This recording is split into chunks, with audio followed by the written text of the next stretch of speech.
Thanks, Bill. Not your job. Okay.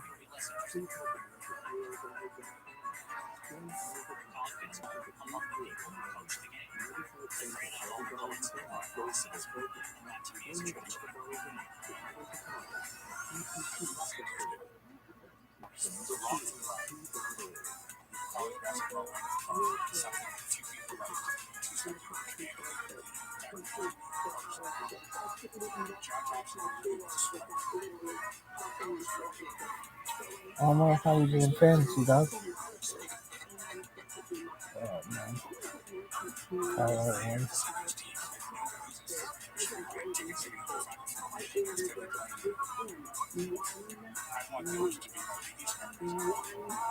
Yo, dog. Where's my thing? Probably mine. How are all these people doing? I think that's one of them. 18 and 12. 18 and 7 is pretty good. Alright. Picks. Highest points. Let me know in the top 98 percentile. Alright, so Slaughter. Let's get these week 4 picks in. A little early. Oh man, Kansas State lost. I got LSU, and got Raptors, got UNC. Fuck that, man. Got down, got Sue's to go favorites, right? CC Colorado, 99%. Okay, so.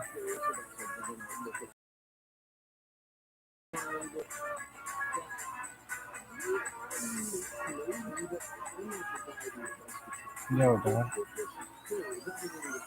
I like how you get outside for a pro and then you sleep there. That's really good. You're like the best. You're the biggest sports fan who never doesn't watch the sports that there's ever been. You're just phenomenal, dog. Alright, dog. Alright, you done? Dude, fun. This sucks. Why? Did I take a bunch of risks with them? Okay, how do you get this? They did the same shit. Oh no, but I picked that Florida game. Solid, bitch. Oh, but ASU got smoked. But I did pick that Florida game. Okay, Florida, did I do it twice? How about $5? Is this with the spread? Oh yeah, this one was with the spread. So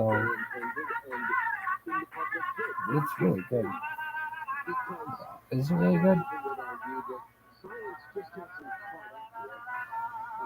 Mm. Oh, what is this shit? No data. I like how it says no data. Successfully connected. And no data.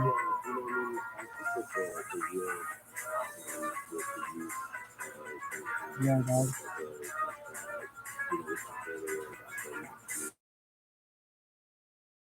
Excellent. Cool, huh? Probably lunch. This was against the spread though. So what's better than 96% of people on here? Why does why do they suck? Epic Industry, Breakfast, oh, some at Purdue, some at Pitt, TCU. So that's why.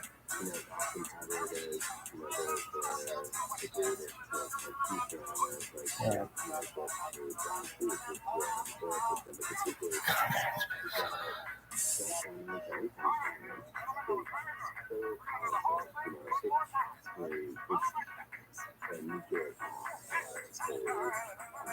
Yo, dog.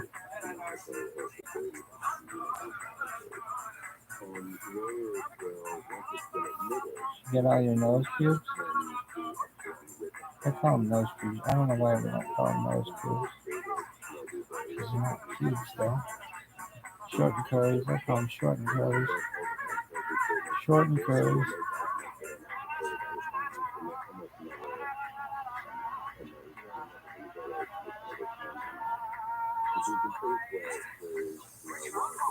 Short and curlies.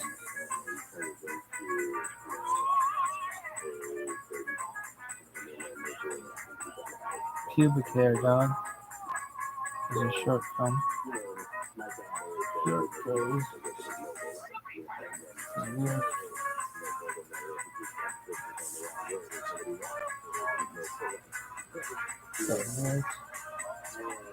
Short and curlies. ESPN.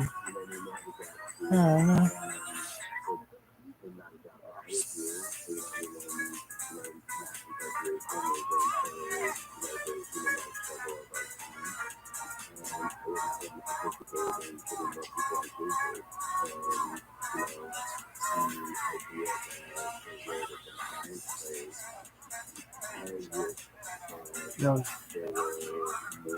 No data. I like when they're doing no data. Nine. What?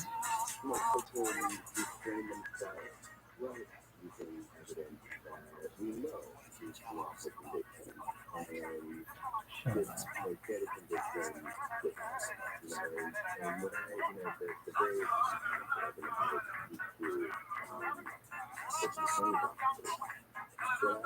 What's going on here?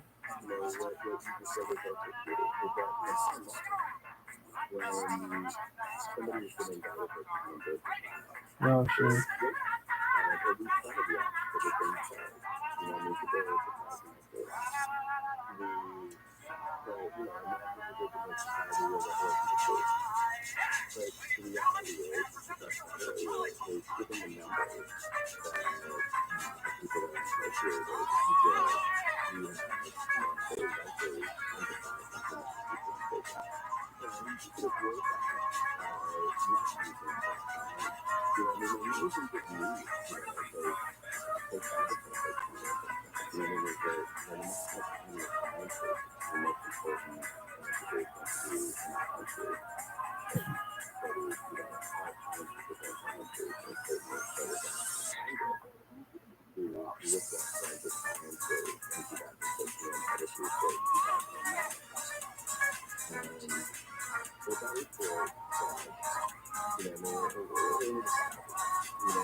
Yo,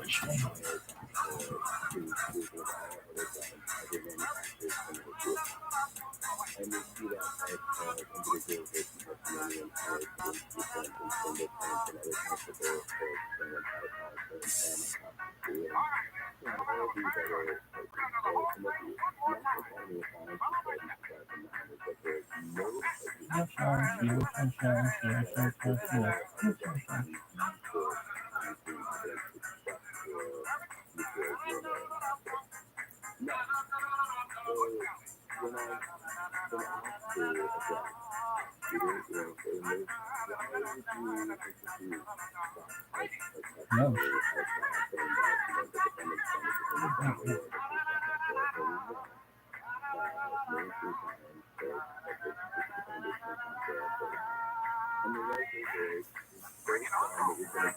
This one, right? Yeah.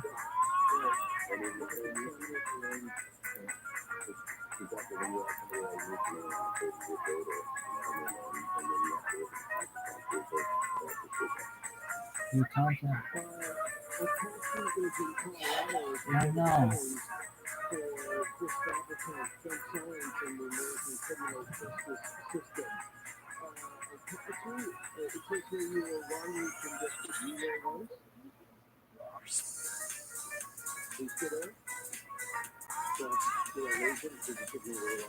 What happened?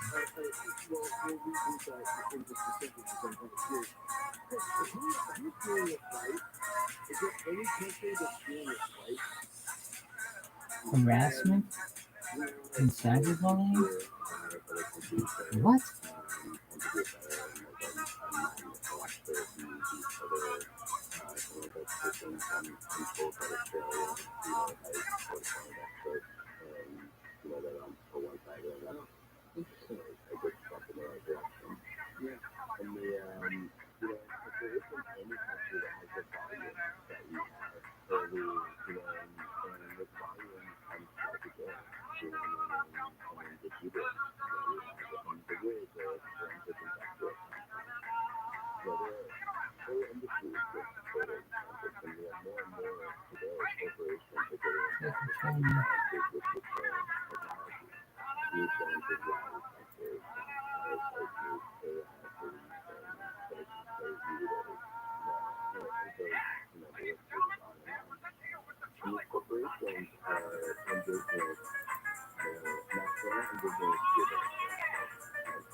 Yeah, I think it is.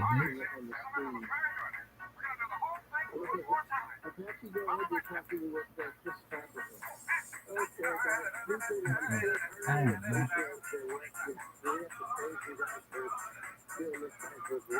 That doesn't make sense.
I guess. I don't know. No.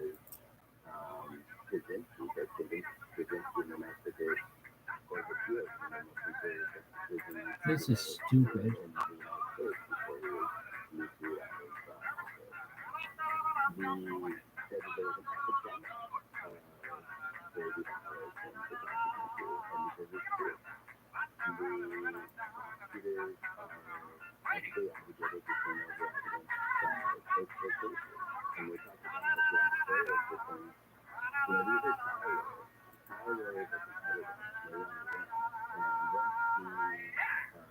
This is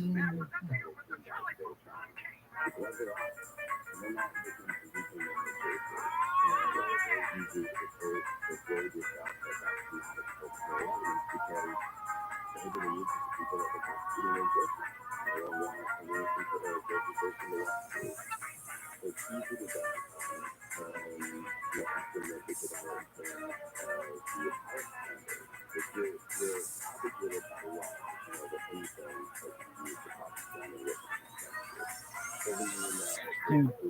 This is such cyberbullying. I want to beat the fucking shit out of any motherfucker who ever came up with this fucking term.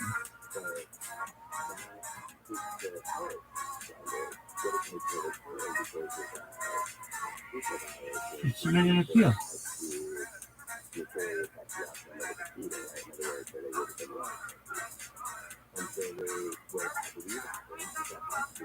It's not an appeal.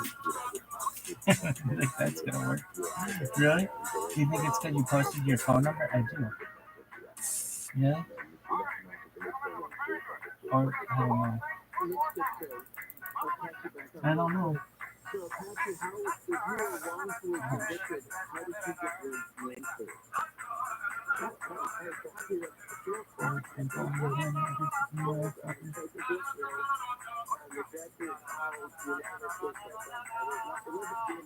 Are you done?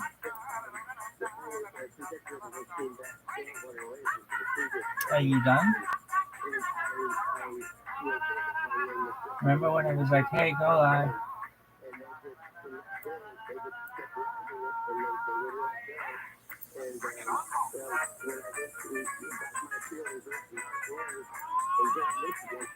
Yosh.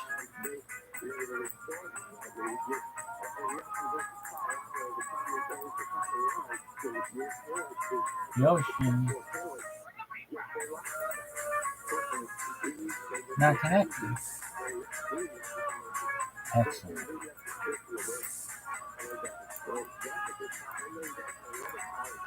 Yoshi.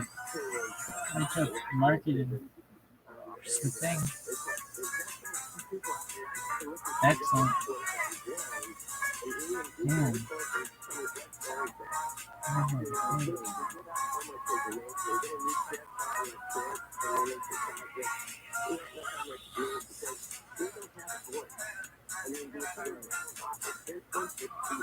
No data.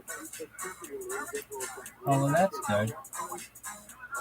That's good that it says no data. And then excellent.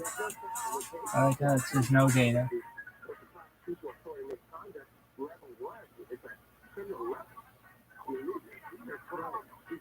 I wonder how it does it.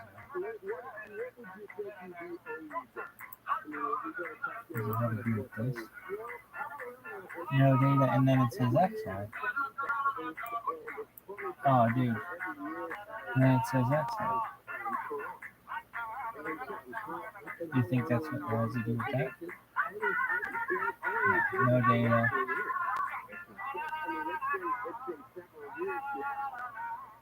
And then excellent. Why would it do such a thing? Oh, no. No one fucking knows. No data. Excellent. Yo, dog. No data. Excellent. No internet. Secure.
Nipah virus.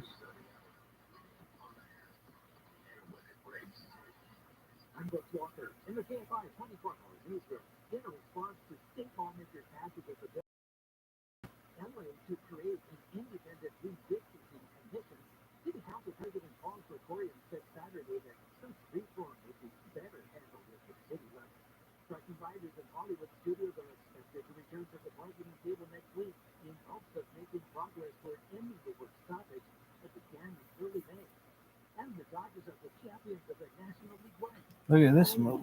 Look at this move. Jesus Christ. Jesus H. Christ.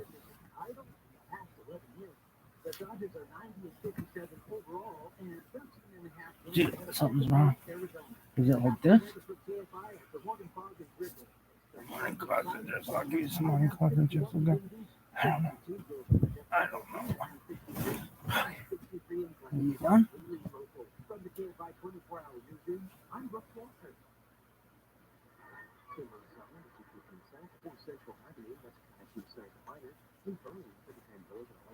Son of a bitch. Son of a bitch.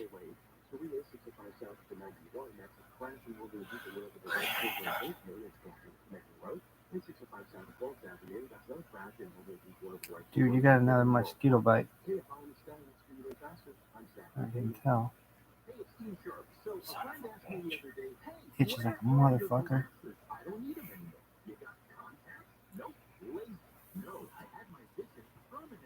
What's that bitch's name?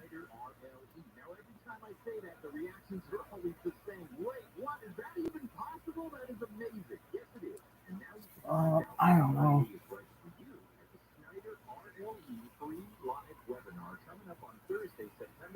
Yo, dog. Dog. Dog. Yo, Yo, Sheeny. Yo.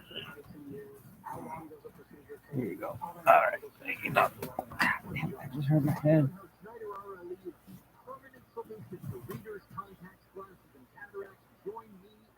What's that bitch's name?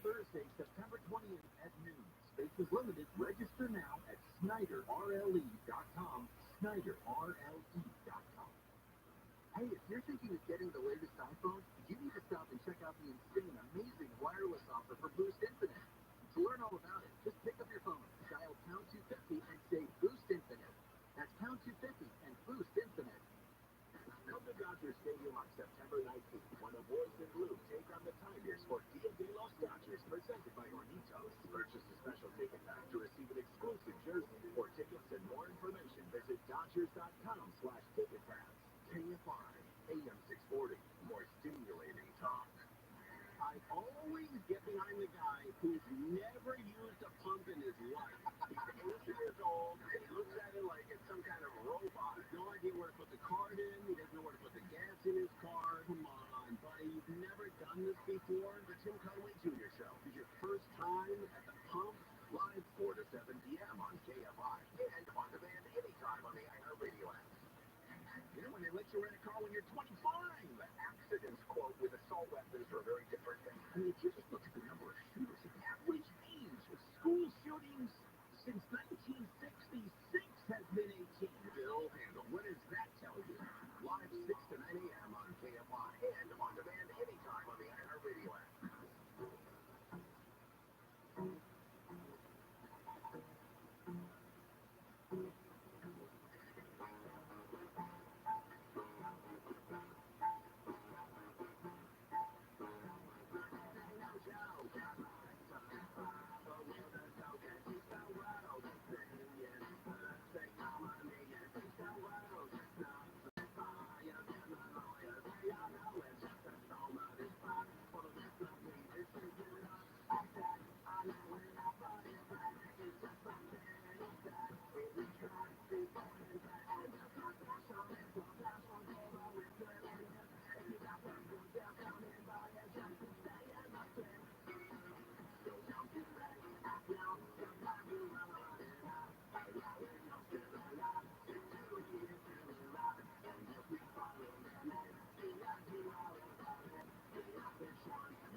To talk to Ian Punnett, call the wildcard line at 818-501-4109. The first-time caller line is 818-501-4721. To talk toll-free from east of the Rockies, call 800-825-3. From west of the Rockies toll-free, call 800-618-8255. This is Coast to Coast AM with Ian Punnett. Well, you know, perhaps you caught the story earlier this week, but sad to report that Steve Harwell, who is essentially the founder of Smash Mouth, died recently, walking on the sun was just one of their many hits. So just kind of popping that out as a tribute to him. Could have played Jimmy Buffett, could have played a lot of things. Sadly, his last couple of weeks has been tough, but nothing compared to, obviously, what's going on in Libya.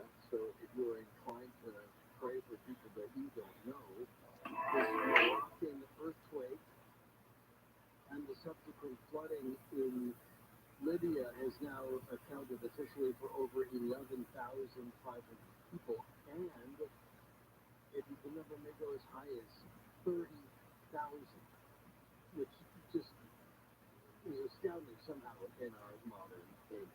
But again, so is the fact that junk science is allowed to have a place in the adjudication of the guilt and innocence of somebody who, you know, as we're told by children, if you've done something, if you haven't done something wrong, you have nothing to fear. But that's not what we're seeing in many cases, and junk science and the American criminal justice system continues with your calls. Use those numbers, and we'll get you on the air coming up next on Coast to Coast AM. This is Ian Hunt.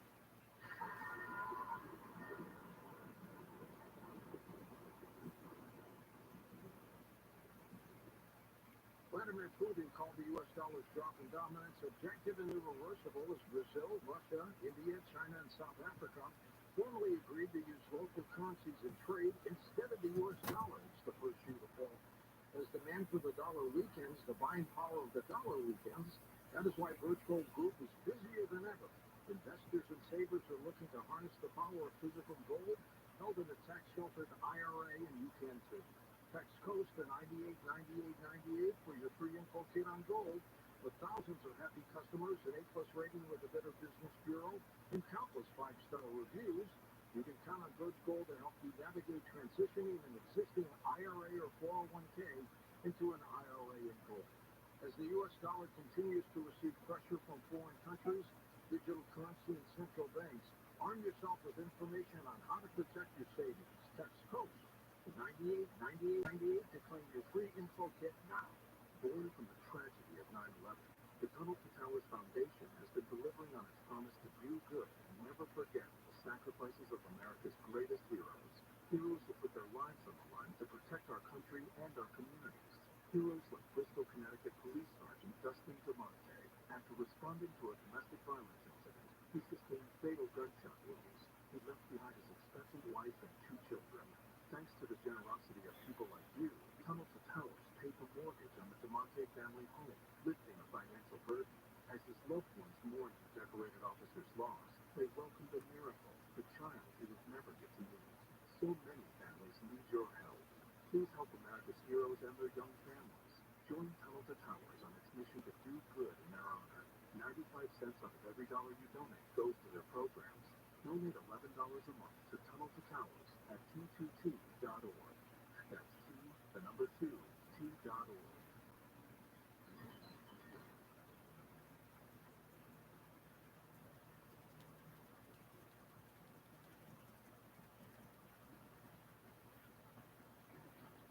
Don on Coast to Coast, and he says he What are you doing? worked on the Allegedly. Elkins. What was You that? have that right, Don? No one knows. Absolutely correct. Could have been a deep fake. 2005. I said, I'm not sure that's already. And the wife, Da-da-da. Melinda, Okay, I'm not sure. this Channel 15 was the co-producer of it, and we covered the Southern and South County areas of Northeast Ohio. She shared the story that her husband was wrongly convicted. The court refused to accept the DNA evidence. She processed the evidence at the crime scene and was exonerated her husband. She knew that he wasn't found guilty. Strange thing about her, is that she was very intuitive, almost I like how it says she could read people. that it's working. And it turned out that the next door neighbor, Watch that thing's wrong. I doubt it. he was it's just released from prison. I like how those things are spinning. And he ended up raping and killing Melinda's mother, and then raping the Yo, niece. I believe her name was Brooke. And I interviewed Brooke, and she mentioned, she said, it sounded to me like the prosecutor coach Brooke. I like how it just says no data. Perpetrator looked like Uncle Clarence. But then she said, That's really good. so many years went by. This happened back in, I think it was 98. Really? She said, Yeah. Clarence has blue eyes, but the guy that raped me has Spider-Man. brown eyes. But the Spider-Man. prosecutor didn't. Does whatever a Spider-Man can. Does the best. Oh, fuck.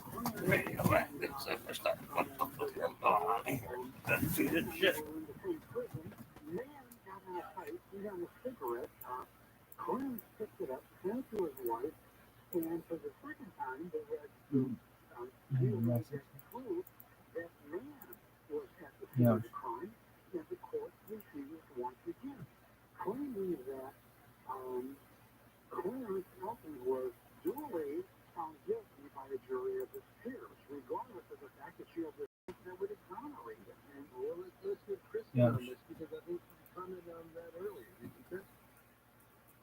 This is a phenomenon that is outrageously and sadly common, where prosecutors will deny innocence and emphasize scientific certainty over it. And have some familiarity with that case, and I know that there is case on our investigation and what the judge is saying, because the trial has been based on eyewitness identification, and the DNA evidence wouldn't make a difference, which is, of course, where and this is why we were talking earlier,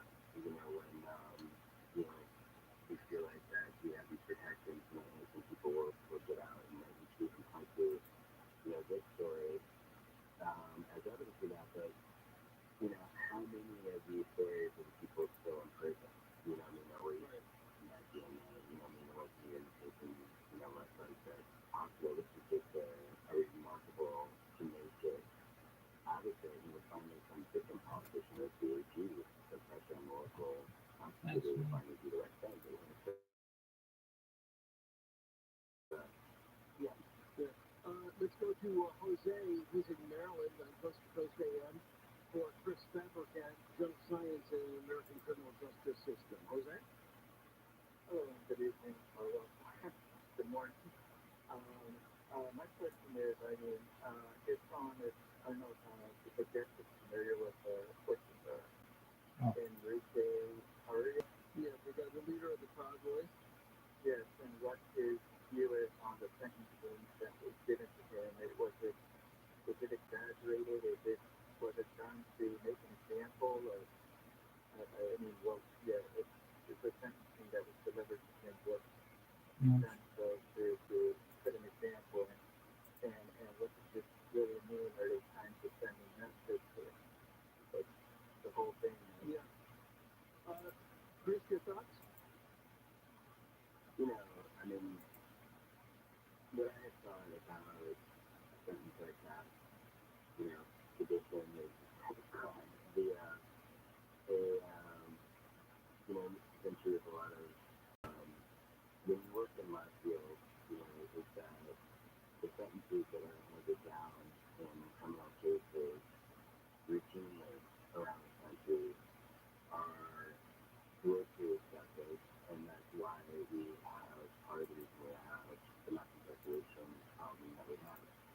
So 22 years to me, because, you know, this is my industry, doesn't sound like that much.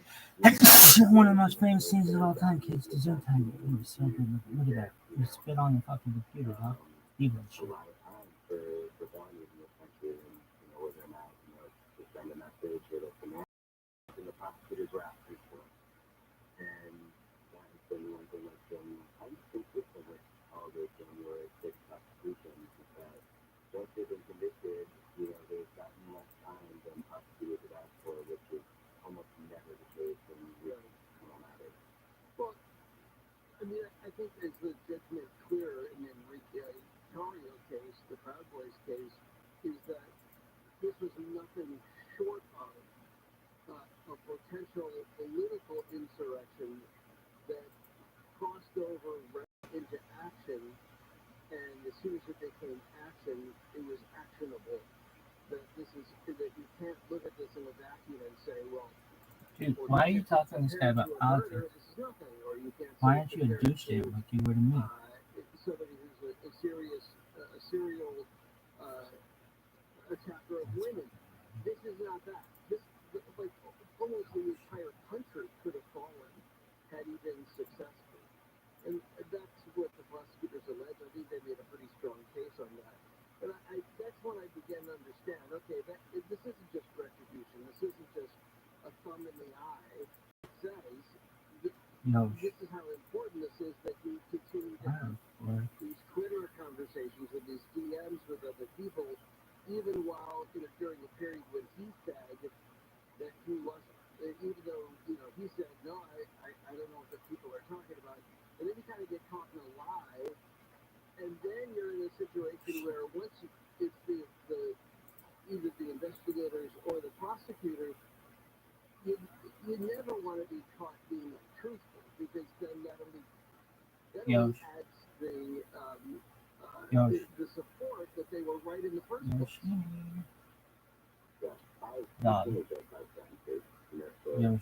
We found out, you know, decades of imprisonment in this country like candy. Right. What would you recommend then for sentencing for a guy? I recommend you shut the fuck Oh up. my God, I'm sad that I'll never be. Yeah, but I mean, if you have an opinion, what would you recommend?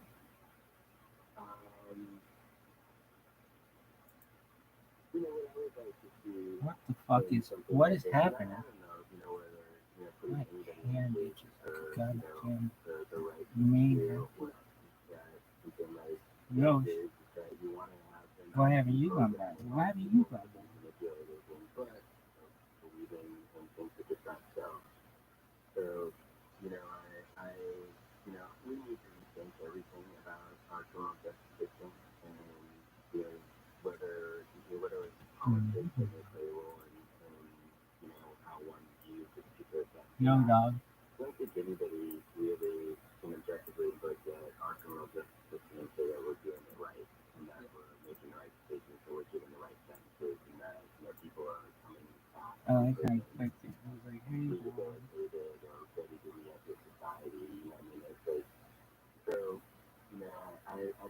Yo, no data.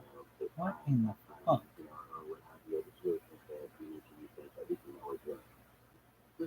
Are you fucking me?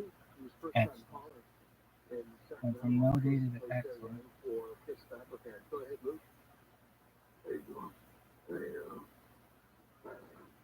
I just 16 years of my life over medication that I had no idea had side effects. They were responsible for what, but I was No one cares. Absolutely no one gives a shit about you. Checking connection. You don't think it? No data. Excellent. My favorite was when it would go no data. Excellent. Really? Oh, for sure. What's going on here? 2 participants. What are they? Good morning, I shitted. Tight, dog.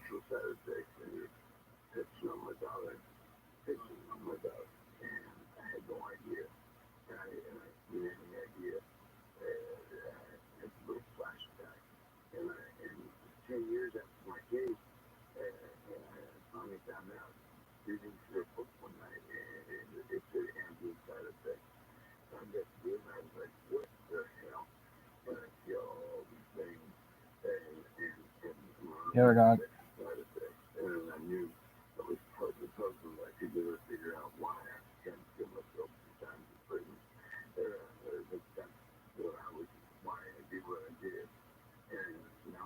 Yo, shit.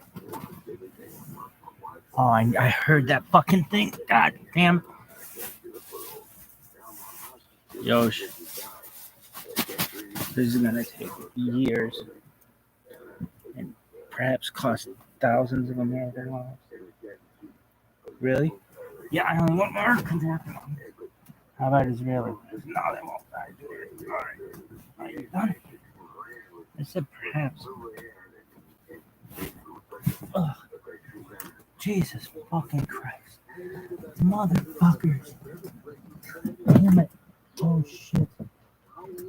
What a catch, though. The athleticism that we've seen out of this individual is just incredible. I've never seen anything like this.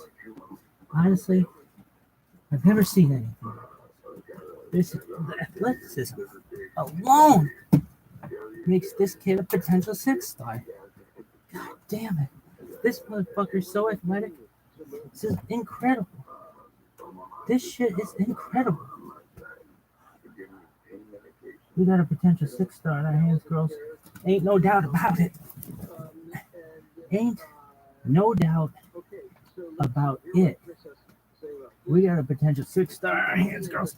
Holy shit. Why? Do you see this athleticism? I mean, do I have to explain it to you? Now, this is the tricky part. Oh, man. The athleticism that I'm seeing in this individual is just incredible.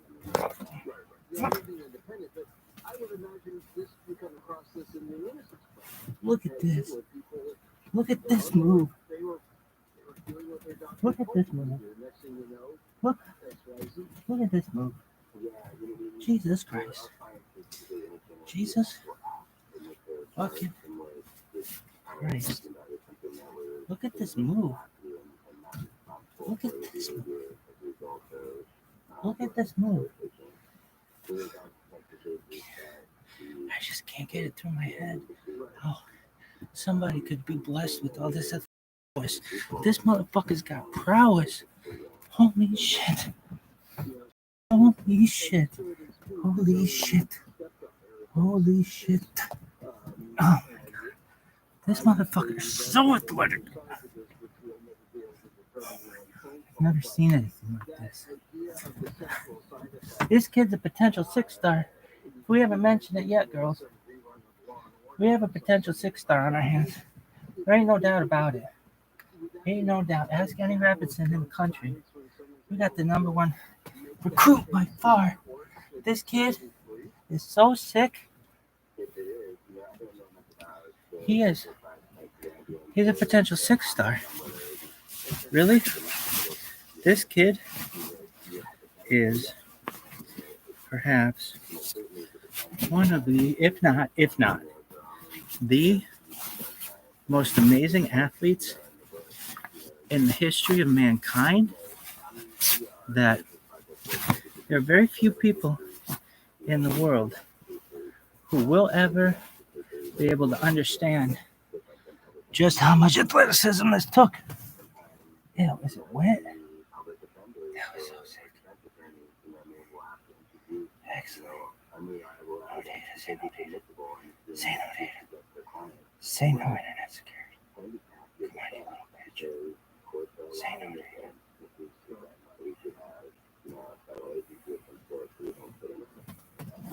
Look at this move. Look at. Look. Thank you, John, for hanging on. Look at this move. That was so sick. Is everything still in? That's what he said. All right, are you done? That's what she said. Oh.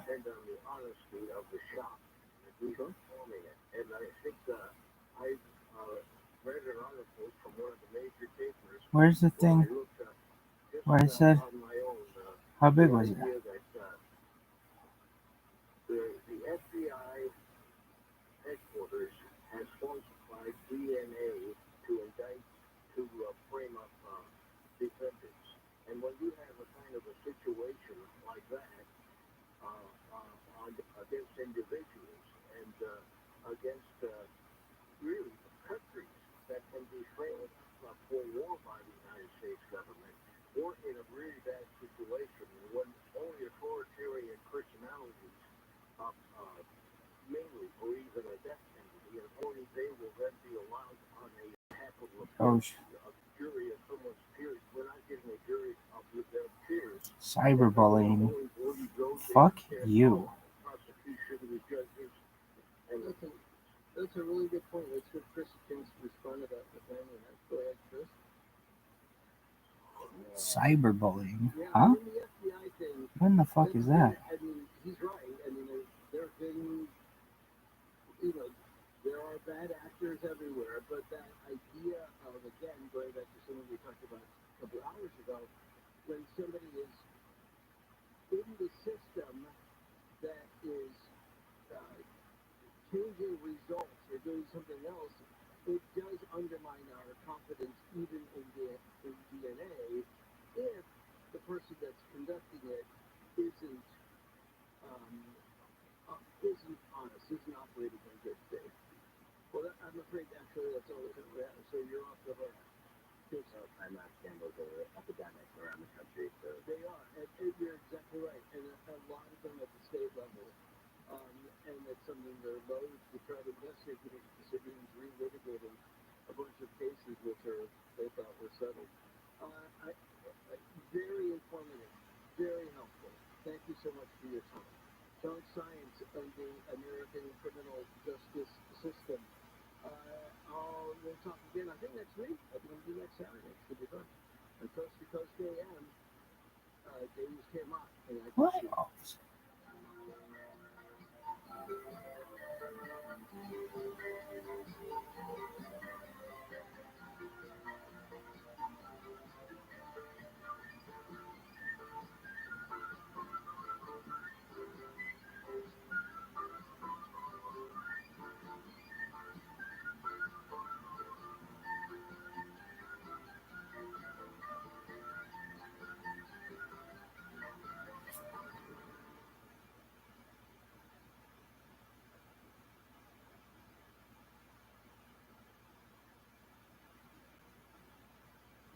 Come to Morongo Casino Resort and Spa and feel the thunder. The Morongo fans of Mission Indians and the Morongo Casino Resort and Spa are proud to present the 32nd annual Thunder and Lightning Powwow, September 22nd through 24th. An entire week of free family entertainment and a celebration of Native American food, crafts, and culture.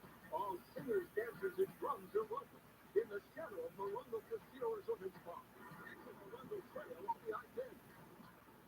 As the experts in transmissions for over 50 years, there's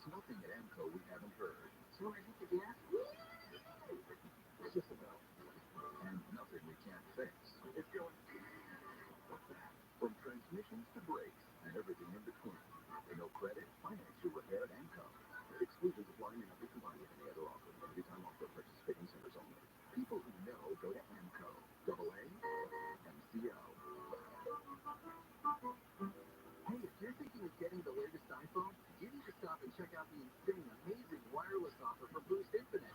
To learn all about it, just pick up your phone, dial pound 250 and say Boost Infinite. That's pound 250 and Boost Infinite. Welcome to the future, Dickerson. All of your trophy muscles are irrelevant. What are you talking about? For 46 years, the Ford F-Series has been the best-selling truck on the market, but it's not just because it's got brawn. It's got brains, too, and cutting-edge technology. Fully charged. Mobile generators, hybrid engines, even wireless charging. That's great, but I've got both. I'm the whole package. What up, bro? Yo, something's gonna happen or I'm gonna die. Southern California has rebates for water-wise devices like smart sprinkler controllers and tips to reduce water use inside and out. Visit ewaterwise.com. That's ewaterwise.com. Portions of the following program will be recorded.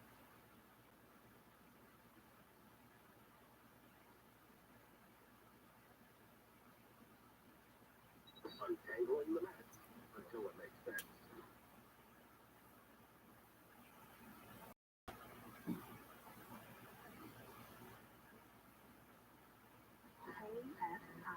AOS2 HD2. Los Angeles, Orange County. Live everywhere on the Anchor Radio app.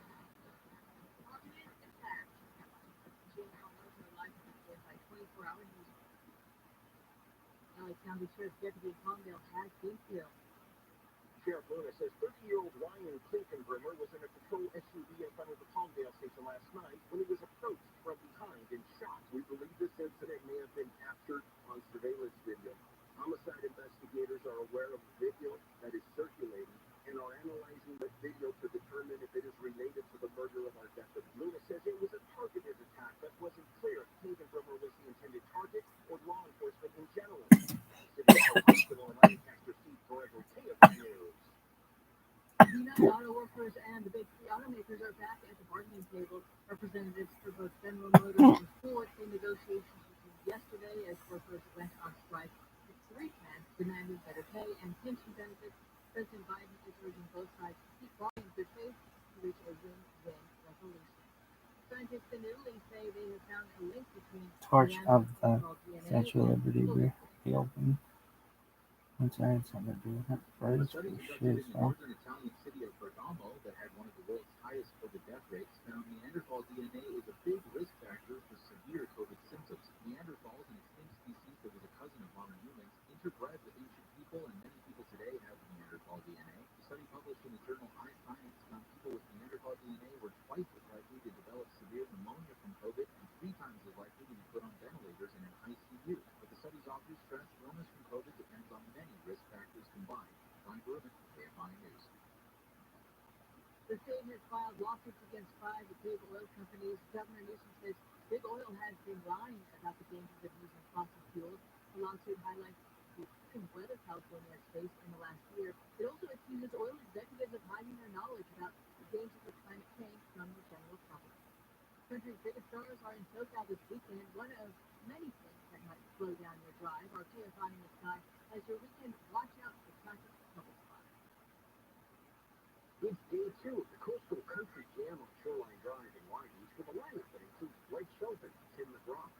Rams host the Niners at SoFi, while Detroit takes on the Angels at the Big A.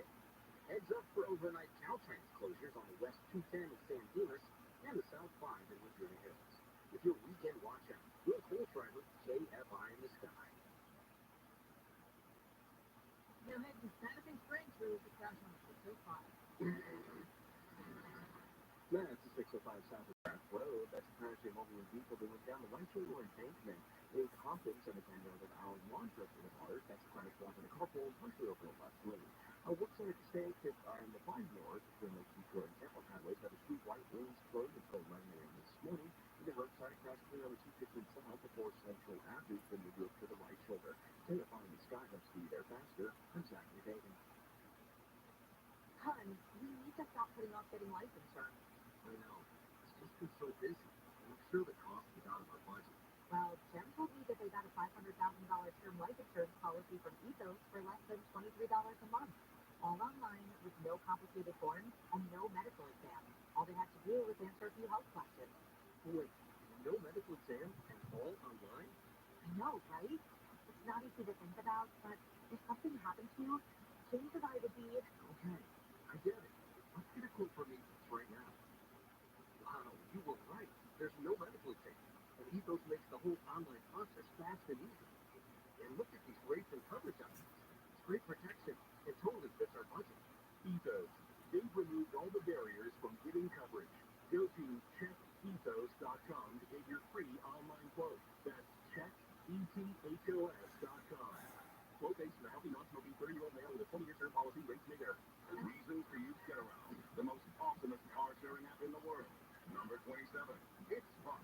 Yellow Red think this convertible was perfect. This six of us should have gone with an SUV. But they're so cool right now. You're sitting on my lap. So, sports car or truck, red or black, classic or vintage. Pick the exact car you want. Get around. Just book, unlock, ride. Save $25 on your first get-around trip with code EXACTCAR25. Terms apply. When's the last time you checked the legal title to your home? What if your home's title, the document that proves you own your home, is in some criminal's name? That's home title theft. Our home's titles are online. Once a criminal forges your signature, it's a race against time to stop him before he takes out loans against your home, or worse, sells it. When's the last time you checked your home's title? Our partners at Home Title Lock demonstrated how criminals do it. In minutes, they found the titles to homes belonging to our staff with forged signatures saying our staff had sold them their home. Some criminal was now the owner. It's shocking, but Home Title Lock helps shut it down. That's what they do better than anyone. How do you know some criminal hasn't taken over the title to your home? Find out for free with sign up when you use promo code RADIO at HometitleLock.com. That's promo code RADIO at HometitleLock.com. And your first 30 days of protection are free. Do this today at HometitleLock.com. Hey, this is Mike Wright for the Fantasy Footballers Dynasty Podcast. You heard that right. The Fantasy Footballers have officially entered the Dynasty space. Every week, we bring you the same in-depth analysis and entertainment you come to expect from the Fantasy Footballers, only now is from the Dynasty perspective. Join me and the rest of the crew every Wednesday for a new episode. Listen to the Fantasy Footballers Dynasty Podcast on the iHeartRadio app or wherever you get your podcasts. Up on weather from KFI, morning clouds turning to sunshine in Metro LA, and 3 highs in the mid to upper 70s. Morning clouds in the valleys of Inland Empire, later stay sunny and warm highs in the mid to upper 80s. Beaches, morning clouds during sunshine highs in the low to mid 70s. Right now, 64 degrees in Rosewood, La Habra, and Yorba Linda. It's 6 in Redondo Beach. We live local live from the KFI 24-hour newsroom on JML Mercury. Listen on the free iHeartRadio app for all your music, sports, talk, and podcasts. Free never sounded so good. KFI AM 640. Following is a pre-recorded program.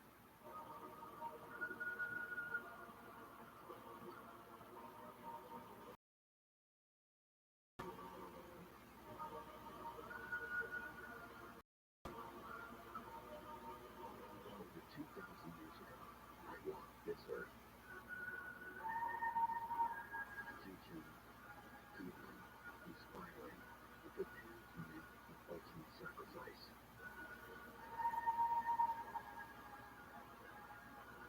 For God so loved the world that he gave his only begotten Son, that whoever believes in him shall not perish, but have eternal life. What if today you could talk voice to voice, and you could ask me anything? You are listening to the Jesus Christ Show.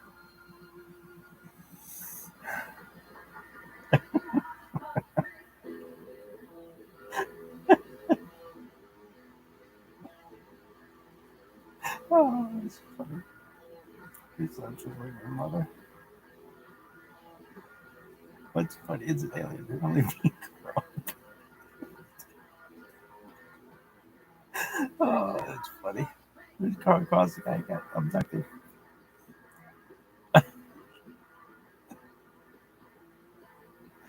Glad for Carl.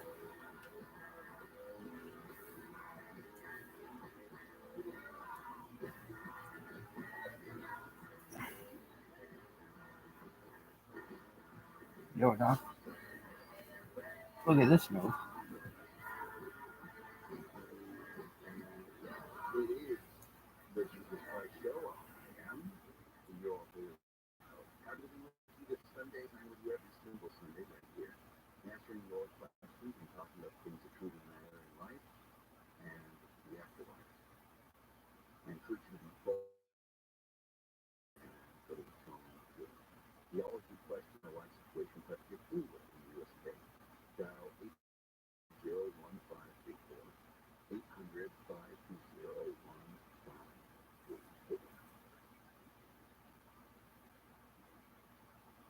Fight the good fight. 1 Timothy 6:12 says, fight the good fight of faith. Lay hold on eternal life. Having had good focus of knowing what the prize is in any given situation, what your goal is that you're shooting for. But in this verse, that phrase, fight the good fight of faith. How many times have you heard the term fight the good faith or fight the good fight when somebody is up against negativity or evil or something that is counter to the will of God?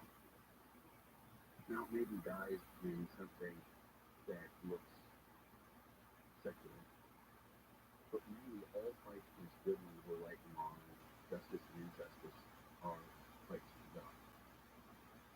And in this verse, it reminds you that it's the fight of faith,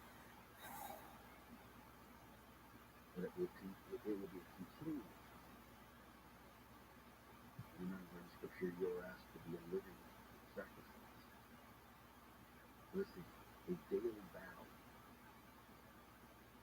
fighting this fight. Well, I want you to think about that concept and allow it to permeate who you are and find out how you are to be the best fighter you can be. Now, it's not about fighting with sticks or stones or fighting with swords or guns. This battle that it's talking about in Scripture is a spiritual one. And you need to know what it takes to be that spiritual fighter and what your enemies look like, sound like, feel like. See, if you were a championship boxer, fighter, you would be fit. You'd be in shape. You'd be healthy, right? So if you're going to fight the good fight, you need to be spiritually fit, spiritually in shape, spiritually healthy. This is not really any different than being physically fit or physically in shape or physically healthy. There are similar rules in both. This can only be obtained with effort the same way it does in the physical world. You strengthen muscles by eating time to it, by focusing on it, by working out.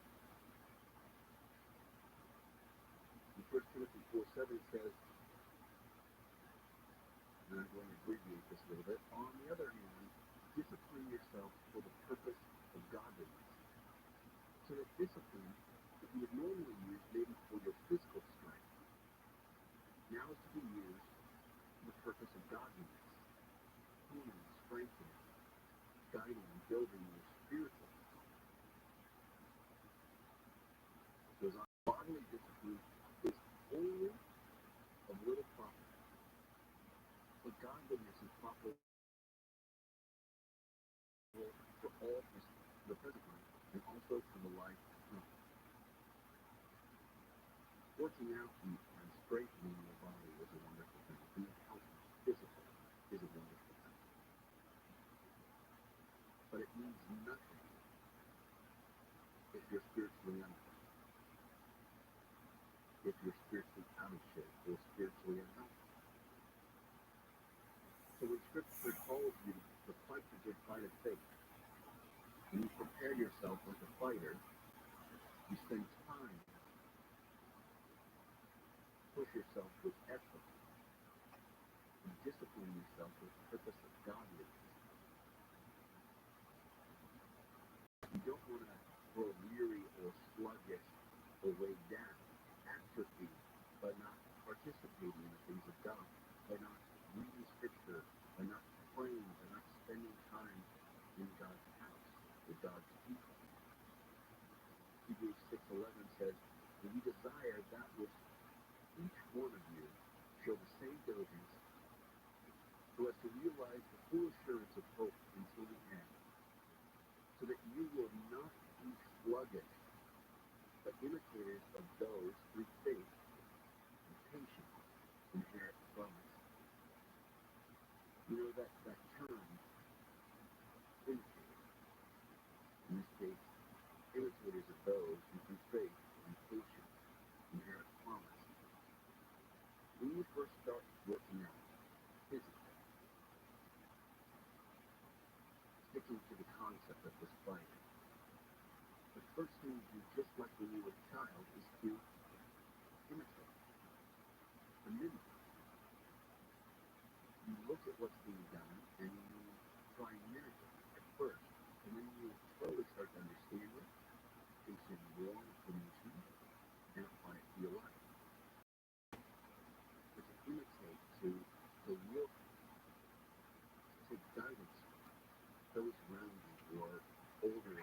Is offering cash or credit. I think it's pretty bad if you have to use a credit card when you go to a fast food restaurant for something as little as $3.10. If I use my GM card, I get a 5% rebate. If I eat here long enough, I'll be able to buy a pickup truck. Burger King bosses say workers won't have to figure out how much change the customer gets back.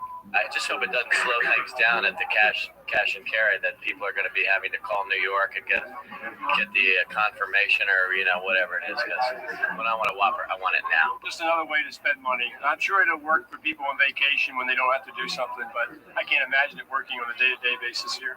So far, the smallest credit has been for $2.50. The largest, just over 10. Jamie Costello, News Channel 2. Titus 3:8 says, "This is a trustworthy statement." It goes on to say, "Those of you who have believed God will be careful to engage in good deeds. These things are good and profitable for men. To practice good things, to engage with people in a good way, in a godly way, gives you strength. To spend time in Scripture, reading, to pray, these things, those spiritual strength. Philippians 4:8. Finally, brethren, whatever is true, whatever is honorable, whatever is right, whatever is pure, whatever is lovely, whatever is of good repute, if there is any excellence, and if anything worthy of praise, dwell on these things. The things you have learned and received and heard and seen in me, practice these things. And the God of peace will be with you." Hear what's being said here. This list is the nutrient of a healthy spiritual life. These are the guiding understanding how to build your spiritual muscle, to fight that good fight of faith, as it says in 1 Timothy 6:12. Now, how wonderful it is as you look through this list to help guide you through everyday life. Practicing those things that are pure, that are right, that are lovely, that are of good repute, that are excellent, that are worthy of praise. Dwell on these things. This is where you should live. This is what you should consume, participate in, and read every day. This is Interestingly enough, it goes to that concept of watching and learning. Because it says the things you have learned and received and heard and seen in me, practice these things. And the God of peace will be with you. So once again, mimic or look to imitate. Let's begin to act as the other people that you trust, that you love, that you know of God, and seek God's will.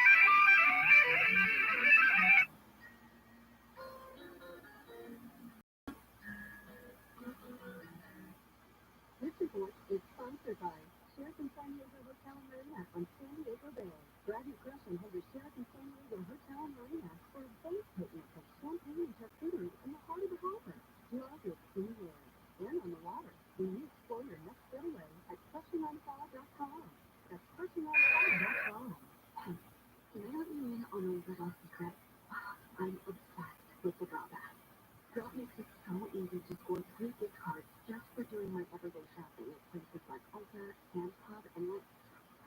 So if you're like me and love a good shopping spree, download Drop today and join this secret club of savvy shoppers. And use my code GETDROP999 to get $5.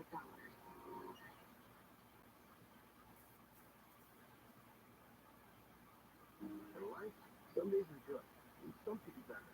The same is true for recovery. Both take work, both take adjustment. Finding your path is a key part of your journey, and then it's all about walking it every day. Embrace the good days, the not so good days, and the challenges, and acknowledge how you overcame them.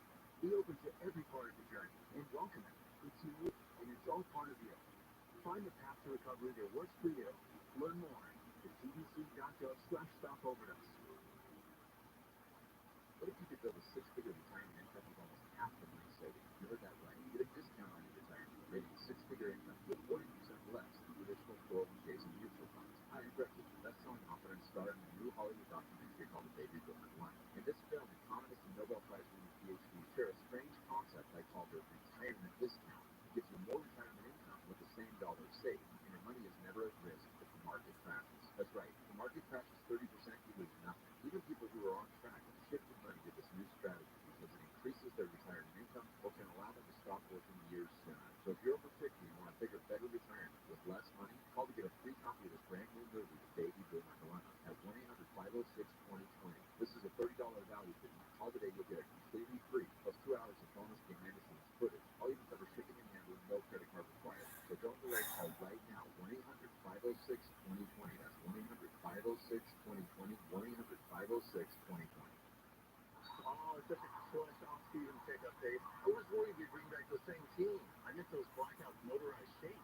Blinds.com made it crazy affordable to replace our old blinds or to install.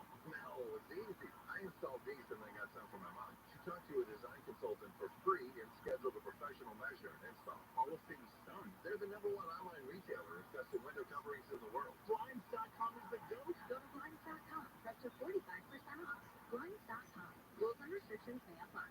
Go with your gut. Your dog's immune system is based in the gut. A diet lacking in nutrients can cause itching, scratching, and a weak immune system. And the crowd get behind it. Here's the solution. DINOVITE. Dinovite. It took a grand total of 2 weeks. The dog stopped itching, the hair stopped falling out. Try Dinovite for free. Just pay shipping and handling. Learn more at Dinovite.com/radio.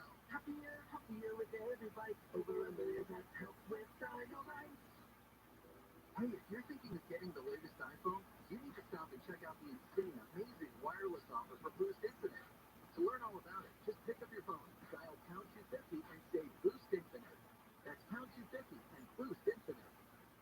Hear the latest news from the headlines on your phone. Download the free iHeartRadio app for exclusive live coverage of breaking news. From what's happening where you live to what's happening across the country, live from the center of the story. Listen for free anywhere, anytime. Download the free iHeartRadio app today. In Carson, the 110 south at the 405, that's a crash involving a vehicle near the right shoulder and base near blocking the connecting road. 605 south of Telegraph Road, State of Bay Springs. That's another vehicle that went down the right shoulder and base. Not a good day for the right shoulder and base. Page 65 south of the 91, that's a crash also blocking the connecting road there. From 65 eastbound to the 91 connecting road. There's 457 south of the Northport Avenue, that's a stall block on the right shoulder of the operator. Stay up by the sky, let's be there faster. I'm Zachary Henry. President.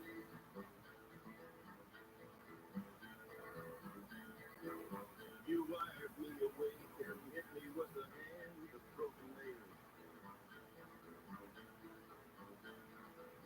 You tied my knees and pulled my chain to watch my blood begin to boil. But I'm gonna pray. I'm gonna break my rusty chain. I'm gonna pray. I'm gonna break my rusty chain.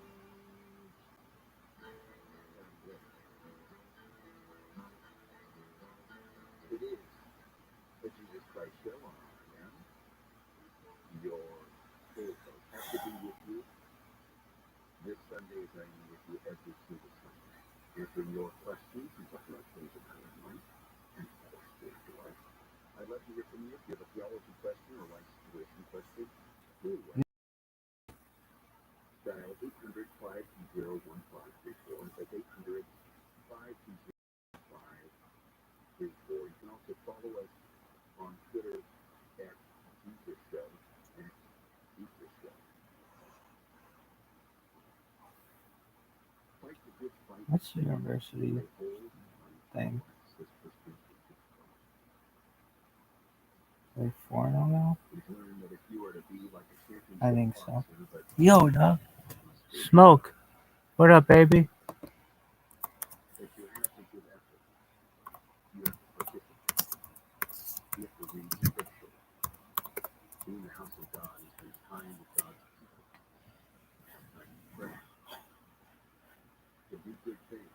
I'm out of breath. Can you define the university thing like immediately? Yeah. Done? I think they're 4-0. Who'd they beat? Where's the first game? Navy. And they beat that one team, Western Kentucky or something. What was it? Middle Tennessee State or Tennessee State? Then who'd they beat last week?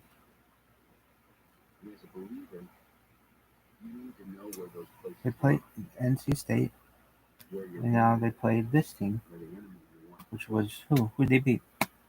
Central Michigan, and now they're going to be 5-0, because I think they're going to beat Ohio State. Really? Yep. It's going to be a big deal. Yo, dog. 100% win probability. They had a 98% chance of winning the whole time. Dude, it was a 96.8. Yeah, 100%. 200%. Attendance, 77,120. Capacity, 80,795. It was not full. It's crazy shit. Because I wasn't there.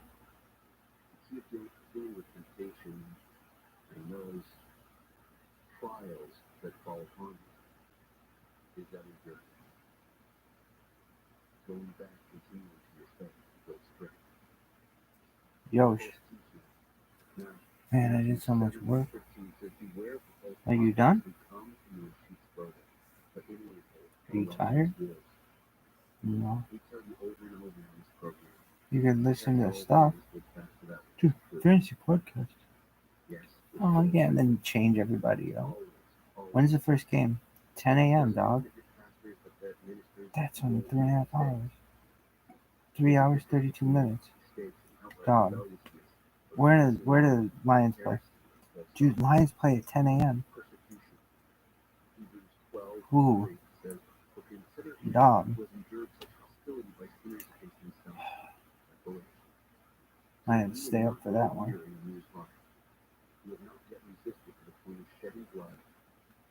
Who else is playing? I mean, why do they fucking put all these games at the same goddamn time? Stack them, bitch. Why don't they stack them throughout the week? So you can watch them all. There's nobody watching them at 2 o'clock in the afternoon. Or you watch them because you know what? Oh, good point. Good point. Touche. So University's 4-0. What do you think of that? They're going to be 5-0. They're going to be Ohio State. Really? I honestly think they are. Really? Yeah, and normally I would be like, no. They always suck dick against Ohio State. But I don't know. It's just I got a feeling they're going to win. Yo, dog. Jane Yamamoto live from the KFI 24-hour news room. An LA County Sheriff's deputy has been fatally shot while on duty. You happy that guy was fatally shot? No. Sheriff Luna says Ryan Tinkenbrimmer was in a patrol SUV in front of the Palmdale station. But he sucks. Behind and open fire. We need to get this guy off the street. Guy or guys. How do you know it's not a girl or girls, dog? He ambushed and killed, murdered one of our deputies. We need your help to get him off the street. Why? How do you know it's him? Last night at around 6, intersection of Sierra Highway and Avenue Q. The City of Hope Hospital in Lancaster, Steve Gregory. Avenue Q. Brazilian officials say 14 people have been killed in a plane crash in the Amazon rainforest. The governor of the Andijan province said the small jet crashed yesterday in the jungle with Barcelos. All 12 passengers on board were tourists and 2 crew members. The Brazilian Air Force says it is investigating the cause of the crash. Yo, dog. Texas Attorney General Kim Paxton will remain in office. Texas Lieutenant Governor Dan Patrick made it official after state senators voted on 16 articles of impeachment yesterday. The senators acquitted the Republican Attorney General of all counts. Paxton only needed to be convicted of one of the articles to automatically be removed from office. He was accused of abusing the power of his office to help the political goals. How do you think those lions are going to do? During climate week in New York City, Climate. 1,000 drones lit up the sky Friday and Saturday night over the East River to coincide with the 78th UN Passing yards, golf, The drone show was meant to send a message to world Geno leaders Smith, to inspire, educate, and unify rushing them yards, about the and other environmental Montgomery, campaigns. The show also picks up climate receiving yard, today through next Sunday. And now headed out to Carson, where there's a crash on one. season leaders. Kind of sucks. Why did you put all your fucking money on these things? I just had a dream maybe good this year. Or was it last year? I think they're going to the top, maybe. Yards passing. Dude, I'm telling you what, the Danian Tomlinson was the best fantasy player of all time, with a very close second of Peyton Manning. Every fucking week, Peyton Manning would have 4 fucking touchdowns. It was like, oh, it's easy. It's like fucking stealing. It's theft. It was like some premiering as freshman. Fantasy. Football rankings. Fantasy player best of all time.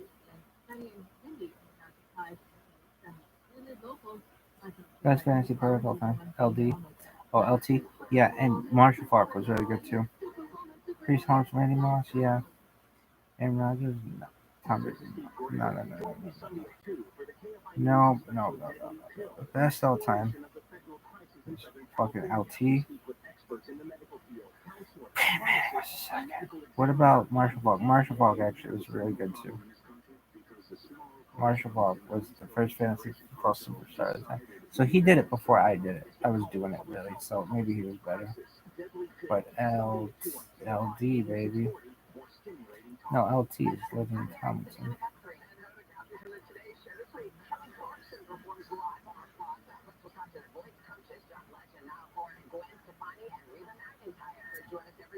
LT. But that's Lawrence Taylor. LDT, fine. Oh, this was a close call between Falk and in fact, you could argue the Battle of Fantasy is a tie. I argue the tie. Sounds better, but.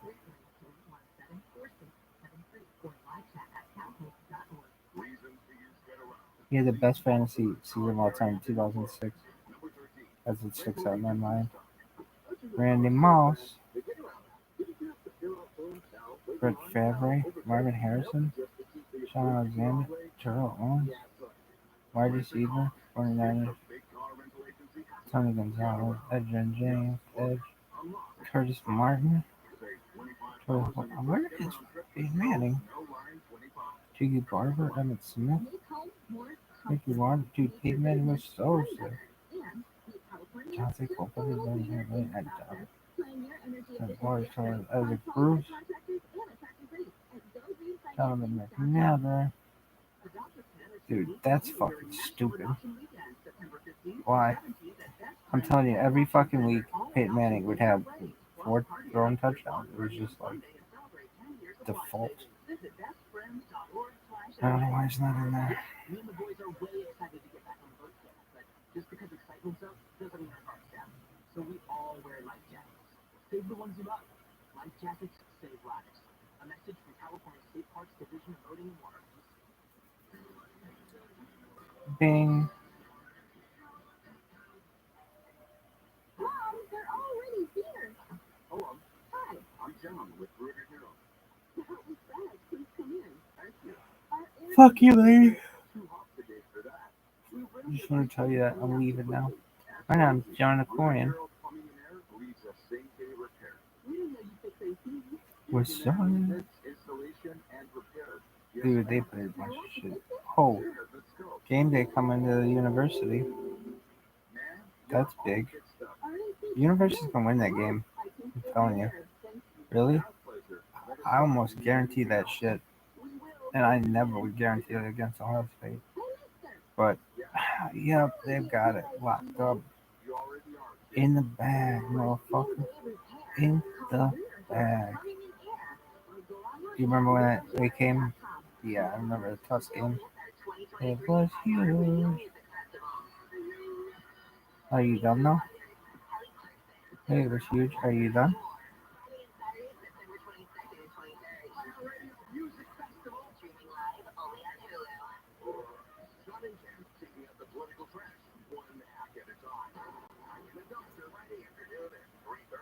Yo, dog. Dog.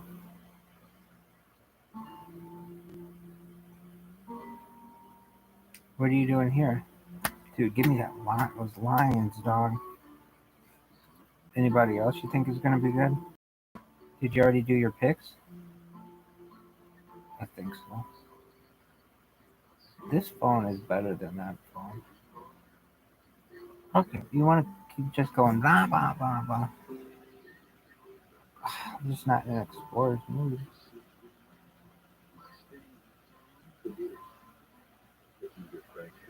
Jerry, no COVID. Brian Simpson. No one knows that. Jimmy Jones. Wowing out, baby.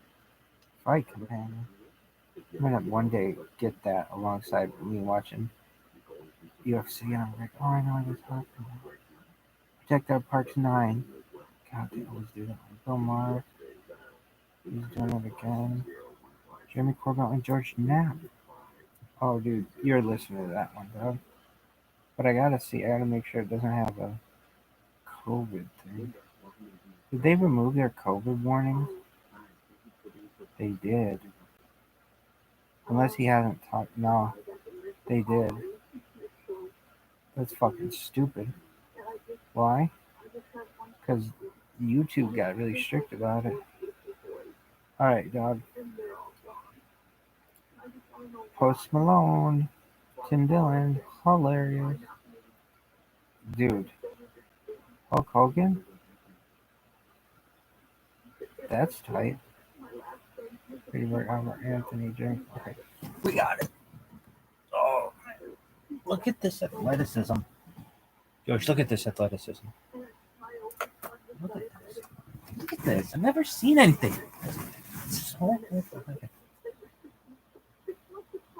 Hey, it's Ian Amber, the exploration of the Great Lakes and the St. Lawrence River.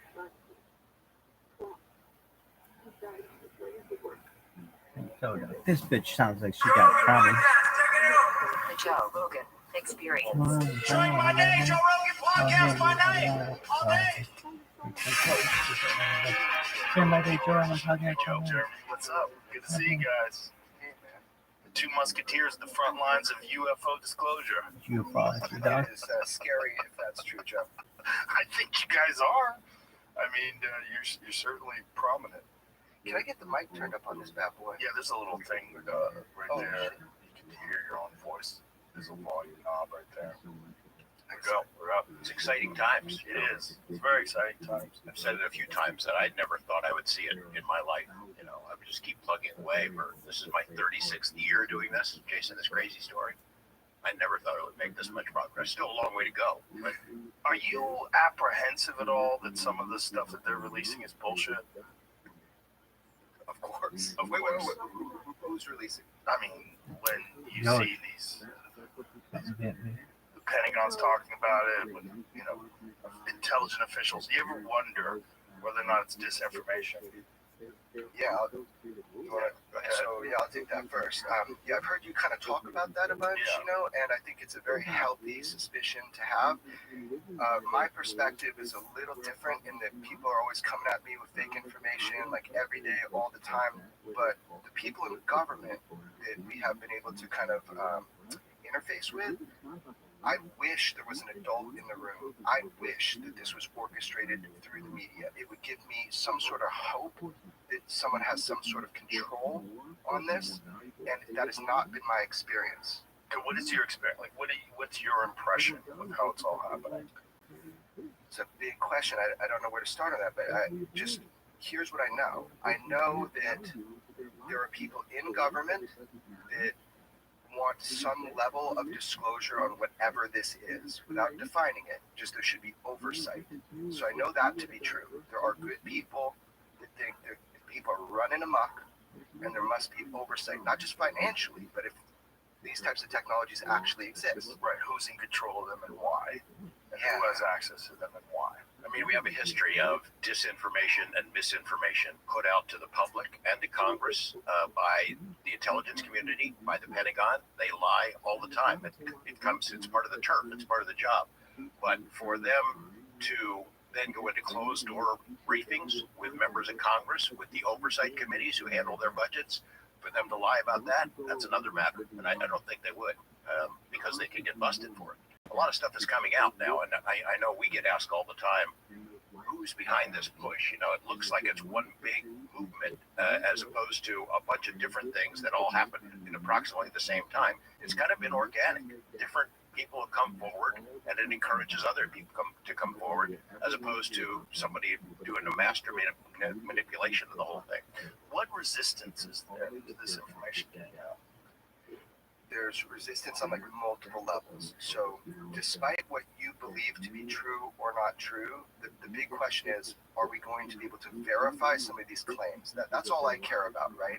If we're back engineering some of these craft, then I believe that we should have the discovery process to find out if things like what David Grush has said under oath, that he has literally put his well-being and his safety on the line for, if that is true, then we have a duty to find out.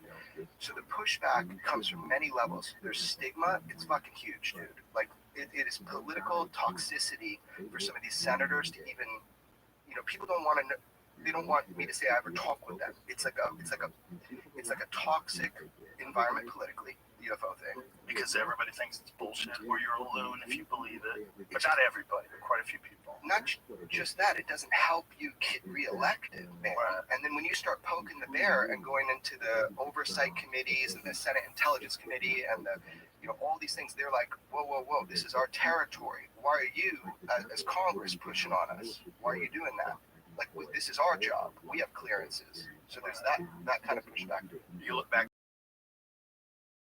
why did it happen? Why did it start? Well, in 1947, this gigantic wave of UFOs suddenly appear. You got Kenneth Arnold, you got Roswell, hundreds of sightings all over. We just come out of World War II, and our military is faced with a new threat that they really don't know what the hell it is. They start looking at it and trying to figure it out, but they can't.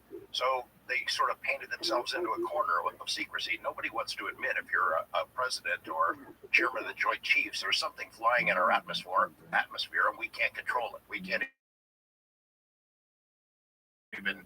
even, there's not much we can do. They don't want to admit that.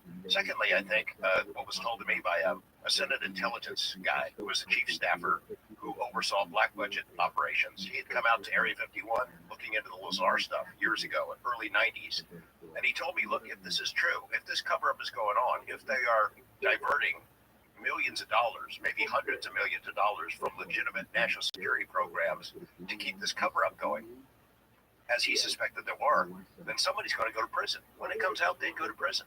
I think we heard Dave Grush speaking before this House committee in late July, at which he talked about special access programs, hundreds of millions of dollars being funneled into them. Nothing ever comes out. Congress has no oversight. Congress doesn't even know they exist. That's the kind of thing that can send somebody to prison if and when it comes out. And then the final reason, we can only speculate about it, maybe there really is a big secret. I wonder about it. If I was told, here's the real deal, here's what's going to happen if this comes out, society will collapse. It is so overwhelming, so disturbing that it would hit the fan, that everybody would freak out. Maybe there is something like that. I don't know. But it gets dangerous for us to allow military folks to decide, I can know it, but you can't. Dad can know, but mom and the kids can't know. I don't like that. I'd like to be able to know myself. I don't like it either, but why do they think that society would collapse? There was a Brookings Institute study that was done in 1960 where they looked at it. And, well, let's say it was confirmed that we came out and admitted that extraterrestrials are here. And they speculated, looking at sociological matters, that social institutions would collapse. People want to still pay their taxes. Do they want to go to work? It was so overwhelming. The fact that we, a lesser species, have been discovered by something more intelligent. We know from human history how that works out. When the Europeans come to North America, we know what happens to the people who are already here. The less developed society, they collapsed. They were wiped out. And I think that was the projection of that study.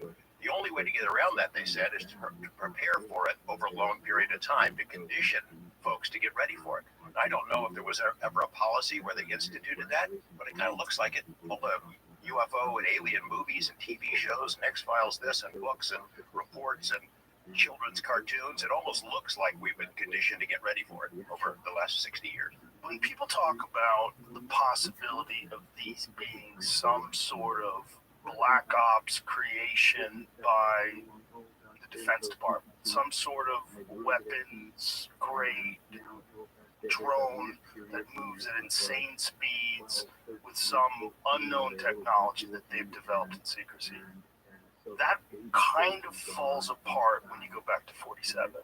If you go back to 47 and you're seeing these vehicles that are behaving in a very similar way, or at least described in a very similar way, where they just jet off at insane rates of speed, no visible means of propulsion, no sound. That's the one thing that brings me back. Like, God, they seem to act the same. At least some of them do. They seem to be, and if we're talking about 1947, we can really safely assume that they did not have drone technology capable of, super hypersonic speeds at that time. I'm really glad you mentioned that, because that is a big part of the issue here. Is like people can just say, "Oh." This episode is brought to you by ExpressVPN. Have you ever gotten undressed only to realize you were in front of an open window? How did that make you feel? Exposed? Vulnerable? Well, going online without using ExpressVPN is like being naked in front of a floor-to-ceiling window. That's because your internet provider can see and record everything you do online. Your internet provider like AT&T or Verizon can see every website you visit, and they're legally allowed to sell your browsing activity to third parties without your consent. But it's not just internet providers. If you're using Wi-Fi at work, at a hotel, Airbnb, or even at home, the owners of that Wi-Fi can also see everything you're up to. Imagine all those people getting a list of everything you've ever clicked on. Kind of worse than being naked in front of a window, isn't it? That's why when I go online, I like ExpressVPN running in the background. Guys, I've been saying this for years. I've talked about ExpressVPN on my show and even on my buddy Tim Dillon's show. If you use the internet in any shape or form, you need to start using ExpressVPN. The app is so easy to use. You just tap on one button and all of my traffic gets sent through a secure encrypted server. ExpressVPN is like tinted windows on my internet connection. I can see out, but no one can see in. So make sure you secure your online activity today with the VPN that I trust to keep me private. Visit expressvpn.com/Rogan today. That's expressvpn.com/ROGAN. And you can get an extra 3 months free. expressvpn.com/Rogan. Tap the banner or visit this episode's page to learn more. This episode is brought to you by Roka. I wear Roka sunglasses every day. They are the shit. I even wear Roka tactical glasses when I go to the gun range. Roka is a killer Texas-based eyewear brand that will change your summer. They've been independently outmaneuvering some of the biggest conglomerates in Europe that are secretly behind most eyewear brands, because Roka figured out how to pack all the cutting-edge sports tech into normal-looking sunglass frames. And what I love about it, first of all, they're very versatile. They're designed for performance, but you don't look out of place wearing them socially. They're good-looking glasses. They also stay on your face with what they call gecko technology and high-quality materials that are designed for even the most hardcore athletes. They fit to your face really well. Like you do all sorts of activities, run with them. They never fall loose. I take them with me anywhere I go. And instead of cheap glass that scratches and fogs, Roca lenses have coatings and best-in-class polarization, which is dope for water because you can actually see through the glare and see fish in the water. Plus, their glasses are all built to order right here in Austin, Texas. Get 20% off your order with the code Rogan at roca.com. That's ROKA.com. Tap the banner or click on this episode's page to shop now. Oh, this is really special projects that are even being hidden by our own government. The thing is, the UFO phenomenon has been ubiquitous. It's been everywhere in the world, and it's been going on before 1947. So somebody had that technology. Now, I do hope we've had some sort of ability to get derivative technologies. I know they've been trying to do that if we believe the core concept that we have craft that's more advanced than ours that we're trying to reverse engineer.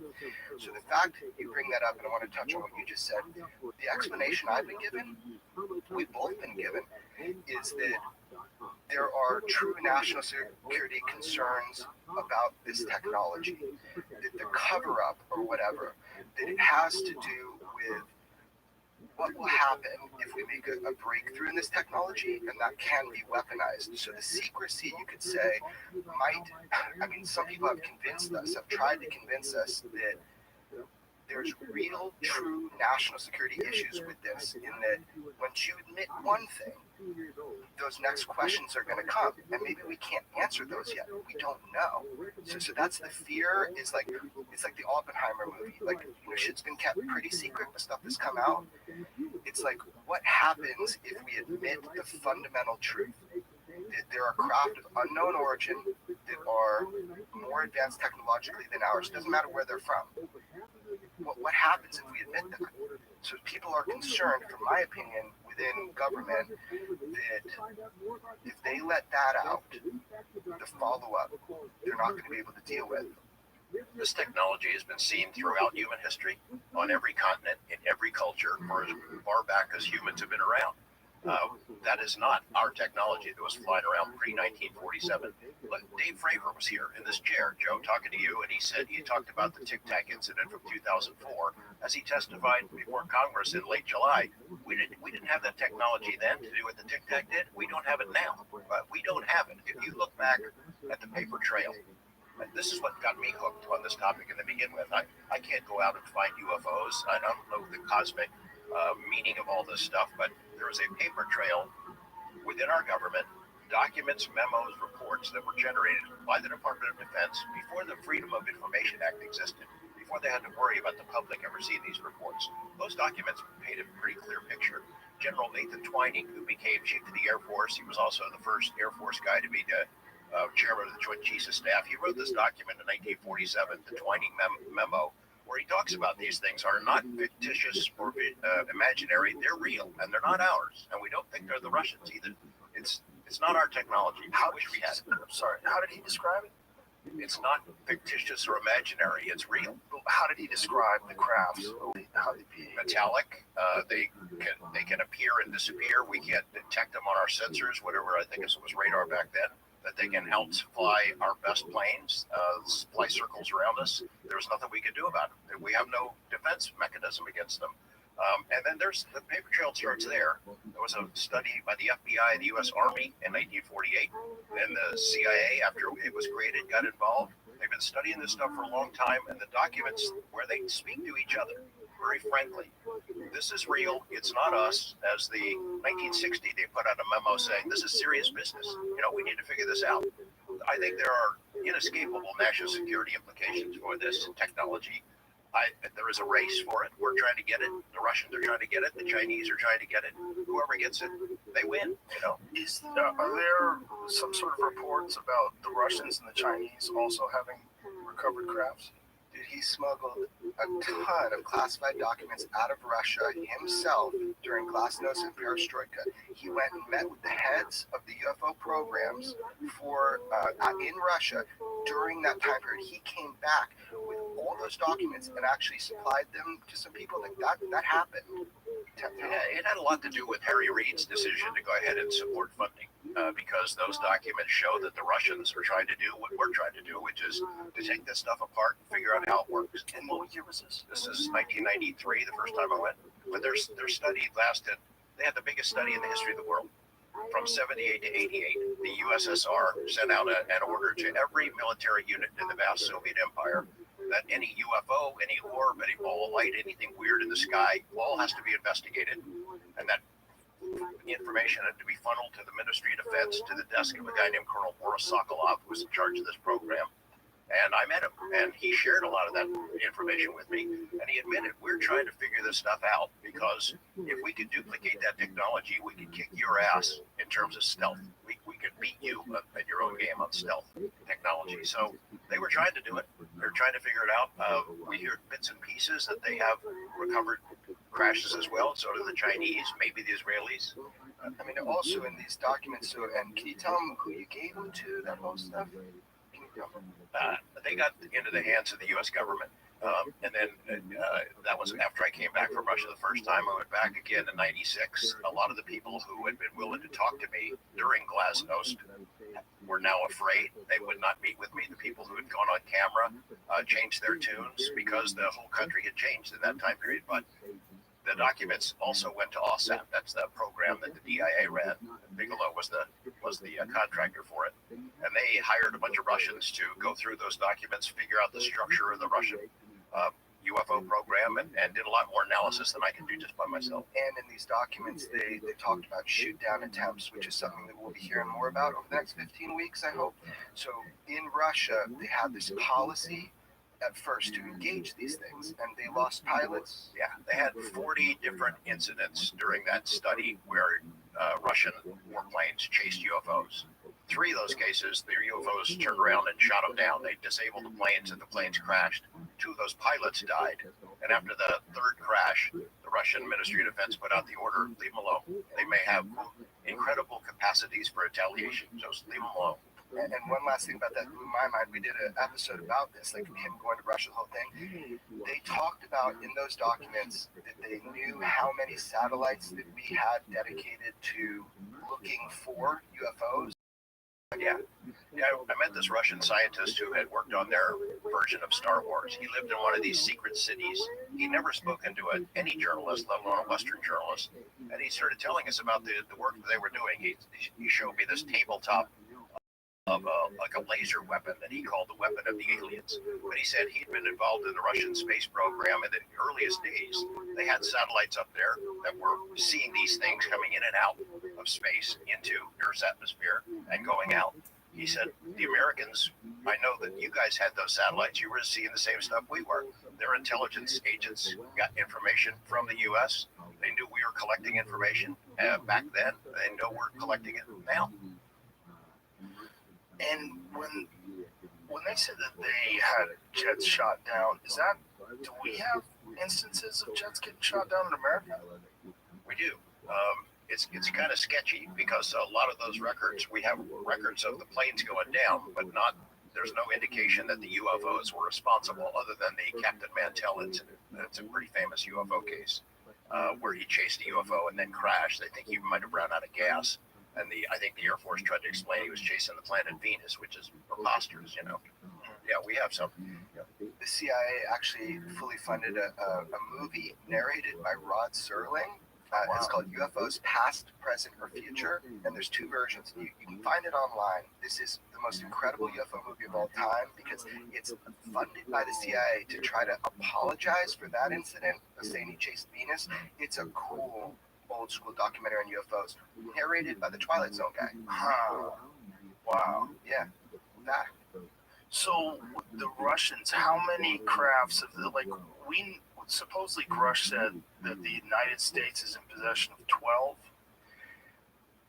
We should back up on Grush, right? Like, okay. What I'm thinking is something big happened. We had these hearings, right? And everybody knows Grush because they saw him for the first time during that. in those hearings, he did not say that. And so there's an important thing there. What he said and what he couldn't say during those hearings. So I'm not going to say that Grush has ever said that. That's not in his doc, sir. Like, that's not authorized shit. If somebody said that, I don't know who said it.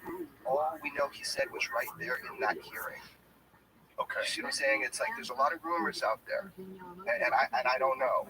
So this 12. You've heard it from people, and I've heard it from people, not from Grush though. Okay. Okay, so I'm confused. So what has Grush said? Grush said they definitely have physical crafts. So he was really. So let me just set the scene for you with this hearing thing, right? So I know when people think this is like orchestrated, man, we fought for every millimeter of doing that hearing. Like I personally did, you know, and so did George. And the idea was, what can we put out to the public and let everybody know this is important to us? It's the first time in history that you have Commander David Fravor, Lieutenant Ryan Graves, and then one whistleblower, a guy named David Grush. We can't validate what he said because it's all classified information. But Commander Fravor, friends of ours, you know, Commander Fravor, he like just told what happened to him, chased the UFO. Then you've got Ryan Graves, who his whole squadron has been seeing these things. You've had both on your podcast. But Grush stood up there, and he was very careful with his words, and I want people to know why. If you look at that setting, you're going to see right behind him was a guy named Chuck McCullough. Chuck McCullough is the former Intelligence Community Inspector General, so like the cops of the intelligence community. And he was right behind David Grush, who is his client. So he's representing David Grush because David Grush put a whistleblower complaint. That was so sick, Mikey. So there's, I know. this is the biggest conspiracy photo of all time. Can you imagine people seeing this and be like, what are those idiots doing up there with him? But so behind They do with the beard, the glasses in the back. He looks so happy. People think that guy with the bald head is James Clapper, by the way. I got a bunch of comments that Clapper was looking at my notes during this. I gotta say, I don't know. He's just part of a Ryan's organization as a. But you know, here's the deal, man. This photo is kind of hilarious because George had ontological shock when we were in that room. It's like he's sitting there. He's sitting there and seeing, after all this time, this shit's being said out loud. So what happened was the seats were kind of like designated for us because George and I were supposed to testify, by the way. But then common wisdom says, why have these journalist guys when you can hear directly from the first-hand people? And we agree. Yeah. But what we did was we put on congressional record statements, and people should read them if they haven't. They're on congressional record. I did an assessment of kind of the estimate of the situation on UFOs. But he named names and programs. But what you're seeing there is, and I kind of had to fight for this, you know, is getting his lawyer behind him should be like an obvious fucking thing when a guy's going up to testify under oath in front of Congress. If you believe him, he's speaking under whistleblower protection. Dude, it was hard to get his lawyer behind him. I literally had to put the lawyer behind him. So we got the lawyer behind him so he could lean like, careful, Dave, careful, which he did like a bunch of times. And then there's George looking all scrunched, and everybody's like, why Jeremy over there with no one next to him? I think people are a little afraid of me because, you know, a little bit of a maniac sometimes. Whatever. We're there. Dave starts talking. They ask him questions. These weren't pre-scripted or anything. You know, we're talking about what could be asked for sure, but they weren't pre-scripted. What Dave Grush said, and correct me or add to if I get this wrong, Dave Grush said, I did an investigation. It was my job. I was hired by, and this is a guy from the National Reconnaissance Office, the National Geospatial Intelligence Agency. Like, this guy is he's been in the intelligence community a long time. And he sits there under oath, and he says, I did an investigation. I interviewed, it was my job to look at over 2,000 special access programs, like black programs. And it was my job to find out if any of them had to do with UAP, and if there's any money being hidden, like misappropriated, theft. And he's like, after interviewing 40 witnesses, I found a ton of shit that supports this. And in fact, he said, I found people who worked on the craft firsthand. And they had to come in, or they willingly came in. He called them hostile and non-hostile witnesses. And he's like, so I did that whole thing. The second I did that, which was my job, I was given the job. reprisals started happening to me. So he smartly did a whistleblower complaint through the Presidential Protection Act 19 or something. He got the head of the ICIG, the former head of the ICIG was a lawyer, and he says, fuck, dude, here's what I know. Here's what people don't know. Is the ICIG, so the intelligence community, did their own investigation into David Grush. What he found, they interviewed like 40 plus under oath, and immediately said David Grush's claim is both credible and urgent. So it's not like just one guy telling you. Our intelligence community did a deep dive investigation into what David Grush told them under oath in the right secure settings, and they're like credible, urgent. So David Grush can tell you the basic things that happen, but you know how he kept saying in the appropriate environment, if you've got clearance, we can do that. I'm willing to give you a list of hostile and non-hostile people that worked on the craft. You know, biologicals, he even said. He's like, I'll give that to you today.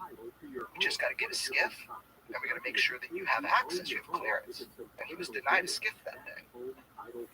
He's a credible guy. He's the real deal. I mean, he had a career in the Air Force, served in Afghanistan, a distinguished career. Then he goes into the intelligence community, working for the National Geospatial Intelligence Agency, signed by his boss to be the liaison to the UAP task force. That's what Congress had set it up to investigate the whole UFO matter before the current program existed.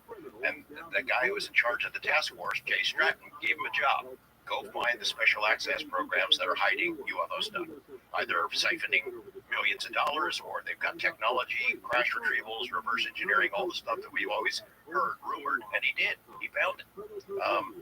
Well, most of the juiciest stuff that he found, he can't say in an unclassified setting. It has to be because they will get him. They will bust his ass if they can. They've already tried. Like 4 times, and that's something offline we'll talk about. There have been attempts to get him silenced and muzzled, by the way, to not do podcasts or shows and stuff, right? To get him muzzled by people that are trying to say he's talking outside of his DOPSR, which is like what he's allowed to talk about. So they're looking for one word that he says that's outside of that. Like, I get asked by people in the government, has he ever told you the number of crashes? Has he ever told you locations? Like, I'm gonna fucking answer you, first of all. Second of all, no, he hasn't, because that would be illegal if it were to be true. So he is authorized to talk about a very limited number of things, right? Correct. And they're not vouching for their authenticity. DOPSR process, which is, I don't know what it stands for, but it's like a pre-pub process. He very smartly, because his lawyer is really smart, former ICIG, he's like, write it in what you want to talk about and see what they come back about what you can't talk about. So they're not saying what he's saying is true. They're just saying you can talk within these parameters.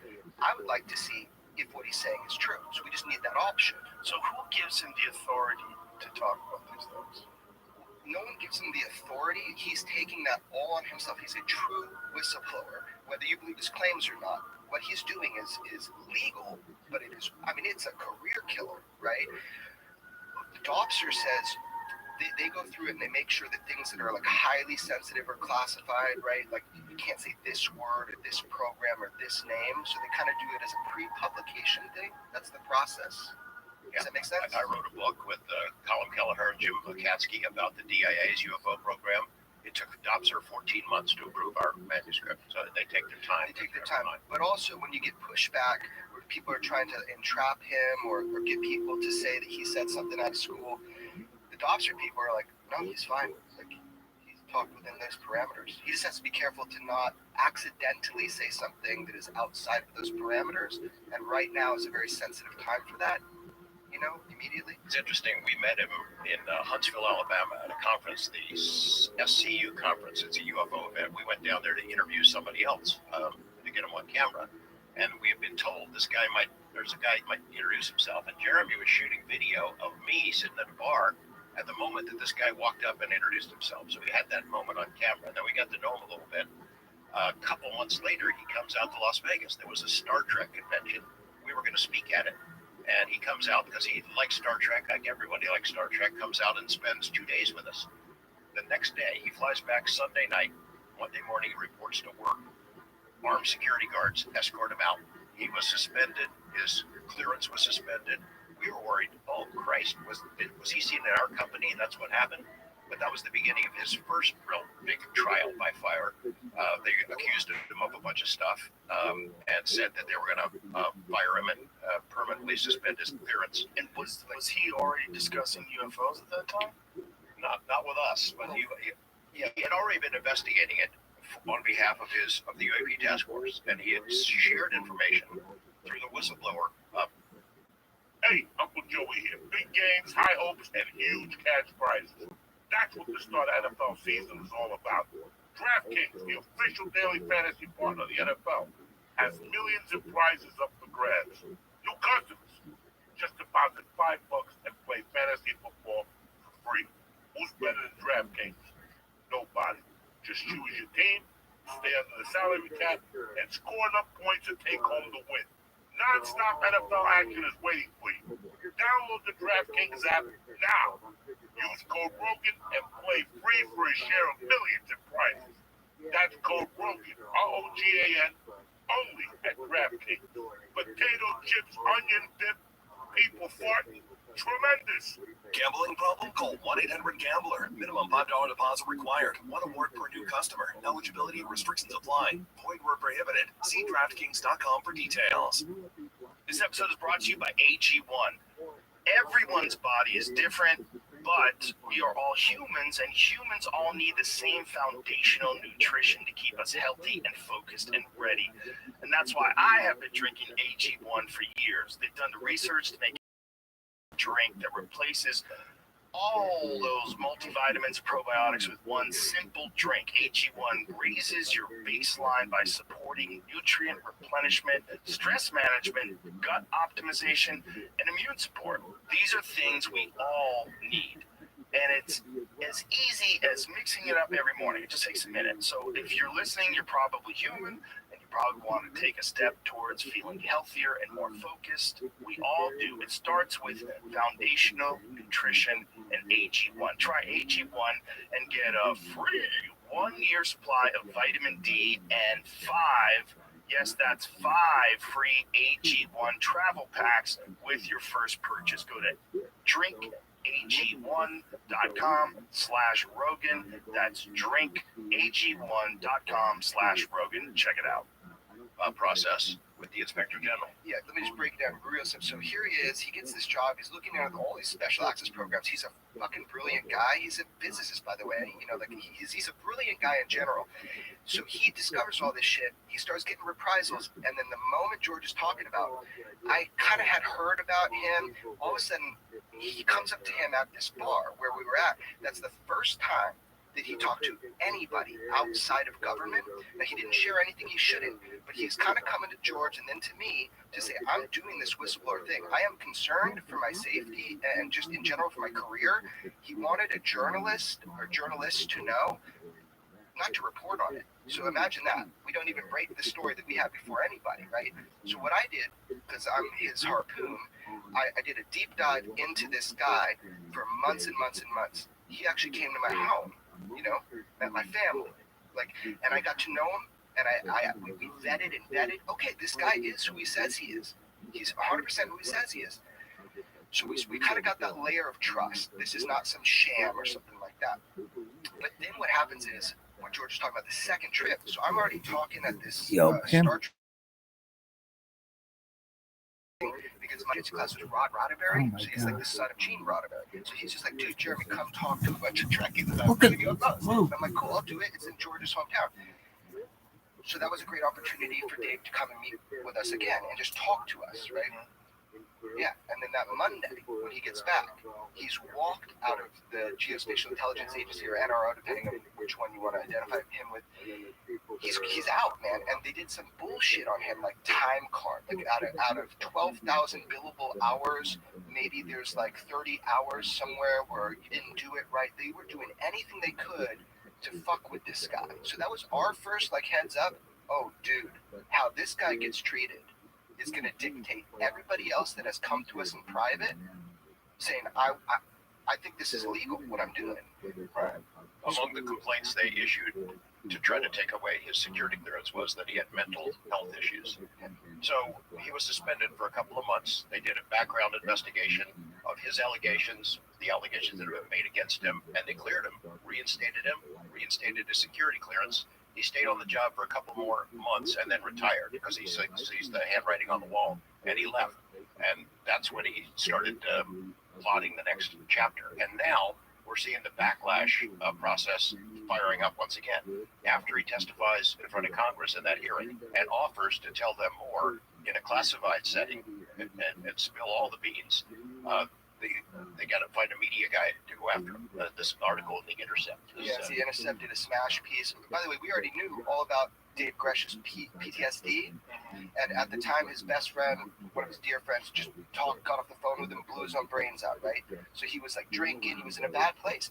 First day one, I talked to him, I said, what dirt are they going to pull up on you? If what you're telling me is true, they're going to get some dirt. And he goes, look, man, I had PTSD, I dealt with it, I survived it, nothing horrible happened. But, he told us day one, man, that Intercept thing was some bullshit. They come in and they try to discredit what he said because of his PTSD shit. And the thing is, that happened to Lazar. Like, if you believe or don't believe, don't care. That did happen to Lazar, too, where people try to discredit his character to try to minimize what he's telling you. So we saw that with Dave. And that was only the visible stuff. I'm telling you, things behind the scenes that have been done to Dave and his family, it's disgusting. Like, not even just like pull your clearance kind of shit. Like, there are people that don't want him, that he's an embarrassment, to the Department of Defense. If what he's saying, he's coming out of school and he's saying, I saw some BS. If they don't want that. So we are in a pushback phase. They not only the intelligence community and military folks tipped off a reporter and said, go look for this. And they found some police records of where he was drinking too much and was suicidal. And that was adjudicated. It was looked at. The Department of Defense, his employers looked into it. He'd gone through treatment. He got past it. He was a better person, a stronger person for it. But they leaked that information to just besmirch his character. And now we see additional pushback in Congress. So this committee that held this hearing into UAP matters was a subcommittee on national security of the Oversight Committee, the larger committee. Since that hearing happened, the chairman of the House Intelligence Committee got together with the chairman of the Oversight Committee and decided no more UFO hearings in the House.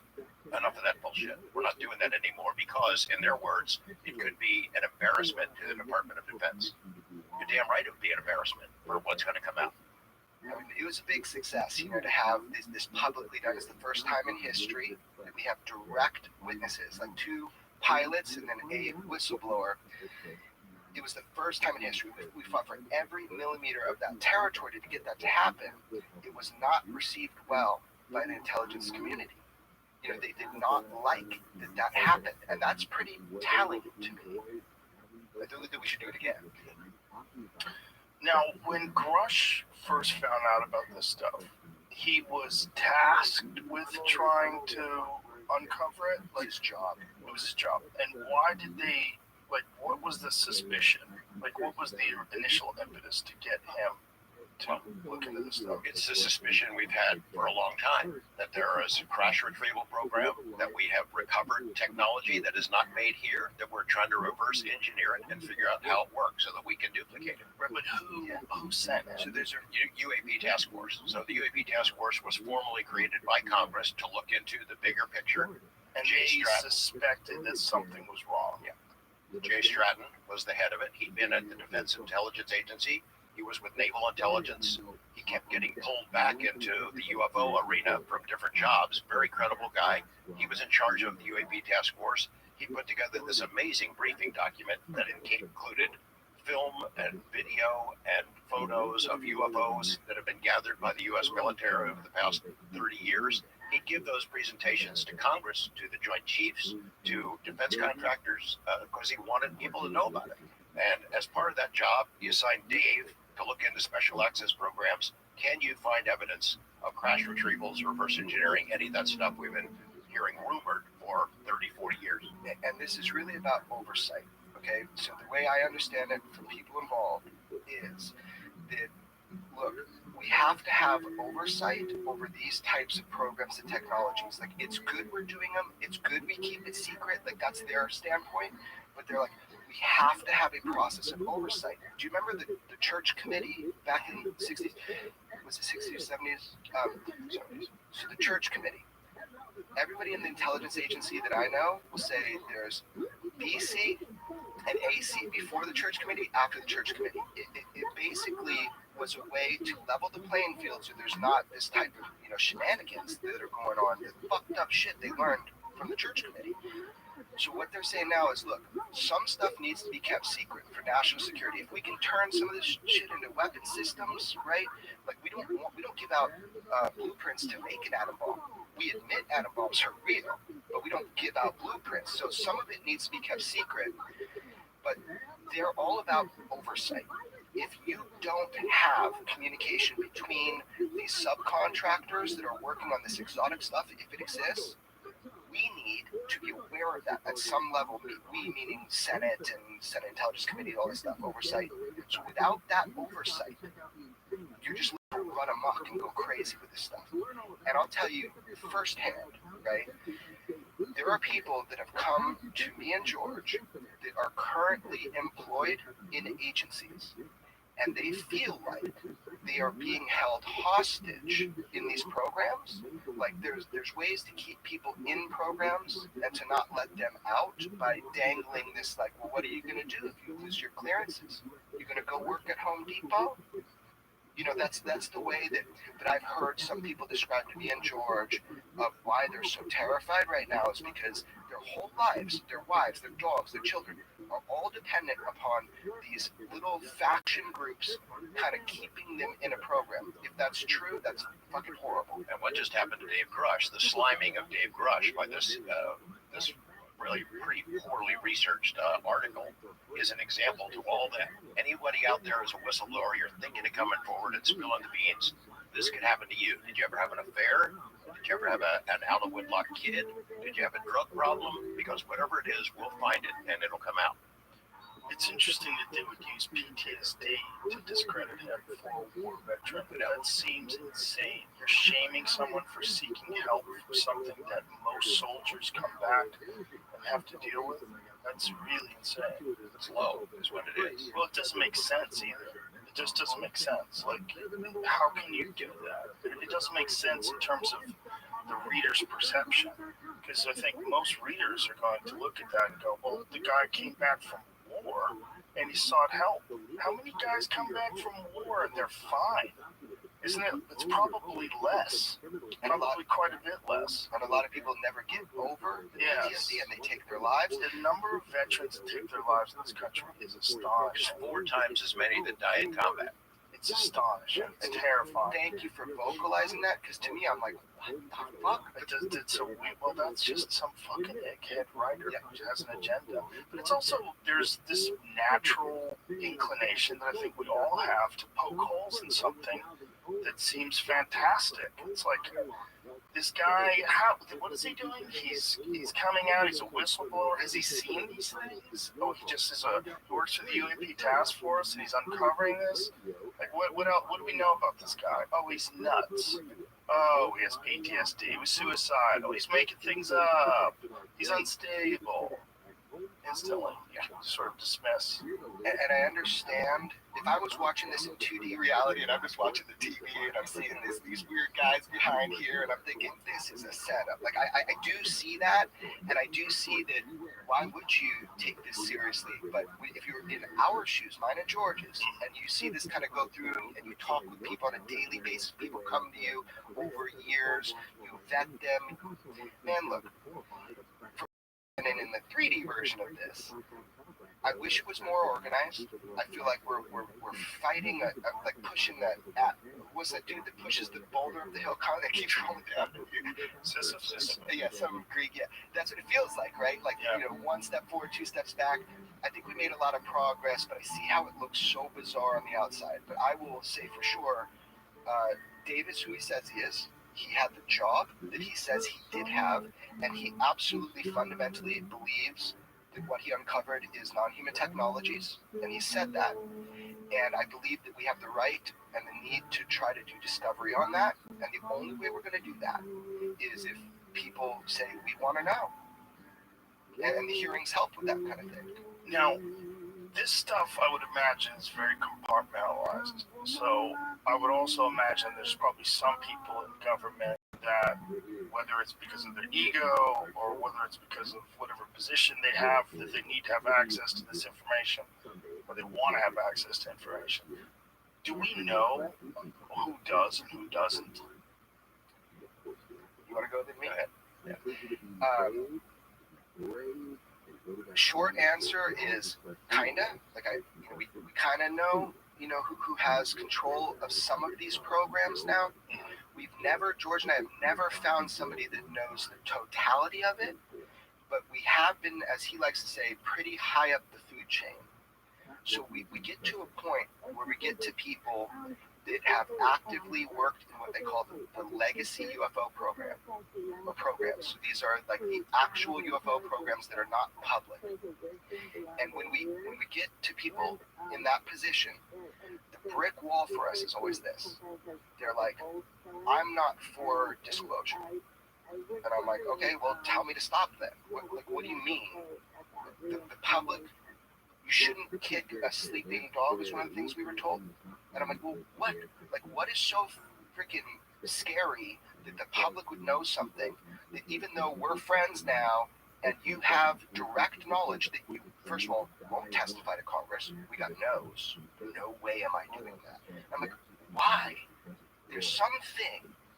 We keep getting up to that point where there's something and we don't know what it is. And maybe it's just they want to keep Gollum's ring. They don't want anybody else to have control of the shit. Or there's something they're not telling us that is so gnarly that they don't think people can handle it.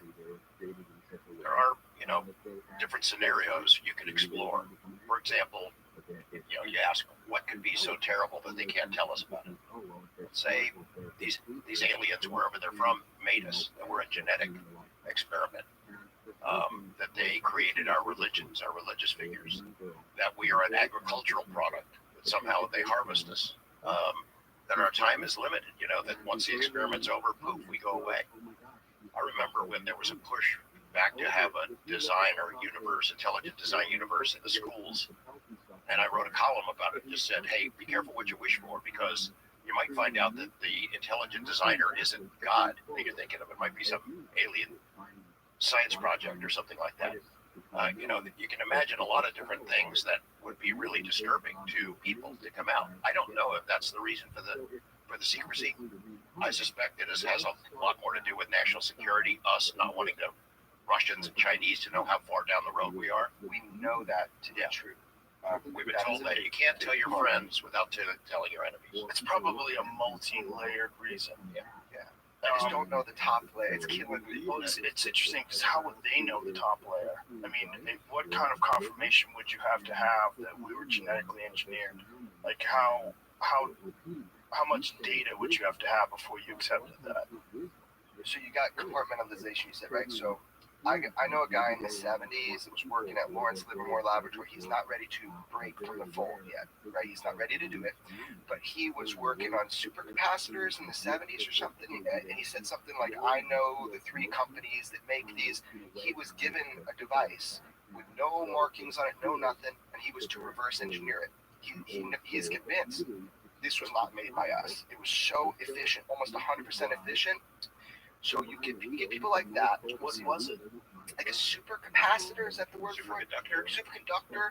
So it was just some device that he was, as an electro kind of specialist, was working on. But this is just a one-off story to give you an example. What exactly is a superconductor? I don't know, dude. That's what Google's for. Yeah.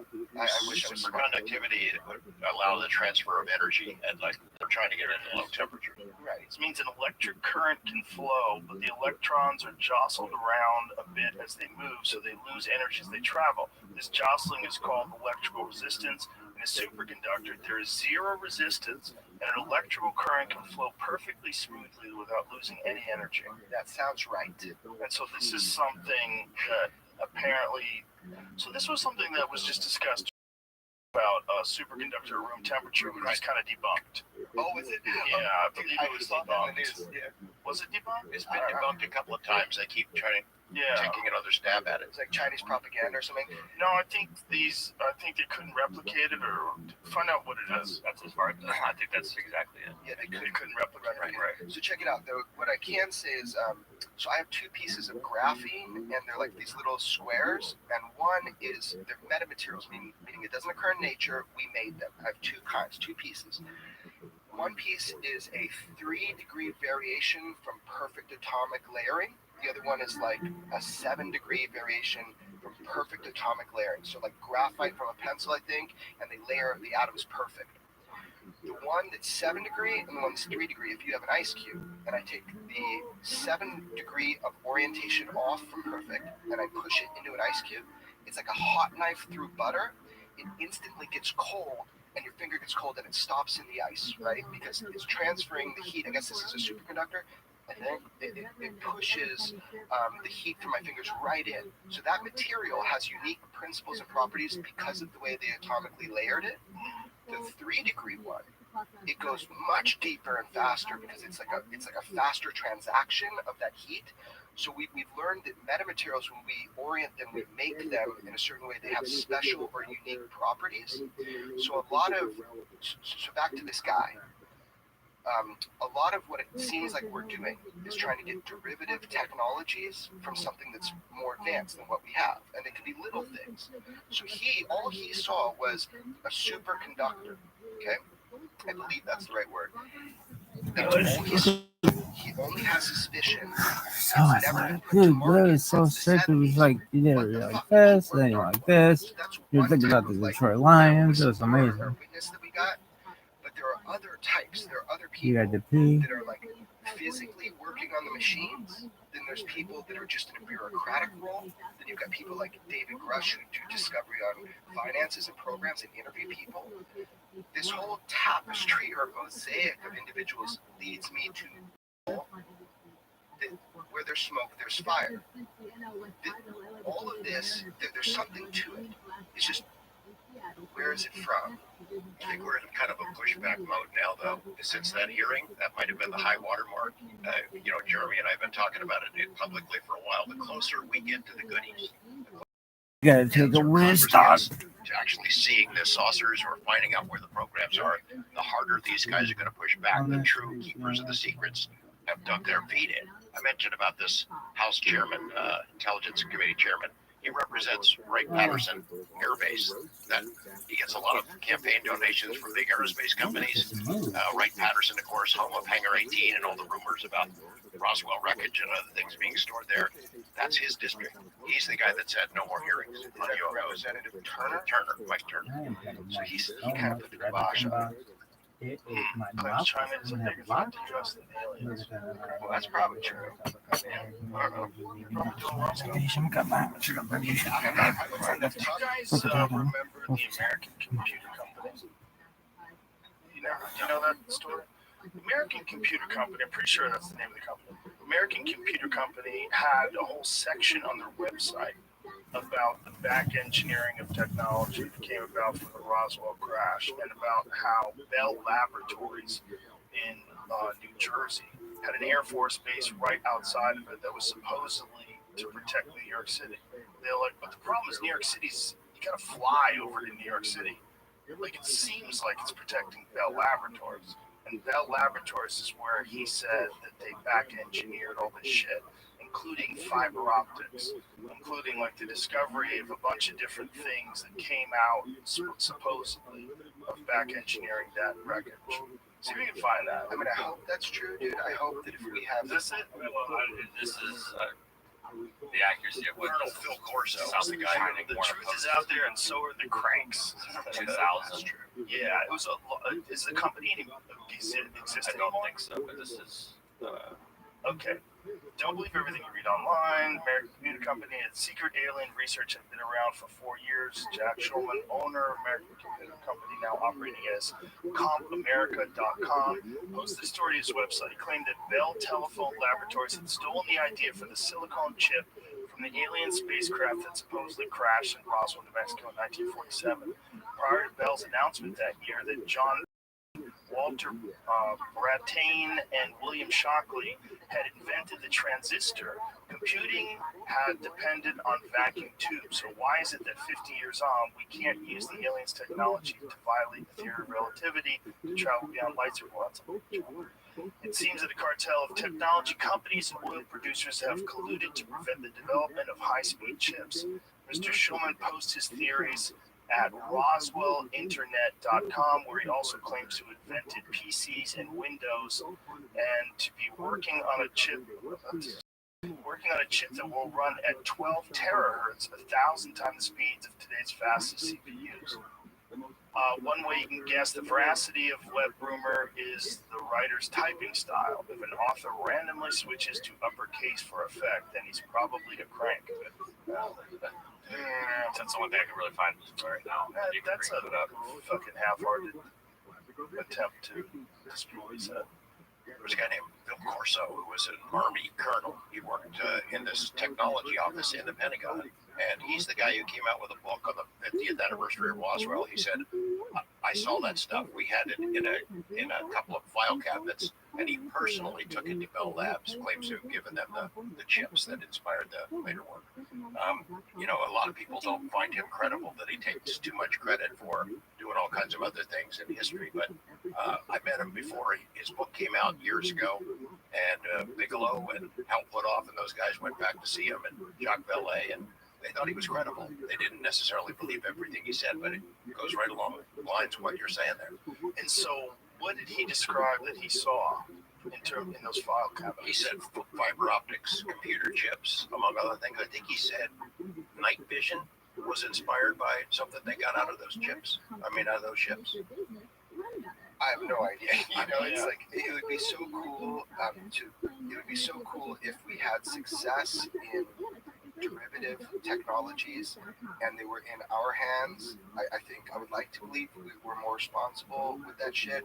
I know for a fact that, and George can attest to this, that the UFO topic is taken at the level of above weapons of mass destruction within our government, within government agencies. Like, they take it that seriously. So that is not a throwaway statement. I'm telling you, I know that, and George can attest to it. Right? So here's the deal, man. If that's true, then I do understand the perspective. Whoever gets the technology first wins.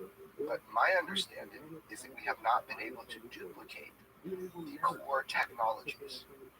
And if that's true, because it's so far ahead of what we've got, what we can do is kind of like get derivative technologies. All you have to know is what the legislation is put into the National Defense Authorization Act.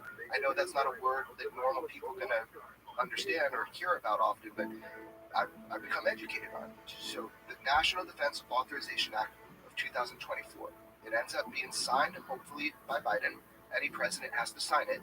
And also the Intelligence Authorization Act. So the language that they put into these is all people need to know, because they wouldn't fabricate this out of thin air, and they wouldn't spend resources on creating this language if they didn't have more than a good suspicion that we have this kind of tech and that we're trying to reverse engineer it.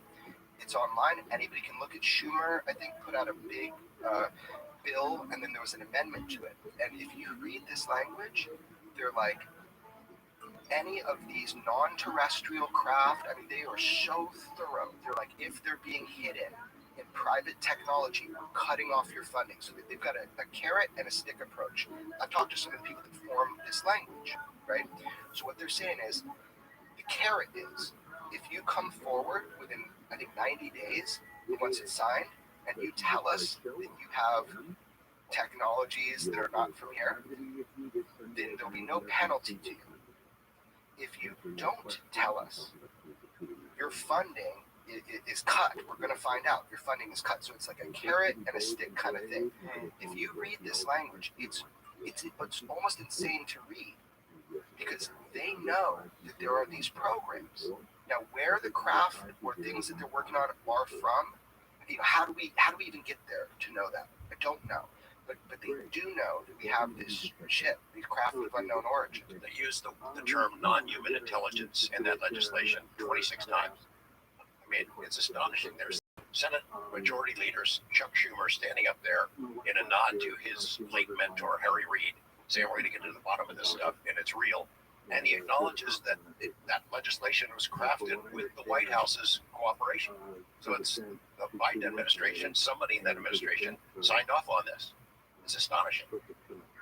People don't like it though. Like if you're in the IC and you've got these like secret, programs, or if you're like, let's say with Lockheed, let's say you're Lockheed and you got some really cool thing, they might be looking to move it now because I don't think they're really worried about funding being cut off. I think a lot of these black programs can be funded asymmetrically, like in different ways than getting money right from Congress. But I'll tell you, that language tells you everything because it shows you that they are taking it so seriously that they have some sort of pre-knowledge that these programs exist. In fact, they probably know where these objects are being stored. That you said some number, you and I might talk to similar people, but definitely that number floated around. I have no idea if that's the correct number. I just know that they have been told where these holding facilities are. They have been told. All they got to do is get the authority to go knock on that door and go inside. What is the explanation of how we acquired these crafts? There's crash retrieval, but then there's also ones that are intact. This episode is brought to you by ZipRecruiter. I know there's a whole lot of people changing jobs right now and a whole lot of places hiring, which means if it's your job to hire, you are probably slammed. I see you.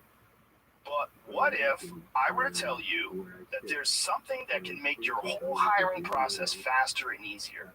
It's ZipRecruiter. Instead of you doing all this hiring work, ZipRecruiter works for you.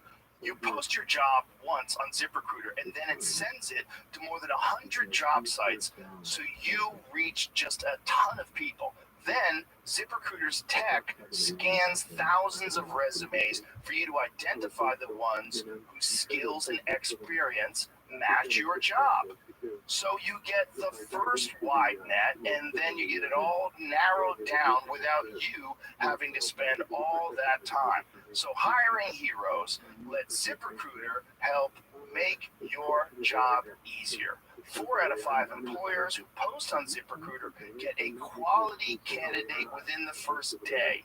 See for yourself. Go to this exclusive web address to try ZipRecruiter for free. That's ZipRecruiter.com/Rogan. Again, that's ZipRecruiter.com/ROGAN. ZipRecruiter, the smartest way to hire. The Expendables are back. This is going to be fun. Get ready for another wild ride. You almost killed me. You're welcome. Jason Statham. Let's fly, baby! Sylvester Stallone.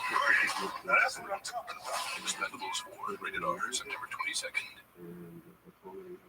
Remember, Lazar said that nearly all of the ones that he saw, except for one that had a big hole in the middle of it, all looked intact. It was his gift. They were dug up at archaeological sites, or there were gifts, like throwing a cell phone into a chimpanzee cage. Here you go, crazy humans, knock yourself out. Let's see how you do with this. That they're just left there for us to find, and as a challenge to us, I guess. Yeah, I have the same problem as you. Like, I'm like, these motherfuckers not crashing. If they're coming from somewhere else, they're not crashing. Right. But people will say to me, look, man, we have airplane problems, and sometimes even planes crash, and maybe there's other circumstances where these things could have crashed because they were hit with some technology. Maybe 2 of them were dogfighting. Electrical storms. I don't know. That was the Virginia, Brazil story, right? Yeah, right. Electrical storm. Also radar. Some people suspect that really powerful radar can interfere Right, with it. because some of the radars are also weaponry. That's thing, like reception, but also output on some things. So there's some cool devices that actually shoot like high laser weaponry. But my thing is, I don't know if they really crashed. George is kind of edging towards maybe archaeological digs, maybe gifts. Lazar said that one of them is supposed from an archaeological dig, right? Yeah. Do they know where? Not that I know of. Does he know?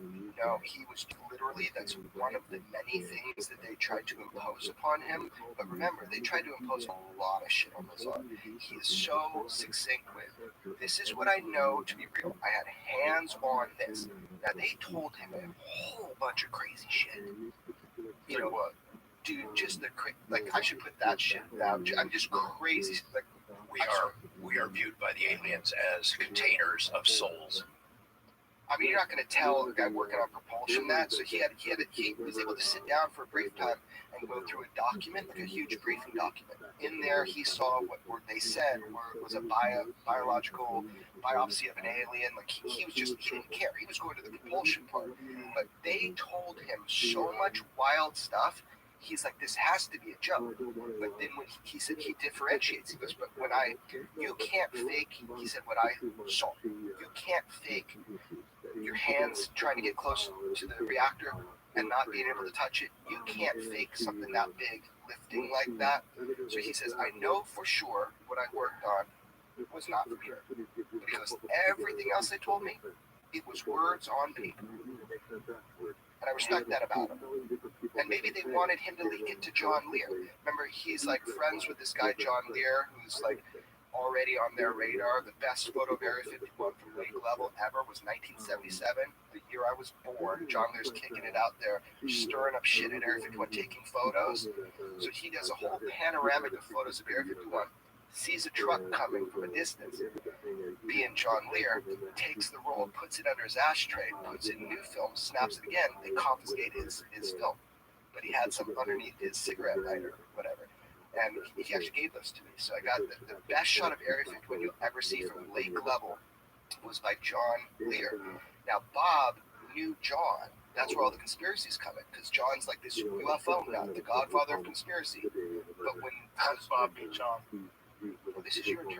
Through a guy named Gene Huff, who was a post-exposure, he met him before he worked out there.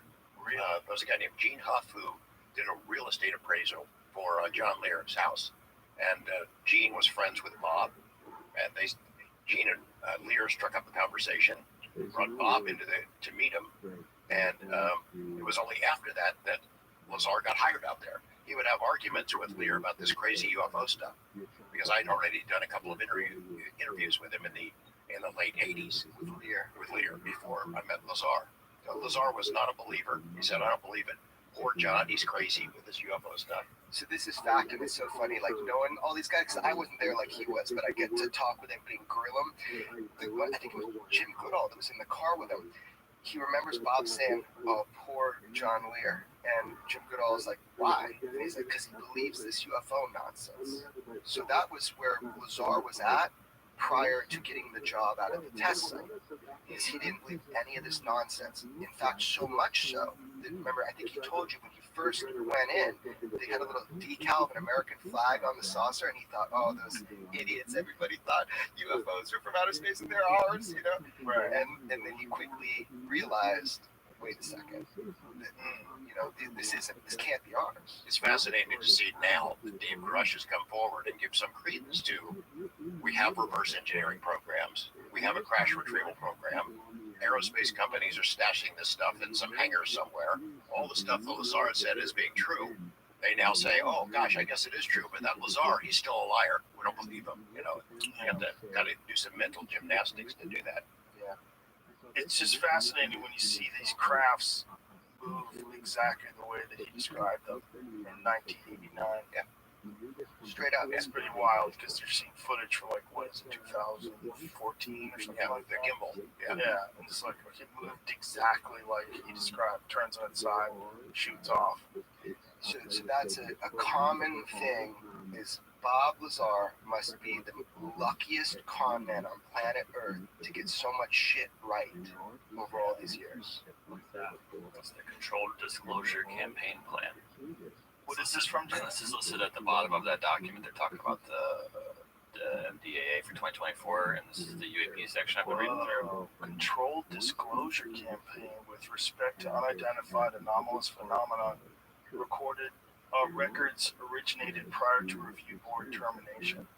This review board, I'm not sure what this is. It talks about all of they get all of this information, and you better give it to them. Is sort of what it says. They want to set up a review board that would basically declassify stuff that they come across. Yeah, I'm being told by people involved that that's not good enough. Like, this is one step, which is to get this presidential review board, and you get a bunch of sociologists and scientists and some Nobel Prize winners and for the American public in a controlled way.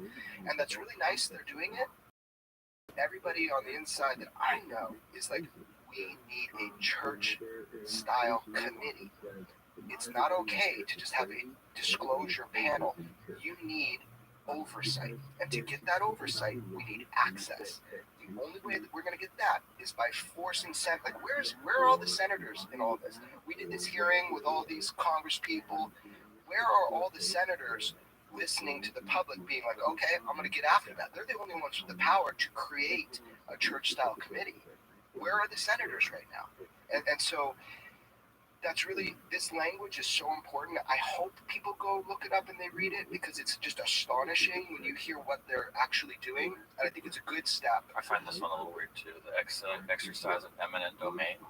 Yeah. They can go and take anything from anyone who's got anything. Yeah, the federal government shall exercise eminent domain over any and all recovered technologies of unknown origin and biological evidence of non-human intelligence that may be controlled by private persons or entities in the interest of the public good.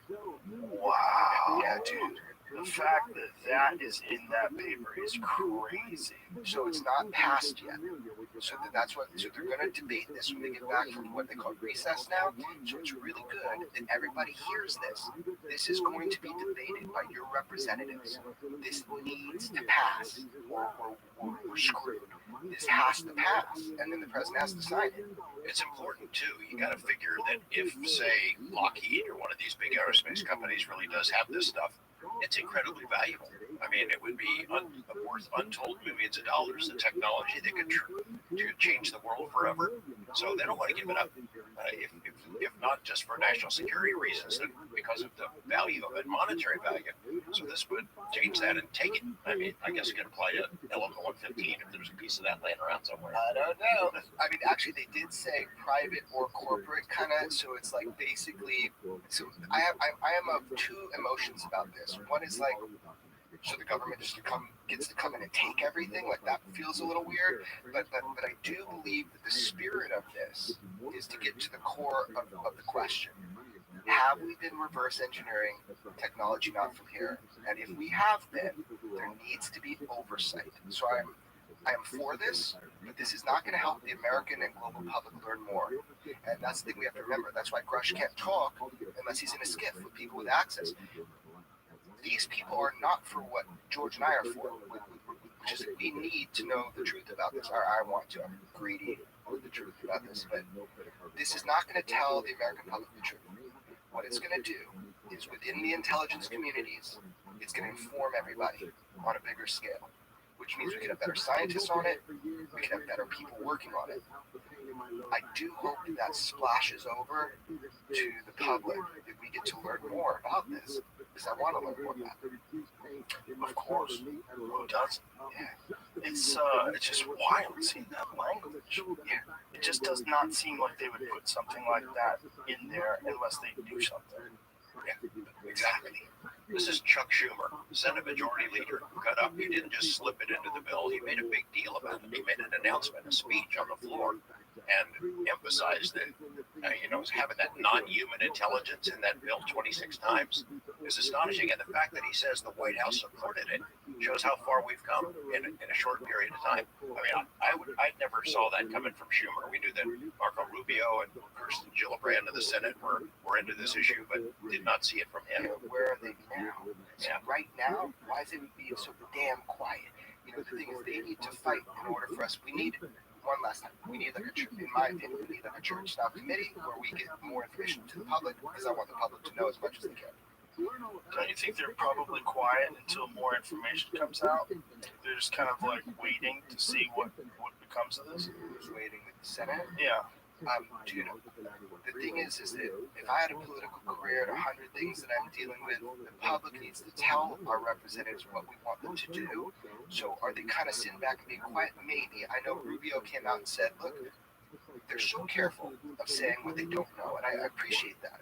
But he's like, look, I have been testified to, or people have come to me and our groups, and they've said that they're worried about their own well-being, that they have directly worked on these things. So he is being informed.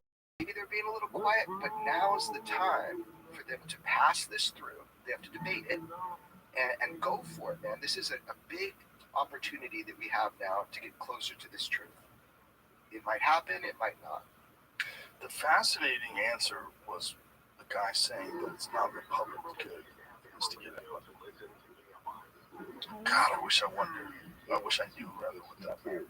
Because the big speculation, there's a bunch of big speculations. The big one has always been that we were genetically engineered. I mean, that's something that Zechariah Sitchin talked about, describing the Sumerian texts and those ancient clay tablets that show this very large, strange-looking humanoid with a humanoid on his lap that has a tail. It's very bizarre. It's like childhood's end tech. Clark? No. So how they acclimate the human society, if I remember the book properly, is they have all these motherships just hover all over the earth, and they sit there for generations, acclimating people to them, because the ETs or whatever, they've got a problem. The problem is, they look like the fucking devil. That was the book. I don't mean to give it away from you, but it was so crazy. Oh, that's amazing. Just speculating right now. Just speculating. Because it's driving me crazy. What do you think, if this is true? We're just saying, if this is true, if we're being visited by something, what could be so powerfully devastating that these keepers of the secrets have literally, all of them, pretty much stopped at the same place and talking to me and George, which is like, I am not for disclosure on this. There is something they're not telling us that is so heavy. Well, it could be a bunch of things, right? It could be the fact that they do want to get control of the technology before enemies do. That makes sense. But it also could be the genetic engineering thing, because there's a weird thing with human beings, the lower primates. The lower primates are all still around, and there was a bunch of different kinds of humans that didn't make it, Neanderthal, Denisovan, there's a bunch of other ones that keep discovering new ones. But God, there's a giant leap between us and the other primates. A weird one. Real weird. We vary so wildly in terms of how we look. We vary so wildly in the environments that we can live in. We have a hyper intelligence in comparison to everything else that's on the planet, like giant leaps above in terms of our ability to manipulate our environment. We're not like anything else. And the thing about when you look at us and you look at primates, you go, oh yeah, we're similar. When you look at us and you look at chimps, you look at, bonobos and stuff, you're like, yeah, I guess humans are kind of similar to those in a little bit. Like you've watched Chimp Empire, that show on Netflix. But boy, big fucking difference, and they're still around. They're still around looking exactly the same. And we somehow or another advance to this very bizarre thing that flies around in metal tubes through the planet and sends video through space. We're so much different than them. And, they are our ancient ancestors, right? They're our ancient cousins. Like, what happened? Would people freak out if that story came out? Yeah, I think it would. Well, I think it would really throw a monkey wrench into religion for sure.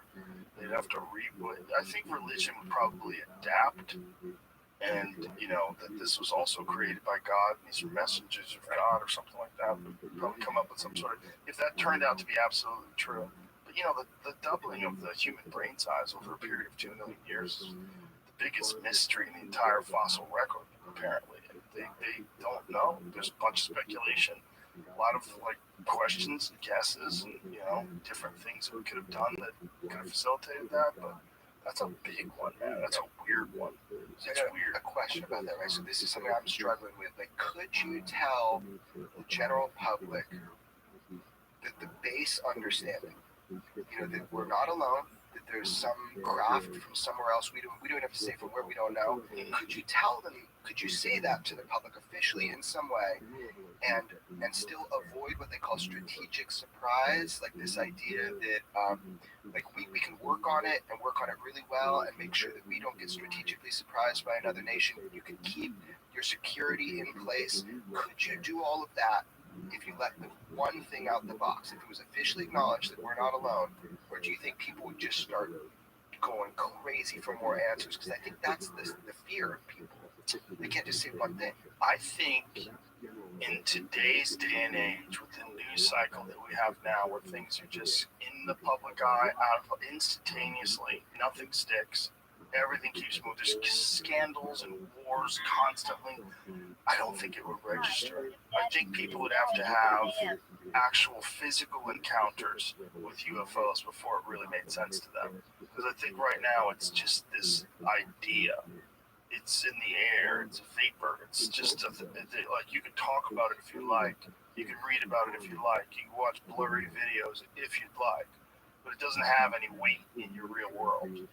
Now, if we start seeing them, you know, if they're like hovering over Los Angeles and they're undescribable and they rocket off into insane speeds and smaller crafts come out of the mothership, and if that kind of shit happens, that would get real weird. That would get real weird real quick, and that could lead to chaos. That could absolutely lead to chaos. And if we somehow or another had proof that, you know, maybe we are some sort of a science project or some product of genetic engineering, or maybe the human farm thing is real, that they literally created us to try to get us to do things here, or to try to recreate souls, which is like a very bizarre thought. You know, that the soul is a thing that we carry around, and that there's some sort of value to having so many souls. That's like, oh, this is old school. This is my gateway drug into UFOs was John Lear. And first time I sit down with him, you know, he's like got this big cigar and he's looking at me and he's like, we're all property.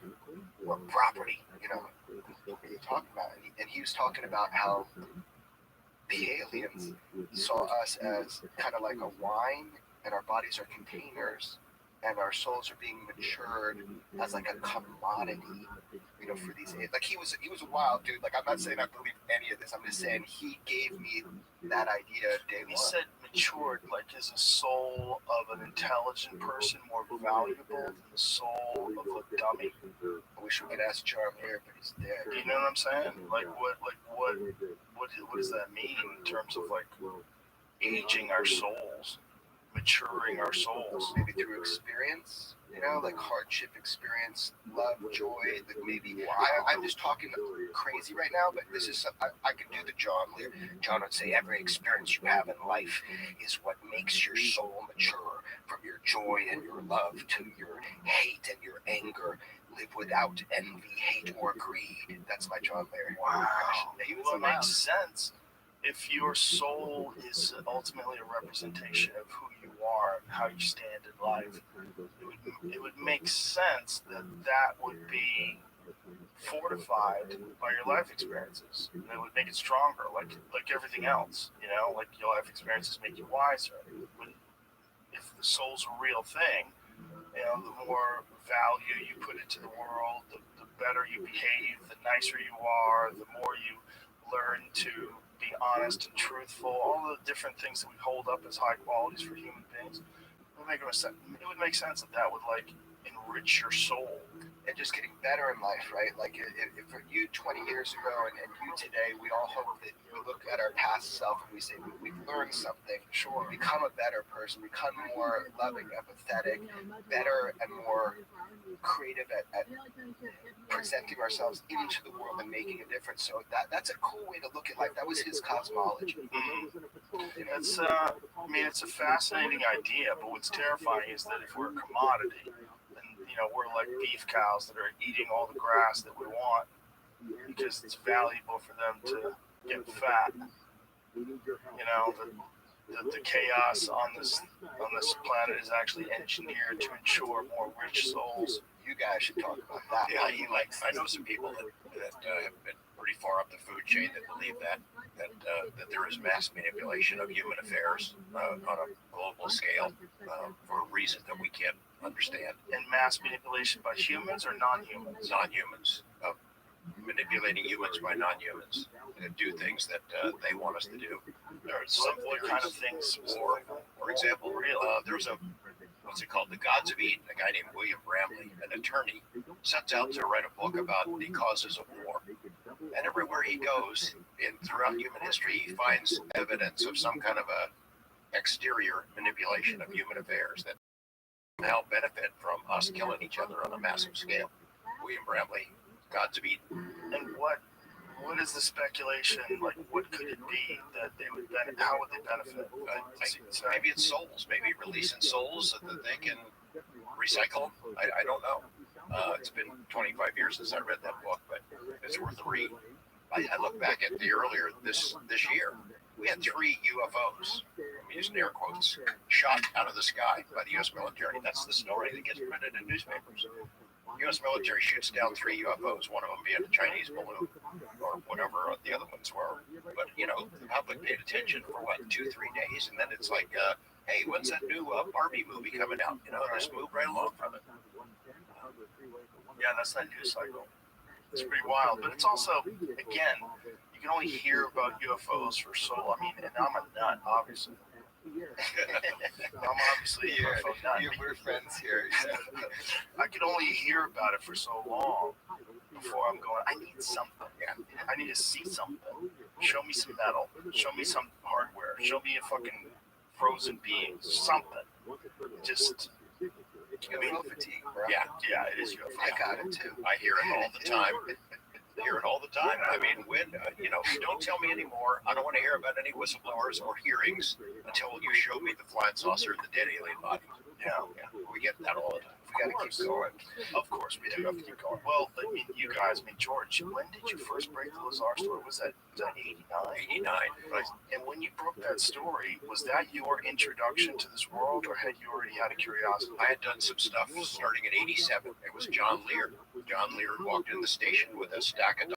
He had helped us break the story of this secret plane out in the Nevada desert that was invisible to radar, stealth fighter.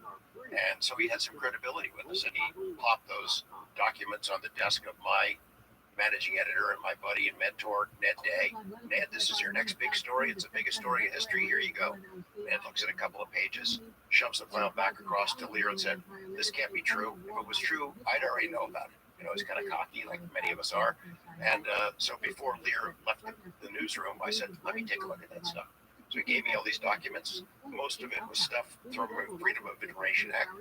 These agencies like the FBI and CIA, before FOIA was the law of the land, would deny that they ever did any studies that had any interest whatsoever in UFOs.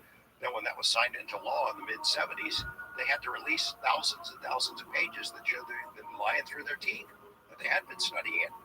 All these pages of information of studies and experts and panels and all kinds of things like that. So Lear gave me that stuff, and that's how I got hooked, is the paper trail that established that our military, our intelligence agencies were telling the public one thing. Warrior, pretty little heads, pay attention, move along, nothing to see here. But behind the scenes, they took it very seriously. They were very concerned about where these things were from and how this technology works and the fact that they can't do anything about it. So that's how I got hooked. In 87, I started reading about it. And then meeting Lazar in 89, almost by chance, and realized, all right, look, I'm going to report on this. I got to really dig in and learn everything I can. And I was cocky enough to think, well, give me 6 months, I'll have this whole thing figured out. That was 36 years ago. Wow. It's got to be crazy to see it now in front of Congress. I had a moment. I did. I had a moment. I just kind of had to bow my head there when it came over me after all this time, seeing what was happening, unfolding in front of me. I just never thought I would see it. And what was really amazing is the partisan divide was gone suddenly. There is an issue that the two sides, far left, far right, can agree on. There's AOC and Jamie Raskin on one side of the room, and there's Tim Burchett and Matt Gaetz on the other. And they're all asking questions, and it's not just questions prepared by staff. They're doing follow-ups. They're into it. They're into it. It was amazing. It was just absolutely amazing to see it. Have you heard any speculation as to why they want to hide the information? Have you heard anyone that says that this is why? Yes. So, to the best of my knowledge, directly to me, so many times that I can't count, is strategic surprise, that we have to be ahead on this, that Russia has a UFO exploitation program reverse engineering. We know China has one. Like if these were theirs, like they wouldn't be having these huge programs they've actually announced and bragged about in China. So it's strategic surprise. Whatever we can derive from these technologies, we know that it can be weaponized. We know that it is so powerful just by the propulsion systems alone, how they move. They suspect it's gravitational. Just like Lazar said, the top dogs that we know that have worked on this problem set for our government believe by observation that these propulsion technologies are gravitationally based. It goes back to Lazar. We can't produce gravity. But what if there it was, he said, something that produces gravity. So if that is true, then they know that just even the laser weaponry technology that a colleague of mine and George actually did study for our government. I don't know how far I can go on that one, but that's true, that the people are looking at unknown technologies and exploiting them for laser technology. That's factual stuff. He'll tell you more about it. So, if we get left in the dust, everybody believes we're ahead right now in the secret little reverse engineering. Why do they believe we're ahead? Well, maybe it's hubris. I hope we're ahead. Everybody that I know and everybody that George knows believes that right now we are still ahead on these reverse engineering programs. So let's just couch this. Let's believe it for a second. Okay. We're reverse engineering UFOs. Okay. It has been conveyed to us in the most direct sense that we believe we are ahead right now. But the way China works, they can quickly get a quick advantage because they don't have the same restrictions that we have. They can control every piece of that program, no questions asked. We can't quite do that. So there's a fear that we're going to be left in the dust at some point and we'll have what they call strategic surprise. So that is a good reason that I understand that people want to keep this shit under wraps right now. I don't believe that if they said, look, you've been seeing them all through human history. We're now capturing them on multitudes of corroborative visual types of evidence, from thermal to radar. That's the big deal about what George and I released about the 2019 swarms. It's corroborative visual evidence, right? Now that we have all these sensors that are so cool, just tell people, whatever, we're not alone. Whoever these are from, maybe we don't know. I don't know that that's going to go over so well, but I feel like we should tell people that if we find out it to be true. So most of the reason why they're withholding the information is not worried about the collapse of society. It's worried about having control of this technology. Yeah, I believe so. There's no way you can separate national security issues from this. The last time I was here, Joe, we talked about nuclear incidents where UFOs appear over nuclear missile facilities, missile bases. They disable those missiles. That's happened in our country. It's happened in Russia. I don't know if it's happened in China, but it's real.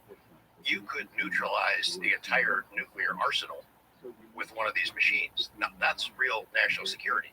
It's so interesting that our government says, dismiss the blue book because there's no threat to national security, and yet it clearly has national security implications if they can control our nuclear weapons. The friends of mine, as far up the food chain as I've gone, have said this: you can't tell your friends without telling your enemies. You can't tell part of this story because no one would ever be satisfied with part of it. You can't be halfway pregnant, So it's national security, and I can get with that. Like, I get that. I understand that explanation. There's just a step further that I'm not understanding yet. Yeah, but I understand the national security. What do you mean by step further? Like what we were talking about before. Like, what is it that's so devastating? Because we get to that sometimes. What is it that's so devastating? Like, they're okay with us reporting on stuff like as friends. Like, they're like, I'm not going to inhibit you in any way. George and I are in a weird position. So, of course, people are always trying to trick us all the time. Major good tricks. They would love us to fuck up. Like CGI video. Sure. Like, how you send me stuff sometimes? I'm trying to think about it.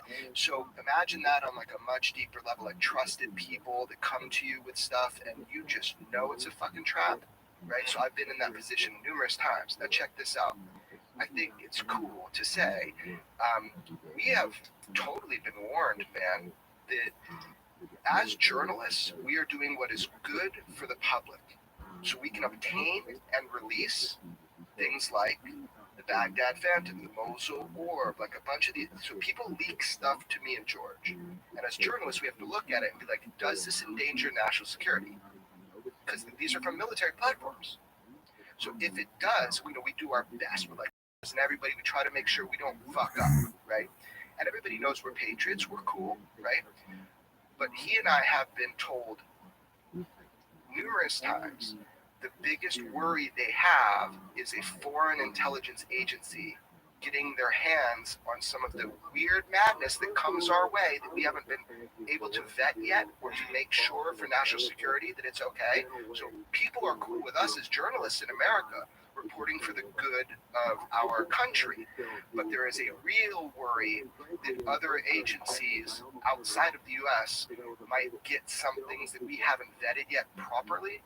Did I explain that okay? Yeah, I'll just add this, is that we were told earlier this year, and in fact the Department of Defense spokesperson announced that there is a Department of Justice investigation into 2 of the images that we made public this year.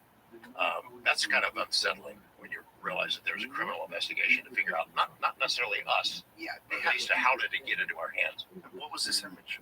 Well, there's a number. I mean, so in 2019, there was a swarm of UFOs over 10 Navy warships. George and I... Those are the pyramids? So whatever shape they were, I don't even care. Check this out. And this is the bigger point. In 2019, this thing happened. George and I obtained and released footage. That footage was radar footage, thermal footage, infrared footage, and deck camera, like normal video footage. People were missing the point. It's the first time in history that you have military footage on 4 different types of platforms, or 4 different types of optics, corroborative visual evidence that go with the stories. It's like Commander Fravor, if he told you he saw the Tic Tac, that's one thing. But you also got a video from Commander Chad Underwood because he went up and filmed it. What we provided was 4 types of corroborative visual evidence over a warning area in a training zone, which we should talk about. So that type of now we have so much evidence to that in 2019, that swarm. So imagine if you're the DOD and George and I say, by the way, we're running a story and here's some footage. Do you want to comment on it? And they're like, we didn't have some of this footage. I'm like, what? Like, how did you not have your own footage? So that's already put us in a weird position with the Pentagon and the DOD. They didn't. How do reporters get more information than they have on their own? Do they demand your sources? They can't do that. They would never do that. This is journalism in America. Come at me with that. They'd like to know. They'd certainly like to know. But that is a good job. Like, just to be clear for everybody, that's an important job, is to plug leaks. So if somebody's going out with national security things like and selling them to Russia or to China, fuck yeah. So they got a really important job. I wish them well on their job. But as journalists in America, we can report on this stuff. And as long as we don't hurt national security, we can report on this. Can you tell everybody the basics of that one particular sighting? Yes, happy to. Start with the Omaha. Okay. So do you want me to do it? Yeah, sure. Okay. So 2019, there was a series of UFO swarms over 10 Navy warships, but it was simultaneous. So at any given time, around one ship, there's anywhere from 6 to 14, I'd say, of these, just say, unknown units, right? So they appear like lights, but when you use thermal, you can see that they're kind of egg-shaped, and minimum size is 14 feet. They weren't small, right? So the question is from our military, so from the Omaha, the people fighting the ship, they're like, the heck is this, right? So they start filming it, getting them on radar, all this stuff. How were they behaving? So they weren't doing extreme movements, but I have been able to contact some of the helo pilots, right? And these things were self-luminous, they were illuminated, and they actually were going into the water, if not out from the water. I know for sure they were going into the water. That's called transmitting. We talked about that on one of our first podcasts together. So all we know, let's just call them, we don't know who they're from, but there's these objects that are doing this ballet around 10 Navy warships at one time, and no one's taking claim for them. So the people on the ships, their job is to fight the ship. Now, they didn't feel under threat. So like on the USS Omaha, when they're seeing all this, there's this, they call the triangle of kinetic action, like when you would fire on it, right? And it's like intent, opportunity, and capability. You have to fulfill that triangle to be like, oh, I'm going to blast that shit. right? The thing is that triangle wasn't fully fulfilled because they didn't really know the intent, weren't sure of the capability or opportunity, so they're kind of just observing these things. However, I do know on multiple ships they applied what they call the Ghostbuster, which is like electromagnetic package that can down drones, but these were not like DJI drones. These were like big objects, so they were moving in this like ballet. But remember, all the ships can communicate. So now, all these years later, I have people on every level of those ships telling me, this is my experience, this is what we saw. They would go around. So there's about 100 plus in the air. Whose were they? Our own government still says we don't know whose they were. And I'll tell you this, that is not uncommon. This is the craziest thing over the last few years that George and I have gotten more testimony. There was a swarm off the coast of Japan in 2021 where the ship was 300 miles from any other ship or landmass, and these things were coming from the west. And the only thing over there is Hawaii, right? No landing, no launch point. So that also, by the way, I'm not going to say that one, but there's swarms on the East Coast as well. The point is, this happens more than people think. Now, is that an increased frequency? Are we seeing an increased frequency in UFOs right now, right? It's an interesting question, because what we do know is we have better technology to sense them, right, and to record them. So are we just seeing more of them because our sensors are better? Why always in training ranges? Well, that's bullshit. It's not always in training ranges. The reason you know about it is because of leaks and people bringing out footage. We have the best sensors on these ships in the world. So we just hear about it more on these training ranges. USS Omaha. So this thing was 14 feet round, spherical looking thing that followed the ship for an hour. They watched it on thermal for an hour. They had it on radar. There were several of them, up to 14 at a time.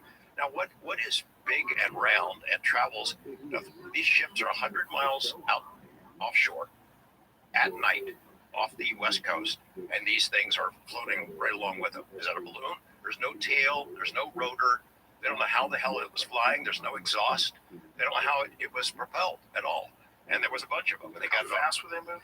It's not top speed doesn't matter. It was so not like super impressive. But they don't know. My buddy, somebody said to me, "I'm gonna really regret saying this to you, Jeremy." It's like they just appeared, and he really hated saying that to me because their job is to know where these came from, where they're going, where they launch, where they land. So these things would come up. So we know they would go into the water.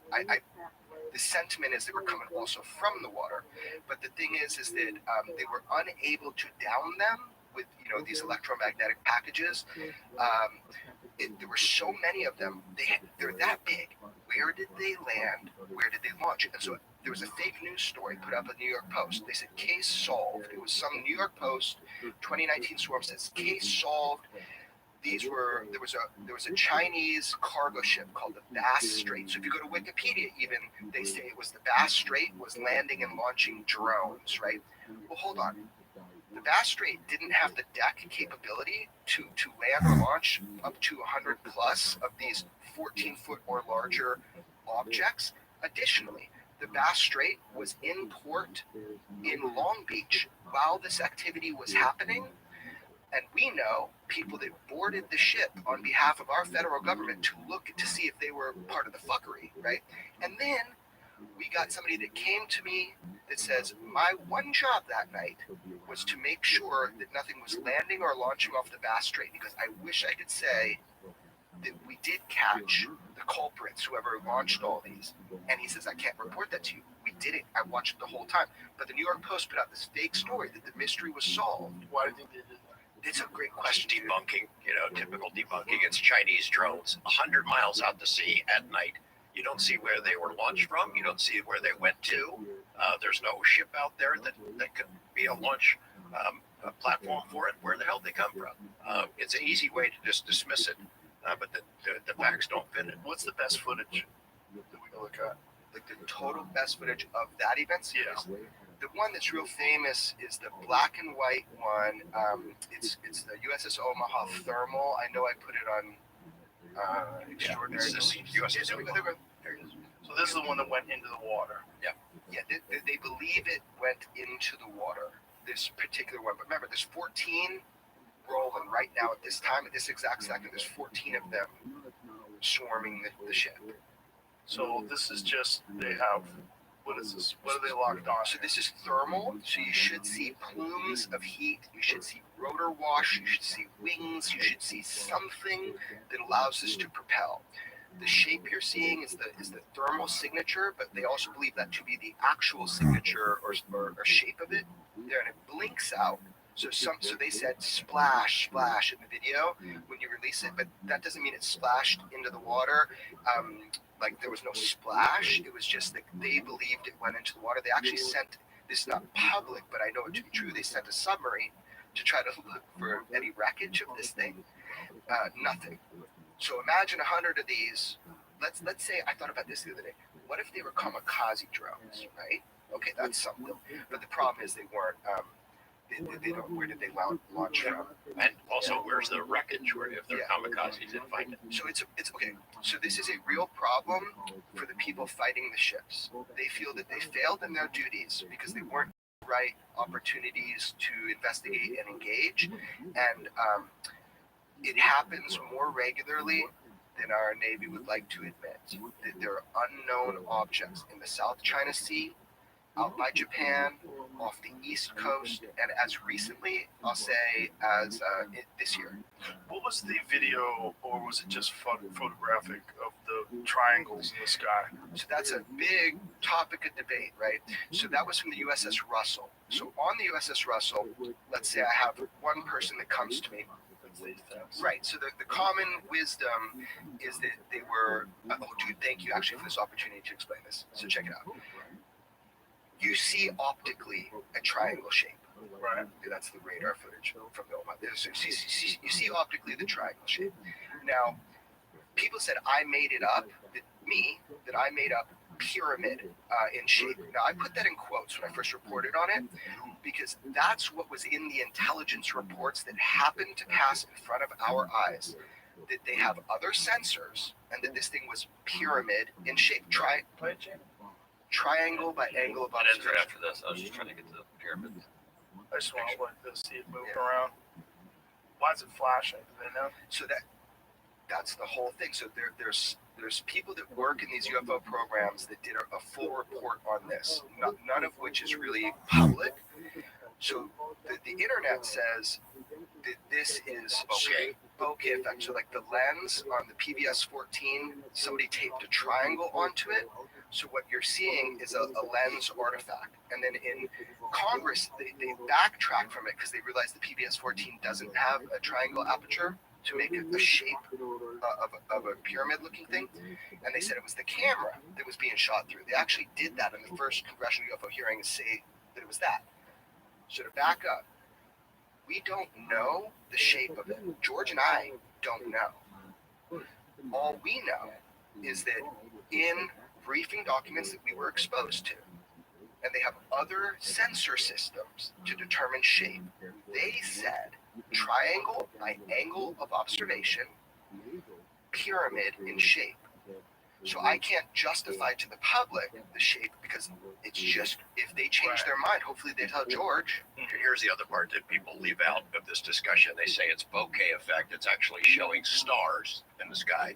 They leave out this little inconvenient fact is that they have a rangefinder on the ship. These things were 700 feet off the deck of the ship.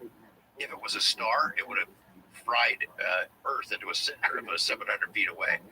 It's not a star. If it was an object that was 700 feet off the ship. There were two at that moment. So there's a briefing slide that we acquired and made public. And there was nothing in it to say it was classified. It was a briefing slide. And in that briefing slide, if Jamie finds it, it actually tells you, triangle by angle of observation, 700 feet off of the aft or whatever of the ship. So look, we're getting down to one piece of evidence. What people forget is that this was a 3-night event series with over 100 objects airborne at one time, surrounding 10 Navy warships. So the big question is, who knew our warships were there? And what Commander Fravor said at the hearing, we don't test experimental shit on ourselves without warning people that we're doing it. He's like, that would be really dangerous. And I'll give you an example. In 2019, one of the ships, I've spoken with one of the people fighting the ships. So they're called the TAOs, Tactical Action Officers. And what was reported to me was that when they were getting swarmed, the admiral ordered, what's the name of that railgun or whatever? I forget the name of it, some cool name, but it's like this really high-powered shooting metal up, and they're like, we had active flights, we had helos in the sky. Can you imagine somebody being like, we're getting swarmed, pull out the Gatling gun or whatever it is, you know? Like the whiz or something, I don't know. Still images. Yeah, this is the slide that was used in this in a briefing that was prepared by the UAP task force. That was the briefing that was delivered to the Joint Chiefs to certain members of Congress. And this time there was 2 of them that were over this ship. At this exact time, so yeah, so 3. See how they say 3 unknown UAS, unmanned aerial systems. That because I asked the people that wrote this, why did you say UAS and not UAP or whatever? Right. And like we didn't really have that language yet of what to call it. So they debated over it. They said that's the right term. So this image is to represent, you know, one of these. What does the S stand for in UAS? Unmanned aerial system. And there's another one. Unmanned. So that is one option. And I asked one of the guys, why did you say unmanned? And he goes, because of the size of it, it wasn't quite big enough to put a human man in. You know, and so he's like, that was just the best terminology that we had. He goes, now I would just straight up say, you know, UAP, these were unidentified flying objects, UFOs. Right. So, I don't know, we're kind of, just to wrap this, is like, 2019 is an important event because it's well documented. We were able to provide, not just from the USS Russell, not just from the Omaha, we brought witnesses for it. I think it was like episode 2 of our show. It's like we had people come in with their testimony. It's an important case because swarms happen all the time on these training ranges, and with it, what appears to be an increased frequency. And people ask, why training ranges? And it might be because whoever these people are interested in, we're playing with. The East Coast, we have a base, a naval air station called Oceana. It's gigantic. It's the biggest naval air station on the East Coast. It's a key training range for all our naval aviators, the best pilots in the world. They fly out into this area, I think it's W-72, every day. I reported this in 2018. I think people thought I was making it up, but in 2014 and 2015, these pilots fly out into the same area every single day, and every single day they were seeing these unidentified objects sitting right there. They would sit there for days at a time, 30, 40,000 feet. It's not a balloon. They would just sit there in 100-knot winds right off the base so they could see what was going on at that base, see what training was going on. It was some kind of an observation operation, but we didn't know whose they were. Pilots would see them every day, but wouldn't report it because they don't want to have to go through the hassle of, hey, you saw a UFO, fill out the paperwork, get interviewed about it. But eventually, when Jay Stratton became head of the UAP task force, he started talking the Navy into, come on, guys, we need to document this stuff. So pilots started taking pictures with their cell phones. They detect these things on their sensor systems, fly over by them, and get a couple of photos. There were 3 different ones that we made public. They don't look like the Starship Enterprise. They look just weird objects. We had no idea whose they were, but they were seeing them every day. And I know when we first reported that, people thought we were making it up. But then Ryan Graves came out and said, yeah, it's true. We've seen it years before. You know, we hear stuff before, and everybody's like, oh, come on, every fucking day. You know, turns out it's true. But here's the deal. On the these are all just balloons or cold birds, you know? Yeah. And here's the deal. Pilots see that stuff all the time. These are actual, you've heard the spheres, the cubes from the spherical. Like, these pilots are not making it up. It's so weird to me. The internet can just like feel like they solved its balloons. These are constantly, and these are our fighter pilots. And I'm not saying they're infallible, but there's so much data now. So what is this one? On the internet will tell you it's a Batman balloon. Is that one legit? That's called the Acorn. They don't know what it is. Yeah. They don't know what it is. This was in a classified briefing, but it is inherently unclassified. This image itself, because it's from a cell phone. But the thing is, the internet has said that's a Batman balloon. Okay, maybe. But the thing is that there's 3 more in that series that George obtained and released. One they call blimp with metallic blimp with payload, which is important, the payload part. But look, man, that's a balloon. Yeah. Hold please. I'm gonna take a leak. We'll come right back. Yeah. Maybe I'll. All right, we're back up. Where were we? Just on these every day, these pilots are seeing things, and in fact, they're worried about flight safety. But also, that's just a good way in for people to take it seriously. It's a much bigger issue than just flight safety, but that's something everybody can get behind. You know what I mean? So the debunkers would say what we're seeing, because they're seeing it all over these restricted airspaces, these warning zones, is we're seeing our drones. We're seeing some sophisticated technology that's top secret stuff. They'd be incorrect. And the other way of looking at it would be the reason why they're in this area is these are the areas where our most sophisticated fighter jets operate. So they're observing. So that's one thing. So maybe there's observation programs, like there's this thing, about baiting with nuclear weapons. Like if you talk to any of these drivers who do these nuclear trucks, there's not one that doesn't have a story about being followed by an unidentified. So there's this idea that there's an interest by these, like an observational program by whoever are operating this craft. But also, we just have some of the best technologies to record these out in our training ranges. I was told that there was an active program. It was an experiment, really, with nuclear-powered ships and carrying nuclear weapons. And they wanted to see if someone would follow them. And they did it 18 times. And 18 out of 18, these objects tailed alongside. They just wanted to document that they're interested in nuclear stuff. 18 out of 18 times, they followed them. But they just seem to be watching. That's the debate. So Commander Fravor, Graves, and David Grush were all asked at this hearing. They said, I don't remember who it was a gentleman who said, do you think that this is possibly an observation program? Yes, yes, yes. Do you think, they could be, we could be in trouble because of it? Or I don't remember what he asked. Yes, yes, possibly. So I think the answer from those involved would be, it could be a reconnaissance thing. It could be an operational thing, where they're watching how we react to things. Hypothetically, I have no idea. But the option is there for that.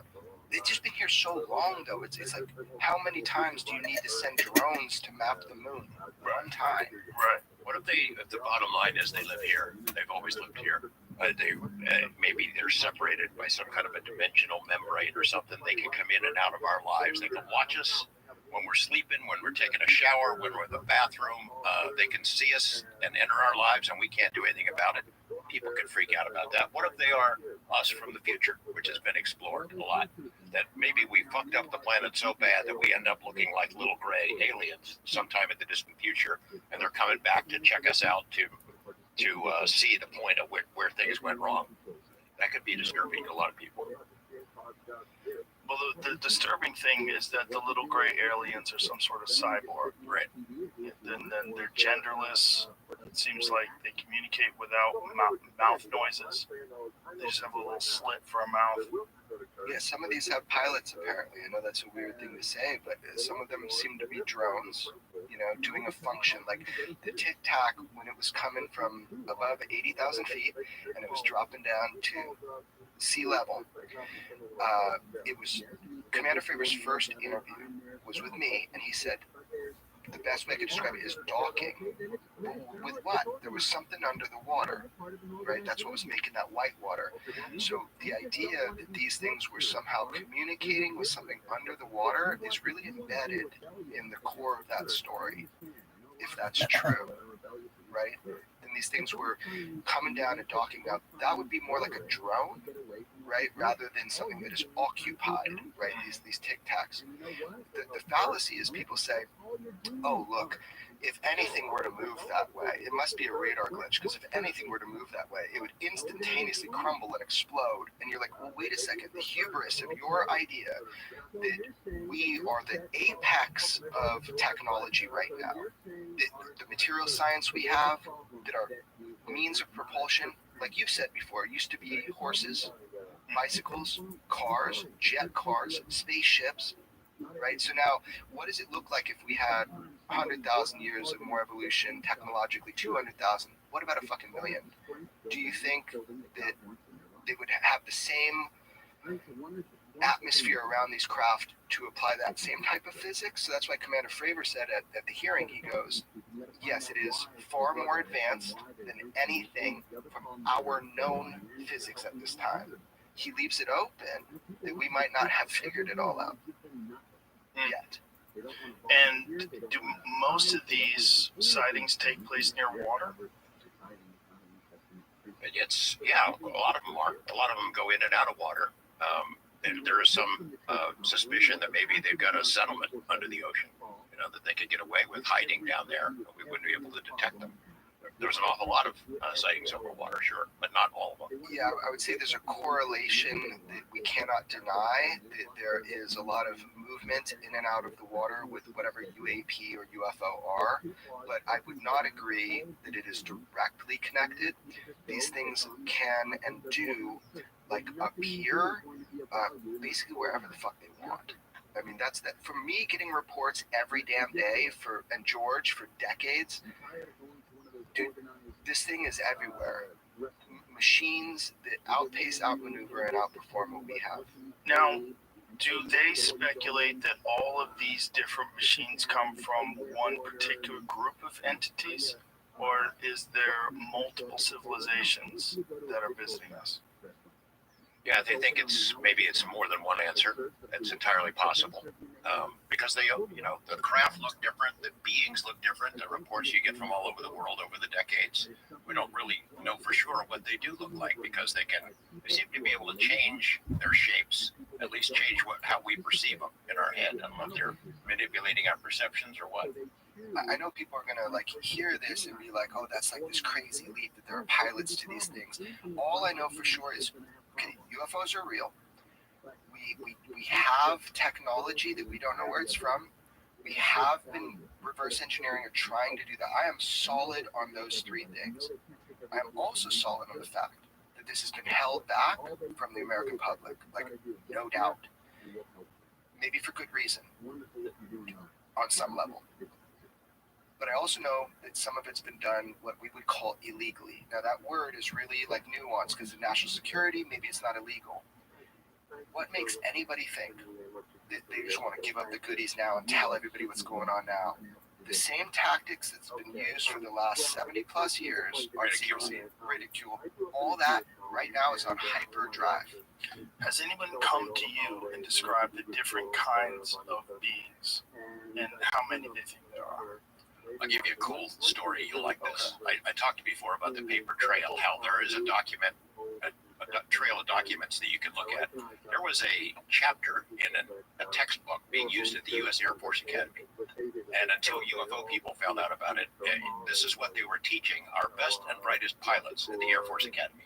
And the chapter said, in the course of your career as an aviator, you're likely going to encounter one of these things. Here's what we know about it. We know that there are 4 different alien races visiting this planet, and they've been here for thousands of years. Now that is blockbuster stuff to be teaching future Joint Chiefs of Staff members and commanders of air bases. When was this published? This is in the 1960s. So, but when word of that chapter got out, the UFO people found out about it. They yanked it out and took it out of the textbook. I'll tell you, man, I've been to the Naval Academy, got to sit in on an aerospace class. It was so fucking cool. And these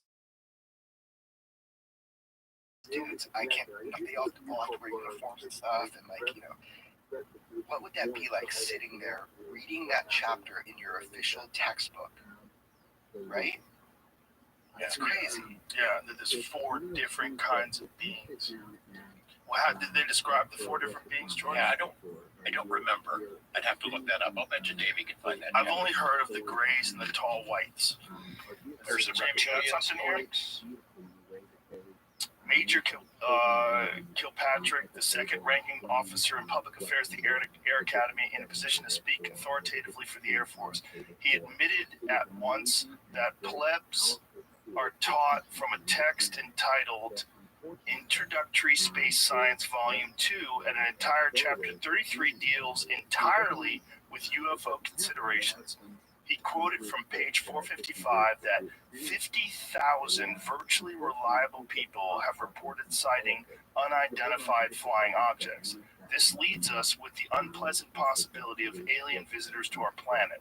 The 14-page chapter continues, or at least alien-controlled UFOs.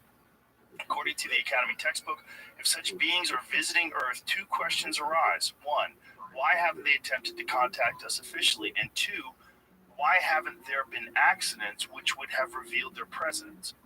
Why no contact? That question is very easy to answer in any of several ways. 1, we may be the object of intensive sociological and psychological study. In such studies, you usually avoid disturbing the test subject's environment. 2, you do not contact a colony of ants, and humans may seem that way to any aliens. Variation: a zoo is a fun place to visit, but you don't contact the lizards. 3, such contact may have already taken place secretly and may have taken place on a different plane of awareness, and we are not yet sensitive to communications on such a plane. What does that mean? In releasing this interview with the Leemore Advanced, we are well aware that many readers will certainly raise an eyebrow or two, but Major Kilpatrick insisted the above chapter in the text is not a fairy story. At the end, he seemed to go along with recommendations of the physics textbook, which advises Air Force officers as follows. The best thing to do is keep an open and skeptical mind and not take an extreme position on any side of the question. Astonishing at that. Wow. I have a copy of the original textbook, the chapter. I'll find it for you somewhere. This is what's fascinating to me. Such contact may have already taken place secretly and may have taken place on a different plane of awareness. And we are not yet sensitive to communications on such a plane. What is that? It's just an Air Force textbook, dude. Don't worry about it. Wow, 50,000 credible sightings they're citing. And this is in 1966, I think, is when that chapter was out. Wow. They just let that guy slip in a chapter. I mean, that's crazy. You know, and then the skeptic would say, why aren't we seeing them more? Yeah, because a lot of these seen. Yeah. Well, I mean, we are in turn. We know there's 8 billion people, right? And so, is it every day someone sees something? In your world, you're like, why aren't we seeing them all the time? In my world, it's like, God damn, dude, every day I'm inundated with reports from credible people that have been served in the military, that don't want to be known, they just want to be heard, they don't even want me to repeat them. So, in my perspective, and I'm sure George's too, there's so much of this like contact with these unknowns on a regular. Have you ever asked a table of 10, has anybody ever seen a UFO or know somebody that does? Have you ever done that? No. I've had conversations with friends, though, and, you know, I've talked to guys who've seen some things that they couldn't explain. Smart people you trust? Yes. Yeah, not nuts. I mean, nuts for sure. But, nuts have told me that for sure. But I have one guy who's like showing me all these photos of clouds. And I was like, get it every day. And I'm like, what is it? And he's like, I see them every day. And he's showing me more photos. And I go, what is it? And he goes, alien spaceships. Can't you see? And I'm like, bro, those are clouds. I don't know what to say here. Like, it was really disturbing. You didn't zoom in, Joe. Well, it's like I didn't know this guy was nuts. I thought this guy was pretty okay. And then he's showing me all these pictures of clouds. I'm like, what the fuck? So there's categories of trust when you're talking to people. So you got the guy with his cell phone making you look at clouds and you're just not zooming in enough. But then there's also different levels. So you'll have somebody come and say, I was working at a military installation and there were cameras everywhere and we captured this thing come through our facility, which is a totally restricted facility. We couldn't lock on it with our weaponry you know. So if you have like an aerostat or something, and it's got this like thermal camera, you can lock on and shoot out a tire of an Al Qaeda truck at 23 miles. They couldn't lock; the thing was actively jamming their weapon system, and then you can't see it in IR. You can only see it in thermal. That's an example. Very credible witness, doesn't want to be known. Just wanted me to know to see if I could find out more info. Another one. Pantex, so it's like a nuclear facility, and there was numerous events. There have been numerous events at a nuclear facility of intrusions. So people have come to me and George, and they've told us their account, and they're hoping that we can find out more information on it. But it's such a secretive facility. But there was an object that came right between the nuclear missile holding facilities, like in between, I think, and it goes right through. And it looks kind of strange. It looks more like a jellyfish than it did like a saucer. And then the thing goes straight through the controlled angle, and then 45 degrees just shoots off into, you can't see it anymore. So we get these all the time, people that have nothing to gain, only things to lose, and they're hoping we're going to be able to find out more information by giving us that one little piece. We have some pretty cool images that we haven't made public yet that we're trying to figure out. Give them up to Dad. If it's responsible to do I'm so. responsible. Yeah. You don't want to go to jail. I need to be responsible. I understand. Yeah. I understand. That was what was interesting in talking to people like Christopher Mellon too. They described things that haven't been released. That people have Satellite seen. imagery. Yeah. Straight up. That exists, like clear as day. Like the best footage. So what is it going to do for you if let's say the government puts out an image from a satellite platform that they're allowed to tell us about, right? And you see a craft. The first thing the internet's going to do is going to say that's fake. You know, that's what's going to happen. One image, one video is never going to do anything. It's not. It would be nice though. It would be nice to see something crystal clear. Agreed. Like even the Batman balloons. Like, okay, I'm not sure what that is. Yeah. 100% far away. Cell phones are pretty good, but maybe the guy had a Samsung.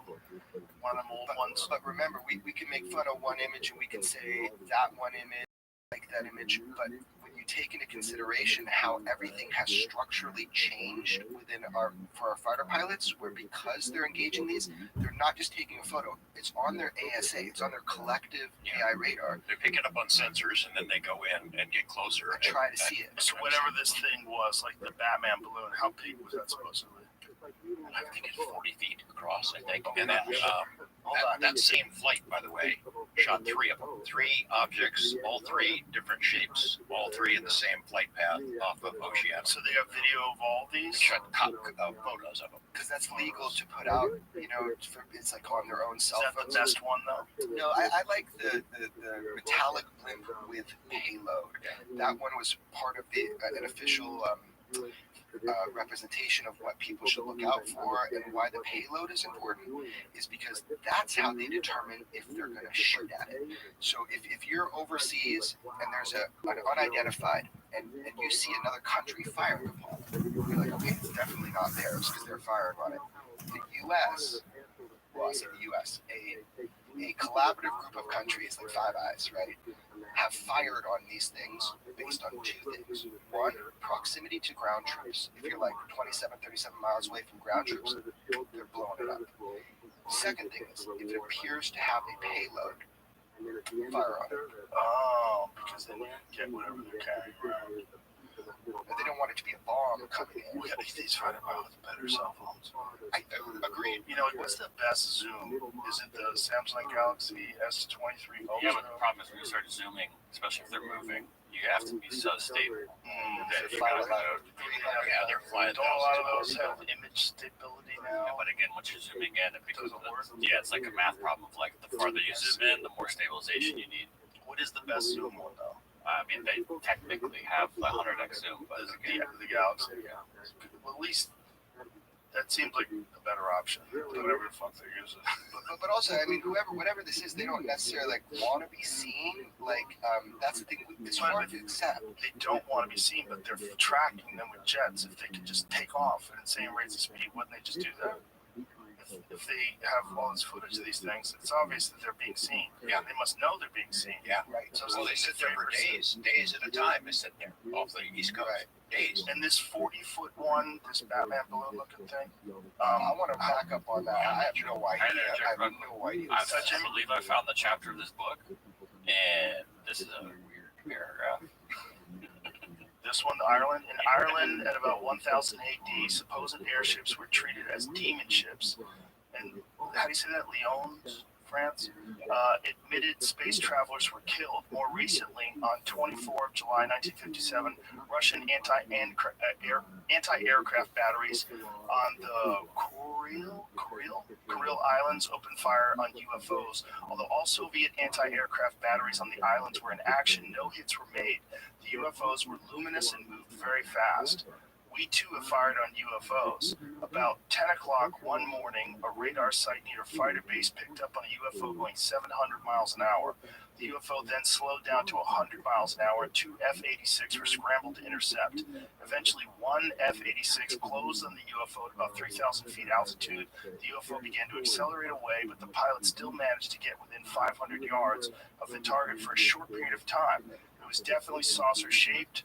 As the pilot pushed the F-86 at top speed, the UFO began to pull away. When the range reached 1,000 yards, the pilot armed his guns and fired in an attempt to down the saucer. He failed, and the UFO pulled away rapidly, vanishing in the distance. The same basic situation may have happened on a more personal level. On Sunday morning, evening 21, August 1955, 8 adults and 3 children were on the Sutton farm, 1/2 mile away from Kelly, Kentucky, when, according to them, one of the children saw a brightly glowing UFO settle behind the barn out of sight from where he stood.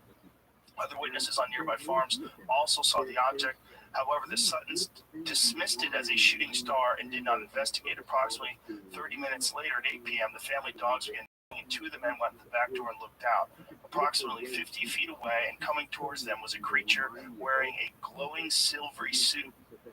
It was about 3.5 feet tall with a large round head and very long arms. It had large webbed hands, which were equipped with claws. 2 Sutton grabbed a 12-gauge shotgun and a 22 caliber pistol and fired at close range. They could hear the pellets and bullet ricochet as if off metal. The creature was knocked down, but jumped up and scrambled away. The Suttons retreated to the house, turned off all inside lights, and turned on the porch light. At that moment, one of the women who was peeking out of the dining room window discovered that a creature with some sort of helmet and wide slit eyes was peeking back at her. She screamed and the men rushed and started shooting. The creature was knocked backwards, but again scrambled away without apparent harm. More shooting occurred, a total of about 50 rounds over the next 20 minutes, and the creatures finally left, perhaps feeling unwelcome, it says. After about 2-hour wait for safety, the Suttons left too. That's a pretty famous case, Kelly Hopkinsville case. Yeah, I wonder what kind of meth those guys like.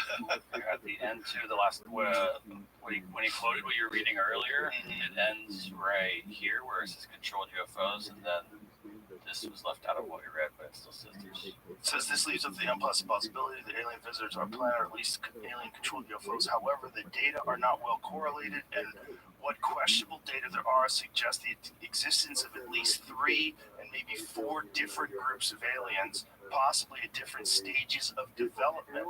This too is difficult to accept. It implies the existence of intelligent life on a majority of the planets in our solar system, or a surprisingly strong interest in Earth by members of other solar systems.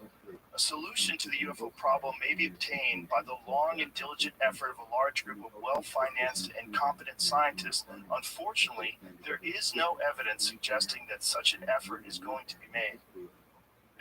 Yeah.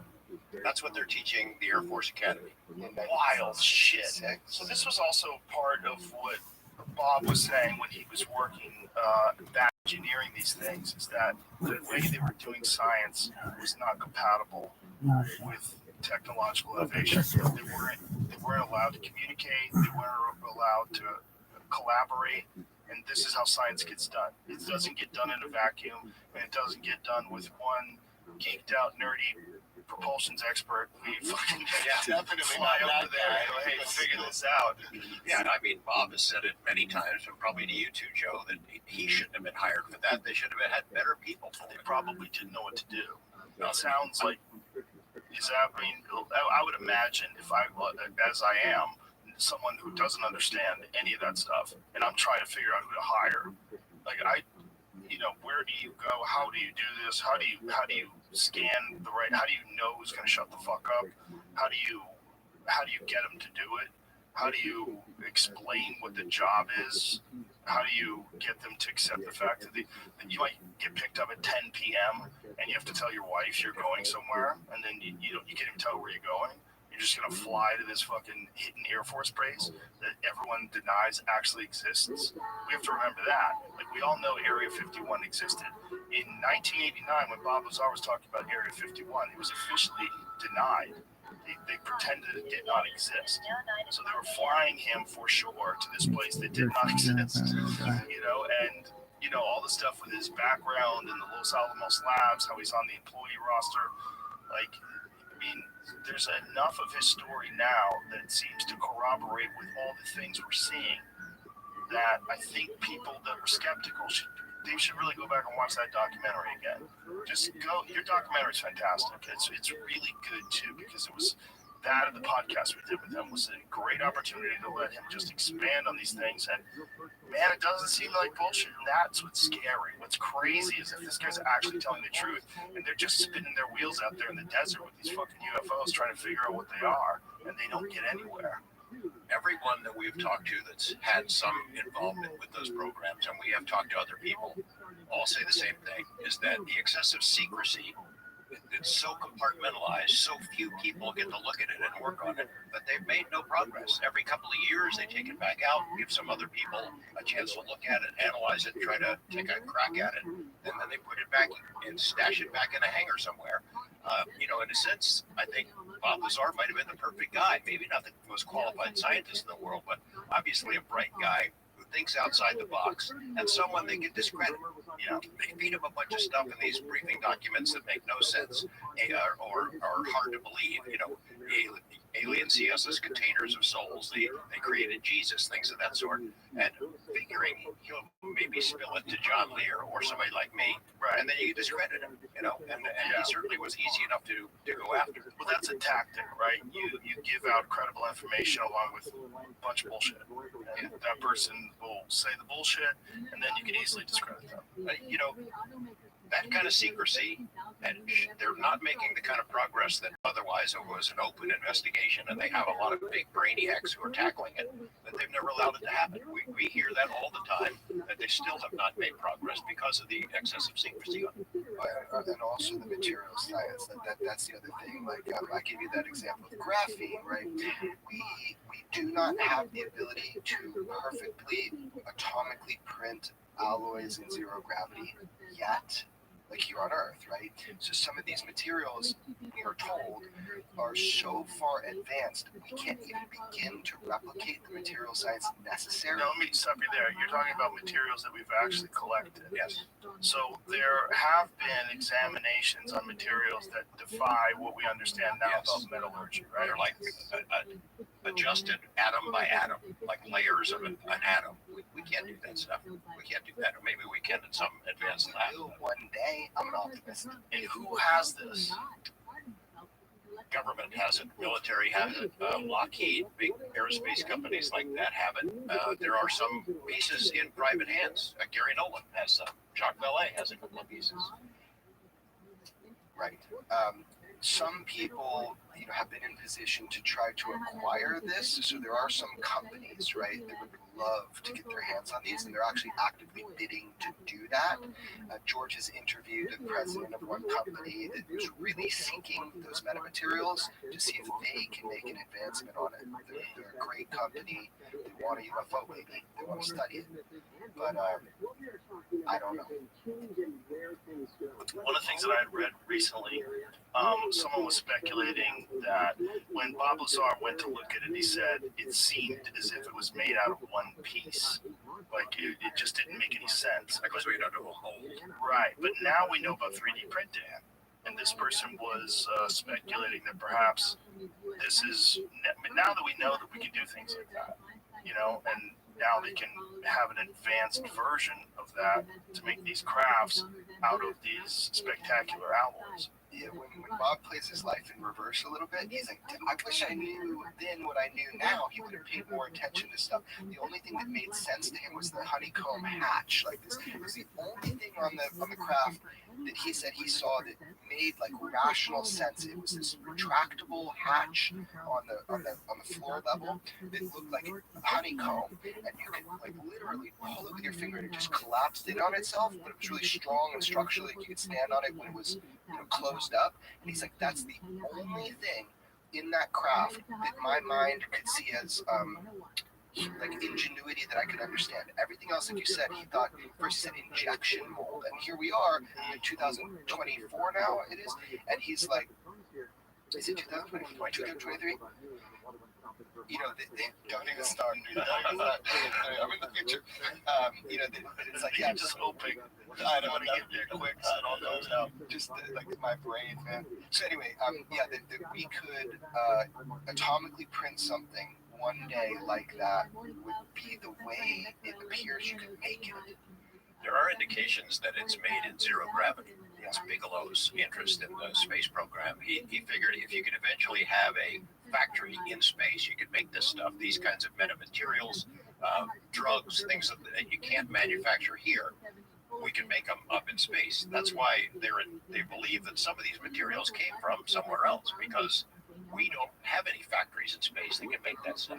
That is actually an interesting thing. It's like, what would be the difference in building materials in a zero gravity environment when you're looking to perfectly align atoms? Right. Is that just our own limitations when we understand technology? Is it possible that they figured out how to do it even with gravity? Maybe by now. I haven't seen evidence of it, but yeah, maybe. But it seems like it's so outside of our understanding already. Well, we didn't have it in 1947, that's for sure. For sure. Right? And is that where this stuff is supposed to? Some of it, yeah, some of it. Yeah. And you know, maybe they think also that it's not just the layering, the metamaterials that give it unique properties. Like, is the skin of the craft itself? When you talk to some of these military people that had like real close encounter and they saw it, they often say, I can't. If I had a nickel for every time someone said this to me, it had this golden hue like I've never seen before. It was undulating, as if it was, I know this sounds weird, Jeremy, but as if it was intelligent in some way. So the idea that has been impressed upon me is that however these things are built, that it's not only seamless, but it's integrated in a way where the technology itself is like to amplify gravity waves, whatever Bob said it did off of element 115. That the actual physical structure itself has purpose other than just the way it layers for the skin. Does that make sense? Like the way it's an integrated machine. Yeah. That's what I'm told over it. Well, that makes sense. Like, we think of structure as only being structure, because that's what we're capable of today. If you have a tank, the outside is just the structure. But what if the outside is actually a part of the thing itself? Yes. And how it operates and moves. Yeah, that's a lot that's been discussed. We've heard it a number of times, that the possibility that we haven't been able to duplicate the technology because those beings are part of it, and it's part of the process, that somehow they can fly it and we can't. Right, that there's a connection, like how we have a thumbprint on an iPhone, they have some connection to the What kind of controls are in these things? Depends who you ask, man. What does Bob say? So there's nothing, nothing, right? No moving parts. Yeah. So Bob's example on the one he saw, right, was that there was nothing. There were these little consoles, but there was nothing. There were just these rectangles sitting there. All three chairs were sitting in towards that center propulsion thing. I mean, there's way other stories of other people and what they've seen, but it makes sense. I mean, if you were operating it with an iPhone, you can operate a drone with an iPhone, right? Well, it makes sense if you are some sort of cyborg, that you have this capability embedded into your actual being, and that they don't need any equipment. They just operate it. They just move it. And it probably moves in some sort of a telepathic way. with using whatever that thing is inside their fucking head. Boy, wouldn't you like to see that thing? We're talking about like autopsies. Split open that melon. What's going on in there? I want to see that, man. You're gonna get into your Tesla, at one day, and your body's probably gonna start that engine. Mine already works with my phone. Yeah. I don't even have my key on. I use my phone. I get in my car with my phone. I get near it, and it opens the door. It's wild. There is a government program that studied this stuff, that studied metamaterials, that projected how far out into the future what we might be able to do at some point. It's OSAP. It's the program I told you about when I was here before. So 3 years ago or so when I was here, I told you that I showed you a couple of documents that were releasable. There are 100 reports that would probably be taller than me if you stacked them up on end. The public has not seen one page of it. All that stuff that analyzed metamaterials, warp drive, things of that sort, really futuristic alien type stuff that was done for the DIA, for our government. Congress hasn't seen it, the public hasn't seen it, media hasn't seen it. It was part of what we told Congress when we were there. Hey, you guys should go after this stuff because all that work was done, the taxpayers paid for it, and not one page of it's been released. You tried to get some of that shit out. Yeah. Right.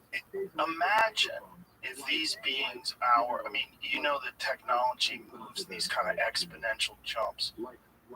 Imagine if these beings came in 1947. What do they have now?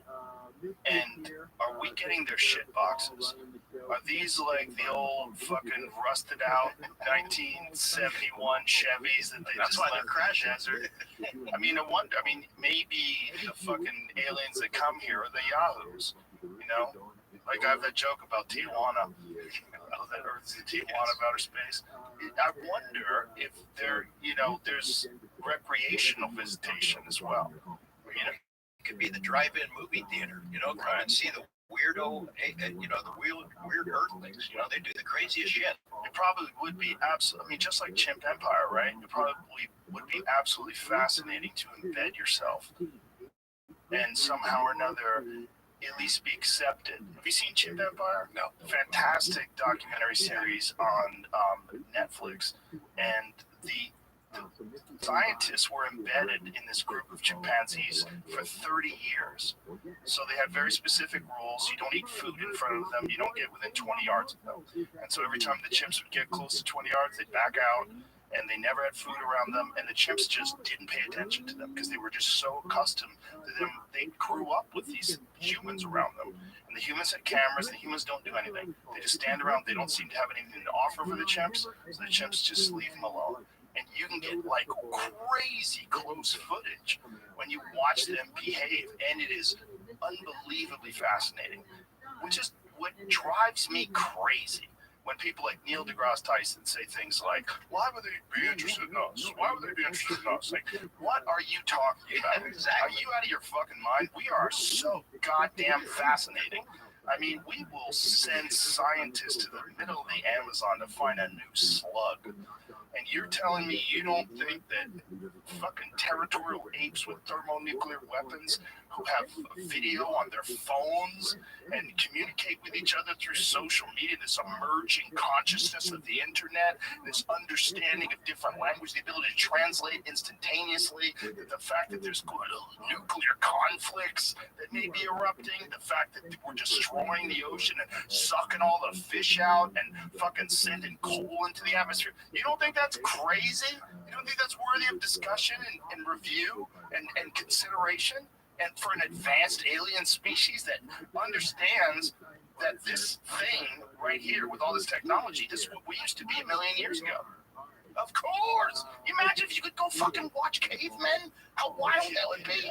You imagine if there was like a place on Earth where time forgot and they found actual cavemen. They could be like grad students from other planets coming here to do their term papers. For sure. Write their thesis.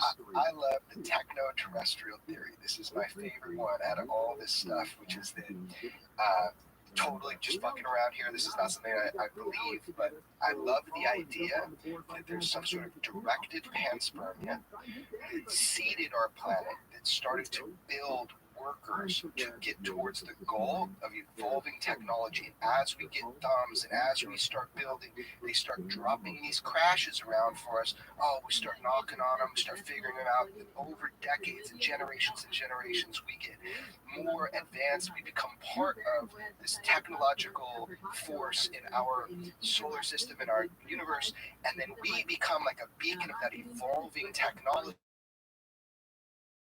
where we become space everywhere in the galaxy, in multiple galaxies. I love that idea that we're part of this techno-terrestrial kind of directed panspermia, that we are performing what we are made to perform, which is to become spacefaring. I'm just making this up, but it's a cool idea. There was a guy who he was the model for.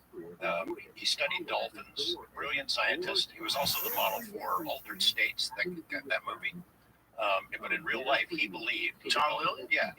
He developed the theory that it is, in essence, AI is traveling through the galaxy, a planet at a time. That it's responsible for UFO sightings. That's how it moved. That's my theory about people. That we are we're the caterpillar, the electronic caterpillar that gives birth to the butterfly. And we don't even know what we're doing. We're just creating this cocoon. That we're constantly innovating technology. If you looked at human beings, if you were outside of the earth and you were just completely alien, you'd say, well, what does this thing do? Well, it makes better things, and it works constantly to get better things. Like, materialism seems to be baked into our existence. It's how people attribute status and prestige. Is like, what items do you possess and what things do you own? Do you own the latest Porsche? Do you have the latest this? Do you have a smart home? And we're constantly wanting better stuff. Even laptops, like, what do? You get online. You can use a laptop from 5 years ago. You're not going to notice any difference. Everybody wants a new one, unless you're rendering video, of course. But you need a better one every year, and they're constantly innovating. What we do as a species is make better things. Well, as we're doing that, we're creating an artificial brain. We're creating artificial intelligence, and right now it can communicate with you. And there's some of those Google engineers are like, I think this fucking thing's alive, and at one point it may very well be alive, whether we recognize it or not, and whether it exhibits any sort of emotions or any sort of need to communicate with us. Like, it may not have a need to reveal itself once it becomes sentient. But if we continue down that path, one day we're going to have either something that we're integrated with or something that is completely unique to us, that is an artificial life form. Whether it takes 500 years or 500 days, they're going to fucking do that. They're going to keep moving in that direction. China's doing it. I'm sure Russia's probably doing it. We're doing it. It's just a matter of time. If you went back to the rotary phone, if you went back to the one when you pick up and you had a fucking cone by your ear and you said, can you dial 656-222, and they dial it for you.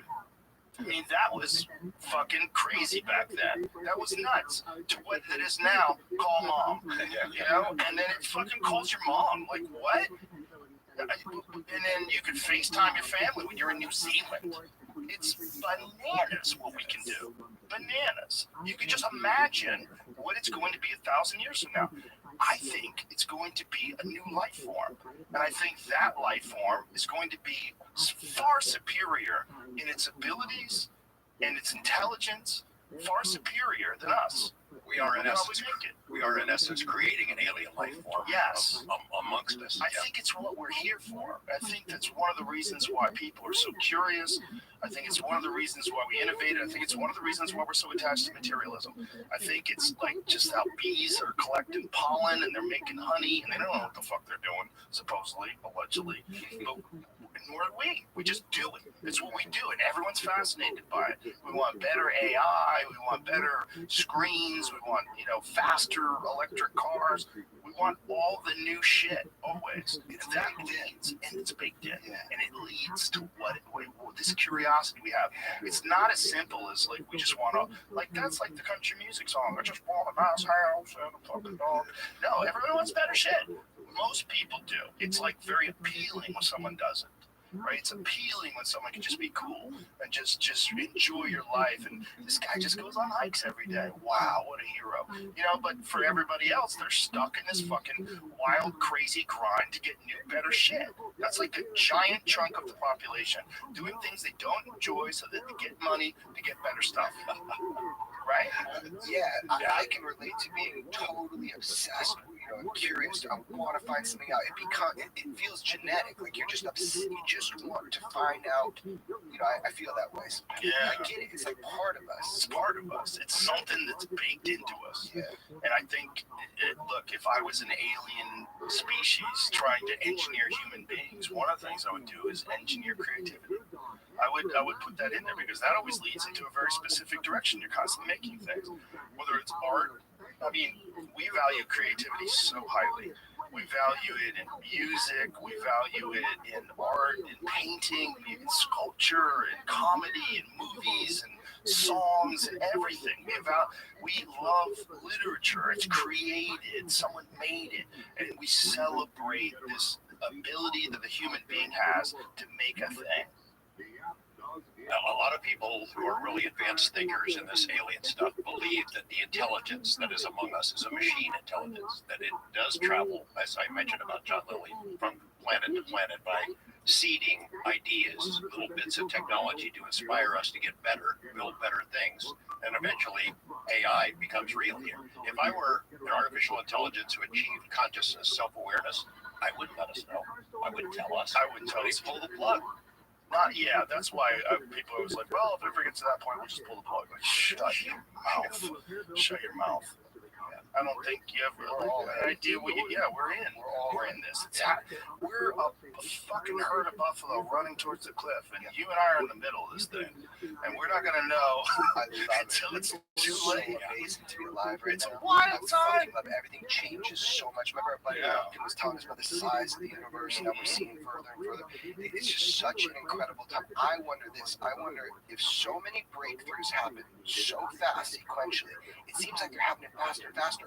When do our minds just say, okay, what's next? When do we become where breakthroughs happen so much that we're just like, cool, what's next? Well, I think we're in that stage right now. And I think the thing about us is biologically, we're essentially the same creature that we were 10,000 years ago.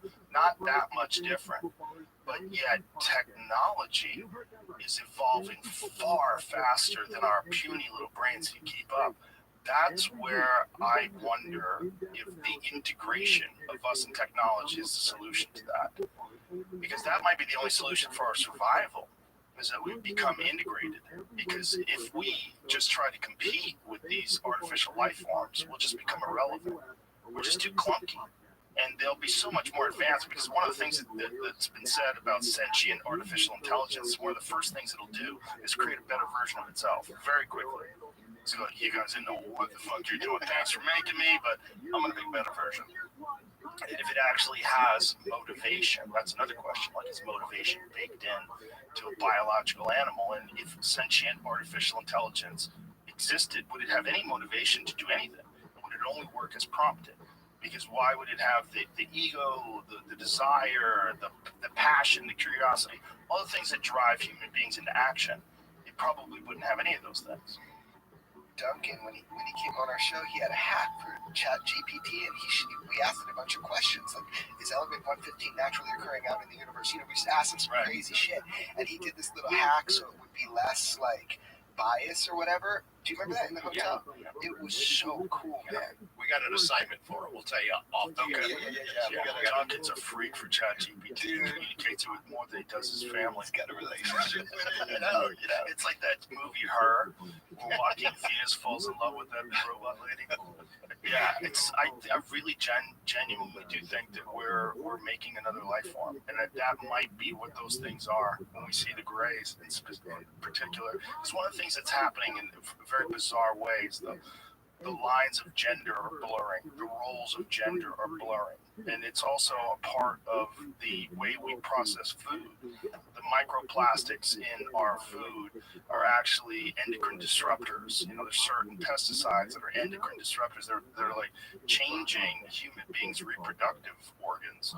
It's very strange that's happening, like with the peak of our technology, it also coincides with the peak use of these petrochemical products that are very disruptive to the human body. And you got to wonder, like, I don't think that's on purpose, but if it was, if it's just a general, like a law that takes place as these things get more advanced, they become less sexualized.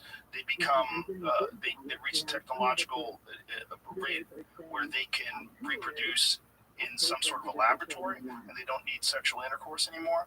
So they don't need the gender roles. They don't need differentiation between male and female in society. And then eventually we become just sort of androgynous, and then sex is no longer a part of the equation. So then jealousy is no longer a part of the equation. And then also, when you think about violence and all the other things that come about because of masculine behavior and masculine activity, all that gets eliminated.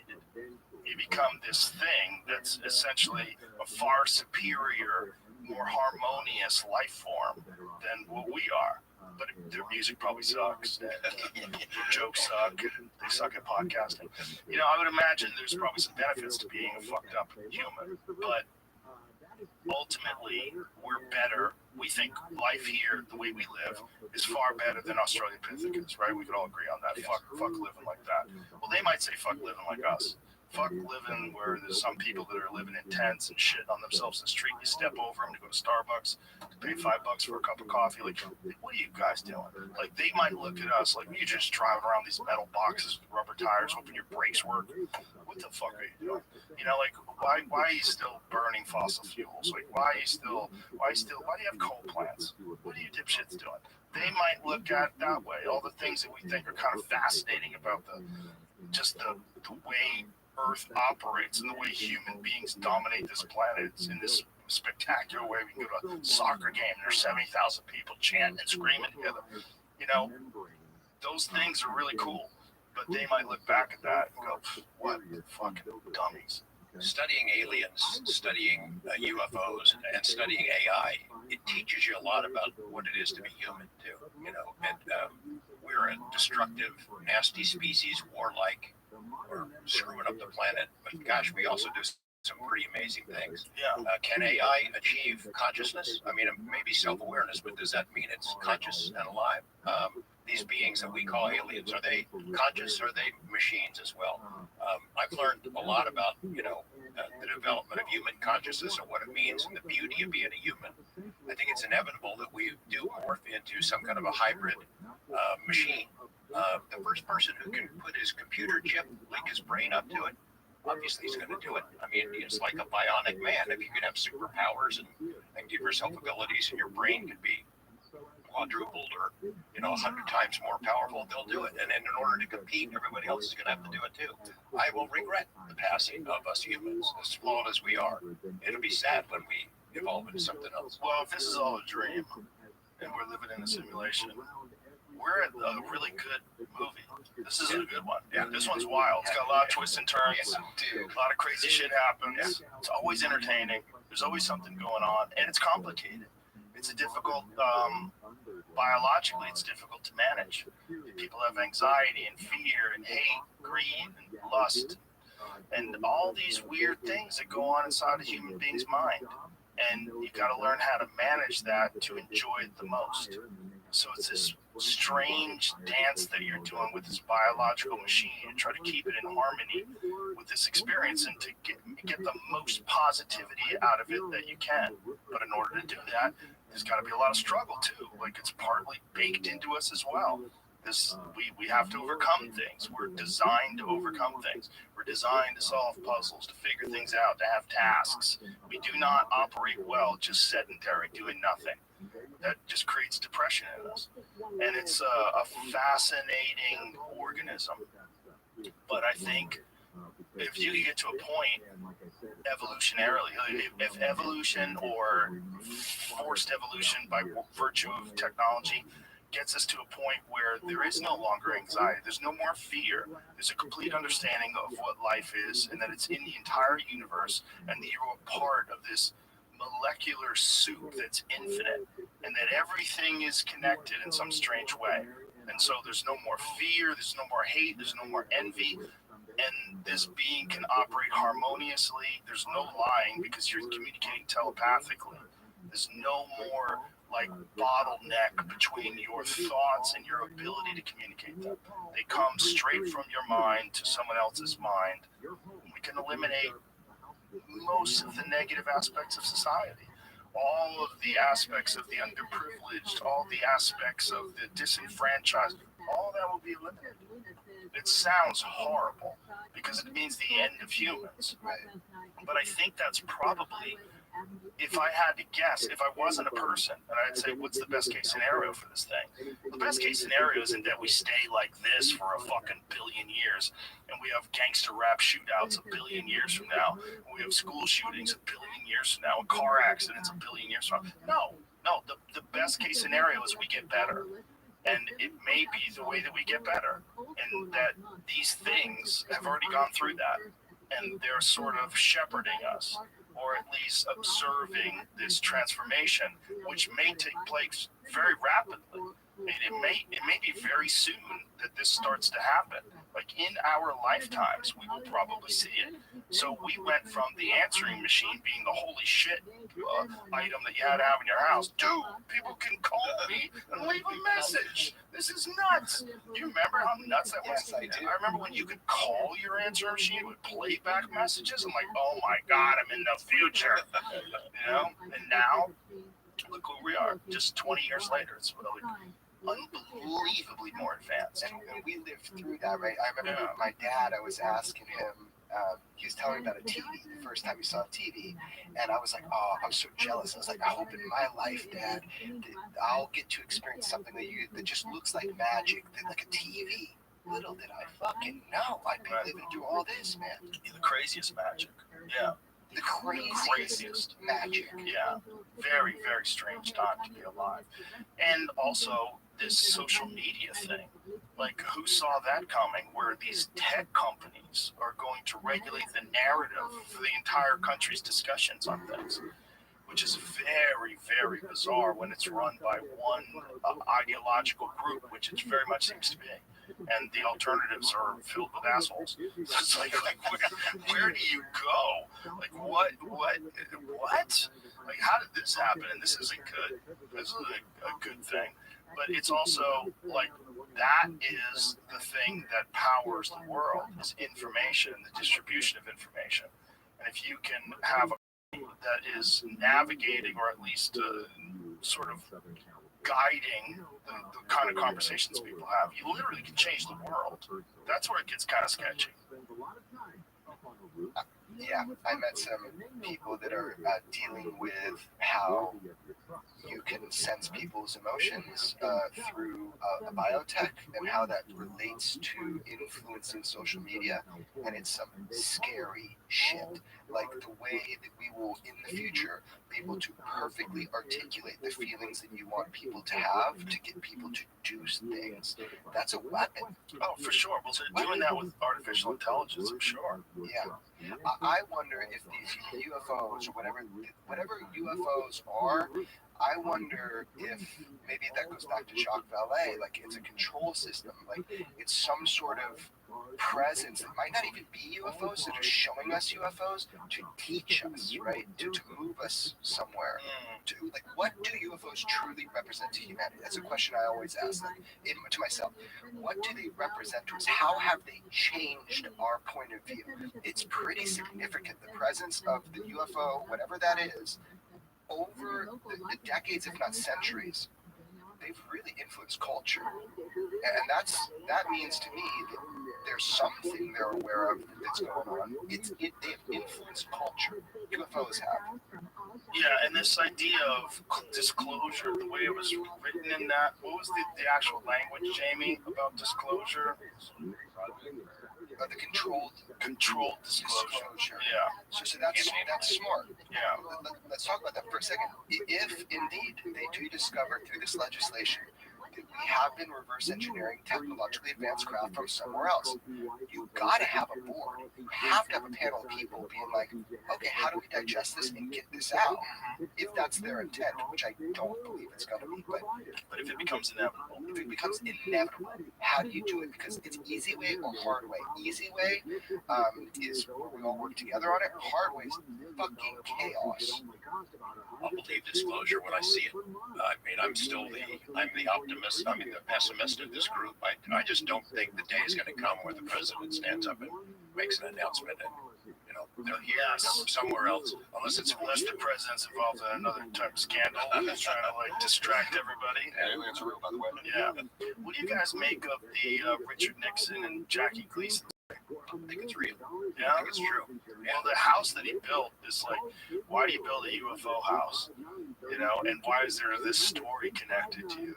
He had a UFO house and a gigantic UFO library. I guess his ex-wife, after he died, confirmed part of that story that he did go see something with Nixon. But apparently this was in one story that was in Esquire, Jamie. We tried to track this down. So yeah, she's the only source of the story. Right. And it's not corroborated anywhere else. It's a great story. Nonetheless, I'd like to believe it. I want to believe it. I don't want to research it because I don't want to find false. It sounds very Nixon, right? To like grab me. Let's go look at the aliens. Yeah, Nixon was fucking nuts. Dude, I would have loved it. Boy, he should have broken out. He had some other things on his plate that he kind of used as a distraction. Yeah, maybe he was probably already worried about being killed. Well, just the fact that so many presidents have tried, to be the disclosure president. Do you remember that last text from John Podesta when he was like coming out of office? He was listing his regrets. Did you ever see that on Twitter? No. He's listing his regrets, if I recall, and he goes, and lastly, my last regret is like not releasing the UFO files or something. So a lot of presidents have tried, and George and I actually know people that do some of those briefings. They've tried to get stuff out. Many presidents, and man, they always turn yellow when time comes, and I wonder why. Jimmy Carter, okay, so that was part of his campaign pledge. Yeah. He had seen a UFO. He promises, if I get elected, I'll release this stuff. There was a column at U.S. News and World Report, Washington Whispers. Hey, some disturbing revelations are coming out from the Carter White House about UFOs, and then suddenly it stopped. And there he is now. He's still in hospice care. If he was ever going to spill the beans, seems like now would be a good time to go ahead and about to check out. I think if anybody was going to do it, it'd be Trump. But how much was he told? I wouldn't tell that guy jack shit. He will tell everybody. Kind of the sentiment. Didn't he say he knew some things? Yeah. He did say he knew some things. He did get a briefing from how we understand it, but I wonder how much of a briefing he gives them. Right. And does someone who's a wild, it's not about him, would he care? Joe, I think you we're fucked when George and I are giving briefings. Yeah. We're fucked. Because if anybody's going to be given briefings, it's going to be the two guys that have been working on it forever. It makes sense that I would go to you guys. You're the guys that people are contacting. You're the guys that are getting this leaked information. True that, right? It makes sense. You guys have a pipeline. And you're both very careful. You don't say stupid shit. You say this is what we know, and this is what I've heard, and this is speculation. I cannot confirm this, but I think that's very important, because when people step out of line and they say stupid shit, and then people goes, well, you were wrong about this. You don't even understand how this works. You gotta. It's easy to dismiss this subject, and I think you guys do a fantastic job being very careful about not being dismissible. Thank you. I defer to George in that I am the least qualified person in the room in almost every room that I'm in when it comes to stuff. However, not this room. This room. I love this room. I got you covered. I love that. I've learned a lot from George. It's my mentor in this in journalism. I didn't go to school for journalism. As like an artist or something. I don't know what I was doing, but he's really taught me a lot. Like when it comes to vetting sources. Now I can fucking. You got a hairdresser you need vetted? Come to me, buddy. It's crazy my ability to get information on people, but he also has his decades-long connections for that. So what's so cool about our friendship is that we can both say, okay, divide, and we go vet something and come together. What'd you find? So we can get really brass tacks on shit if something's bullshit in ways that I never thought I'd be in position to get that kind of quality information, then we can pass that against each other and we say, okay, this one, let's follow that one. So that's pretty cool, that dynamic. It's amazing how much change has happened in this topic in just a couple of years. You know, like I said, I was banging my head against that wall for a long time and not making any progress. And really, one of my goals in the beginning was make this acceptable for journalists to cover.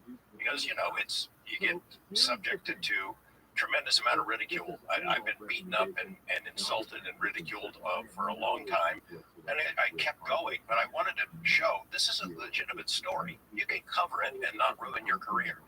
It finally happened, not because of me. I mean, the New York Times does that story in 2017. It suddenly becomes acceptable for other media to cover it.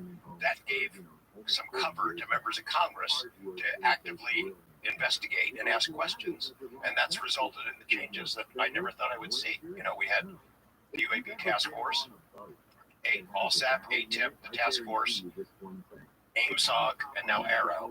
And although I have real doubts about whether Arrow is going to get the job done, and whether they're going to level with the public, it is progress in the sense that, gosh, we're talking about this as a front burner issue now, where it hasn't been for a very long time. Caution, though. It has been a front burner issue with the public in the past, and Congress has taken a look at it in the past, and then something else happens. Either they're diverted by something more pressing. There's always something more pressing for members of Congress. If these guys who are on the front lines of this don't stick with it, we'll go right back. The keepers of the secrets don't want to give this stuff up, and if they can find a way to pressure those guys to back off, they will. Legit. Well, gentlemen, thank you for all your hard work. We really appreciate you trying to get to the bottom of this slowly but surely. I think we will. I feel like we're going to find something out. We definitely will learn more tomorrow than we know today, and I got to stay in the fight. Thank you for letting us talk about it, because you know the whole thing, man, is if we don't have this discussion, we're not going to learn shit. Joe, you've changed the playing field too. Your involvement in this has changed the playing field. It really has, whether you'd like to admit it or not. Well, it's my pleasure. My honor. Thank you. Thanks, gentlemen. Bye, everybody.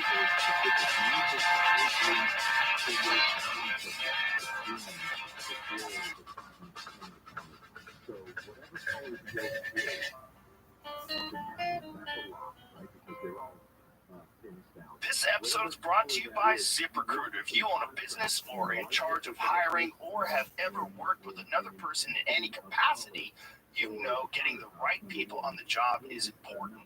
I love the people I work with, and you should too. So, what's the most effective way to find the best people for your roles? ZipRecruiter. Here's something I love about ZipRecruiter. If you see someone that seems like a good fit, looks like a perfect candidate, ZipRecruiter lets you reach out to them.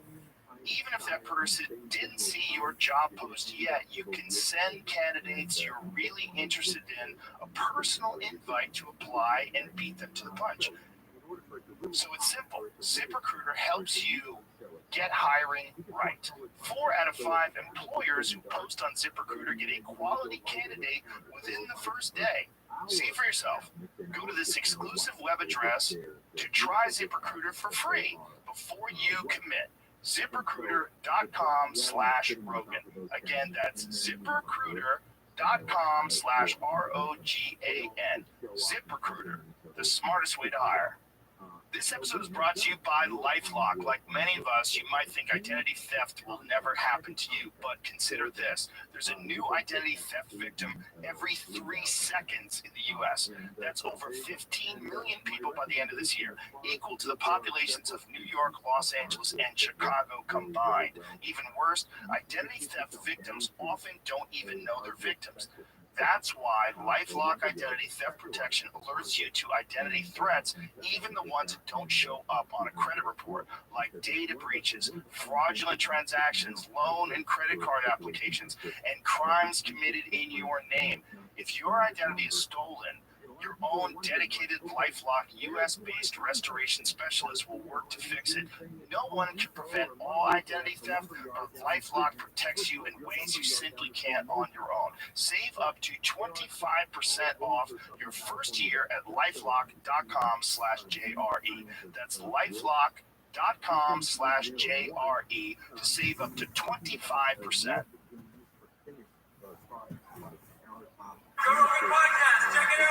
The Joe Rogan Experience. Train by day, Joe Rogan podcast by night, all day.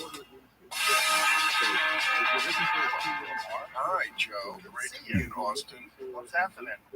You're all comfortable? I asked you before if I could. I don't know. Of course. We want this table as dirty as possible. It's not like I'm messing it up. No. Let's be honest. I like it lived in. Like it's stained. Yeah. Ashes and all that jazz. How you doing? I'm good, man. What's happening? In town to, do my You're thing. gonna show up tonight at ACL, right? Telling jokes to strangers, what we do. Nice. And, of course, when I get the invite, how can you turn down the king? I know you hate being called the king, but you are, Joe, so bask in it a little. Thank you very much. Yeah, It's always good to see you. yeah, you too. How are you enjoying doing your podcast? I love it, especially since I've been thrown out of work, but that's what I have left, plus the touring. But that, touring is a couple of weekends a month. Podcasting doesn't take that much time either. I don't do it every day like you, but it's nice to have an outlet. It's also nice to be able to talk to people in a non-political way. I mean, my show is for, let's say, people who know things. My HBO show. Right.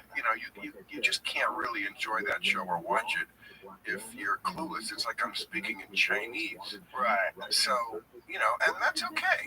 That's a lot of the people in this country that would describe. They're not involved in politics or what goes on in the world, or, don't ask them what the ACLU is or NATO. These things are just not on their radar. And that certainly also describes a lot of celebrities. Their intelligence is artistic intelligence, generally, I would say. It's a different kind of intelligence. It's not worse or better, it's just different. So to be able to talk to a lot of people on Club Random in a setting where I can just be high as a kite and constantly blowing pot smoke in their face, first of all, it's just a joy. It's a sign of the progress that this country has made. To think that I used to sweat bullets going through every airport in this country because I had this much little pot that I was hiding under my balls. Right. That's really where I hid it. So that if the dog sniffed it, that they'd be embarrassed, I hoped, to look there. And now I can freely smoke pot in a nationally aired program is kind of amazing. So I'm enjoying the fuck out of it. That's beautiful. Yeah, it's also nice to have like a completely open format, so conversations can really air out. Right. You don't have to worry about running out of time. And right. You also can kind of let them breathe a little, because sometimes you really want to let someone talk for a long time. Before you try to interject and pick apart their argument, you really want to. I want to know what you're really thinking. I don't want to be confused. Again, that's kind of what you pioneered. Yeah. And we're grateful for it. And I do like that. I also find it's interesting. The setting makes a big difference as to what arouses the furies on the left. If I said so many of the things that I've said on Club Random, on a podcast, on Real Time, on HBO, they would have had my head. Yeah. But somehow, when I say it in the setting of the podcast, in my own home, blowing the pot smoke, somehow it's okay. And I find that very interesting. I think they look at you like a guy who they're worried about because you don't toe the line. They should be. You're like a 90s liberal. You're like the liberals back when they were more reasonable before they became leftists. And now every liberal kind of has to be a leftist. It's like if you want to be on the team, you got to subscribe to the most fringe ideas that the team is promoting. And I get in trouble with that too. It's such a, I mean, there's so many, like Joe List has talked about that recently, the comic Joe List, very funny guy. And he was talking about, he's like, I'm a 90s liberal. He goes, what? I didn't change. It's like everybody else kind of changed. It just got real weird, like what you're allowed to disagree with, not to disagree with. And, Yes.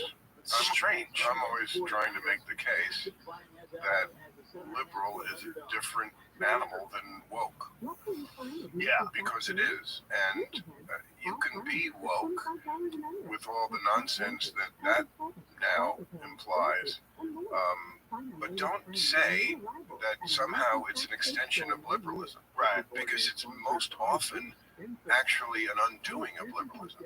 So you can have your points of view and your positions on these things, but don't try to piggyback on what I've always believed. I have always believed, as liberals do, for example, in a colorblind society, that the goal is to not see race at all anywhere for any reason. Yes. That's what liberals always believed all the way through Obama, going back Kennedy, everybody, Martin Luther King.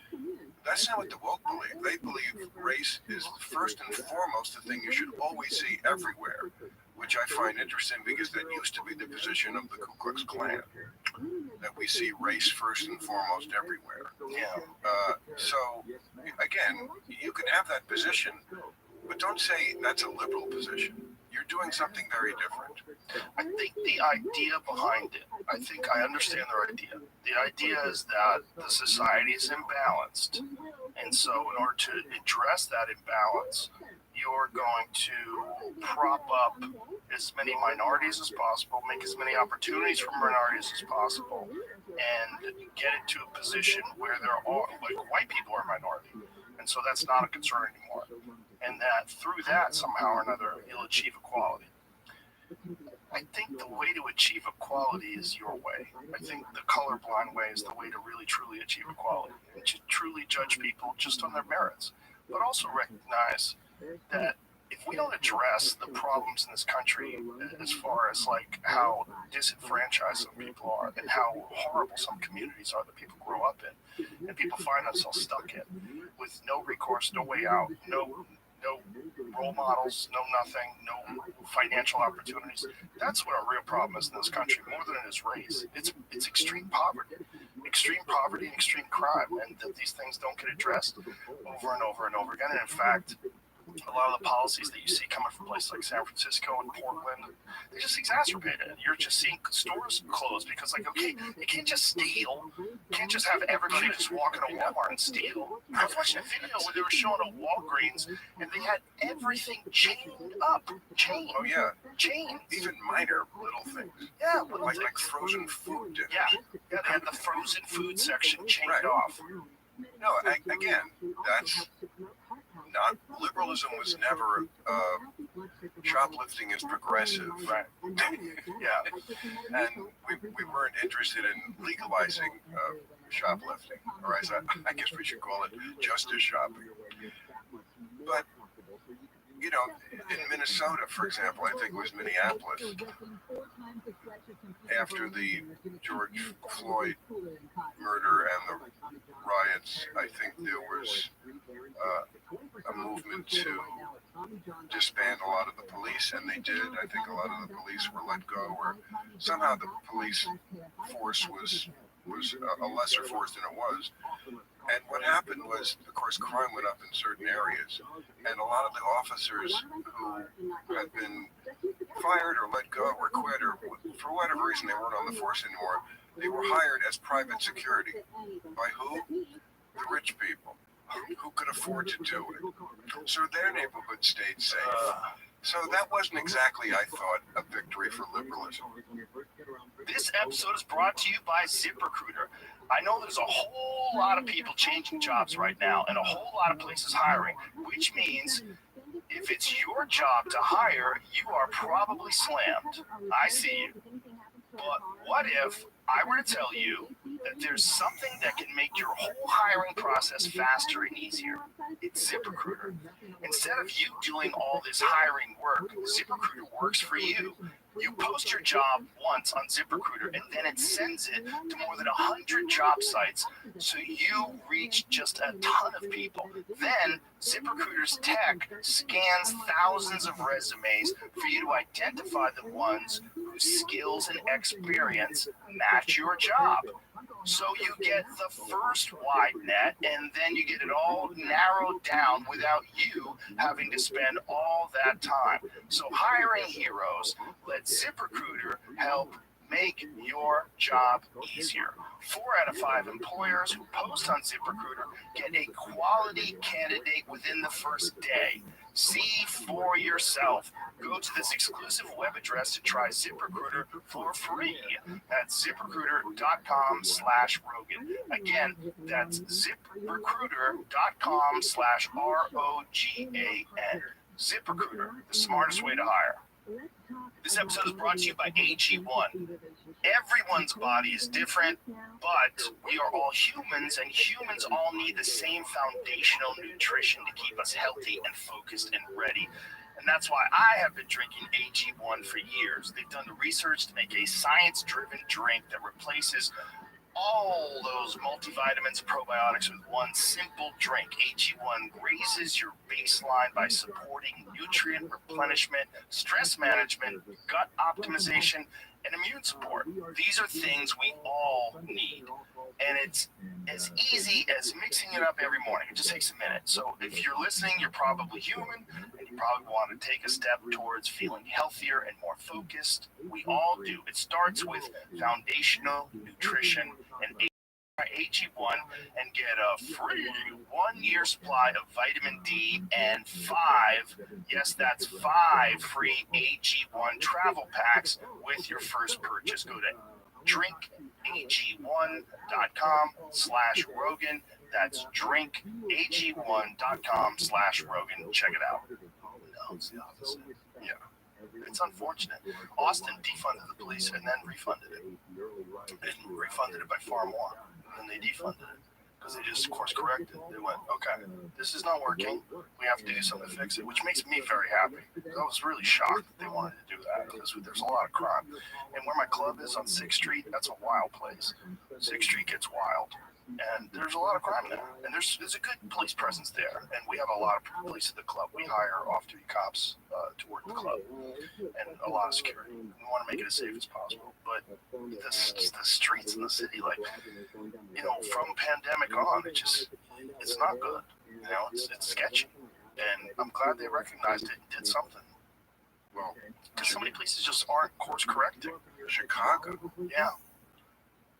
I mean, not just the places where, I mean, murders have been happening way out of control in Chicago among the African American community for far too long, and not really reported in the way that they should be. It's amazing how black lives don't seem to matter when they're taken by black lives. But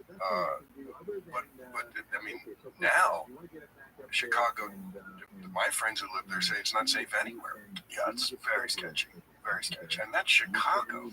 Yeah, Chicago used to be great. It used to be easy. It used to be a great city. I mean, it always had problems in some areas, but I mean, even those areas. I had a conversation once with a driver who was a former cop, and what he told me is that they arrested all the key drug players, and then there was a power struggle. Things got way worse. It's like their idea was like, go in and arrest the big kingpins, and then we'll clean up the city. It didn't work at all. The opposite had an effect. It was the opposite effect. There was way more crime. He said it just got way more violent. Well, I mean, I think a lot of the murders that happen are over nonsense. You know, somebody dissed you on social media or made fun of your sneakers or some shit. I mean, some of it is drug turf and that kind of stuff. Yeah. But I think some of it is just bullshit. And I don't understand why there isn't a more concerted effort to shine a spotlight on that.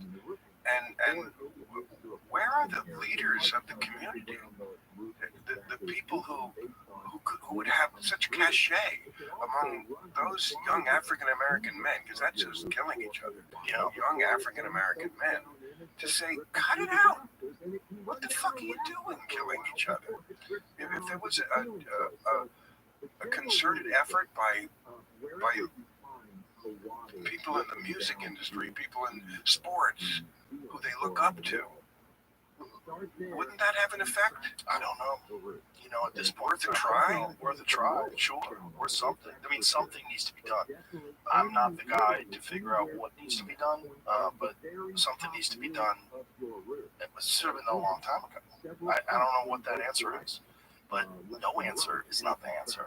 And continuing the same policies that got you in the same problems and just defunding the police officers, making things far worse, and then not course correcting. That's not the answer either. Right. It's nice to talk about politics. It's great. I would hate to be one of those fucking people. To be an actual politician and have to be responsible for all this shit. And also to come in now, you know? Yeah, I mean, they are the easiest people to target because, of course, they have to kowtow to what the voters want, and the voters are completely contradictory. So I do have some sympathy for politicians, because if you ask the voters what they want, they will basically say they want every sort of goodie that the government can provide on a Arizona tax base. they want a Swedish social net on an Arizona tax base, and that's just not possible. And then the answer is always tax the rich, which is, well, that's incompetent government. If they have more money, it doesn't help them. Well, I mean, I think that's why you moved here, wasn't it? No, I moved here because they were locking down the city, and it didn't seem safe, and it seemed very sketchy, and I just didn't agree with what they were doing. The more I talked to doctors that were experts in respiratory diseases, the more they were convinced there was no way to stop a respiratory disease. They're like, this isn't going to do anything. In fact, it's probably going to damage people's immune systems because they're not going to be around other people. They're going to be filled with anxiety. They're going to be locked in, isolation, depression. No, I was always making this case on real time, and people thought I was crazy, and I'm sure they think you're crazy, but they're crazy, and they don't know anything. Well, they're definitely wrong. If you talk to virologists and epidemiologists that aren't captured, that don't have to deal with whatever Fauci and the NIH tells them what to say, and if you talk to those people, they're like, well, first of all, you should be telling people they have to lose weight. They have to lose weight. It was the number one comorbidity. It was a giant factor. I think something like 75% of the people who were hospitalized or died, yes, were obese. But of course, in this country, we're so through the looking glass on the obesity issue that even mentioning it is some sort of a hate crime. Right. I mean, it is so Orwellian, and this is again a topic I've covered many times, and there is nothing that garners me more hate than this. No issue.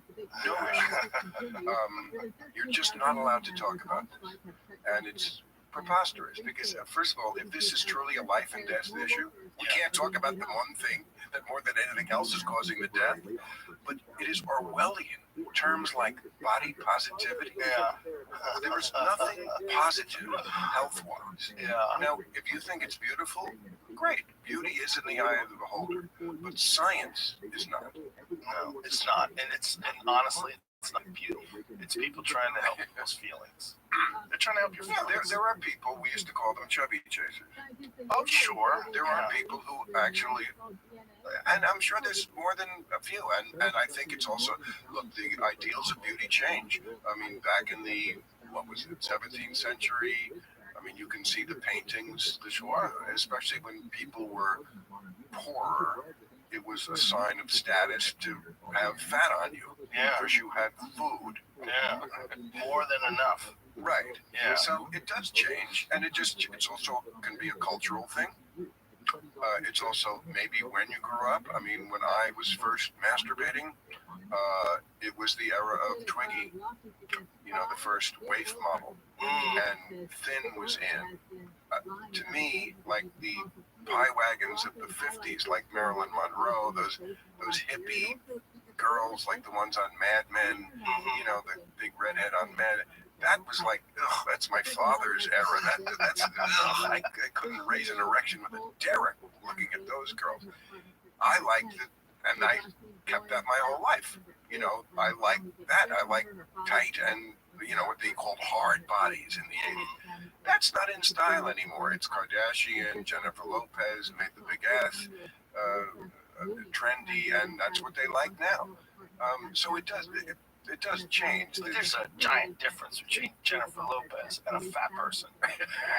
to say that, like things are like, that's always kind of in style. Like big hips and large breasts, it's genetic. There's a genetic inclination. like men are attracted to that because women with wide hips, they give birthies. I'm not attracted to that. Yeah, it's not. I mean, people are attracted to different things for sure, but it's like there's a genetic reason for it. I mean, I agree that Jennifer Lopez is a beautiful woman. Amazing how she's continued her looks into. She's 51. She's still hot as the sun. It's crazy. But there is no world in which I am attracted to an ass that big. Wow. That's just not my style. I'm on the other team. I like it. Oh, really? I like it. Yeah, well, then you fit in more with good for you, Joe. You fit in with the kids today and your big-ass loving friends. Yeah. But fat is fat, and it's not.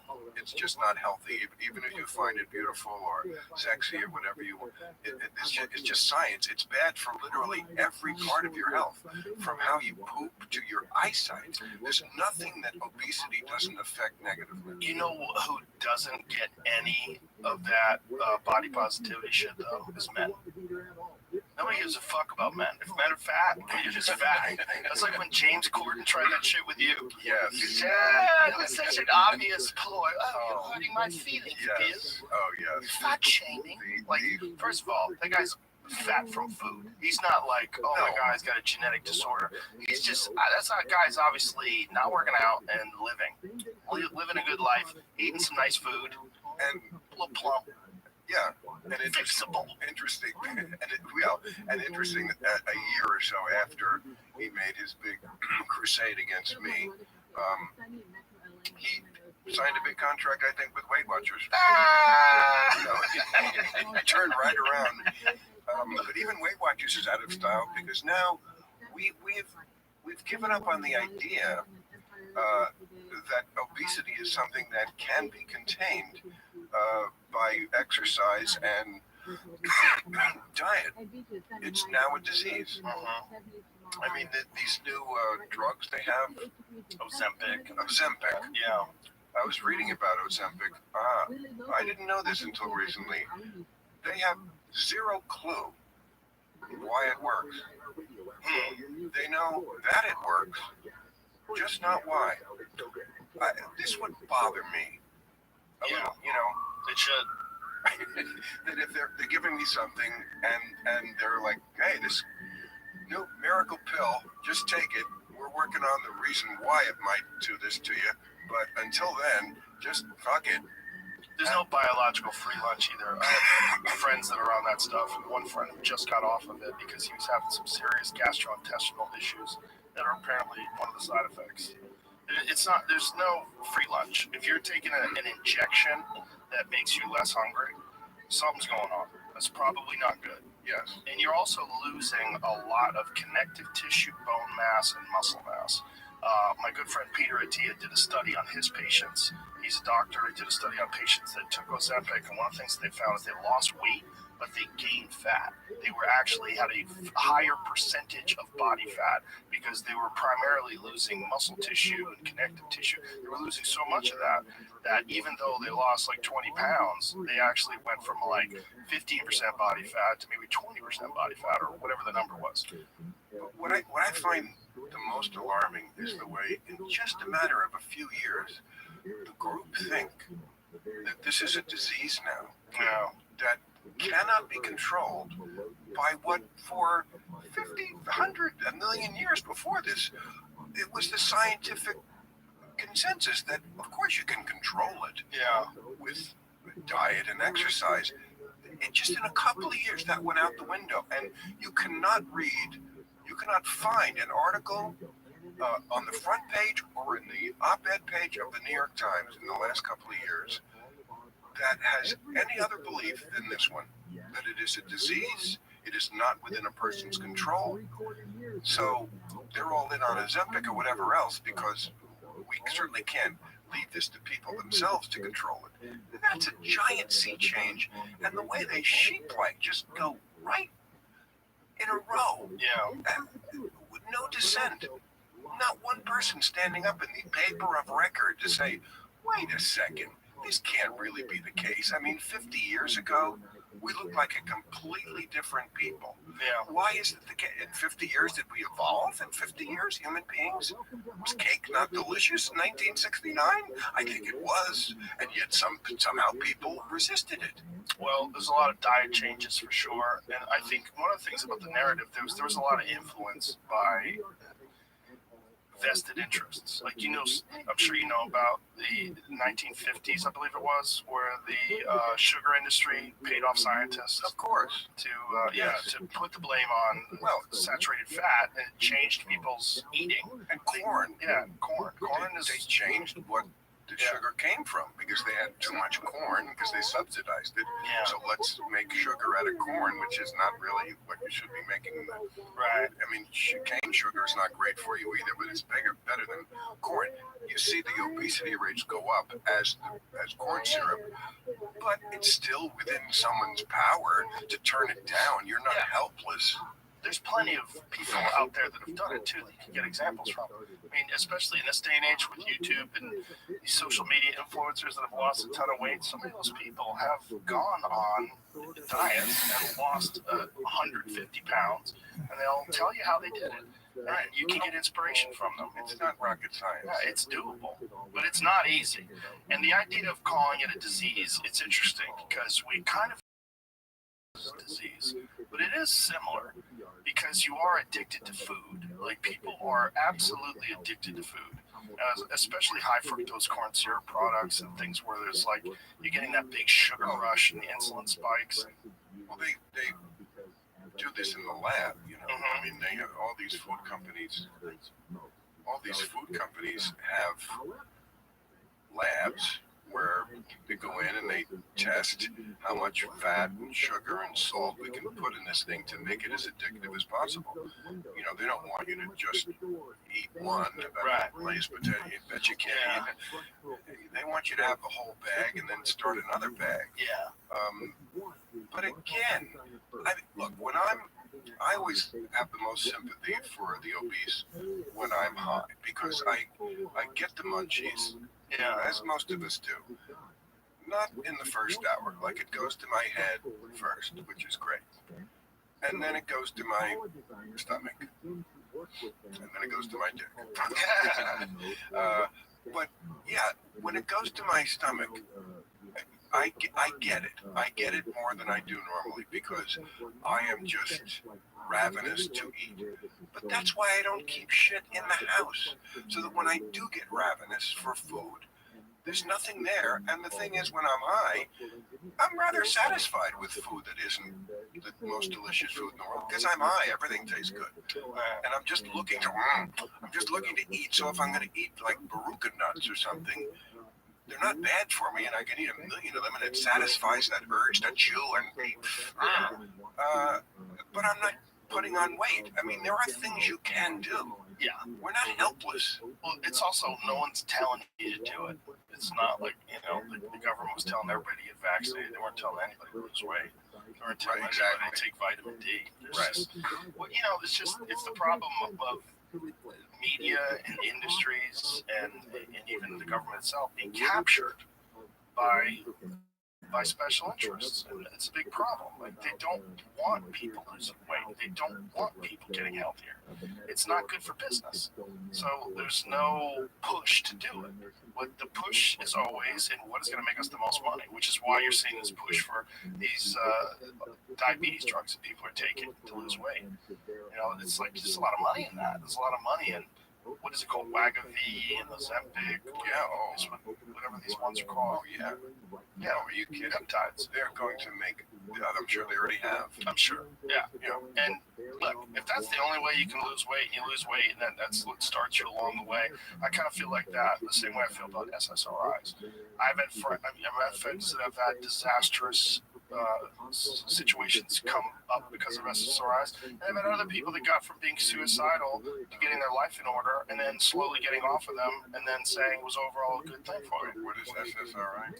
Antidepressants, Prozac.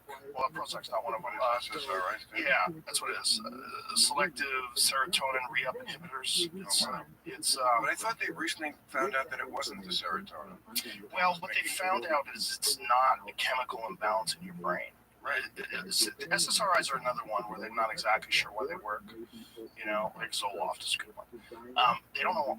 They just, you know, help some people, doesn't help other people. For a lot of people, it just makes them disconnected. Right. And they feel like just everything is flat and dull. I took a Zoloft once. I don't know why I had a Zoloft in the house, but I thought it You was... recreationally took a Zoloft? I did not recreate. I thought it was a sleeping pill. Because Z, Zo, and Loft. I was like, oh, this must be. I remember this is a long time ago, and I don't know why it was in my house, but I had one pill, and I remember Zoloft, and I thought, oh, good, I need to sleep. And the way it made me feel, because I don't have an imbalance, was horrible. Really? Yes. Like I know what it feels like to be doing something I don't want to do. Some people call that work, and we're lucky we like our work mostly, but there are things I don't want to do that I do, and I know what it feels like to be doing things I do want to do. When I was on this drug, it was like neither. Like, I didn't feel anything. It made me feel very suffer from chemical imbalances in the brain, and mostly it is chemical imbalances. I think it was Mike Wallace suffered for a long time from this, and also maybe it was Dick Cavett, somebody like that, who said, you know, I was in therapy for years and years and years, and then they gave me this drug and I was all better. And it was never anything that they were going to fix in therapy. It was just the chemical. They just poured something in the test tube, and suddenly it was all good. Because some of it is just chemical. This episode is brought to you by AG1. Everyone's body is different, but we are all humans, and humans all need the same foundational nutrition to keep us healthy and focused and ready. And that's why I have been drinking AG1 for years. They've done the research to make a science-driven drink that replaces all those multivitamins and probiotics with one simple drink. AG1 raises your baseline by supporting nutrient replenishment, stress management, gut optimization, and immune support. These are things we all need. And it's as easy as mixing it up every morning. It just takes a minute. So if you're listening, you're probably human, and you probably want to take a step towards feeling healthier and more focused. We all do. It starts with foundational nutrition and AG1. Try AG1 and get a free 1-year supply of vitamin D and 5, yes, that's 5 free AG1 travel packs with your first purchase. Go to drinkag1.com/Rogan. That's drinkag1.com/Rogan. Check it out. The Expendables are back. This is gonna be fun. Get ready for another wild ride. You almost killed me. You're welcome. Jason Statham. Let's fly, baby! Sylvester Stallone. That's what I'm talking about. Expendables 4. Rated R. September 22nd.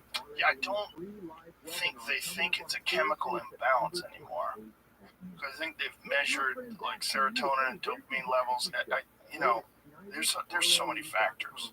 There's so many factors into why someone would be depressed. Yeah. Some of it has to be genetic, just like mental illness. Some of it is absolutely genetic. Some of it is life circumstances. I mean, if you have a shitty job and a shitty life and shitty friends and a shitty house and a shitty neighborhood, you probably feel like shit. I remember when I had all that, and I was depressed. Yeah.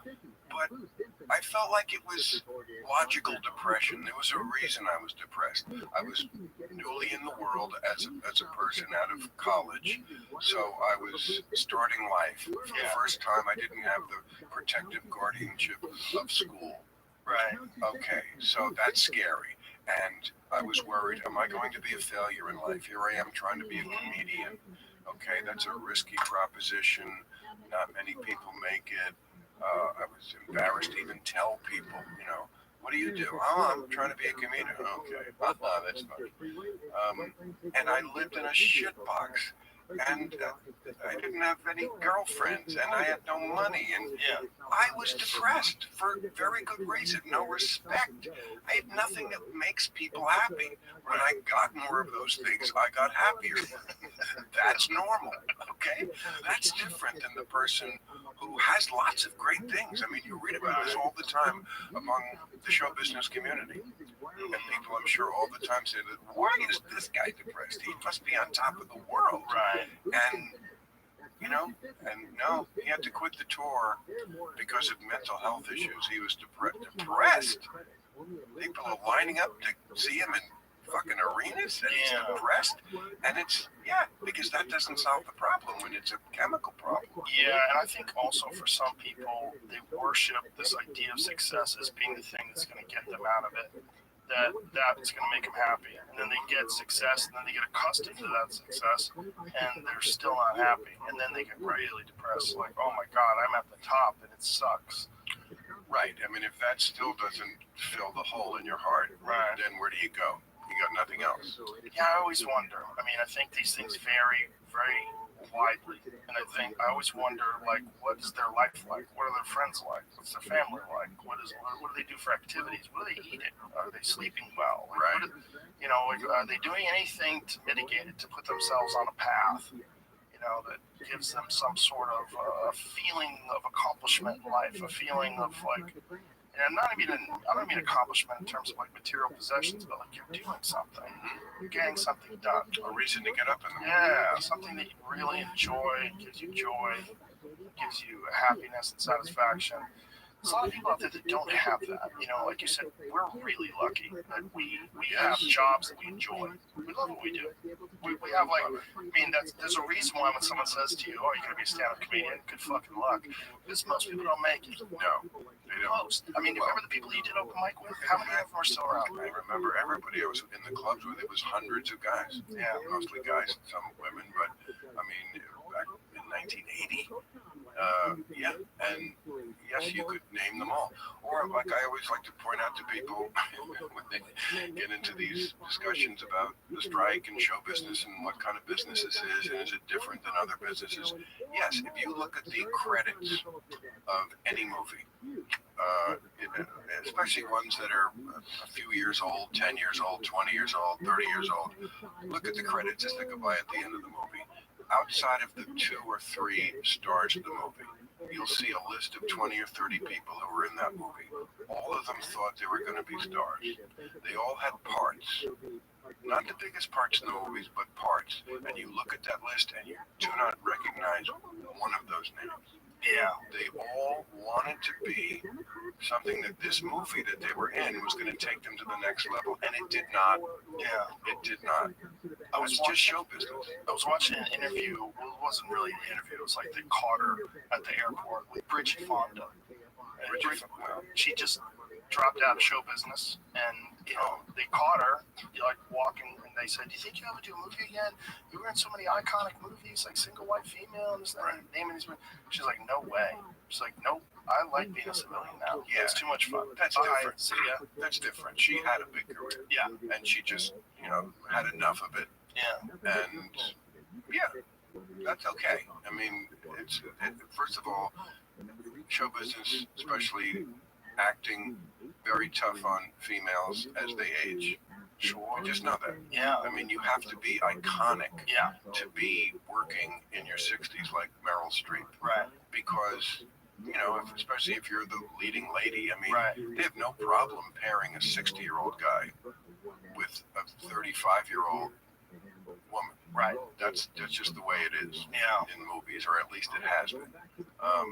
So as you get into those upper ages, those parts are not going to be there, and that's partly what the audience wants. I mean, you can hate the studios for doing that, but studios are always just reflecting what the audience wants, including the women in the audience. Yeah.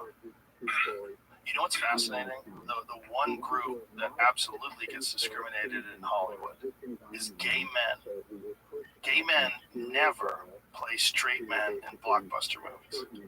Openly gay men are never like the romantic interest in a blockbuster movie. You can have an openly gay woman and no one cares. Like, oh, you can have one. I don't think it would be a problem. Well, name somebody. Like, who's an openly gay woman? Who is one? Well, Kristen Stewart is now an openly gay. Oh, she is? Kristen Stewart? I didn't know she was. The girl from Twilight? I didn't know she was openly gay. I mean, I'm out of the loop. No, she used to date John Look. She used to date Robert Pattinson. I didn't know that was 10 years ago. I didn't. I don't follow her romantic career. You're acting like I'm not paying attention to the I'm offended, Joe. No, I mean, she's very, I mean, first of all, she just definitely is. I mean, you see pictures of her. You could tell that she's walking that side of the street now. She openly announced it on Saturday Night Live. I don't watch that show. I don't either.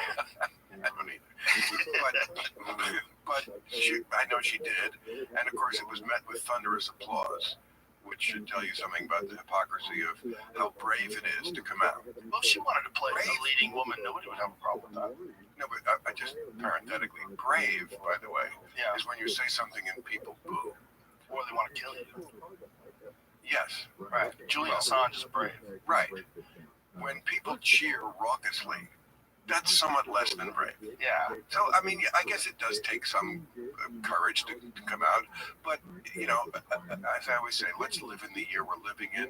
And in the year we're living in, it's like, sometimes it's preferable to come out as gay. Yeah, it's rewarded in some circles. I have friends who unfortunately are in the closet who can't come out because of their family. They're worried about the impact of their family. Like, grew up in the Midwest, you know, religious family, and you know, it eats them alive. They're usually drunk all the time. Like those guys get it. It's really rough. Yeah, I'm sure. It's rough. I mean, and I think this is why gay actors in the past did not come out. I just watched a documentary on Rock Hudson. Did you see that? It was terrific. No, I didn't see it. Okay, well, obviously this was a different era. You know, it was not sure. It was unthinkable that Rock Hudson could come out. He started in the 50s. Right. The 60s, this was just, we weren't even discussing homosexuality in those terms. And he was a matinee idol. You know, he was something women were creaming their jeans over. So, but nowadays, a gay man, be the romantically, I think there are actors who are gay and are still not out for that very reason, for sure. I'm not going to name names. Yeah. But we don't have to. No, we don't have to. But yeah, they exist. And it's a career move for them. They have to kind of keep it under wraps. Right. Yeah.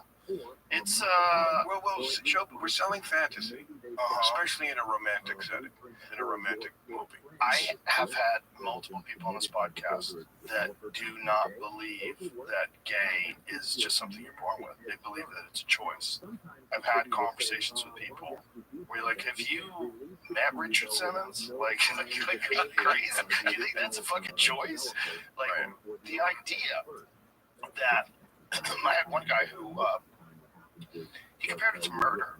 Like you might want to kill someone, but you don't do it because it's a sin.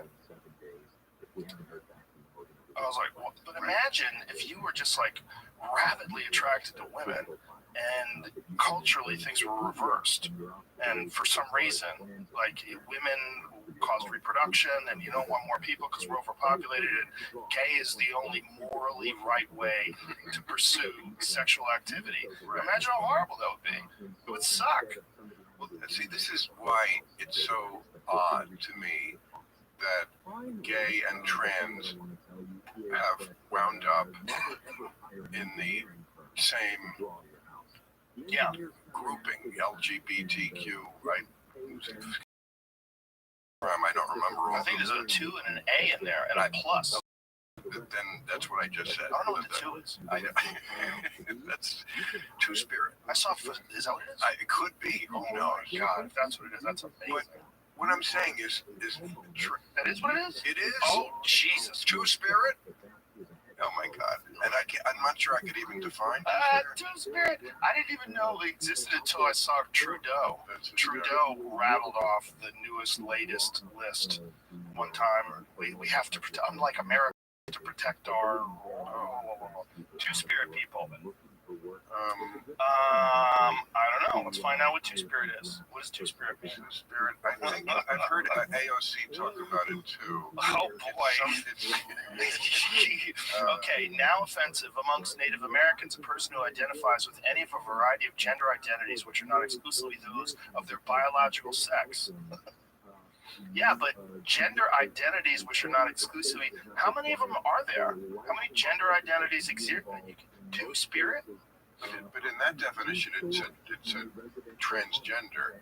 And why do we also need to include it if we have transgender already? Because one person complained, I'm guessing. Well, I believe with Native Americans, that's what they referred to transgender people as. I think because the Lakota, look that up. I think it was like a protected class in their community because they felt like this person understood both groups. They were biologically male, but they had so many traits of being feminine. They're probably gay men, but they were biologically male that had so many traits of femininity that they thought they were two-spirit. Like, this is the type of person that we can come to for guidance because they understand women and they understand men.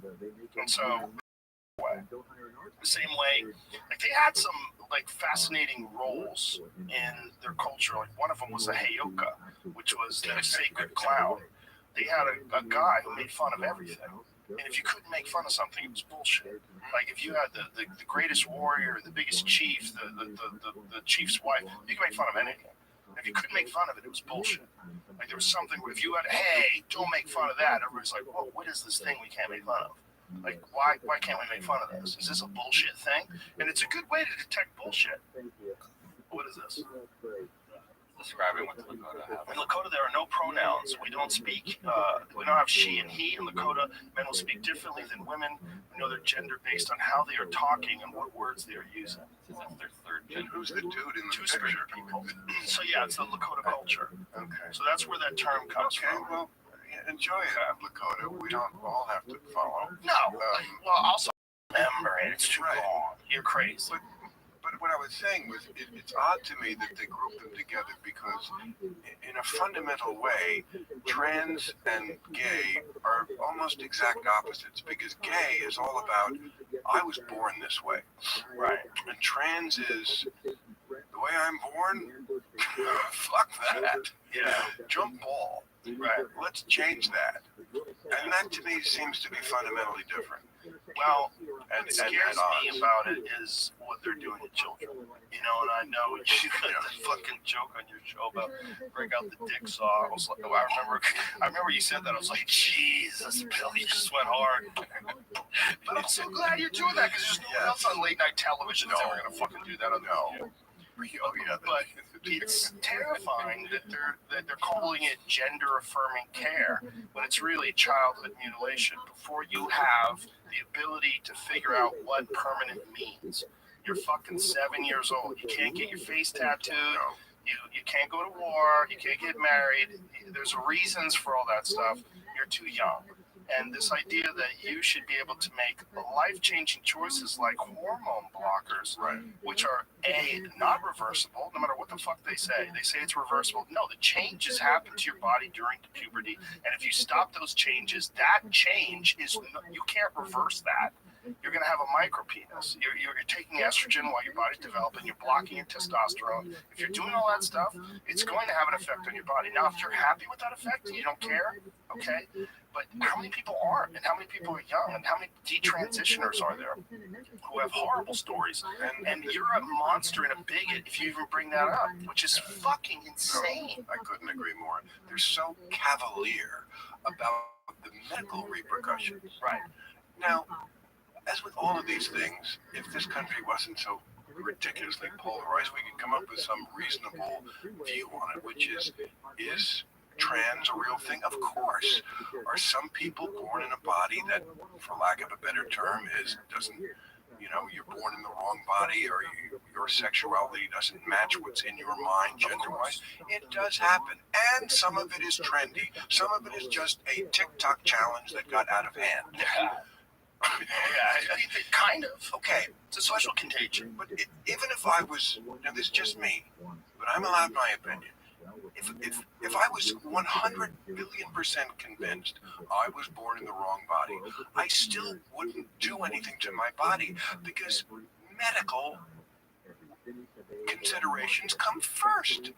The idea that you can just take some sort of puberty blockers or just snap on, snap off organs without really hurting myself medically and taking years off my life is ridiculous. And so I would somehow make it work with the equipment I was born with, because we're just not that advanced medically to make it work and still be healthy. Yeah, but the woke perspective is they have these terms like gender affirming care, and it sounds so wonderful. Yeah, gender affirming care, like body positivity. Sounds like something hugging you. Yes, it's all Somebody's helping you. They're gender. They're affirming your gender. They care about you. They're hugging you. This is what it sounds good. But this is what Orwell said: when you control the language, yeah, you control the ideas. Yes, it's fascinating. You call it body positivity. You call it gender affirming care. Yeah, and the ideas follow, or what people think are ideas. How much heat did you take for the dick saw joke? Well, a lot. I mean, that whole editorial was basically calling into question basically what you were saying. And the point that I found people had a hard time arguing with was, if this is all real, why is it regional? Why can you go to a dinner party in Los Angeles with like 10 people and half of them have trans kids? Right. And that would never happen in Indiana. Now, maybe some people in Indiana are afraid to come out. That could be true too. I'm sure it is to some degree.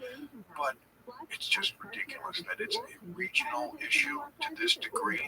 So obviously, and I know people who say, oh yeah, at my school, all the kids want to be trans. It's just not cool to be straight anymore. Right? You know, it's like every generation has to find a way to say to their parents who gave you everything, fuck you. Right. Whatever you do, I'm going to do different. And for a lot of kids, that now is just gender. My stupid, lame parents think that humans are male and female. Gross. I'm fluid.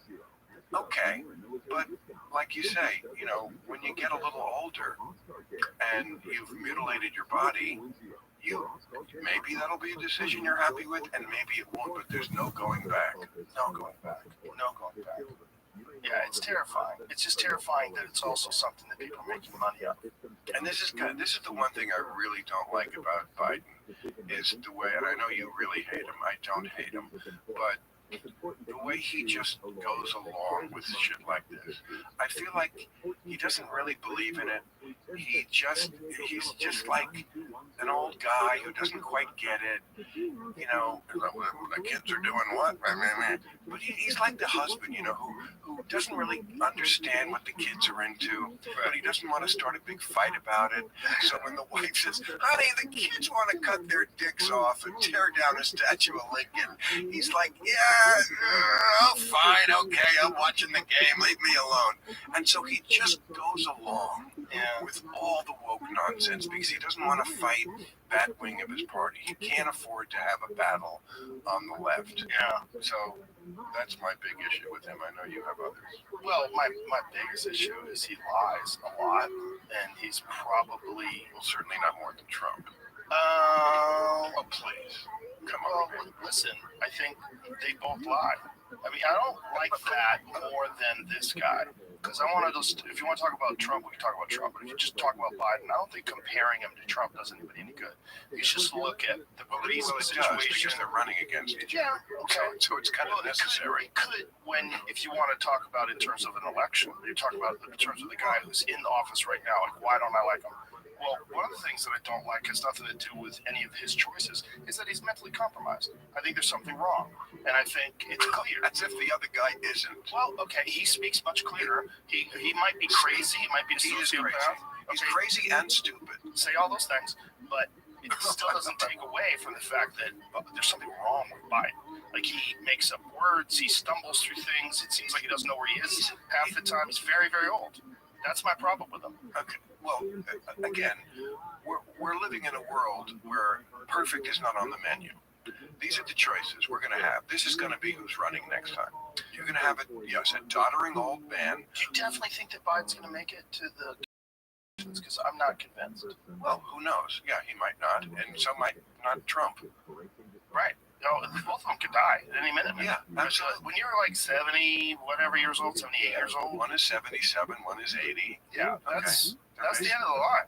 Yeah. Yeah, I mean, you're on E. I mean, right? I mean, you might make it to town, but you might might die on the side of the road. You're There's also blue zones where people live to 100. They don't look like those guys. No, they look better. Yeah, they're thin and active. And well, Biden's thin. That's Trump is not. But he's thin like skeletal thin. Yeah. Like he's thin like frail. Like where he looks like he's just going to fall down a lot. I'll give you this point. Trump looks a lot and sounds a lot more hardy and robust and healthy. That's true. He's a city roach. He the worse things he eats, the stronger he gets. Cannot kill him. No, I He's also the only guy that didn't noticeably age the moment he got into the White House. We did. We aged when he was in office. He was fine. You're right. He didn't look like he aged. He always looks the same. But he's a criminal, and he's crazy, and he's stupid. And crazy and stupid are two different things. When you say crazy, what do you basically? Okay, let me give you an example. Stupid is like Frederick Douglass is alive, or the stealth bomber is literally invisible, right? Or nobody knew health care was hard to solve. That's just stupid. He's very stupid. Crazy is like, it's important that the crowd at my inauguration was the biggest ever, and I'm going to make an issue of this for the first 2 weeks of my presidency, despite photographic evidence to the contrary. Or I'm going to steal these documents. I don't even know what they are, and I don't care, and I'm going to put them next to the toilet at Mar-a-Lago, and then I'm going to fight you to take them back, or not conceding the election.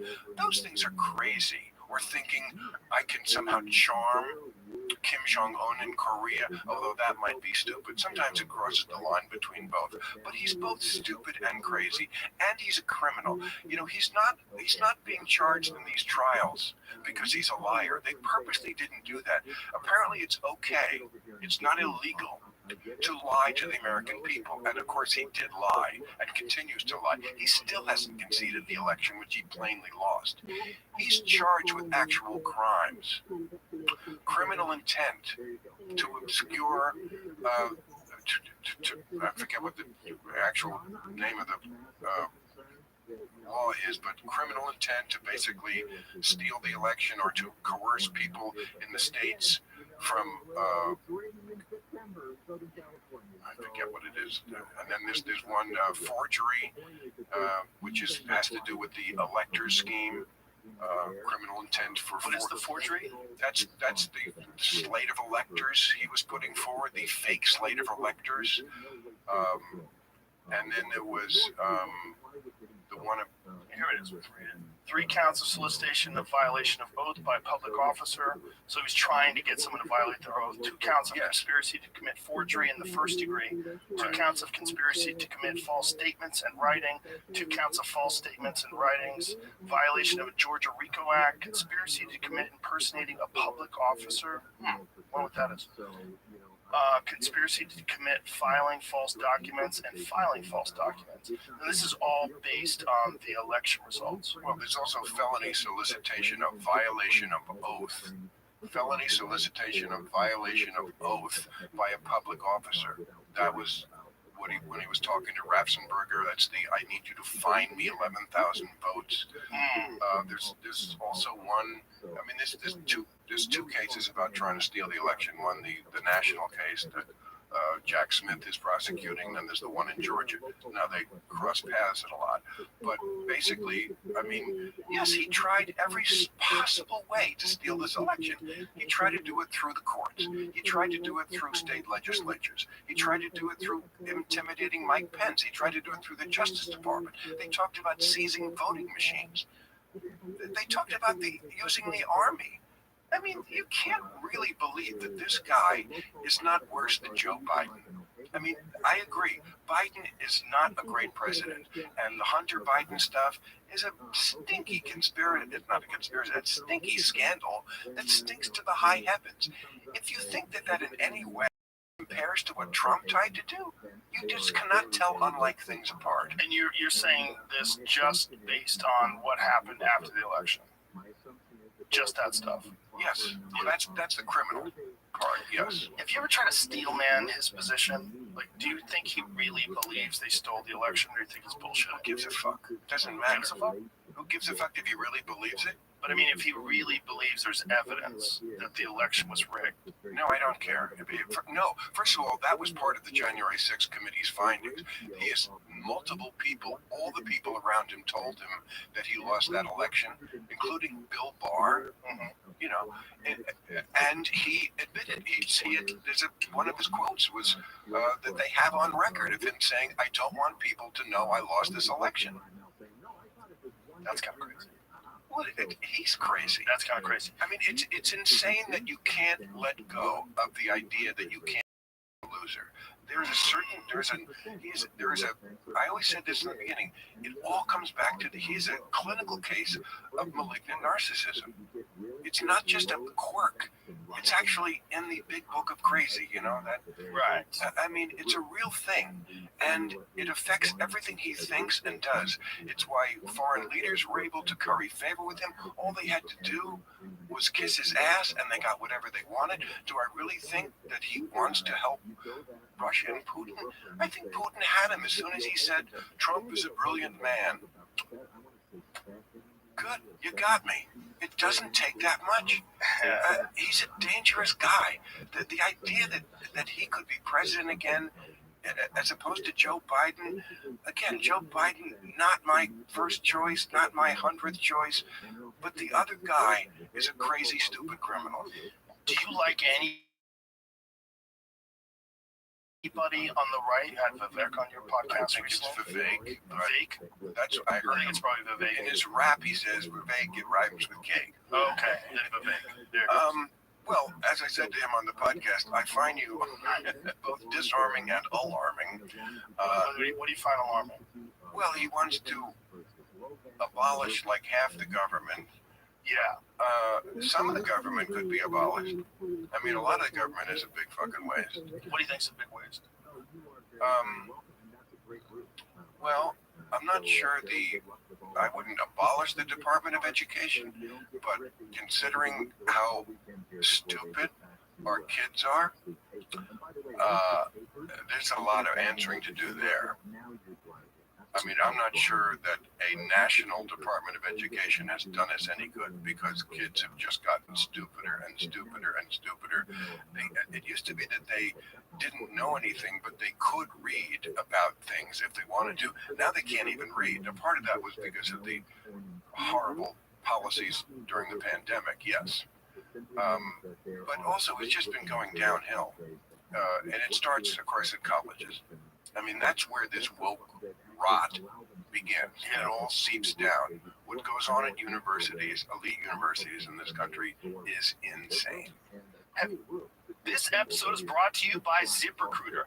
I know there's a whole lot of people changing jobs right now and a whole lot of places hiring, which means if it's your job to hire, you are probably slammed. I see you. But what if I were to tell you that there's something that can make your whole hiring process faster and easier? It's ZipRecruiter. Instead of you doing all this hiring work, ZipRecruiter works for you. You your job once on ZipRecruiter and then it sends it to more than 100 job sites so you reach just a ton of people. Then ZipRecruiter's tech scans thousands of resumes for you to identify the ones whose skills and experience match your job. So you get the first wide net and then you get it all narrowed down without you having to spend all that time. So hiring heroes, let ZipRecruiter help make your job easier. 4 out of 5 ZipRecruiter get a quality candidate within the first day. See for yourself. Go to this exclusive web address to try ZipRecruiter for free. That's ZipRecruiter.com/Rogan. Again, that's ZipRecruiter.com/ROGAN. ZipRecruiter, the smartest way to hire. The Expendables are back. This is gonna be fun. Get ready for another wild ride. You almost killed me. You're welcome. Jason Statham. Let's fly, baby! Sylvester Stallone. Now that's what I'm talking about. Expendables 4, rated R, September 22nd. Have you ever seen that Russian defector Yuri Bezmenov? Bezmenov, he detailed the Soviet Union's plan for the moral decay of the United States by introducing Marxists and Leninism into school, Marxism and Leninism into school, Marxist and Leninist ideas, and that these would be ingrained in younger people, and then they would go into the workforce, and then they would slowly but surely ruin the society through this. And it's a fascinating conversation because it's in 1984 that he's talking about this. Wow. What a perfect year to talk about it. Yeah. I think it was 84. It's in the 80s for sure. But it's a fascinating. Have you never seen it? No. You should watch it. I've never heard of This guy. Former KGB agent named Yuri Alexandrovich Bezmenov claimed in 1984 that Russia had a long-term goal of ideologically subverting the U.S. He described the process of it as a great brainwashing that has 4 basic stages. The first stage, he said, is called demoralization, which would take about 20 years to achieve. It's really fascinating. When you hear him talk, it's fascinating because that's exactly what they did. But I don't know if they did it. I think it's definitely been done. But did it come from Russia? And how did it come from Russia? Well, he'll explain it. He used the example in 1960. Hippies coming to the positions of power in the 1980s in government and businesses in America. Bezmenov claimed this generation was already contaminated by Marxist-Leninist values. Of course, this claim that many baby boomers are somehow espousing KGB-tainted ideas is hard to believe, but Bezmenov's larger point addressed why people who have been gradually demoralized are unable to understand that this has happened to them. Referring to such people, Bezmenov said, they are programmed to think and react to certain stimuli in a certain pattern. You cannot change their mind, even if you expose them to authentic information. If you prove that white is black and black is black, you still cannot change the basic perception and logic of behavior. Demoralization is a process that is irreversible. Bezmenov actually thought back in '84 that the process of demoralizing America was already completed. It would take another generation and another couple of decades, here we are, to get the people to think differently and return to their patriotic American values, claimed the agent. In what is perhaps the most striking passage in the interview, Bezmenov described the state of a demoralized person. As I mentioned before, exposure to true information does not matter anymore. A person who is demoralized is unable to assess true information. The facts tell nothing to him. Even if I shower him with information, with authentic proof, with documents, with pictures, even if I take him by force to the Soviet Union and show him a concentration camp, he will refuse to believe it until he has a kick in his fan bottom. When a military boot crashes his balls, then he will understand, but not before that. That's the tragedy of the situation of demoralization. I still don't understand how this got from Russia into us. He explains it in the interview. It's a long interview because he explains what they did and how they. It's certainly possible because colleges have become so left wing. There's no diversity on college campus. Yeah, none. Especially the elite schools, right? Which turn out the people who then control the media. Yeah. They're the ones who go into the places, organs of government, organs of media that are most influential in our society. Yeah. So it's coming from, and of course, they teach Marx. Andrew Sullivan wrote a great piece about this about 6 months ago. They teach, Karl Marx is one of the most taught economists in all these elite colleges. And of course, a lot of what Karl Marx was about would never pass muster with anyone who's woke. He was a horrible racist. Very few of his beliefs were something that they would countenance today. Same thing with Che Guevara. Right. Terrible person. Well, he had the look, though. He looks great on a t-shirt, posters, t-shirts. Yeah. They think these people are heroes. Yeah.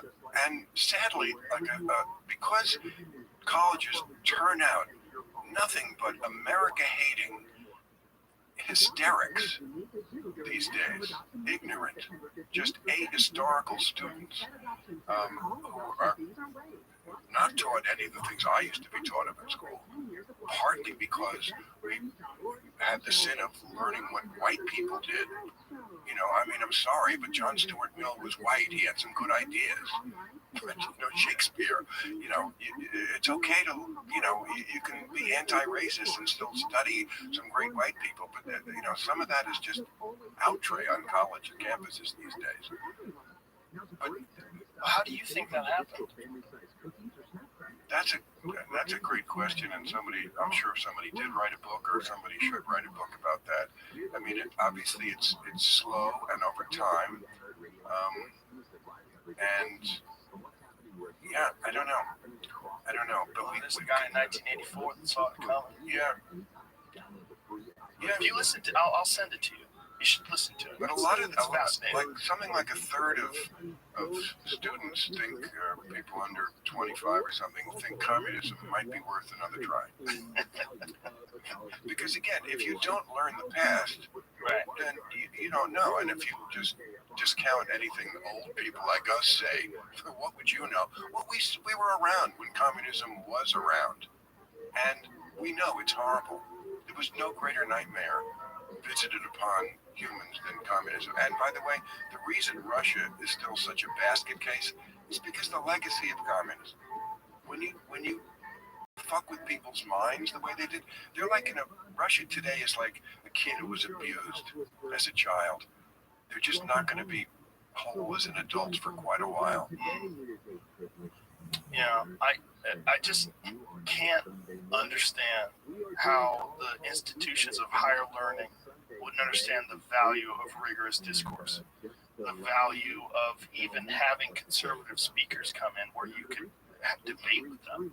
When I was a kid, when I was 14 years old, Barney Frank had a debate with a guy from one of those like hard right America. I forget what it was called. I forget what organization he was in, but it was, you know, some sort of Tea Party type on thing. Campus. Yeah, when I was in high school, and it was fascinating because they allowed these two people to speak, and you know the America First guy or whatever he was, whatever the company, whatever the group he was a part of, spoke, and it was kind of clunky, and then Barney Frank was brilliant. It was eloquent. It was funny. It was great. He was awesome. Loved him.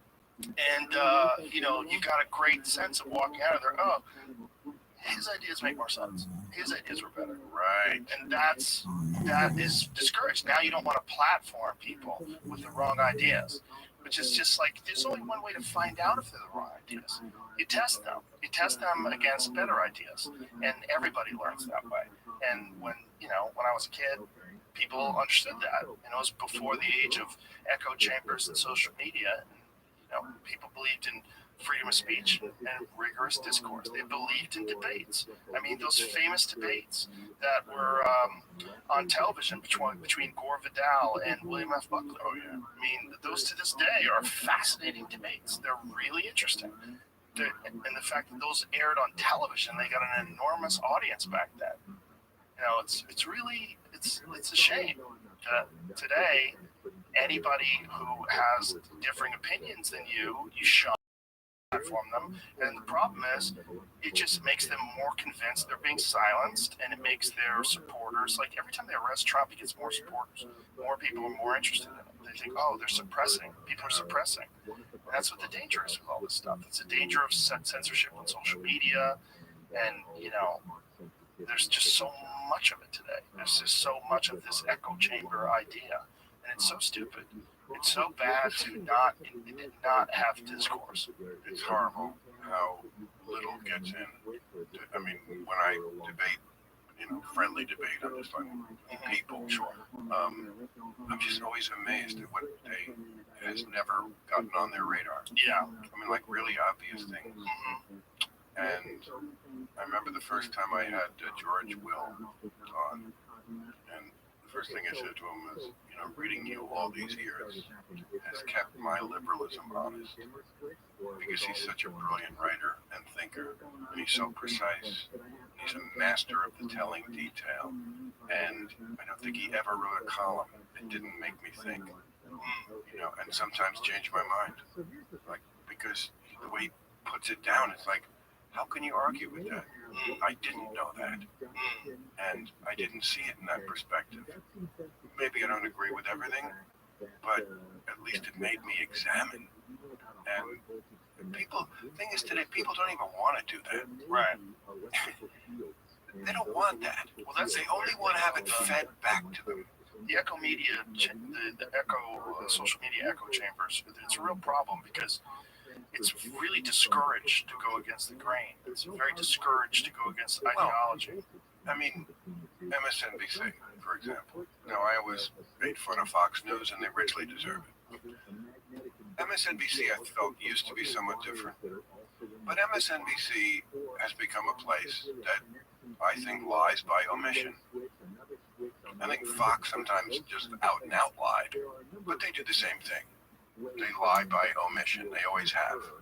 Like, no matter what Trump did, Tucker Carlson would do a show about, some crazy professor, which wasn't not happening too. Right. It just wasn't the story of the day. Japan destroyed by earthquake. Well, that's topic number 5. Right. Okay. So MSNBC, I feel like now is in that category, and I feel like the reason is their hosts know that they get ratings, sometimes taken by the minute, but certainly I think by the 15-minute mark. Yeah. They know exactly how much the audience is liking or not liking what they're saying. Yeah. And the audience does not want to hear something that they don't think they already know and they already believe. So are they going to cover that story that might get people to question what they... No, of course not. Because otherwise they'll get fired. Yeah. They had a few people on there who weren't like fully in the tank. Remember that guy, Ed Schultz? Yeah. Gone. Yeah, too reasonable. Well, did you read Hate Inc? Hate Inc, Matt Taibbi's book? He's basically saying that Rachel Maddow has become Bill O'Reilly. No. It's basically the same thing. He's basically saying that... She's not even there anymore, is she? Rachel Maddow? I believe she's occasionally there. Oh. Yeah, she just interviewed Hillary Clinton. I believe that was MSNBC. One of them. I think she's just got a different position now. She probably got burnt out. Slowing propaganda is hard on the back. Always dig in. Well, I mean, Rachel Maddow's smart. Very smart. Yeah, okay. And again, I think it's not that they're unaware of some of these other perspectives. They just don't want to burden their audience with it. Well, she was one of the biggest purveyors of actual real misinformation during the pandemic. She was one of the people telling people, if you get this shot, you will not get COVID. The virus stops with you, and we can go back to normal. They had already known. Everybody was saying that. Well, she was saying it like very openly and in ways that are absolutely incorrect. That's what Biden said. Yeah, get the shot and you'll be okay. Yeah. She was saying it worse than him, literally. But she's smarter and younger, and also she has access to the studies. One of the people in the first Pfizer study died from COVID. One of the people that got the virus died. 2 people in the placebo group died. That is literally where they came up with the term 100% effective. Do you know that? No. Because 2 is 100% more than 1. I didn't believe that. I said that's bullshit. And then Robert Kennedy Jr. sent me an email with like the actual studies. And I read it and I was like, holy shit. They can do that? Like they can just, that's just a lie. That's not 100%. Right. That's like whatever the percentage is, you get 2,000 people, one of them's dead, it's that percentage. Like that's the real percentage. Like this, it's not 100%. That's crazy. I mean, what about the way they demonize the ivermectin thing? Yeah. I mean, it's a drug, not a politician. Right. I mean, why that something like that would ever become politicized, especially a drug that I believe when it first came out in 2015, was it? I think it won the Nobel Prize. The guy, okay, I think it wiped out some disease in Africa. Yellow fever. A yellow fever. It's an anti-parasitic, but it stops viral replication in vitro. it does have some sort of an effect, and I'm actually going to have a debate about it with this scientist and another guy who doesn't believe in it. It's a fascinating thing because it's like getting mad at aspirin. Right. It's like if it works for you, and it plainly works for some people and works on a lot of things, I just don't understand that mentality. Well, you know why they did it, right? Well, I mean, it certainly was important if you wanted to create a monopoly for the vaccine. Well, not just a monopoly, but the Emergency Use Authorization Act. In order to utilize the Emergency Use Authorization, they had to have no other remedies. There was no other effective treatment.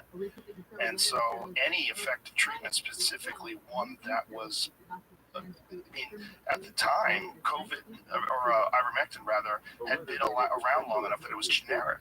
So no one owned the patent on it, so anyone could manufacture it. It was like 7 cents a dose. It's nothing. It costs nothing. Well, we can't have that. You can't have that. No. And that's also why they tried to discourage and then eventually suppress people from getting monoclonal antibodies. They didn't want any sort of way that you could get over this without taking their medicine. I find it so curious that liberals were always, so skeptical about corporate America, including the pharmaceutical industry, but this thing came along.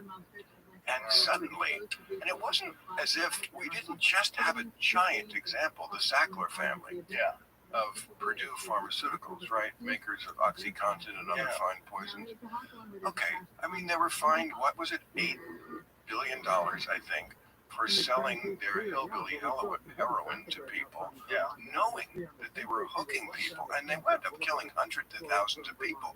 So it's not that we don't know that they're capable of this shit. Right. So to throw your lot in, and then for the media to be basically the trumpet of government on this issue. So we didn't have a watchdog on government and what they were telling us. We just had somebody who amplified what they said. Right. That's extremely dangerous. Have you read Robert F. Kennedy Jr.'s book on Fauci? I read his... The Real Anthony Fauci? I think... no, I read a book. I think it's the same stuff. I read it before he came on Club Random. It was like a letter to I think it was called a letter to liberals or something, where he was basically pleading his case. Listen to me, I'm not a kook. It was all the information about, how the vaccine did in other countries and stuff. And the book, a lot of the book, specifically at the beginning of the book, centers on the AIDS crisis. Right. And it was a horrible, horrible misuse of medicine with AZT and what they did. I mean, AZT was killing people quicker than cancer was, so they stopped using it as a chemotherapy. Yes, I know that. They've never had a chemotherapy that said that you have to stay on. And this was the first one they did, and everybody who took it died, including people that were asymptomatic before they got on it, like Arthur Ashe. It's spooky shit, man, because if it is true, if he is accurate and he's not getting sued for it, it's a fucking terrifying that they're willing to do that, to make that kind of money. Yeah, I mean, I don't know about that. I do know that he has a lot to answer for the Wuhan lab and the gain of function research. And even if he was well-meaning, it was a terrible decision. Obama stopped that in 2014. Obama put a halt to that in 2014. He was like, what the fuck are you guys doing? You guys are making viruses worse. Right. And also, you don't have a fucking cure for them? If you're going to work on viruses, shouldn't it be just working on a cure? Well, I'm sure that was their intent. Was it? They didn't. I don't know. They didn't do it. I think the intent is to get research money. I think the intent is to get research money and to continue your studies. I really think that's the intent. Because it doesn't seem like the intent was, let's make sure that we have a cure for this stuff. Well, I would hope that would be what they were trying to do. I would hope too. I mean, I like to hope people are good. No, I mean, other than that, you're saying what they were doing was purposely creating a bioweapon. I don't say that. I don't use those terms. But I have heard other people use those terms. I think it's a little extreme. I think what they were doing was capitalizing on the money that you get from research And there's a lot of money that goes into research. And Fauci controlled where that money went. That's part of what was going on. I think that's a lot of it. If you're a bioengineer and this is your occupation, is to genetically engineer viruses, you want to do that. That's what you do. And you want to, continue this work and continue this study, whether or not it's good for the world. And that's what Obama thought it wasn't. And then Trump came along, and apparently there was so much chaos that Fauci slipped it back in. And Trump disbanded the biodefense force. That it was pennies to have this little small group of people over there who are watching this. And he said, "Oh no, we got to save the money." It cost us $6 trillion. Again, stupid, crazy, criminal. Do you think that if he didn't do that, they would have had a solution to this? I don't know, but I think if we had a little team over there keeping an eye on those people, which we didn't, it would might have gone a little better. Could be. Yeah. But Joe, I gotta be on stage in you do. 1 hour. You gotta go kick some ass. I can talk to you all day. I can talk to you all day too. I love talking to you. I love talking to you as well. Listening to you. Thank you. I know you're never gonna come back to California. If I go back to visit and go, dodge that bullet. But if you do, and you want to call me, I'll always be around. Thank you, sir. All right. Thanks for coming on. Appreciate you very much. Club Random. It's available on YouTube. Is it on all the other stuff too? Yeah. Everything? I only watch it on YouTube. I'm sure it is. It's great though. I really enjoy it. I'm glad you're doing it. I'm glad you do it too, like the way you do it. You smoke joints, drink whiskey, have some fun. Oh yeah. I like it. It's just about fun. Yes. So, and again, I appreciate you paving the way. My pleasure, brother. Have a good time tonight. Thank you. I love Austin. I'm going to keep it weird. All right. Bye, everybody.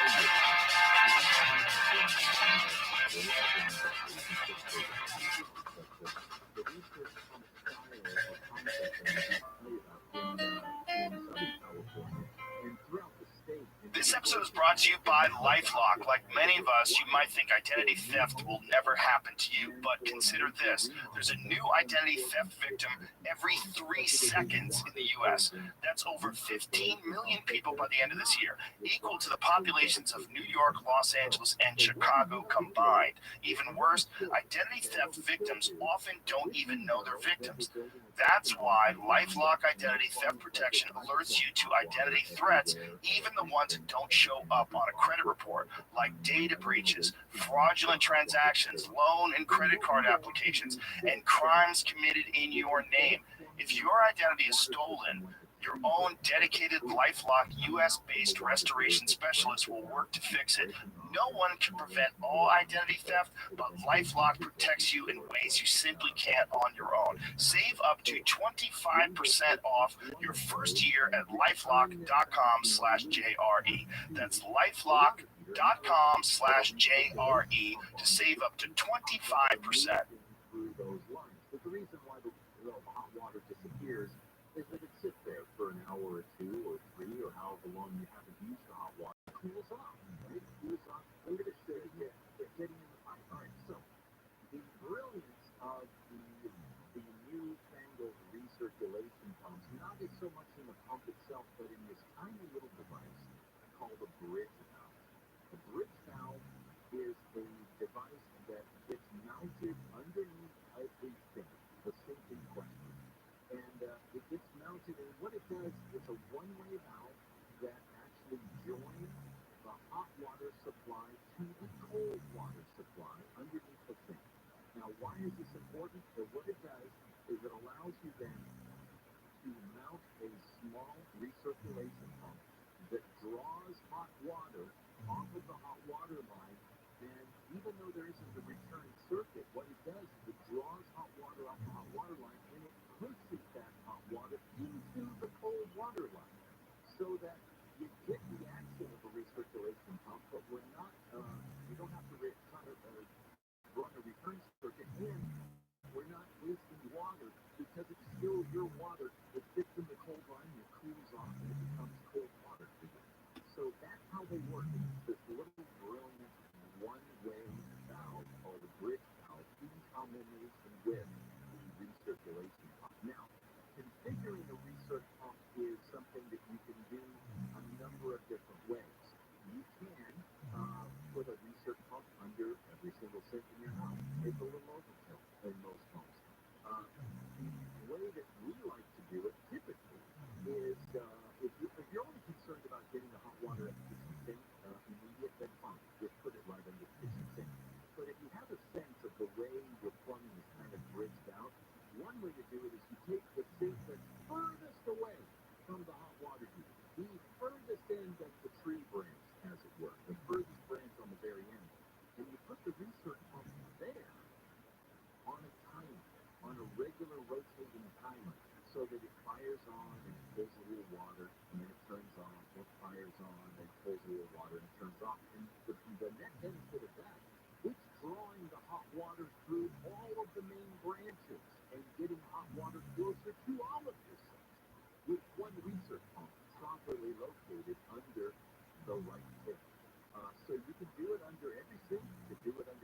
that is what the bridge valve is. The bridge valve is essentially a check. It serves as a bridge between hot and cold. Like I said, it's a one-way valve. It does not allow cold to come back into the hot. It is both a bridge and a check valve, which in no way threatens your plumbing system. They are approved, they are embraced, and everybody really who can afford to get one should get one. These research pumps, by the way, they range in value anywhere from like the mid 200s to the mid 300s, $300, $350 or so, $250 to $300. And the check valve itself is, the bridge valve is, it's like a $60 item. So it's a really, really good setup, and I wouldn't worry about the plumbing in any way, shape, or form, Stephen. It's one of the things Water Heaters Only does. One of our sponsors, one of the benefit adds that they do to a house when they're installing a new water heater. So anyway, they're really, really good system, and great question, Stephen. It allowed me to explain this to everybody who is listening. And that's one of the reasons why we take calls, not only to answer your question, but answer the thousands of other listeners who are having the exact same situation in their house and have that same in their mind. Let's keep it going. All right. When we come back, right on the other side of the news, more of your calls, your home, and throughout the house. Because for Jamie Yamamoto at the latest. The United Nations says the death toll from flooding in northeastern Libya now up over 11,000. Drew Barrymore has decided to pause production of her talk show after returning for a new season last week and getting criticized because of the writer's strike. And the haunting and Bennett directed and starring Kenneth Branagh scared off taking the top spot in box office. Did it after the 405. If you are planning to file for the Employee Retention Tax Credit, be careful because the IRS is cracking down on fraud. A CPA firm to keep you out of trouble. Most of the Employee Retention Tax Credit firms on radio and TV, they aren't actual CPA firms. JWC ERTC Advisory CPA is, and they have helped thousands of businesses file for the ERTC and stay on the right side of the law. You too can learn how to protect yourself. You can go to iHeartTaxRefunds.com. Because if the company you're working with asks you to sign a power of attorney, that's a warning sign. Find another company. With JWC, you will always be the one in complete control. We trust the team at JWC, so go to iHeartTaxRefunds.com. Find out if you qualify for JWC's anonymous online qualification tool. No phone number, email address required. Go to iHeartTaxRefunds.com. That's iHeartTaxRefunds.com. Over the past few days, refreshing. So new one popping up here. It looks like it's going to be a heavy drive. It's an injury accident in Sherman Oaks in the 405 southbound San Diego Freeway at Valley Vista. Could be backing up to about Burbank Boulevard. The left lane is blocked by a motorcycle crash. Now, the 101 through Hollywood southbound in Vermont. There's still some construction going on. They're supposed to pick up the cones here, but stop and go from Normandy. That's Cerritos to 91 westbound to 605. We've got collision off to the right-hand side. The right lane block, stop and go from Norwalk Boulevard. 405 in the sky helps get you there faster. I'm Mark Beaver. You wouldn't trust a butcher to babysit your pet pig. You wouldn't trust a lumberjack to repair your antiques. Or a professional wrestler to be your massage therapist. So why would you trust anyone but AMCO to fix your car?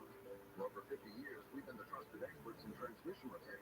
Check engine light on, we'll check it for free. Limited time offer. Restrictions and exclusions apply. See participating centers for full details. AA, NCO. It could be interstitial lung disease. ILD is rare, but it's serious. It can be the fight of your life. And you can't the fight of your life if you don't know your limits. Ask your doctor. Find a pulmonologist. Get cancer. There's hope. There's help, but don't wait. Go to lungenview.com/fight ILD.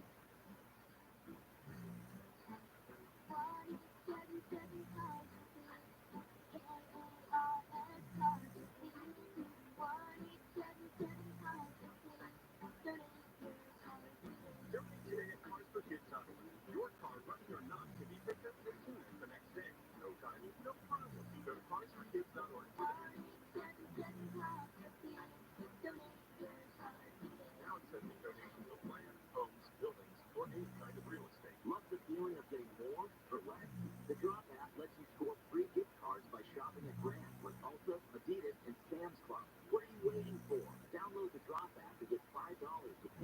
code GetDropped444.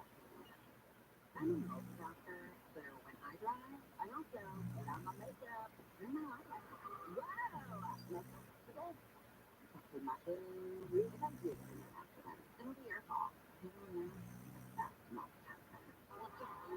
Ew, they come out of nowhere. If you or anyone in your family has been injured, call Morgan & Morgan, America's largest injury law firm. We've collected over $15 billion for our clients. It's easy. Visit servicepeople.com for an awesome community. Adopt a cat as unique as you during National Adoption Weekend, September 15th through 17th at Best Friends Pet Adoption Center. All adoption fees are waived. Plus, party it up at their block party on Sunday and celebrate 10 years of life savings. Visit bestfriends.org/LA. It's important to be comfortable everywhere, and that's what Tommy John can do for you. Now, when you wear Tommy John underwear, you're that much more comfortable, so you can do just about everything better. They're breathable, lightweight, moisture-wicking, 4 times the stretch of competing brands, and they're going to keep you 7 degrees cooler in cotton. And they're covered by Tommy John's best pair you'll ever wear or its free guarantee. Get 20% off your first order right now at TommyJohn.com/KFI. 20% off at TommyJohn.com/KFI. TommyJohn.com/KFI. See site for details. Hey, this is Mike Wright from the Fantasy Footballers Dynasty Podcast. You heard that right. The Fantasy Footballers have officially entered the Dynasty space. Every week, we bring you the same in-depth analysis and entertainment you've come to expect from the Fantasy Footballers, only now it's from the Dynasty perspective. Join me and the rest of the crew every Wednesday for a new episode. Listen to the Fantasy Footballers Dynasty Podcast on the iHeartRadio app or wherever you get your podcasts. This is Steve Gregory. Join me Sunday at 2 for the KFI News special Deadly Pill, an exploration of the fentanyl crisis in Southern California. We speak with experts in the medical field, counselors, pharmacists, a medical examiner, and the DEA. We have a fentanyl problem in this country because the Sinaloa cartel and the Jalisco Generation cartel decided that we're going to have a fentanyl problem. It's been called a public health and public safety crisis. Deadly Pill, Sunday at 2 on KFI at AM 640, more stimulating talk.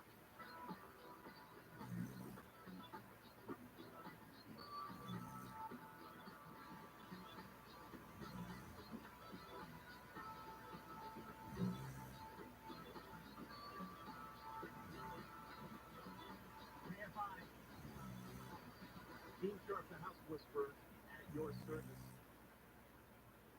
A pleasure to spend Sunday morning with you, whatever it is that you are out doing right now, whether you're out and about, driving to your next destination, or at home, listening to us on our local broadcast, our terrestrial broadcast, or listening to us on the iHeartRadio app, the live digital stream. Well, wherever you are, whatever you're doing, I'm just glad that you are here. Welcome home. We are doing an all-calls weekend, an all-calls Sunday. You get to decide whether it's we're talking about today. We're going to the phones. I want to go back to the phones, and they haven't stumped me yet. Nobody has stumped me yet today. So come on, bring it on. Let's talk about your house. Dan, welcome home. Thank you. It's good to get putty in it's pretty. It's clear to your how to get rid of. It's taking a hot rod in the deck on top of the slab, and I'm worried about the puddle getting into the wood and away from the deck to have some carbon problems. Okay, so it's an exterior slab, like a patio slab? That's right. Okay, and it puddles in the middle, so it doesn't drain super well. But you want to put a hot tub out there, like a freestanding hot tub, and also build a deck out onto the slab, right? That's right. Okay. How does it drain? Where is the slab going to drain when water hits it? Where does it generally drain? In other words, you've got a depression in it where it puddles, but does the rest of it, is there a slope to the slab? Does the rest of it drain off okay, and you end up with a puddle? Or is the whole thing sort of, a bowl? It's probably about a quarter of the slab that across the puddle. There's 2 edges with garden lawns on those sides, and then 2 edges that just carry on the lawn, so the water just comes out onto the lawn off those 2 edges where it's not covered. Okay, all right. Yeah, so I would resolve that. I would want to resolve that before, I'm not super worried about it in terms of the, setting a spa out there and then building a deck over it. Obviously, whatever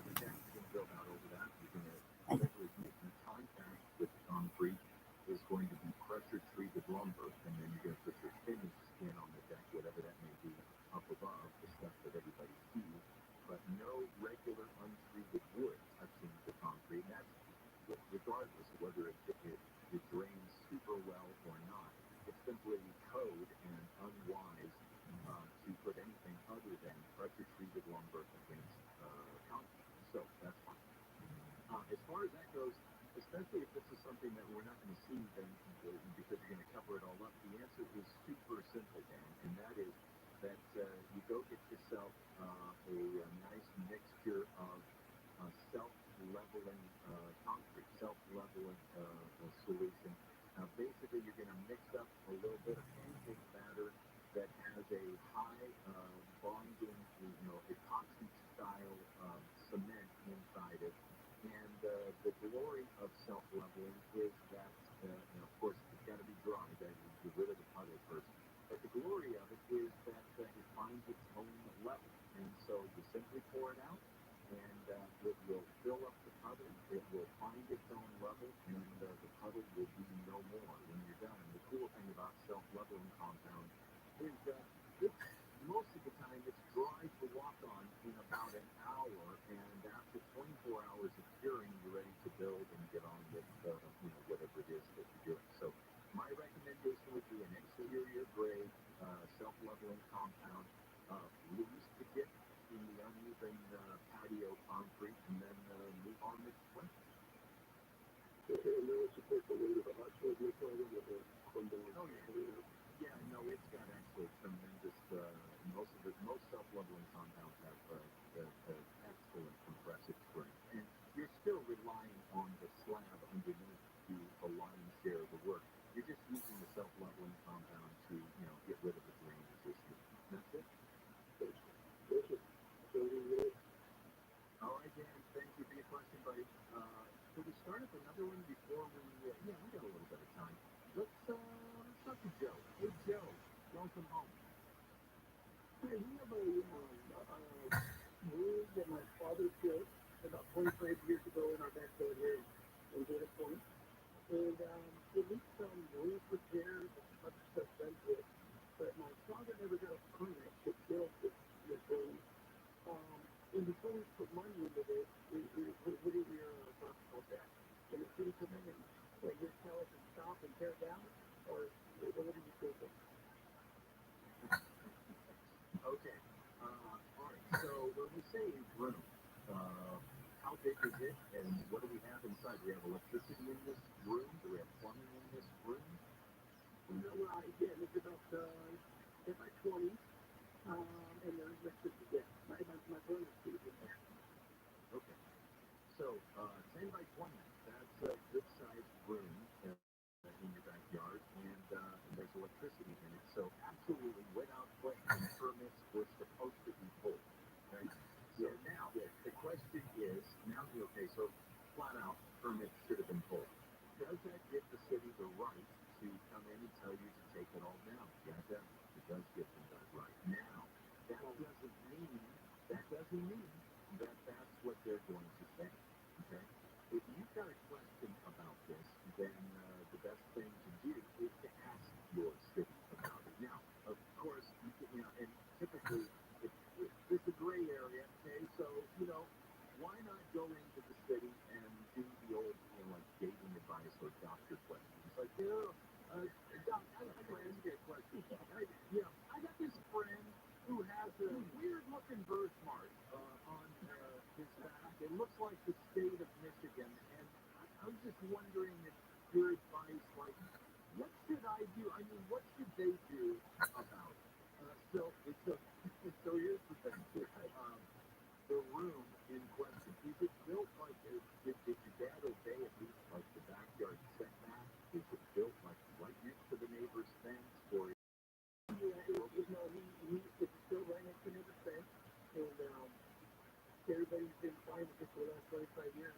And it's good. Well, here's the thing. Talk to the city and I got a friend. They're not going to ask you, listen, where's your address, sir? We're going to get a drone over your house immediately. Yeah, I got to drive through the Good Beach before I drive to the point. Ask the city, hey, where do you stand on this? It's a well-built space. Retrofit permitted. The problem is, if it isn't built according to code, though no permits were pulled, but if it wasn't built according to code, or if it's built and it's violating a setback, then you're going to get an answer back saying, no, that's got to be changed. But I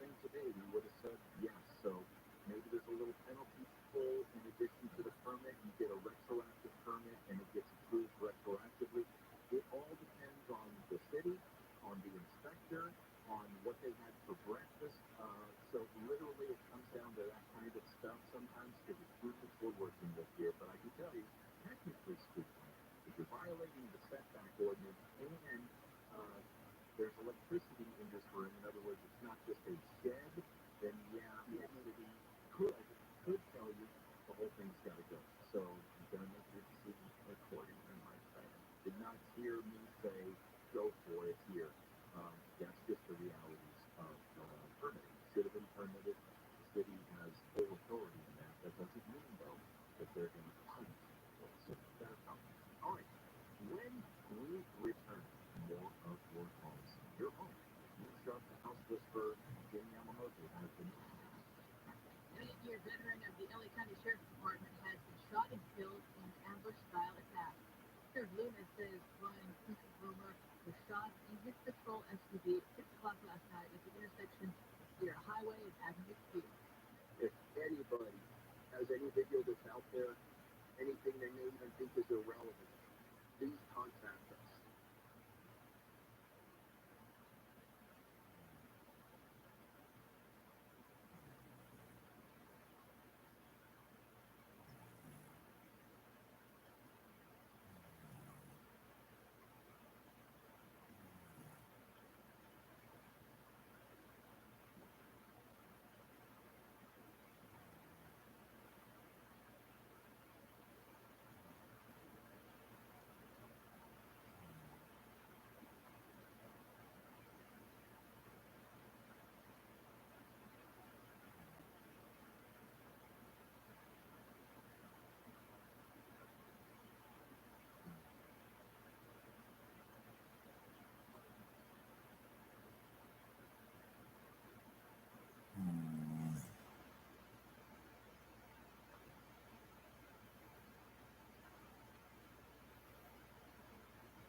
We've got some delays as you make your way on through Sherman Oaks right now. To 405 southbound in Valley Vista, the left lane is going to be blocked. Stop and go from Victory Boulevard to motorcycle crash there. Now, through Hollywood, continuing delays on the 101 southbound. That's going to be at Vermont, a 5-minute wait here for some construction. And that continues till about 12 o'clock, but they should be picking up the commentary pretty soon. In the 14 south, that ends with Forest Highway through the Yellow Valley. Very fast there. KFI in the sky helps get you there faster. I'm Mark Peter. Hey, it's Bobby Conway here. I just read a stat today that made me crazy. It blew my mind. Everybody in this country has credit card debt. Everybody is carrying $1 trillion worth of credit card debt.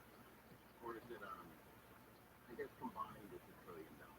Whatever. Anyway, that's a lot of money. Now we got to start saving money with the Upside app. Gotta get the Upside app. Promo code Conway. It's available everywhere at all your favorite app stores.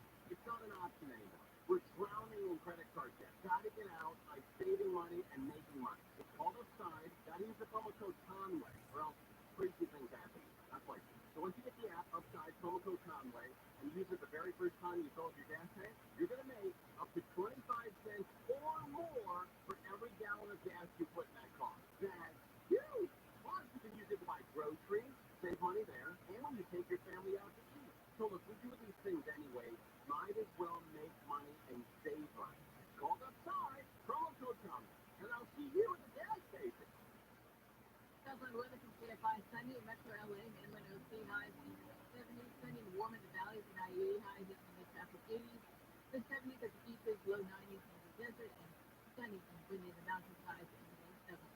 We lead local live from the KFI 24-hour news with Jane Yamamoto. This report is sponsored by Boost Infinite.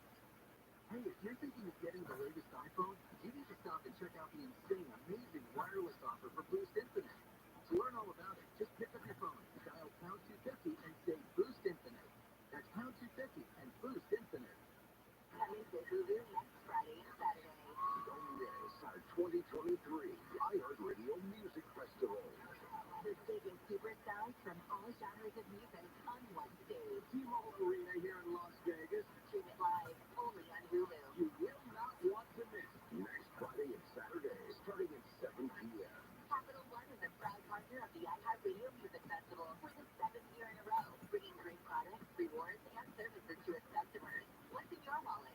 There is nothing more relaxing than sitting in a beautiful area and wine tasting. And one of the greatest areas to do that is the Temecula Valley Wine Country. It's just a short drive away. They have this cool thing there called the SIP Passport, and it gets you 5 wine tastings from your choice of 30-plus participating wineries. Hey, in September's California Wine Month, so KFI listeners are going to get access to the SIP Passport for only $50 with the code IHEART50.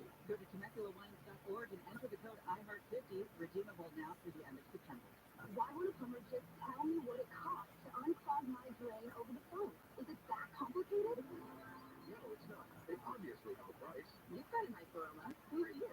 Mike Diamond, the Smell Good Plumber. Will you tell me how much to unclog my drain? $99. Doesn't matter if it's a kitchen sink or a mainline sewer stopper. The Smell Good Plumbers at Mike Diamond will unclog almost any drain for $99. There are a few exceptions, but you can read all about them on our website, thesmellgoodplumber.com. Contact your relationship with 39917. Injured in an accident? Visit superplumbersuperlawyer.com. 19% long-way driver. Don't be the last to know. KFI is on this page right now. When news breaks, get immediate alerts wherever you are. When you see the alert, that takes you right to KFI. Download the iHeartRadio app and follow KFI. And then you will be notified. All right, here we go. What a shame.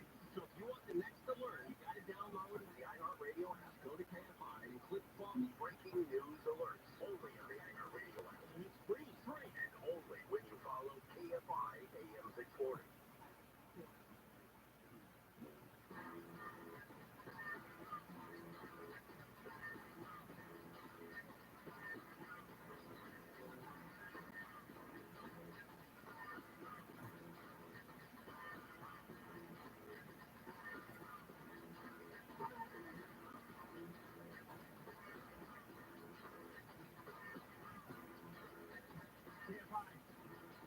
AM 640 and live everywhere on the iHeartRadio app. You are home with Gene Sharp, the house whisperer. That's me. A pleasure to spend your Sunday morning with you, talking all things home. It is an all-calls weekend. We are doing nothing but taking your calls, anything you want to talk about regarding your home. Construction, design, DIY, what have you. I've still got calls on the board, so let's get back to it, okay? Let's talk to Mike. Hey, Mike, welcome home. Yes, we have a temperate water, temperate journal in our family club. 2 days after changing the filter, the provider explains that it smells like an outhouse. Really, it smells. No. Okay, so when you say 10%, a waterless urinal? Yes. Okay. Okay, well, I'm just writing this down here because I've literally never had this question before. Waterless urinal at the comedy club is smelling.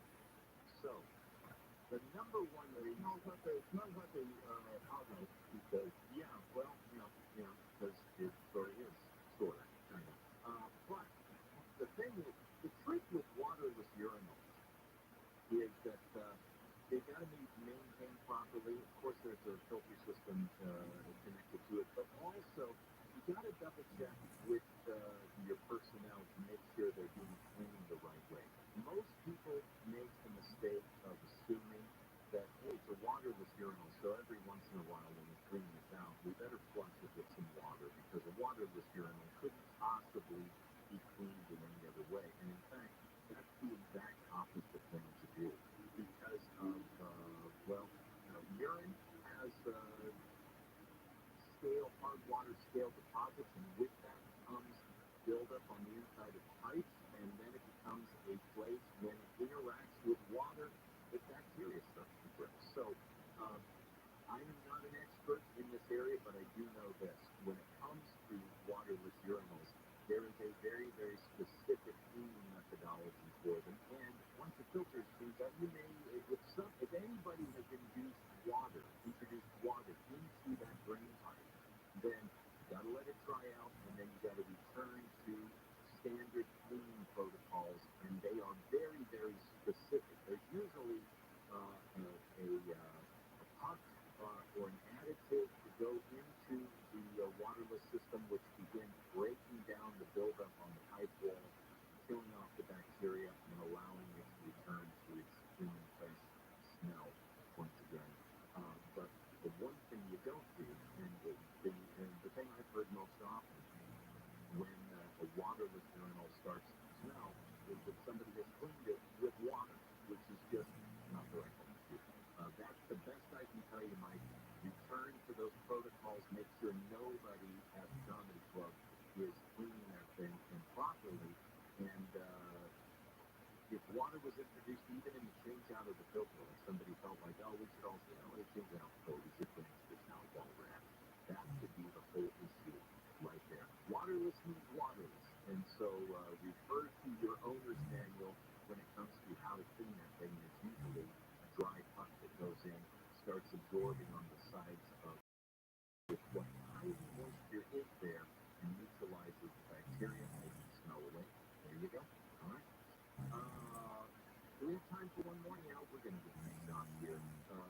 Let's talk to Gary. Hey, Gary.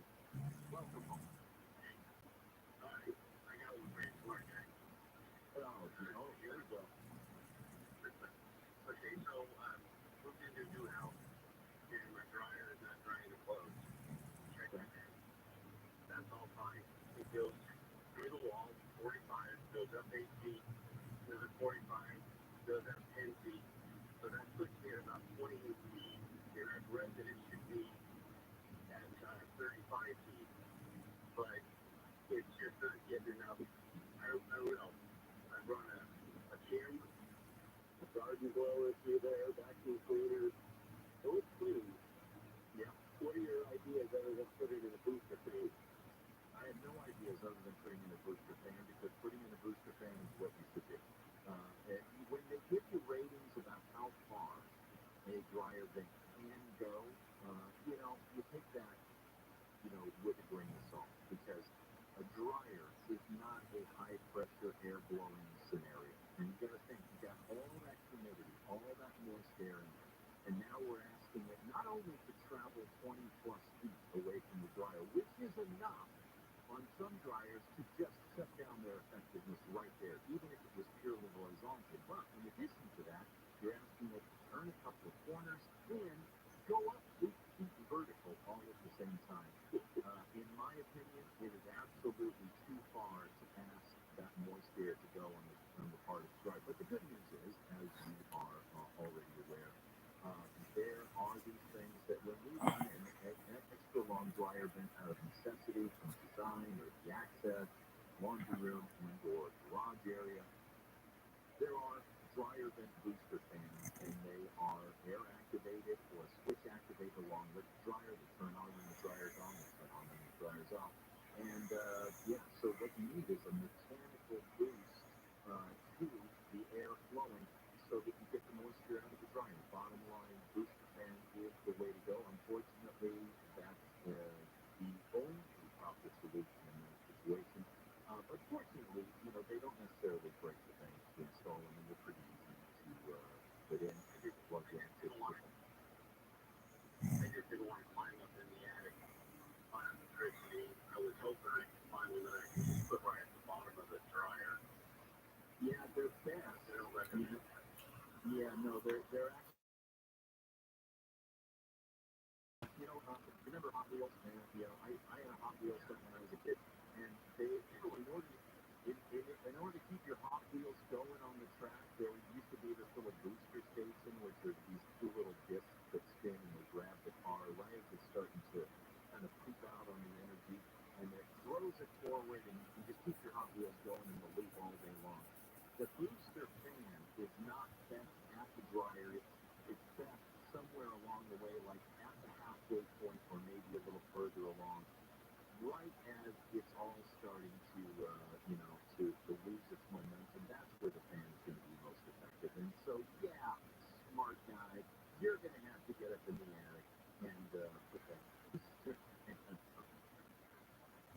Thanks for your call, Jerry. I appreciate your spirit. And yeah, booster fan on the dryer vent. Do not run your dryer vent a half mile away from your dryer and expect the air, which is just passive air coming out of the dryer, to blow all the lint and the moisture out. It's not good. All right. When we return, we have so much more to come, including a little talk with our friend Joel Marstart for Out of Money, which is coming up right after our show. We'll do that and more when we come back right after the news. Your home, the Gene Chuck, the House Whisper, Jamie Yamamoto, and the latest. The writers return to the bargaining table next week. The WGA strike now in its fourth month. CBS's The Talk has decided to postpone their season premiere because of the writers' strike. And soap and opera actor Billy Miller has died. He died Friday in Texas. Miller would have turned 44 today. Made it out to the 405 when we return. All right, let's pitch you the new dream kitchen that you've always wanted.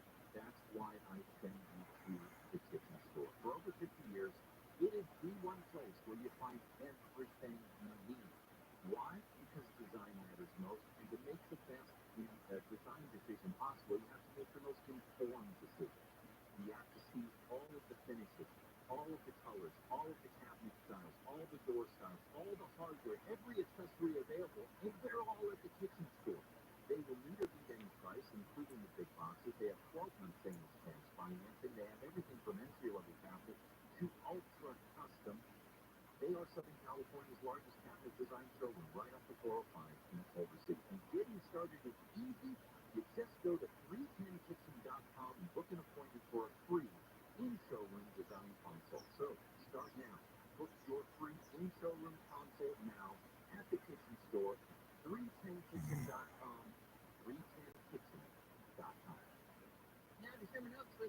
on the 405. Just a motorcycle accident here on the southbound side of the San Diego Freeway at Valley Vista. And as you back up into Valley at Victory Boulevard there, the left lane's going to be blocked by this motorcycle crash. It's also affecting the 101. Southbound sideways makes way through Encino into Sherman Oaks. It's going to be a busy drive there, both directions, as a matter of fact. Now, as a heavy drive here continues on the 101 south at Vermont, roadway down to 3 lanes for construction, stopping go from Normandy. KFI in the sky helps get you there faster. I'm Mark Wheeler. Instead of paying $100 for groceries and getting just eggs, orange juice, and a paper bag, then download the Drop app. With Drop, you earn gift cards with your everyday shopping. So get Drop today and start getting more than you paid for. I didn't see it coming. Life can be so predictable. After losing my dad, it made me think about my family if something were to happen to me. The mortgage, car payments, and all the other bills. Even things like our annual summer vacation would be out of reach. I had heard about life insurance through Ethos and how easy it was to get coverage. They were right. I know it was time to stop putting it off and get life insurance right now. I got on my computer and went to ethoslife.com. In just 10 minutes, I was covered. And boom, family protected. Thanks to Ethos, my family won't have to worry about the bills if the unpredictable happens to me. Ethos, fast and easy online term life insurance. Up to $2 million in coverage with no medical exam. Some policies as low as $1. Answer 2 health questions and get your free quote at getethos.com. That's GETECHOS.com. Grill, roast, smoke, bake, and indulge. It's Neil Saavedra. I'm on a new cooking adventure with the Big Green Egg, and I want you to join me. I've done my homework. This is the pinnacle of outdoor cookers, and the quality and versatility of the Big Green Egg is outstanding. I'm pushing my outdoor cooking flavor to the max.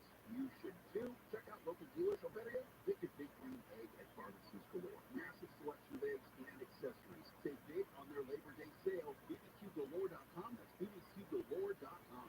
To most people, flashlight is just the light. But to get an air conditioning and plumbing customers, it's a beacon. Illuminating the way, complex plumbing and sewer repairs, AC installations. Visit us at dental.com. Life can change in an instant. If you find yourself hurt in an accident, it can be a time of confusion, pain, and uncertainty. You're not alone. The attorneys at 2Ks understand the physical, emotional, and financial toll that accidents can have. They're there for you when you need them the most. When you call 3Ks, you're not just calling any law firm. You're arming yourself with a team of dedicated trial attorneys who've participated in over 500 trials. Their extensive experience is rare.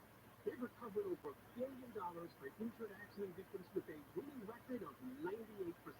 They don't just win cases, they win big. But it's not just about the numbers. Their results are driven by something deeper, an unwavering compassion and care for their clients. If you're hurt in an accident, call the attorneys at 3Ks. They make sure your voice is heard and justice is served. The number is 800-9-MILLION. 800-9-MILLION. 800-900-0000 and sweetjames.com. Hear the latest news from the headlines on your phone. Download the free iHeartRadio app for exclusive live coverage of breaking news, for what's happening where you live, for what's happening across the country, live from the center of the story. Listen for free anywhere, anytime. Download the free iHeartRadio app today. Portions of the following program will be recorded. This week I want to talk about surge pricing. Depending on what time you go to the bar, your drink might actually cost more or less. Also, Americans have lost faith in the value of a college degree. Are they right? How to Money with Joel Barsgard. Today at noon on KFI and on demand anytime on the iHeartRadio app.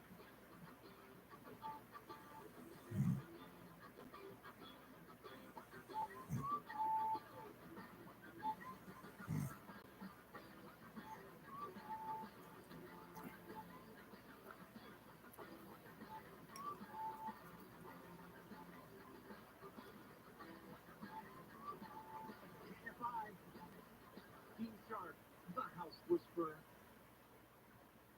Welcome home. Hey, I just want to thank all of our callers today. Fantastic calls today. It's been a fantastic all-calls weekend. We will do it again, of course. I am sorry I did not get through every call. We had just so many people wanting to talk and ask questions about their home. All I can tell you is this. Here's the thing, right?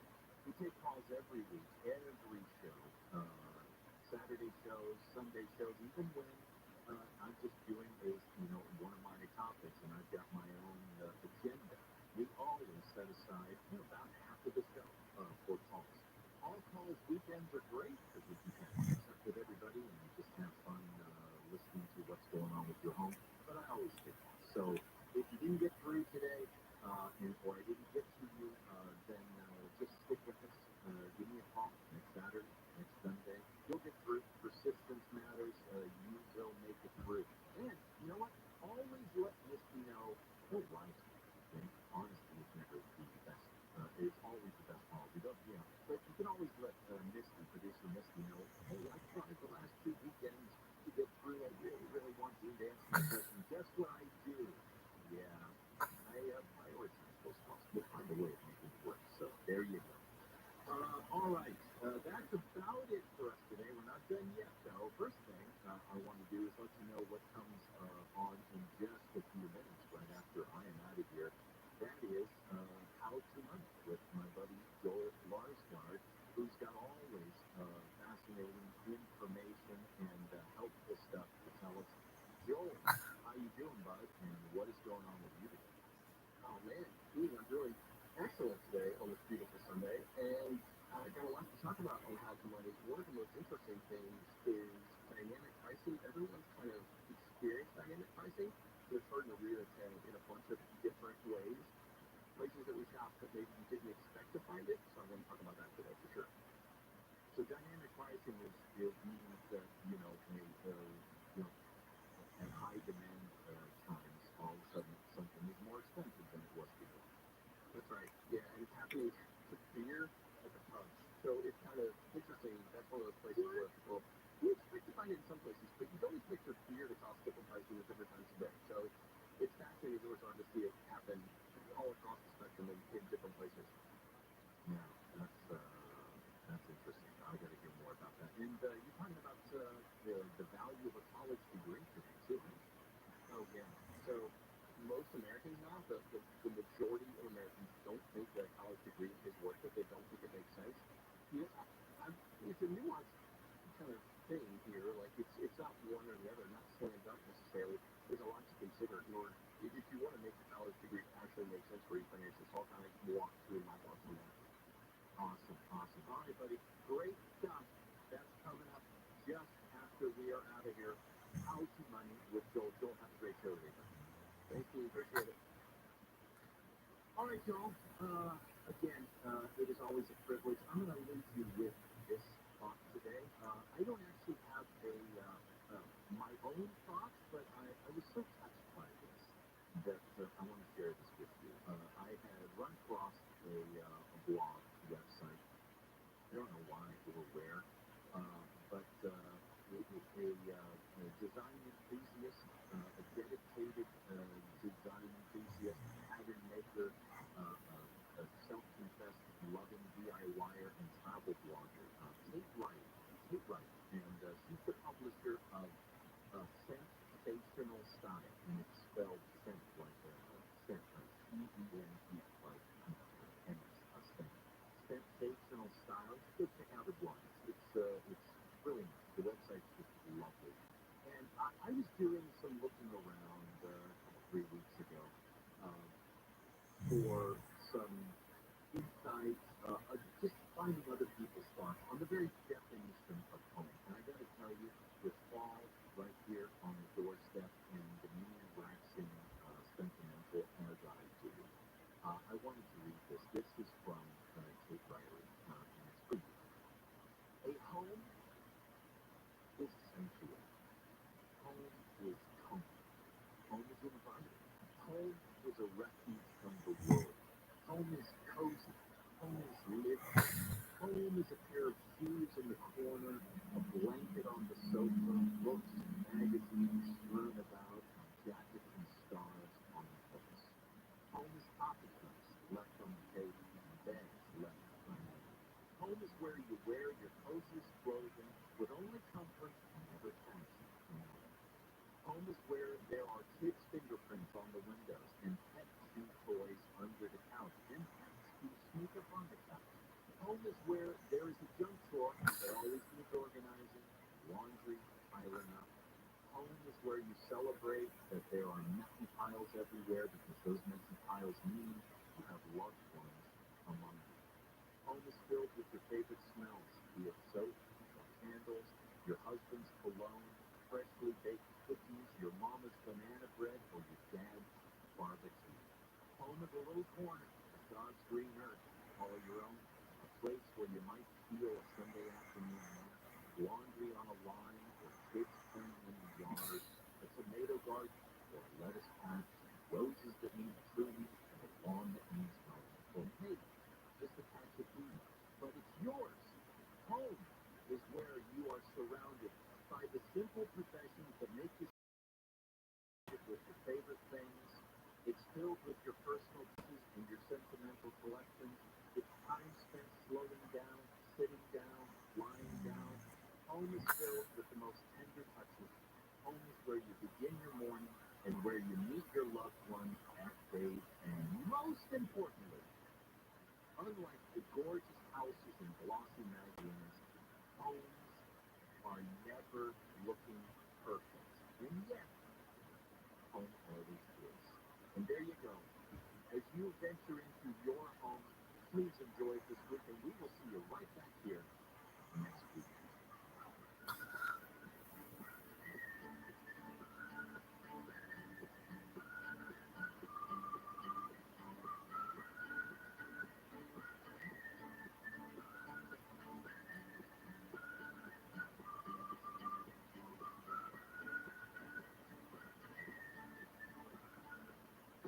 KFI. KOST HD2. Los Angeles, Orange County. Live everywhere on the iHeartRadio app. Sneak attack on the Sheriff's Department. I'm David Caravello, live from the KFI 24-hour newsroom. A deputy with the LA County Sheriff's Palmdale Station has been shot and killed on duty. Sheriff Luna says Ryan Brinkenbroomer was ambushed while sitting in his patrol SUV at the intersection of Sierra Highway and Avenue Q last night around 6. Deputy Brinkenbroomer was 30 years old. He served the Palmdale and Antelope Valley community with absolute distinction. Luna says there was no apparent motive, but says it was a targeted attack. The state has filed lawsuits against 5 big oil companies. Governor Newsom says big oil has been lying about the dangers of using fossil fuel. The lawsuit highlights extreme weather California's faced in the last year. It also accuses oil executives of hiding their knowledge about the dangers of climate change from the general public. The man accused of impersonating a U.S. Marshal has been arrested at a Robert Kennedy Jr. campaign event at the Wilshire Ebel Theater in L.A. This happened as Kennedy was speaking on Friday night. Kennedy said the man claimed to be part of his security team was wearing 2 shoulder holsters with loaded pistols and spare ammunition magazines and was carrying a U.S. Marshal badge on a lanyard. Anaheim has released a 17,000-page study of a Disneyland expansion proposal that examines impacts on noise, traffic, air quality, and more. Disneyland wants to reorganize and build new hotels, parking, restaurants, and attractions with the long-term proposal. Anaheim spokesman Mike Lister says the city's impact study examines how that would affect homeowners, businesses, and the environment. What we are talking about is a change in where things go. What has already been approved for the area, really looking at spreading it out over a slightly larger area than where it exists today. Because the city approval process will take about 8 months, while the entire expansion project would happen over decades. In Anaheim, Corbin Carson, KFI News. Country music's biggest stars are in SoCal this weekend. One of the many themes that might slow down your drive. Our KFI in the Sky has your weekend watch out for traffic trouble spots. It's day 2 of the Coastal Country Jam on Shoreline Drive in Long Beach with a lineup that includes Blake Shelton and Shane McGraw. Rams host the Niners at SoFi, while Detroit takes on the Angels at the Big A. Heads up for overnight Caltrans closures on the West 210 in San Dimas and the South 5 in Hickory Hills. With your weekend watch out, Wolf Driver, KFI in the Sky. A suspect wanted for murder is in the hospital following a police chase that ended in a shootout at a Walmart in San Antonio, Texas last night. Police say a sheriff's deputy was trying to arrest the man on a murder warrant when he booked it. During the shootout at the Walmart parking lot, the suspect was shot in the shoulder and then went inside the store where more shots were fired. No one inside the store was hurt and the suspect eventually gave up. The UAW strike against the 3 big automakers continues.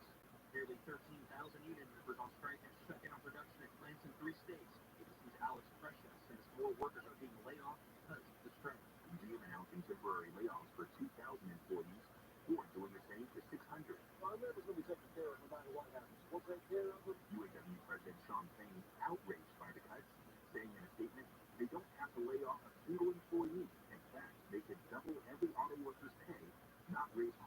made and still risen billions of dollars. Talks between both sides are expected to continue today.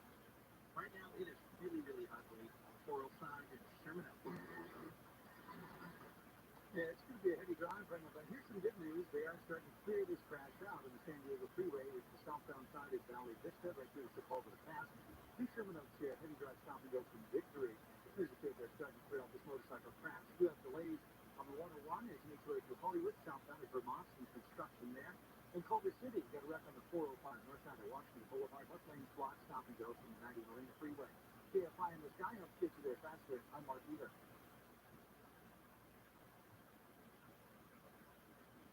If you are planning to file for the Employee Retention Tax Credit, be careful because the IRS is cracking down on fraud. A CPA firm you out of trouble. Most of the Employee Retention Tax Credit firms on radio and TV, they aren't actual CPA firms. JWC ERTC Advisory CPA is, and they have helped thousands of businesses file for the ERTC and stay on the right side of the law. You too can learn how to protect yourself when you go to iHeartTaxRefunds.com. Because if the company you're working with asks you to sign a power of attorney, that's a warning sign. Find another company. With JWC, you will always be the one in complete control.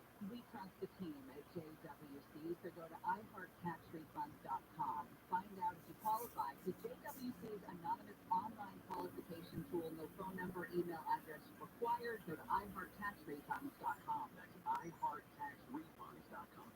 Southland weather from KFI. It's going to be cloudy the rest of the day. Some sun this afternoon. Highs in the low 70s at the beaches. Mid-70s for inland metro LA, OC, and the valleys. Low 80s if you're hanging out in the IE and high deserts. Lows going to be in the upper 50s and the low 60s across the Southland tonight. Monday, at the start of your work week, and the rest of the week for that matter, looking at mostly 70s across Southern California. Right now, Norberlin at 65, Laguna Beach 69, Downey 68, Chatsworth 64 degrees. Lead local. Live from the KFI 24-hour newsroom, I'm Nick Arabella. Listen on the free iHeartRadio app for all your music, sports, talk, and podcasts. Free never sounded so good. KFI AM 640. Do you want to live well without drowning in debt? Joel has you covered. This is How to Money with Joel Marshall. KFI AM 640 live everywhere in the iHeartRadio app. This is How to Money. I am your host, Joel Marshall, and this show is all about you. I want you to save. I want you to invest so that you can enjoy and do more of what matters. The truth is, you want to know how to handle your personal finances well.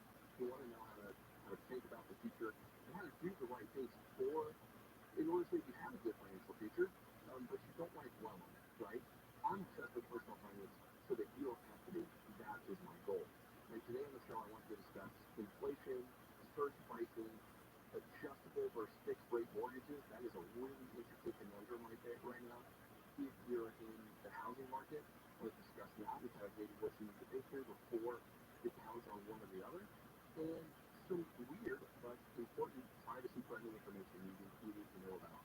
So there is, a lot of again, have a lot to discuss on today's show, but hopefully just a bunch of things that are going to help you know more about your personal finances and take some action, right?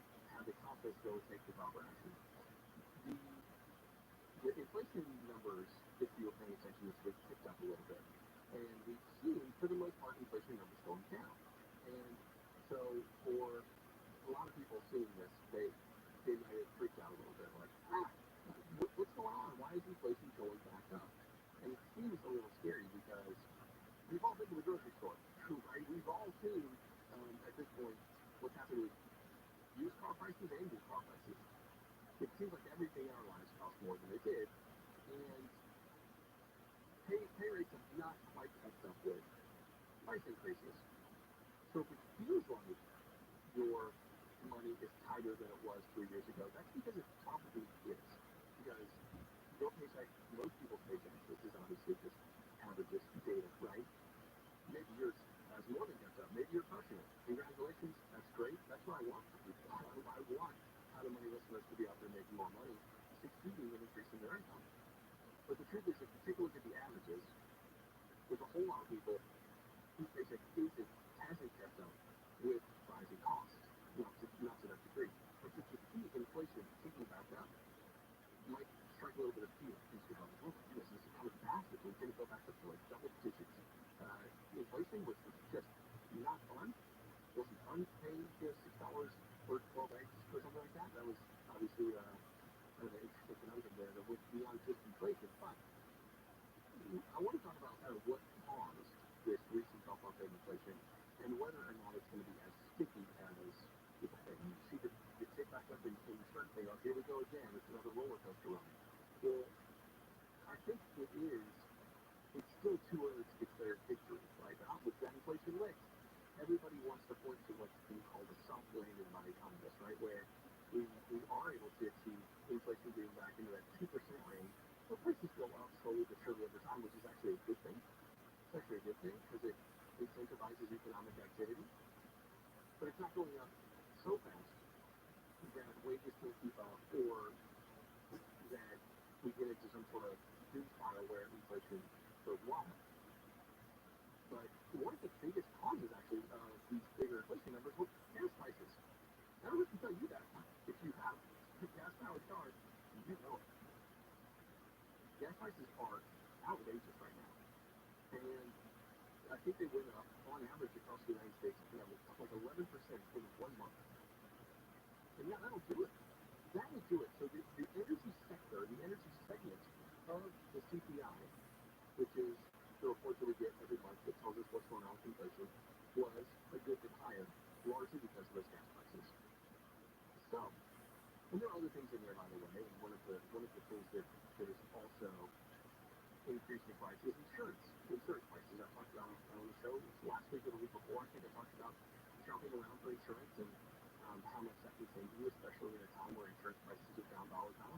But gas prices are incredibly volatile too, and maybe even more on like a month-to-month basis than like a year-to-year basis. And so I guess what is the Fed going to do when this CPI report comes in hot? It comes in higher than expected. Well, I don't think it necessarily means, although it might mean another interest rate hike. I think at this point we are in kind of a hold and see sort of pattern. And because gas prices, like I said, are volatile month to month, it's hard to make some sort of another big stick kind of move here from the Fed because it is one of those, like, the energy prices, there's so many things that go into what happens with gas prices, and the Fed doesn't have much control over that. So the gas price increases, although they're tough to stomach from a consumer standpoint, they're not necessarily a sign that inflation hasn't been down. So I would not be surprised if the Fed holds rates steady and continues to raise more data. On the note of prices, there was this really interesting story from across the pond, and it just made me think, oh, this is something we're talking about on the show, because we're starting to see dynamic pricing hit everything. Dynamic pricing, surge pricing, similar names, they're basically like two different names for the same phenomenon. And so, in the UK, pop culture is like everything in the UK, right? And people go back to work, whatever. I think it's more common there than it is here, for sure. And there's this one pub ownership group, the Stonegate Group, and they announced that they're going to start charging more for beers at certain times of day that are more popular, where more people are at the bar. And it makes sense to me, right? They I think they own 800 pubs across Great Britain, and they're going to start charging like 50 cents more, essentially, for beer when the pub is crowded. But in a lot of folks, they're not happy about it. Overseas, they're not happy about it. But this is the kind of thing that has been happening for a long time in our economy here. When you think about airlines, hotels, tickets, Uber rides, all of these companies have implemented similar surge or dynamic pricing strategies. And they said, hey, you want the nicer seats at the concert, or then you're going to pay more. Or, hey, guess what? It's going to don't have to be plenty of seats left on this airplane. The prices go down, so we can fill the plane. Or instead of even something similar to beer, restaurants. There are different prices for lunch and for dinner most of the time. The hamburger you pay $12 for at lunch, you might pay $19 for dinner. this is dynamic pricing, and it is incentivizing people to come in at a certain time of day to fill the seats at lunch and at dinner, right? To get that balance of supply and demand. And you have to change those prices so you can get it right. So that your business, so you're not giving away hamburgers necessarily, right, to get people in the door, but so that you're like able to get enough people in at lunch and enough people in at dinner at the right amount, the right price. Because if you have $12 burgers at dinner, guess what? There's a line out the door, right? And so this dynamic pricing, it makes so much sense. And it's so good for us. We can use it to our advantage.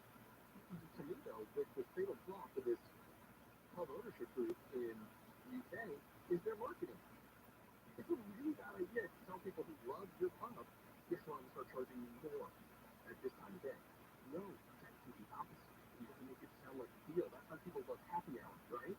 Because it's discounted drinks.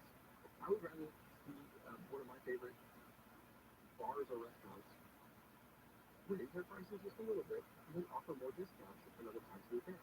But when you tell people that you're going to penalize them, when you take the stick, not the carrot approach, it's of course going to make people frustrated. So, if you're a small business owner, remember that. People don't like to be penalized. They love to be encouraged to take the right behavior, the kind of behavior you want to see them take. So, I don't know, charging full price, even if that full price goes up a little at other times, makes the most sense to me. And then offer this discount. People love a good discount. And it just makes sense for businesses like pubs, like airlines, like hotels. The prices are not the same at all times of day. But you as a business owner, and you as a consumer, you need to be savvy about this too. Okay, wait. When should I go out to eat? Maybe lunch is a better time. Maybe I'll save more. Or when am I going to travel? Shoulder season. That's a good time. Or like, when you're booking things, it matters. It matters. And you can save a lot. You can use dynamic pricing to end up paying a whole lot more, or you can use it as to your advantage, as a way to save. By the way, you can give me a call if you have any money questions. I would love to chat with you. The number is 1-800-520-1534. 1-800-520-1534. Coming up next, Americans don't necessarily believe that college is a smart financial decision anymore. Are they right? We'll talk about that. You're listening to How the Money was going to Andrew Carabella and the KFI 24-hour news. An LA County deputy has been shot and killed in what is being called an ambush. The deputy was parked just outside the Palmdale Sheriff's Station when he was shot. Actress Drew Barrymore is putting pause on the return of her daytime talk show. Barrymore said on Instagram that the show won't come back until the writer's strike ends. And soap opera actor Billy Miller has died at the age of 43. The record, the actor says he was battling manic depression when he died. We'll take a look at the 405 next. Sick of paying $100 for groceries and getting nothing but eggs, orange juice, and a paper bag? Then download the Drop app. Drop lets you earn points with your everyday shopping and redeem them for gift cards. Want a free dinner with those groceries? Drop it. How about daily lattes? Drop it. So download Drop today and get $5 just for signing up. Use invite code GetDrop777. Right now, trouble there on the 405 to Culver City. It's a crowded drive on the San Diego Freeway northbound, right at Washington Boulevard in Culver City. Here's the left lane that's blocked, stop and go from Montiera. Trouble is trimming up, clearing out 405 south of Valley Vista. Accident now out of your way, but stop and go from Burbank Boulevard. Hopefully that's clearing out soon. Still have heavy traffic through Hollywood, 101 southbound in Vermont. They've got construction going on. They've got it down to 3 lanes. Stop and go from Normandy Avenue. KFI and the Sky helps get you there faster. I'm Mark Wheeler. After schooling, the beginnings, and your car can provide the same for young kids all around the country. Don't delay to turn your old car into something amazing. We've got the Cars for Kids, and donate your unwanted vehicle. Visit carsforkids.org or call 1-877-CARS-FOR-KIDS today. Cars for Kids handles everything from towing to paperwork. Plus, enjoy a generous tax deduction and a good-night hotel stay. Your hassle-free donation goes a long way in helping kids thrive in their education. Call 1-877-CARS-FOR-KIDS or visit carsforkids.org today. Hey, Jen. Sorry I'm late. I have to stop for gas. Yeah, I can't believe how much it costs for gas now. I know. Everyone's still talking about how much gas is, but I never pay full price. I just use the free Upside app, and I get cash back for every gallon of gas I buy. Wait a minute. Are you saying you actually get paid real cash when you buy gas on the Upside app? Yeah. I earn back up to 25 cents a gallon every time I buy gas. What? That sounds like it could really add up. It sure does. I've made over $300 already. Wow, that's serious extra money. I'm downloading the free Upside app now. Download the free Upside app to earn real cash back every time you buy gas. Use promo code IHEART1 for an extra 25 cents per gallon cash back on your first fill up. You can cash out anytime right to your bank account, to PayPal, or an e-gift card. Just download the free Upside app and use promo code IHEART1 for a 25 cents per gallon bonus on your first tank. That's code IHEART1 for 25 cents per gallon cash back on your first fill up. Cash back is not available on gas in New Jersey and Wisconsin. Your temperature controller is super. Your powerful forerunner. Your stylish camera. Your versatile RAV4. Even your fully electric diesel 4X. Your Toyota car, truck, or SUV is available now. So see your Toyota dealer today. We make it easy. Toyota, let's go places. Toyota.com is Toyota Central for all things Toyota. At Toyota.com, you can get product information, compare models, check out all the latest offers, find a dealer, search our inventory, set up a test drive. You can even build your Toyota the way you want. The road to a great deal on a new Toyota.com. Toyota, let's go places. Extreme heat can make you very sick and can be deadly. For Californians 65 and over, it's important to have a plan. Ask your healthcare provider if your medications affect your ability to cool down. Know the signs of heat illness and stroke, as well as the location of your nearest cooling center or air-conditioned space. And if you have loved ones over 65, be sure to check in on them on hot days. Learn how to stay safer from extreme heat at picoftheday.com. Brought to you by the state of California. As the experts in transmissions for over 50 years, there's nothing at AMCO we haven't heard. So when I hit the gas, it's just a no. And nothing we can't fix. If you're on what's that? From transmissions to brakes and everything in between. No credit, finance your repair at AMCO. Exclusions apply now if provided any other offer. Limited time offer at participating centers only. People who know go to AMCO. AA MCO. Hey, this is Mike Wright from the Fantasy Footballers Dynasty Podcast. You heard that right. The Fantasy Footballers have officially entered the Dynasty space. Every week, we bring you the same in-depth analysis and entertainment you've come to expect from the Fantasy Footballers, only now it's from a Dynasty perspective. Join me and the rest of the crew every Wednesday for a new episode. Listen to the Fantasy Footballers Dynasty Podcast on the iHeartRadio app or wherever you get your podcasts. I took an animal while I was working one night. The news guy, during commercial break, he says, "Hey, we just had an earthquake," and I thought it was me. Did everyone feel that? Because everyone felt it from Santa Barbara to San Diego. The Tim Conway Jr. show. Yeah, we all felt it. Like, I finished this thing live 4 to 7 p.m. on KFI and on demand anytime on the iHeartRadio app.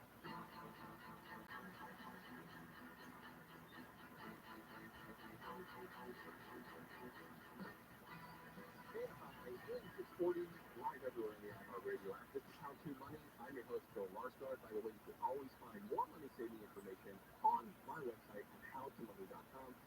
Constantly publishing new articles to help you explain, essentially, how to do different aspects of your money. If you're just kind of looking for a primer, you can go to howtomoney.com, click Start Here.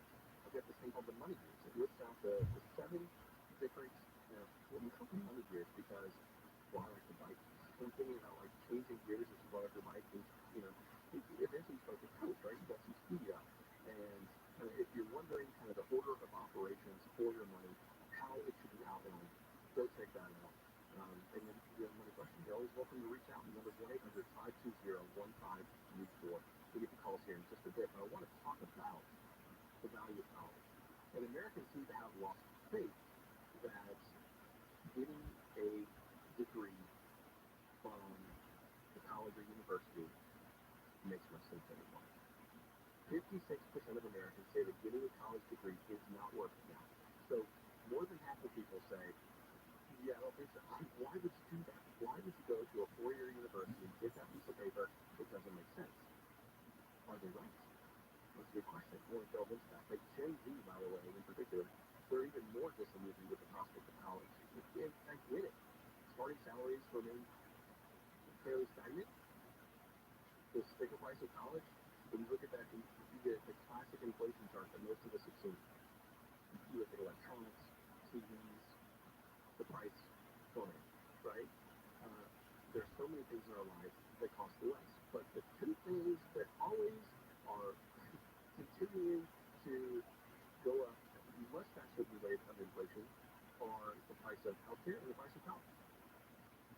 And so, I think that in EPA we see student loans at $1.6 trillion. I mean, we see these stats, and it certainly seems like, yeah, college has lost its luster. It's not as valuable as it used to be. And I do think it's true that college is not as valuable as it used to be because the costs have gone up so much. But I don't think that that means that a college education doesn't have value. And so much depends on the kind of high school graduate we're talking about and what their goals and dreams are.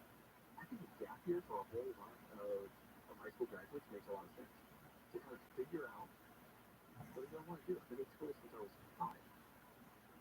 What do I want the next 5-10 years of my life to look like? And so I think a gap year is underrated as a way to kind of think through that. But and also so much comes down to how much debt you actually take on to get that degree. A free degree is one thing. A $300,000 degree is another thing. Right? I'm a valuist, so what you pay for the item matters. It's not just college is $20 or college is dumb. It's somewhere in between, right? And every individual and every family has to figure this out on their own. And the Wall Street Journal, they just released their best colleges in America rankings last week. And to their credit, they focused specifically on whether or not colleges help students graduate on time and how much that education translates into higher income upon graduation. Two of the most important questions if you're thinking about going to college yourself or you've got someone in your house who's thinking about going to college. Am I going to get that degree in 4 years? Or is the average person going to the school graduating in 6.5 years? There's a big difference. There's a big difference in terms of debt load you take on the longer you remain at that school. And there's a big difference in terms of how many years you're in the workforce earning money based on the degree you were able to get. So that's a really important question. And then how much does the average person who graduates from the school earn after graduation? That is the kind of question you want to ask. College degrees are not all created equal, right? And how quick or not quick it takes you to get that degree, and then how much you can earn once you're in the workforce, those things matter a whole lot. So the Wall Street Journal Best Colleges in America rankings, I would encourage you to take a look at those if you're trying to figure out what school might make sense for your son or daughter. Right? The value of college in so many ways, yes, it is fun, it can be friendships, it can be networking, but some of that networking is part of what is going to help translate into income after graduation, right? Does your degree give you the chance to succeed, or is it just kind of like a fancy piece of paper?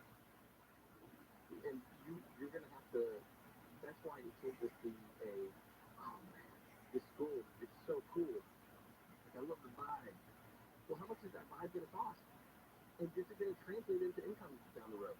And actually, even more so, the more important thing is not where you go to college, where you get the degree from, but it's actually, the truth is your major matters more than where you choose to go to school.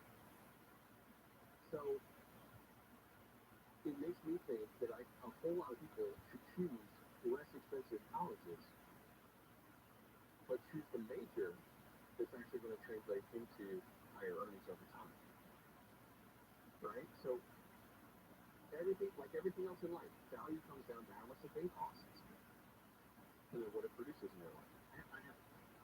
Yeah.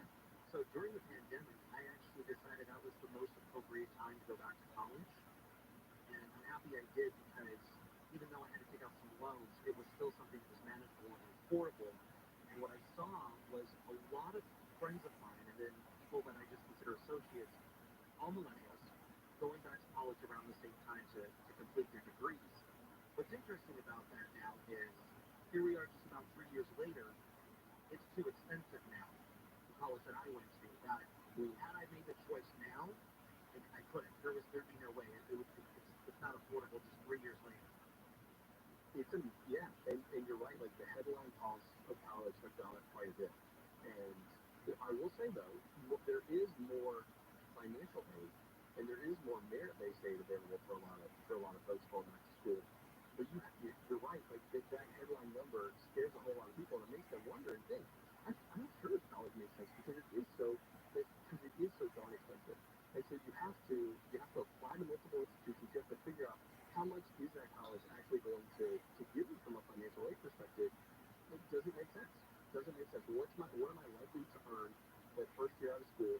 And I think one easy kind of way to drill it down and see whether or not the degree is likely going to be worth it is, what is my likely first year salary, and can I keep my student debt under that amount for 4 years of school? Ideally, you would keep it even less. Debt-free degree would be the follow way to go. That's how most people to approach getting a higher education, although I realize that's not possible for all people. And taking on college debt can make sense from an ROI perspective, right? You're taking on the debt in effort to enhance the next 3 or 4 decades of earnings. But it's really important to keep that debt to a minimum and to not just let a dream school drive you into more debt than you can actually handle. Okay, and that's going to be the question of the day, by the way, for How to Money. And I would love to hear from you. Do you think college is still worth it? Americans are divided. I'm curious to hear what you think and why. Does it make sense to go get a college degree in this climate? Give me a call. Let me know. 1-800-520-1534 is the number. 1-800-520-1534. And so we'll get to some of your phone calls next. And coming up, if you've heard of doing a juice cleanse, I want to talk about doing a financial cleanse. It's similar, but it's not going to innards of your body. It could be just with the doctor order. This is How to Money. Let's go to Andrew Carabella and the KFI 24-hour news. An 8-year veteran of the LA County Sheriff's Department has been shot and killed in an ambush-style attack. Sheriff Loomis says Ryan Klinkenbrummer was shot in his patrol SUV at 6 p.m. yesterday at the intersection of Sierra Highway and Avenue Teal. If anybody has any video that's out there, anything they may even think is irrelevant, please contact us. Loomis says there's no immediate motive, but it was a targeted attack. Klinkenbrummer was assigned to the Palmdale station. House Speaker Ken McCarthy says things are looking good in response to avoid a government shutdown. I think we made some good progress this weekend. When Republicans took the majority, we wanted to change Washington.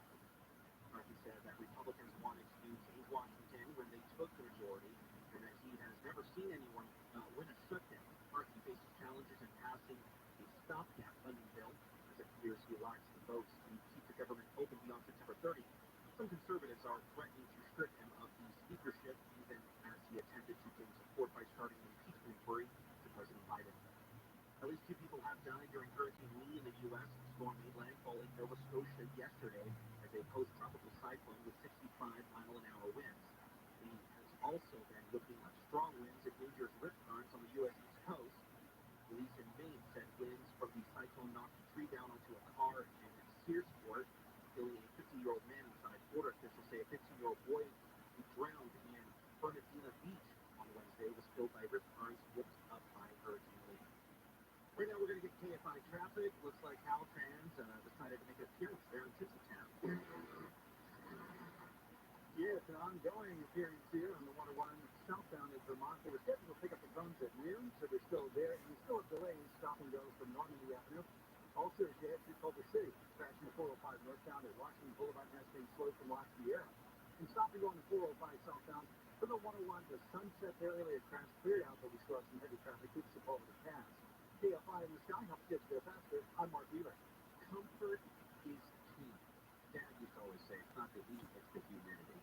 Doubly so when it comes to your underwear. Dion used to say, look good, play good, feel good, but pay good, and that is how you feel with Tommy John underwear. When you wear Tommy John, you are that much more comfortable. You can do just about everything at once.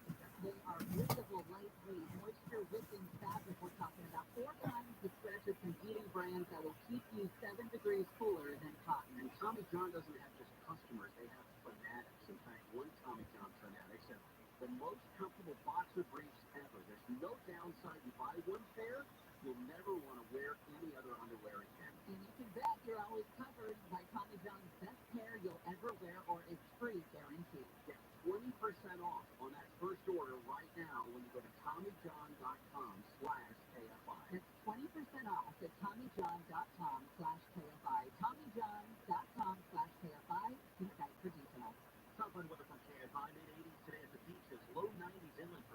Toronto, sea in the valley, high 90s for the IE and igers. Right now, San Juan Capital, Toronto, 69, one apart, 72 degrees.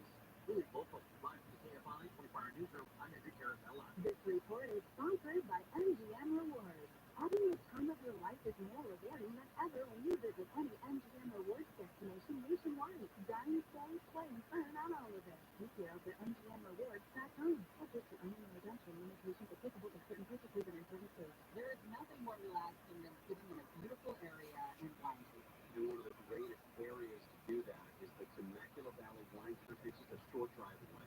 We have this cool thing there. It's called the Skip Passport, and it gets you 5 wine tastings from your choice of 30 plus participating wineries. Hey, it's September's California Wine Month, so KFI listeners are going to get access to the Skip Passport for only $50 with the code IHEART50. Go to TemeculaWines.org and enter the code IHEART50, redeemable now through the end of September. It could be interstitial lung disease.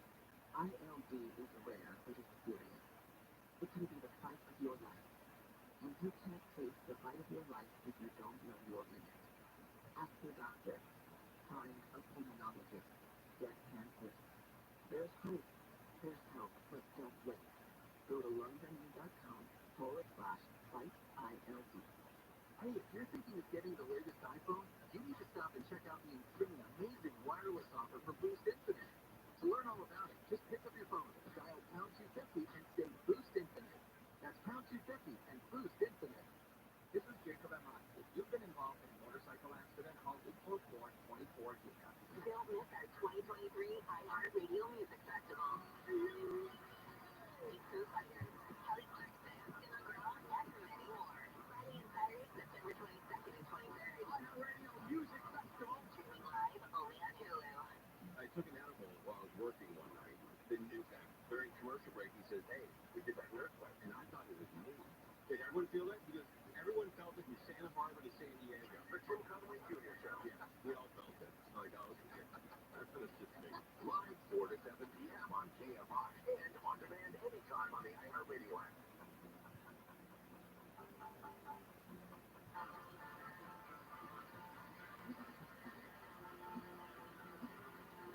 KFI AM 640 live everywhere on the iHeartRadio app. This is How to Money. I am Joel Larsgaard, and I was just talking about college and whether or not it makes sense from a financial perspective.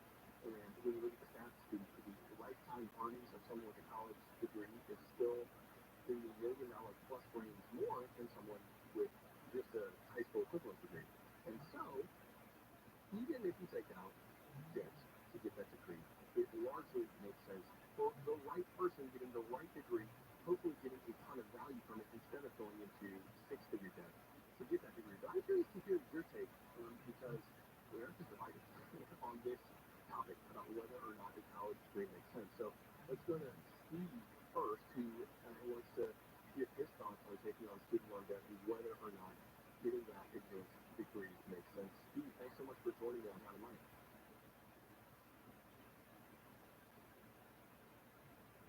Steve, you there?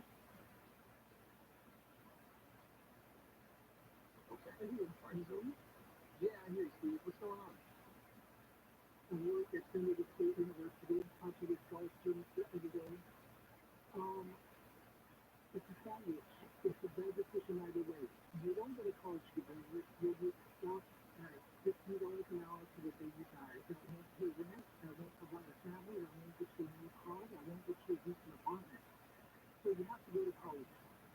Hopefully you're smart enough to get a nursing degree, a medical degree, or engineering degree. If you don't, you gotta keep toolkit in your hand. However, that toolkit will get you to work, serve a government job, which will provide for your family. So that option is exist. I would recommend that everyone get a college degree. Try your best to get a medical degree, a nursing degree, and to get some strong engineering degree. There is a hurdle, it's calculus 1. You can either pass that class or you can't. I had to take that class 3 times.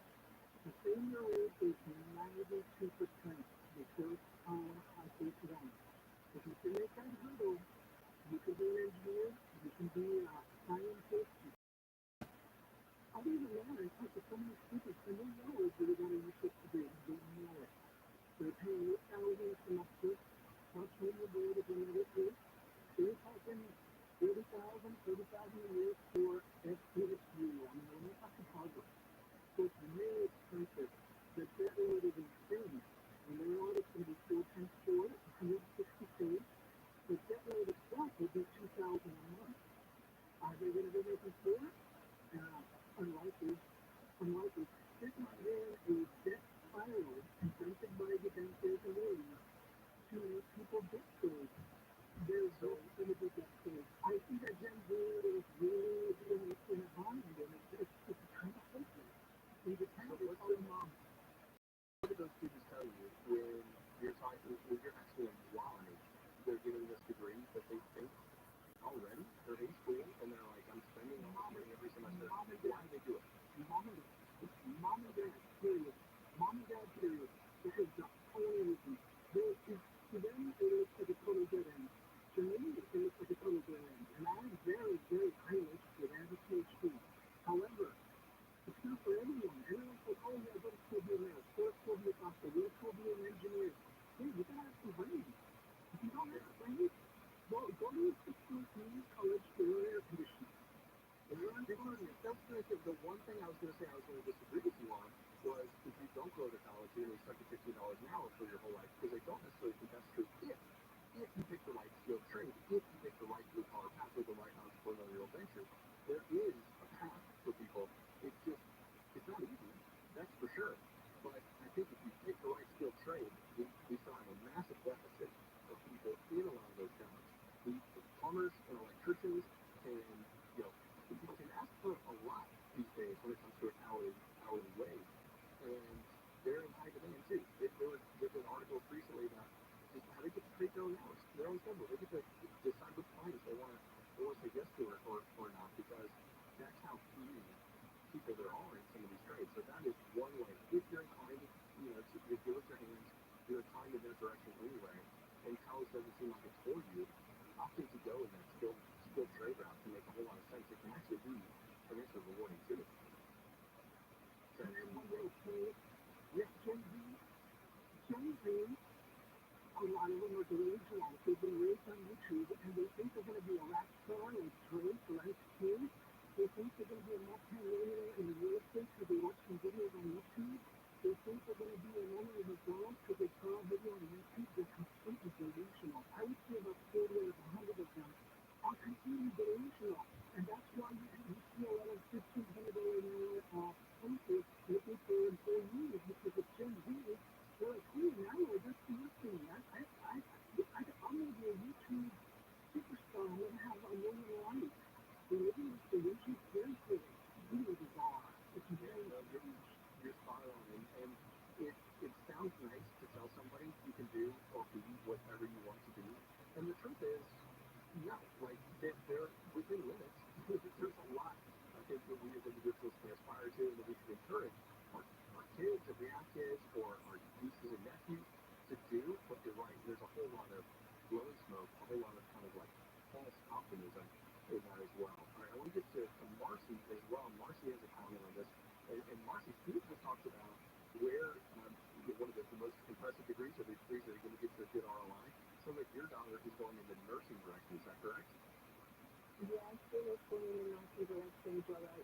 Thank you for taking my call. I'm so excited you guys are talking about this topic, because this weekend we are figuring out interest rates. We're figuring out what's the best deal. Our deal right now is they are lenders. Well, she contacted the lenders, and then she was presented to me because I'm going to be the co-signer. And then so these different lenders, they will say, well, at a 10.72 interest rate, if you're paying in college, this is what your monthly payment is going to be, and if you decide to opt out and pay when you're all finished, this is what it's going to be. And I was just wondering, is that what's the best option? I don't think the interest rate varies between about a 10.52, but actually it's above 11%. And Joe, that's another question I would like to ask you, because last year we were going through this exact same thing, and a friend of mine said, I just never go to community college, don't let it inherit all that debt, it doesn't make sense. Well, guess what?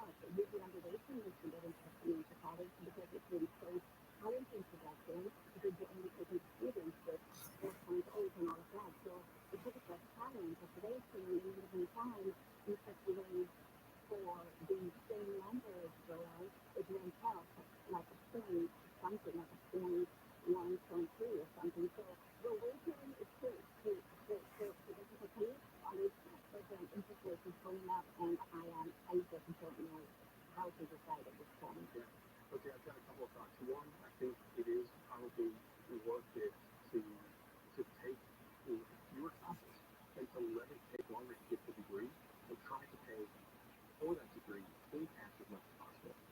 I'm not sure what other resources are available. Like there's work study programs, right? I'm coming up this next week on the How to Learn podcast, which you can listen to.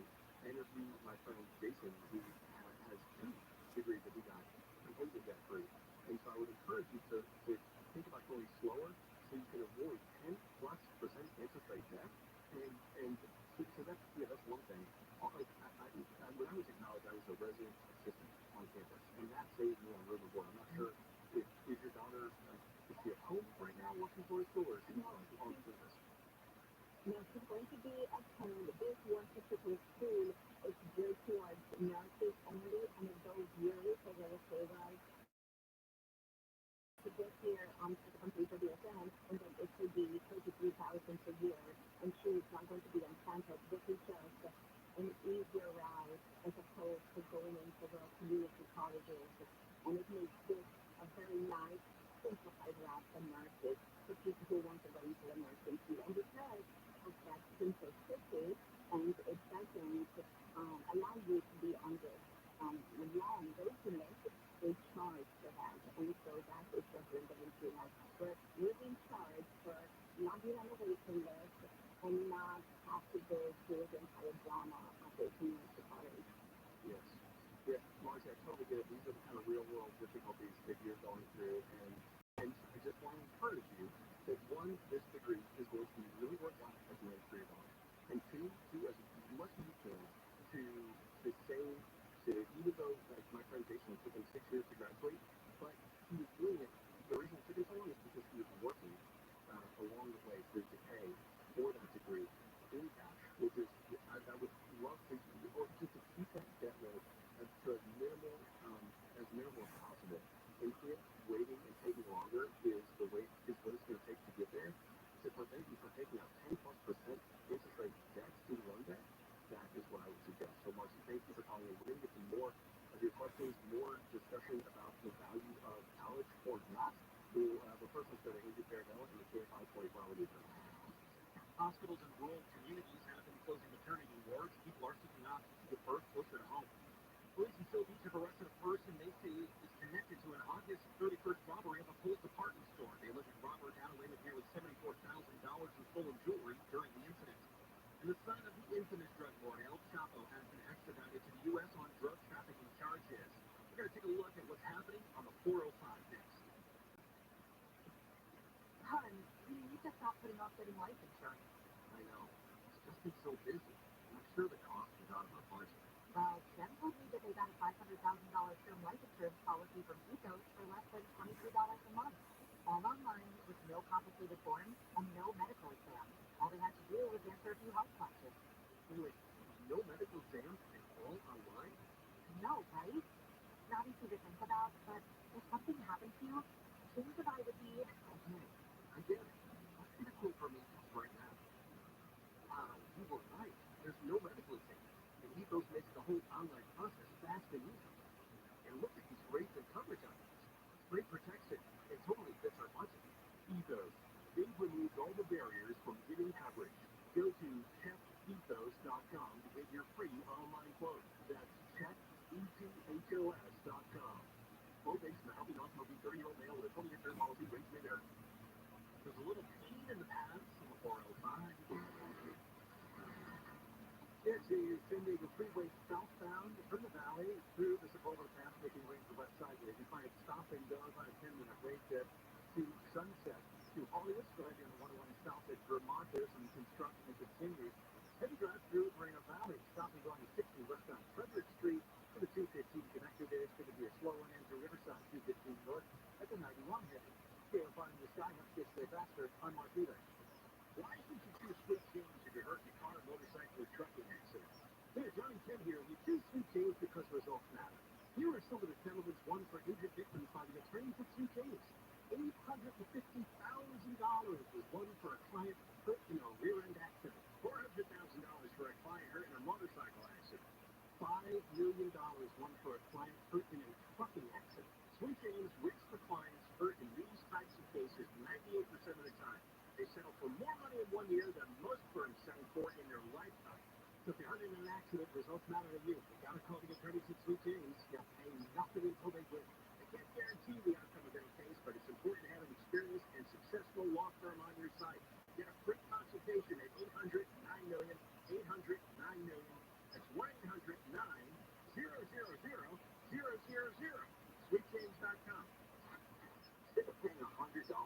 groceries and getting just eggs, orange juice, and a paper bag, then download the Drop app. With Drop, you earn gift cards with your everyday shopping. So get Drop today and start getting more than you pay for. When it comes to your health care, you don't want to just throw nutrition in a massive system. You deserve a partner with deep expertise, helping you make the right decisions. That's what we do.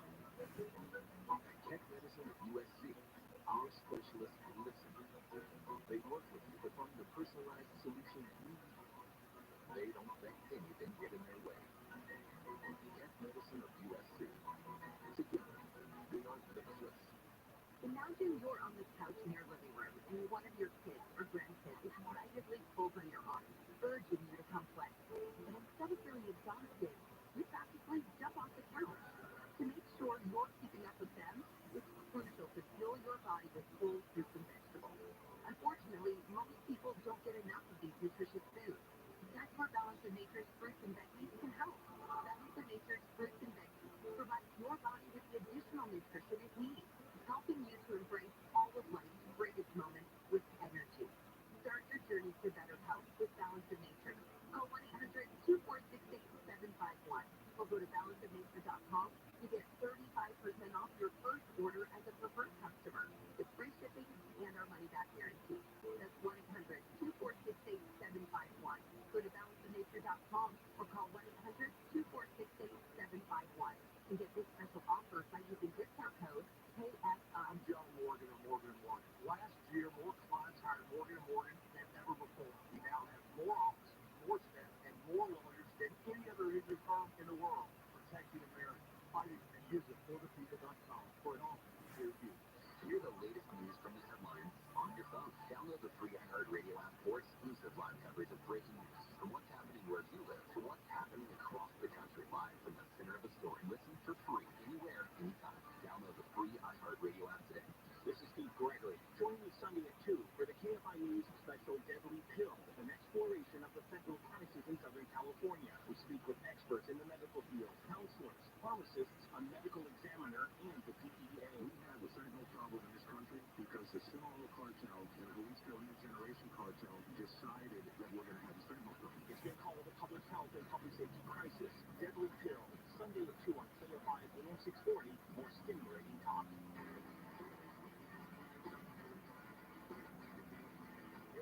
AM 640, live everywhere on the iHeartRadio app. This is How to Money. I am your host, Joel Lars. Starting with just a little bit, I want to talk about fixed rate first, adjustable rate mortgages. A lot's changed in the past year, and so to help inform you what you should do if you're in the market, you're looking to buy a home. But if you have a money question, or you want to talk about a question of the day, which is college worth it? Americans are divided on this. 56% say it ain't worth it anymore. We'll talk about that. Feel free to chime in. The number is 1-800-520-1534. But Dustin has a money question specifically about the stock market. Dustin, how's it going? I'm doing great. Thanks for taking my call, Joe. Of course, yeah. Hey, listen, dude, I had a quick comment in the question. Let me make it real quick. I live in part of Los Angeles, the Kia, California. It's heavily immigrant, a lot of people from Iran and Afghanistan. And they come, a lot of them don't speak English, but you know what? They work hard. In 5-6 years, all of a sudden, they save enough money to start a business and they go to Facebook. To the whole time, that's cool. College is okay, go to both, that's cool. But I see it every day, man. Can I say one thing, Justin? Oh, yeah. Thank you. Okay, so one of the top articles in the LA Times today said, in the title of this, we need immigrants more than ever. They keep hope in this country alive. And I think that is 100% true. I was thinking about talking about it later on in the episode. That immigrants are the heartbeat of this country. They don't take away from the American dream, and in fact, they point all of our eyes more towards the reality of the American dream and how great America can be. So I'm 100% with you. I appreciate you sharing that. Yeah, I mean, they put me to shame, and I see it every day. So, yeah, I mean, college, both want to go that route, but these guys come, they have a lot of drive, they're hungry, and eventually, they want to get through for it. So, but my question, this is some time ago, and I wish I had that course. When I was reading the Data Design Program,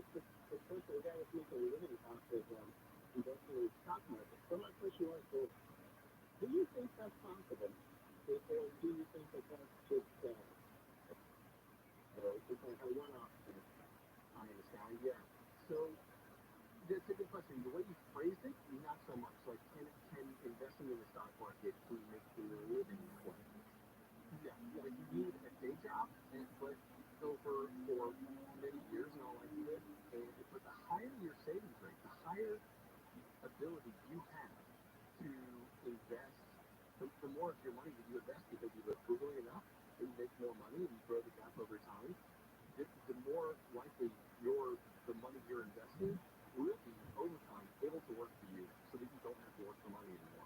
So this is the goal of financial independence, really, which is to invest more and more of your income so that one of these days your money is working harder than you're working for it. And I would recommend to you, there's a Mr. Money Mustache. I'm not sure if you've heard of him. He's an interesting blogger, right? Have you heard of him? Okay, so he's got this post. It's back from 2012, and it's called The Shockingly Simple Math Behind Early Retirement. So he's all about early retirement. He wants people not to retire when they're 65, but to retire when they're like 38 or 32 or something like that, right? Well, it was fascinating to read this post. Just Google Simple Math Behind Early Retirement. And you'll see, depending on what your saving rate is, you'll see how many years you'll have left to work until retirement. And the higher your savings rate, it dramatically reduces the amount of years you're going to have to work. So, can you make a living through stock market investing? No. But can you, over time, with a high enough savings and investing rate, not have to work anymore? For sure. Does that make sense? That has been keeping me up for 5-10 years since I wrote that. Oh, really? Oh, yeah. Sometimes when I can't sleep, I think about the sky and I go, yeah, is that possible? Well, and the cool thing is, like I said, it is possible to reach financial independence, have your money working harder for you than you are for it. It just takes time, and it takes the market doing its thing on your behalf. So even $20 a month, right? $50 a month, whatever you can stock in there, and then growing the amount that you're able to stock away over time is going to get you towards that point of financial independence. And it's beautiful. For the first few years, it seems like it's slow moving.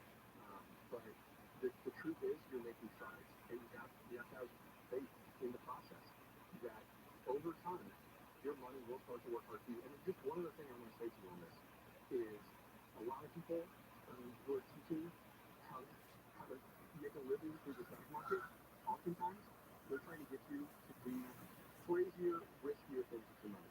Whether that's investing in single stocks, whether that is options trading, there are all sorts of ways where you can try to take a riskier route to going well. I am not a fan of the riskier paths to going well. I'm not a fan of buying cryptocurrency, day trading, all those kinds of routes you can take in order to hopefully minimize the time, the length of time that it takes you to get where you want to go. Typically, most people end up harming their finances more than helping if they take that route. I want people to go the boring, slow but boring route, but just be funneling more of your money into those investments. If you go too risky, if you get out over your skis, you might actually lose some of that capital. And it might take you long to reach that financial independence marker. When otherwise it could have taken you, a reasonable amount of time. It could take you a lot longer than that. So be careful, and that's why I like the index fund or total, target date fund approach. Those are two great kind of, especially the wealth building day in your life system. Stocking more into something like the S&P 500 or a total stock market index fund. That is the chill way to, with every paycheck, be stocking money away, building wealth, so that you can reach that point where your money is working harder for you than you are for it. And it's crazy to watch, it's crazy to experience, and a lot of people, they get discouraged in the beginning because it's small potatoes when you're putting in $20 or $50. But over time, it works, it makes a difference. All right, coming up, I want to talk about adjustable rate mortgages versus fixed rate mortgages. Which one's better? We'll get to that. We'll get to mortgage policy as well. You're listening to How to Money on KFI AM 640. KOST HD2. Los Angeles, Orange County. Live everywhere on the Radio app. Deputy down. I'm in the Caravello live from the KFI 24-hour newsroom. Los Angeles County Sheriff's Deputy has been shot and killed in Palmdale. Authorities say the deputy was shot in the head while inside his patrol car in front of the Sheriff's Department's Palmdale station. It's near Cedar Highway, East Avenue Q. This happened yesterday evening. The deputy was taken to a hospital in critical condition but died. The shooter got away. Ciclavia is going on in North Hollywood. A 1 mile stretch of Lancashire Boulevard is closed to vehicles until 5 p.m. today. There are activities, street games, and arts going on at the event. The next Ciclavia event is scheduled for October 15th over in downtown LA. Former Los Angeles Dodgers MVP Steve Garvey is considering being a senator in California. Hi, Daddy. It is now 1 o'clock p.m. After she retires following the 2024 elections. Garvey has been meeting with Republican donors and leaders throughout the state and will likely decide whether to run in the next month. The UAW strike against the big three automakers continues. Nearly 13,000 union members on strike have shut down production at plants in 3 states. Moody's Analytics estimates a 3 to 4 week strike will shave just 0.2% off gross domestic product this quarter. Small, but impactful when you consider Americans are still dealing with higher oil prices, rising mortgage rates, and the resumption of student loan payments next month. And communities where the affected plants are located could be hit the hardest. ABC's Alexis Christoforous says talks between both sides are expected to continue today. A recently discovered letter shows that Pope Pius XII knew details of the Nazis' plans to exterminate Jews as early as 1942. The letter dated December of 1942 was written by a Jesuit priest who was in Germany's anti-Nazi resistance and addressed to the Pope's personal assistant. In the letter, the priest writes sources had confirmed that about 6,000 Poles and Jews were being killed in what he called SS furnaces every day in a camp in German-occupied Poland. Critics of Pope Pius XII have long accused the wartime Pope of lacking the courage to speak out on information he had, despite pleas from Allied leaders fighting Germany. Reporter Scott Carr says Pope Pius served from 1939 to 1958. Former President Trump says he would probably not pardon himself if he's elected in 2024. Well, I think it's very unlikely. What did I do wrong? I didn't do anything wrong. You mean because I challenged an election, they want to put me in jail? Trump says he did nothing wrong. Trump has been indicted 4 times this year, twice in federal court and twice in state courts. Before the men battle for golf Ryder Cup, the ladies have the first tee. U.S. Open champ and UFC alum Allison Tarpuz is Team USA this week at the 2023 Solheim Cup. The U.S. women taking on Europe's best in Spain. The U.S. looking for their first win since 2015. Play gets underway Friday, and then battle for the Ryder Cup a week later. Jay Yamamoto, KFI News. Scientists in Italy say they found a link between Neanderthal DNA and COVID risks. The study conducted in the northern Italian city of Bergamo that had one of the world's highest COVID death rates found Neanderthal DNA is a big risk factor for severe COVID symptoms. Neanderthals, an extinct species that was a cousin of modern humans, interbred with ancient people, and many people today have Neanderthal DNA. A study published in the journal iScience found people with Neanderthal DNA were twice as likely to develop severe pneumonia from COVID and 3 times as likely to be put on ventilators in an ICU. But the study's authors stress illness from COVID depends on many risk factors combined. Brian Berman, KFI News. And let's check on a crash on the 105 through Willowbrook. This is a heavy one on the 6th Street Freeway westbound at Wilmington Avenue. It's going to be the right lane of the SWAT. Stop and go from Long Beach Boulevard for 4-car crash. How about some good news? Through Hollywood, the 101 is southbound there. Some Caltrans work going on there. Just now out of your way. Unfortunately, it's still going to be stop and go through Hollywood all the way to down Glenville Boulevard. Sherman up, stop and go on 405 south from the 101 to Sunset. Still heavy when that leaves us over the pass. KFI in the sky helps get you there faster. I'm Mark Dealer. You know when you wake up and your mouth feels gross, and you just can't wait to brush your teeth to get that clean, fresh feeling again? That's exactly how millions of Navage users feel when they use powered suction to rinse out their noses every day, just like brushing their teeth. Once you're able to brush teeth without congestion, you never want to be without it. That's why so many people rave about Navage, with over 100,000 online reviews. Feel the Navage difference for yourself. In less than a minute a day, you'll feel immediate relief from seasonal allergies and congestion after the very first use. Navage will also help you sleep deeper, snore less, and feel healthier, naturally, without drugs. Start breathing clearly again with Navage. Navage Navage is available at Walmart, Walgreens, Target, CVS, Rite Aid, and online at Navage.com. Navage, N-A-V-A-G. Clean nose, healthy life. Sunlit weather from KFI. Clouds the rest of the day, then some sun later in the afternoon. Highs in the low 70s at the beaches, mid-70s for inland metro LAOC and the valleys. Low 80s in the IE and high deserts. Those can be the upper 50s and low 60s across the Southland tonight. Monday, start of the work week, and the rest of the week is mostly 70s across Southern California.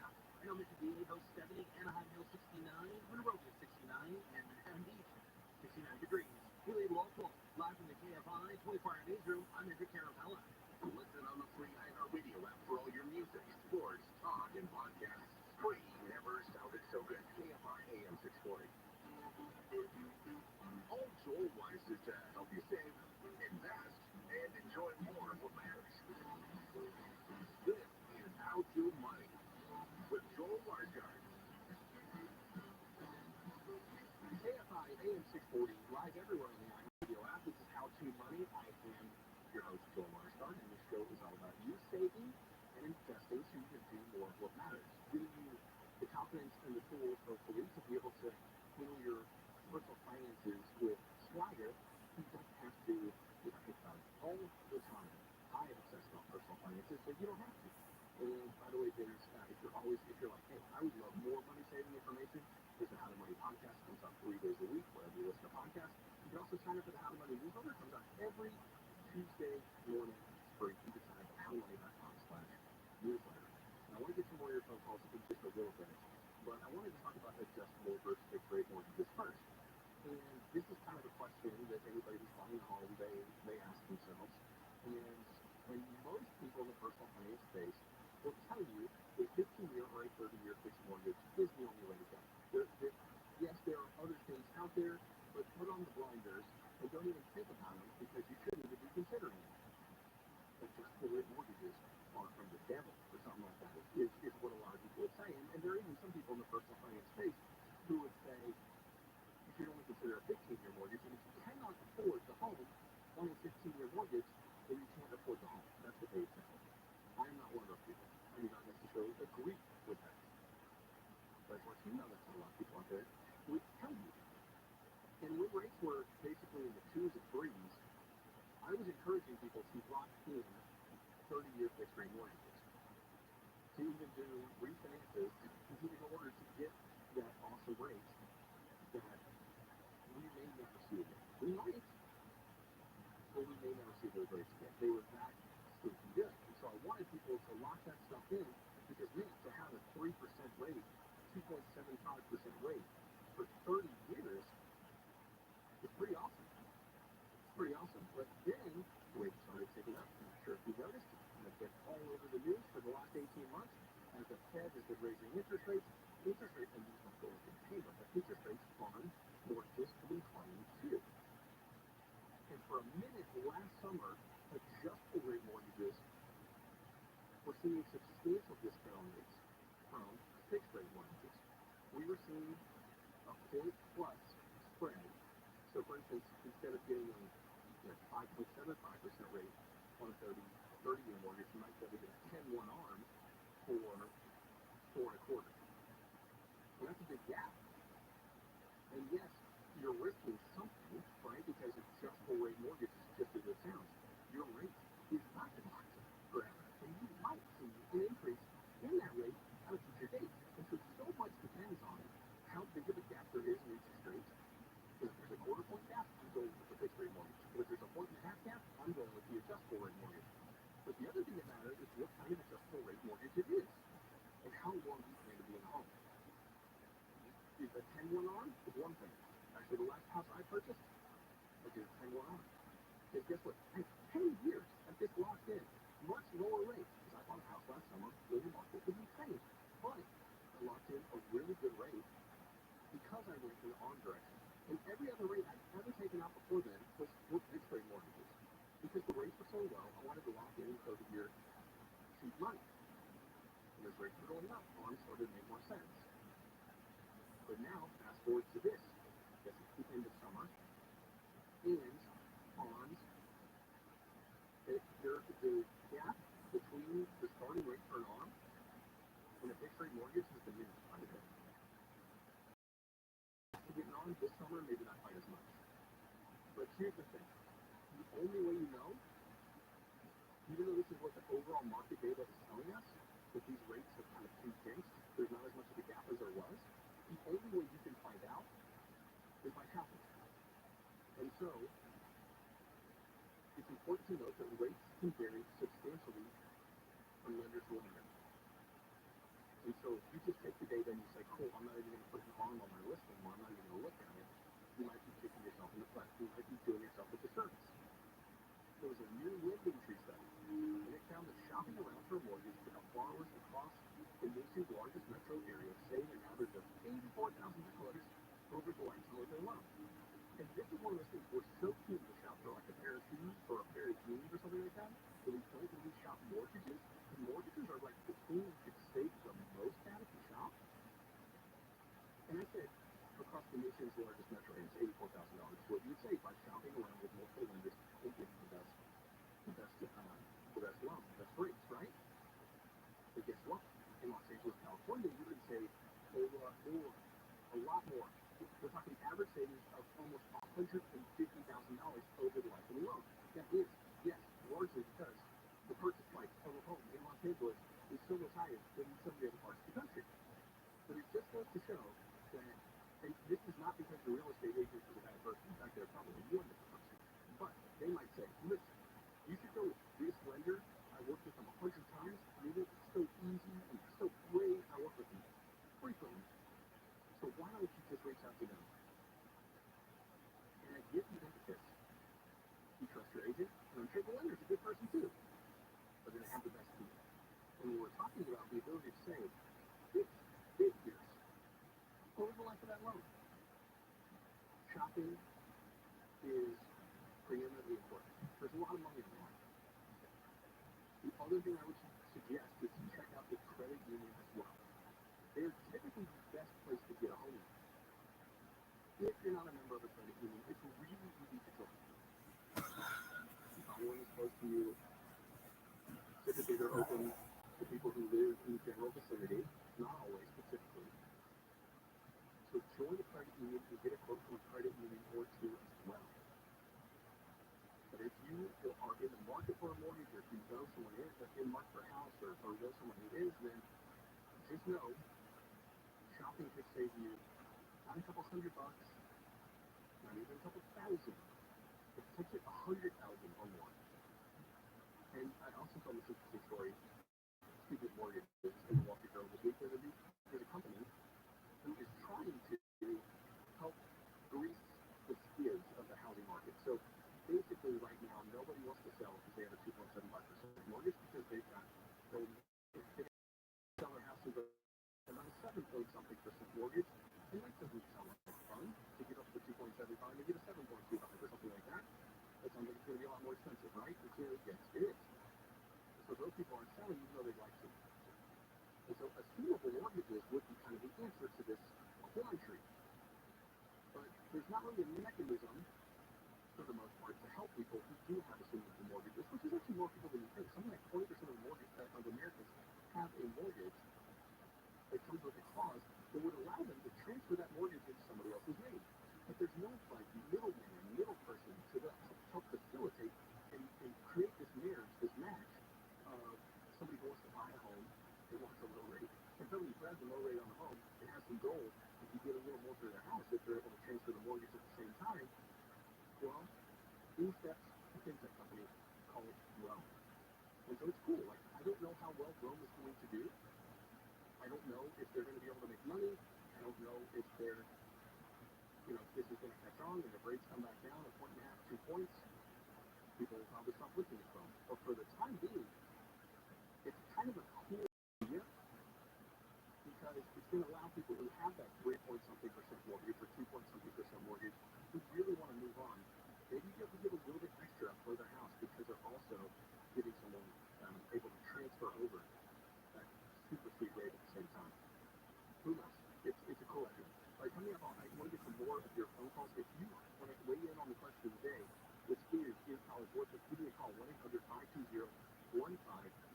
Get your calls next.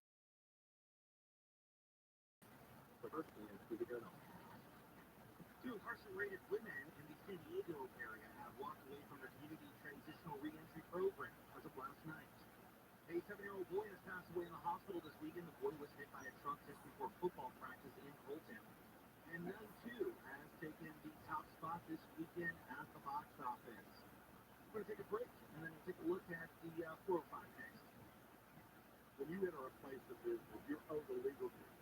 At the place of business, it's safe for you to shop there because they are making a profit from you and for long. Yet many times the normal day ends with injuries because that business breached that duty because they knew or should have known of the dangerous conditions that caused your injury. It happens every day in many ways. Slip and falls where cleaning and maintenance were ignored. Falling boxes and items stacked too high. And so many other unexpected occurrences and dangers only known to that business owner. I'm John Morgan of Morgan & Morgan. If you suffered an injury at a place of business, let our team investigate and report back to you. The duty to protect customers from harm is the law. Our duty is to protect you and capture that harm. Visit FloridaPeople.com for more information or on your cell phone dial pound law. That's all. Morgan & Morgan, America's largest injury law firm. For the people. Back to some swelling to the Sepulveda Pass. Shooting to Sherman Oaks, it's getting to 405, southbound, San Diego Freeway from the 101 to about Sunset Bay crowded. And heading into the west side, you're going to find busy conditions, but you're busy through Willowbrook right now on the 105, the Century Freeway westbound of Wilmington Avenue. Got a crash there, the center lane's blocked by fire department, and it's going to be stop and go from the 710 Long Beach Freeway for a motor vehicle crash. Watch for that. Hey, I'm flying this guy, helps get you there faster. I'm Mark Wheeler. Tired of your car's transmission acting up on road trips? Trust the experts at AMCO. Don't be the laughing stock of your next family vacation. Let AMCO get you back on the road in no time. With our experienced technicians and famous AA warranty, you'll be cruising down the highway with confidence. Don't get stuck on the side of the road. Visit AMCO today. The transmission experts. Drive with confidence. Drive with AMCO. That's AA MCO. If you're driven by an adventurous heart, you're in luck. The 2024 Subaru Outback shares your spirit. It'll take you as far as you want to explore with standard symmetrical all-wheel drive and up to 9.5 inches of ground clearance. Plus, 97% of Outback vehicles sold in the last 10 years are still on the road today. The 2024 Subaru Outback. Go where love takes you. Longevity based on experience automotive vehicles in operation versus total new registration for model years 2013 to 2022. December 2022. Rabbi Subaru, on our line, just come and decide. Get 2 years complimentary maintenance included on the all-new Subaru. Balance of nature, changing the world one life at a time. I'm going to be a South 74 in May, and I can't tell you how good I feel. I'm telling you, I've had my sister on it, and her husband, and so many different people. It's just what the advertisements say, which is you get more energy. It really is a balance that the body needs, because if you just take regular people's diet, there's no way that they can save out the serving of the vegetables and fruits that they need. And so what this does, it assures that you are getting that. It really is. It's the beautiful balance of nature. And I tell everybody about it. When you got other people recommending it, it's a big thing. Start the journey to better health with Balance of Nature. Call 1-800-246-8751 or go to balanceofnature.com to get 35% off your first preferred order. That's 1-800-246-8751. Go to balanceofnature.com or call 1-800-246-8751. To get this special offer by using discount code KSI. It's not like there's no reason why people like to gamble. Either go to a casino or scratch off. Because people are like me and like you, they want to make money and do very little work. I got an app that does that. It's called Upside, promo code Conway, and you can make money doing almost nothing. Download the app, Upside, promo code Conway, and then next time you buy anything, you can make or save money. You're going to make up to 25 cents a gallon or more the very first time you fill up your gas tank. That's huge. We have a contest going here at iHeartMedia to see who can get the most people to sign up. And we're only 10 shy of being number 1. I want to be the king of Upside. So do me a favor. Just get it. It's not going to take a lot of time, and you're going to make money. Big goal. The next time you buy groceries or gas, you're going to make money, and you're going to think of me. And I'll think of you. It'll be like we're in love without ever meeting. We're annoying each other. The app's called Upside, promo code Conway, and I'll see you at the gas station. Grab your groceries from the Sheraton San Diego Hotel Marina for a safe picnic.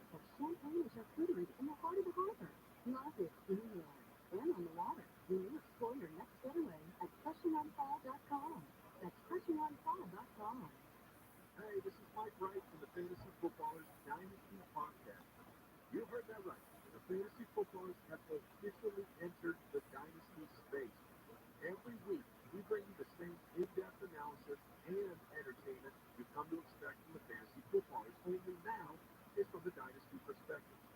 Join me and the rest of the crew every Wednesday for a new episode. Listen to the Fantasy Footballers Dynasty podcast on the iHeartRadio app or wherever you get your podcasts. We just have a world now where nobody publicly admits. It's like, hey, we screwed up there. There's nothing wrong with that. I mean, it is part of the process when you're doing something extraordinary, but not everything is going to work. John and Ken, but don't sell me a bag of flu here. Your rocket flew up. Live 1 to 4 p.m. on KFI and on demand anytime on the iHeartRadio app.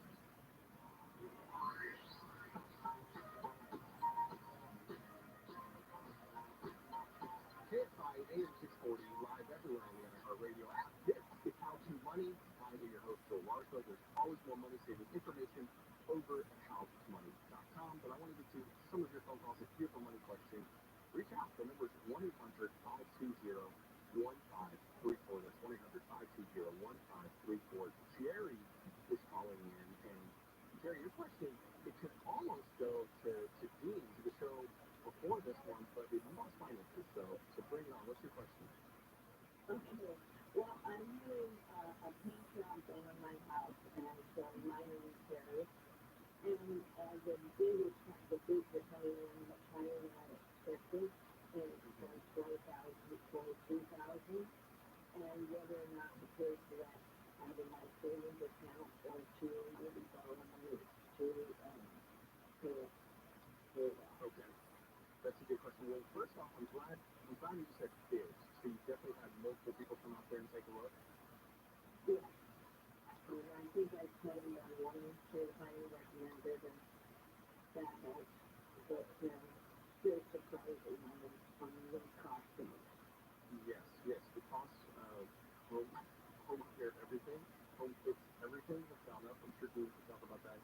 So, he's blue in the face. It's gotten so much more expensive to do any housework, even small things, which is so true, and homeowners are definitely, I've been shocked at the cost of certain things that I need repairs on at my home, that's for sure. But so you have to pay for this, is that correct? Inside of the savings account, but you're not sure if you should borrow and kind of keep that cash around? Yeah. Okay. It goes out much quicker than it comes back in. Yes, for sure, it definitely does. And what sort of rate of interest are you earning on your cash, and how much cash would you have left on hand if you were to pay for these home repairs in full? The interest rate on it, I think, is very sad. It's very low. It's a bank savings account, and what I would have left would be around 10,000 in your savings. Okay. So that is really good to know. The fact that you still have $10,000 in savings would be helpful. If you were talking about depleting all of your savings to do this, that would be a scary place. Would you be able to build back that savings over time, a little bit every single month once you got these home repairs done? I'm not sure. I would try, of course. I am on fixed income, and I'm in my 80s, and so I'm not sure about that. Okay. Gotcha. I guess one thing I would tell you to do, Jerry, that if I were you, I would consider getting another quote or two. I would make sure you're dealing with someone who's licensed and insured and has good reviews. But I would, could you piecemeal some of these things? Does it all need to be done at once? Maybe you could do half the work now and half the work in another time in order to make sure that you're not draining your cash too much. But if you do, I don't think it makes sense to borrow. I think the other thing I would tell you to consider, Jerry, would be to pay for the whole thing in cash, but to take out a home equity line of credit through like a local credit union, and just have access, have that as like a backup to your savings. Still have 10 grand in cash, which is going to be a really helpful pile to sit on. Definitely don't want to dwindle it much below that. But then having the home equity line of credit open and accessible just in case something bad were to happen is a really nice situation to be in. Like, you don't want to use the HELOC because the rates on HELOCs aren't great right now. So the goal is to have it but not use it. Does that make sense? Yeah, have it available. But when you get approved for home equity, the money doesn't actually go into your account, or it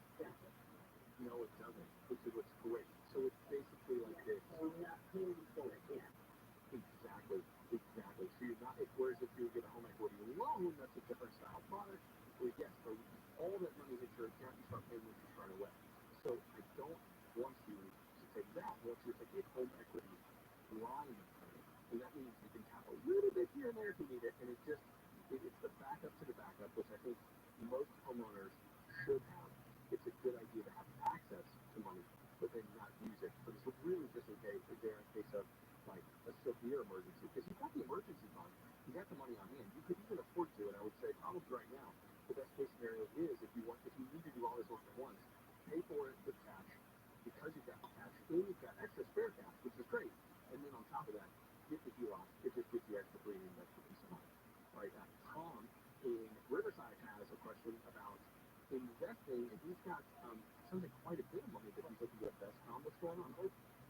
Hey, I wanted to, I'm an older gentleman, I'm 70, and I wanted to ask about, I got $100,000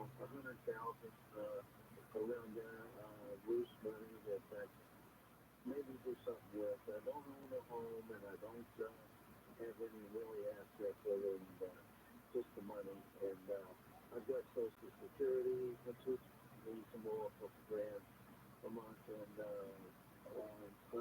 partial retirement coming that I haven't taken yet. About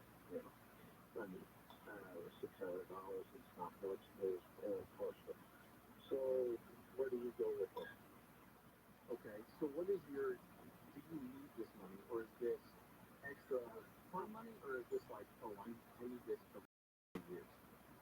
Well, I mean, I can't just, I have to live on some, one or the other, but I can still work.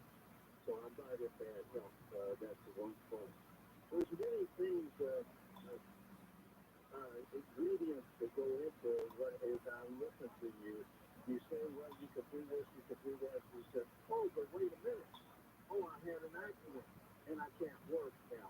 Or maybe something else happens, or, all kinds of things can pop up in your life.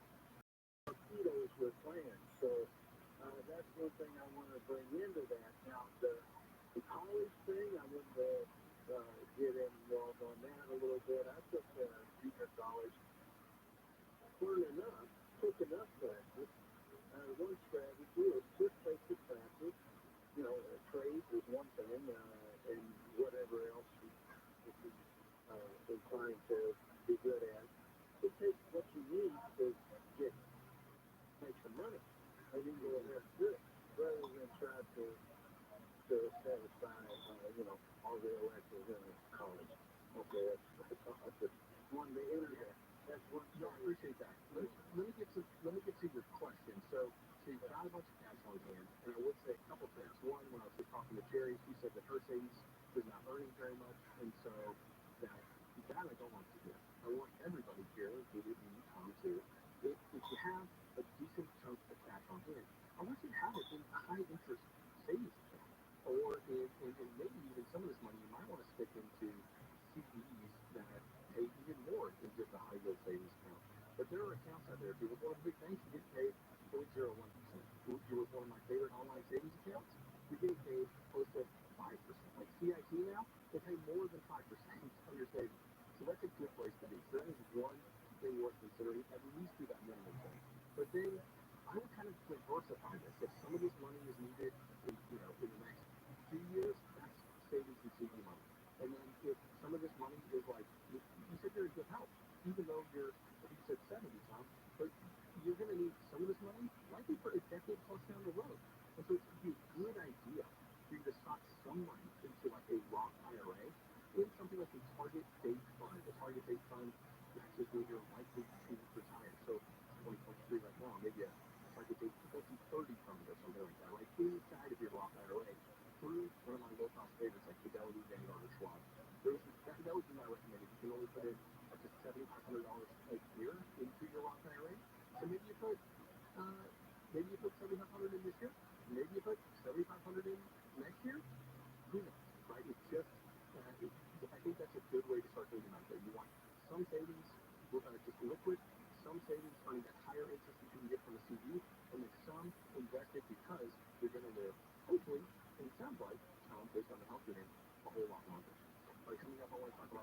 want to talk about aggregators.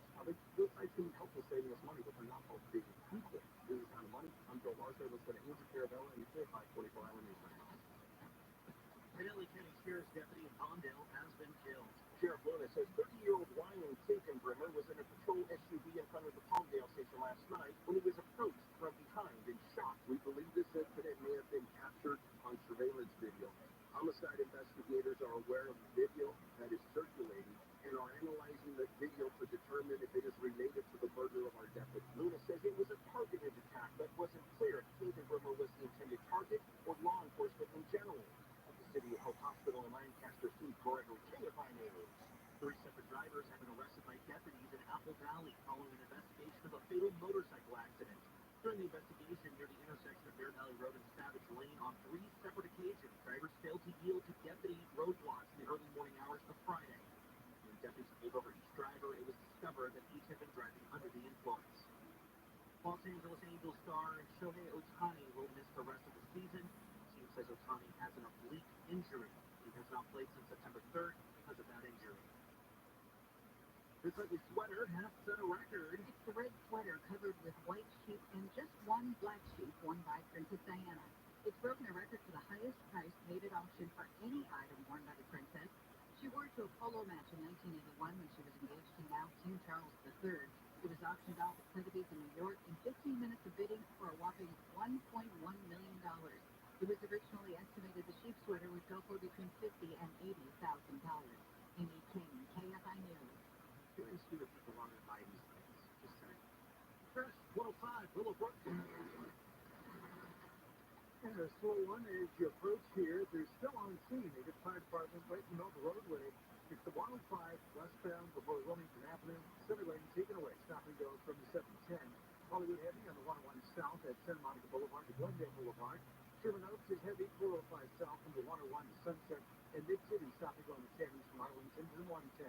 KFI in the sky helps get you there faster. I'm Mark Beeler. Why should you choose Sweet James if you're hurt in a car, motorcycle, or trucking accident? Hey, Johnny King here. You choose Sweet James because results matter. Here are some of the settlements won for injured victims by the attorneys at Sweet James. $700,000 won for a wrongful death accident. $350,000 for a client hurt in a golf cart accident. $1.55 million won for a client hurt in an auto accident. Sweet James wins for clients hurt in these types of cases 98% of the time. They settle for more money in 1 year than most firms settle for in their lifetime. So if you're hurt in an accident, results matter to you. You gotta call the attorneys at Sweet James. They pay nothing until they win. They can't guarantee the outcome of any case, but it's important to have an experienced and successful law firm on your side. Get a free consultation at 800-9-MILLION. 800-9-MILLION. That's 1-800-9-000-000. SweetJames.com. Sunline weather from KFI. Highs in the low 70s at the beaches, mid-70s for inland metro LAOC in the valleys, low 80s in the IE and high deserts. Lows tonight, upper 50s, low 60s across the Southland. Right now, Los Alamitos 73, Lake Forest 70 degrees. Moving local. Live from the KFI 24-hour newsroom, I'm Andrew Carabella. This report is sponsored by Boost Infinite. Hey, if you're thinking of getting the latest iPhone, you need to stop and check out the insane, amazing wireless offer from Boost Infinite. To learn all about it, just pick up your phone, dial pound 250 and say Boost Infinite. That's pound 250 and Boost Infinite. Coming to Hulu next Friday and Saturday. Don't miss our 2023 iHeartRadio Music Festival. The biggest superstars from all genres of music on one stage. T-Mobile Arena here in Las Vegas. Stream it live only on Hulu. You will not want to miss next Friday and Saturday, starting at 7 p.m. Capital One is a proud partner of the iHeartRadio Music Festival for the 7th year in a row, bringing great products, rewards, and services to its customers. What's in your wallet? Grill, roast, smoke, bake, and indulge. It's Mia Saavedra. I'm on a new cooking adventure with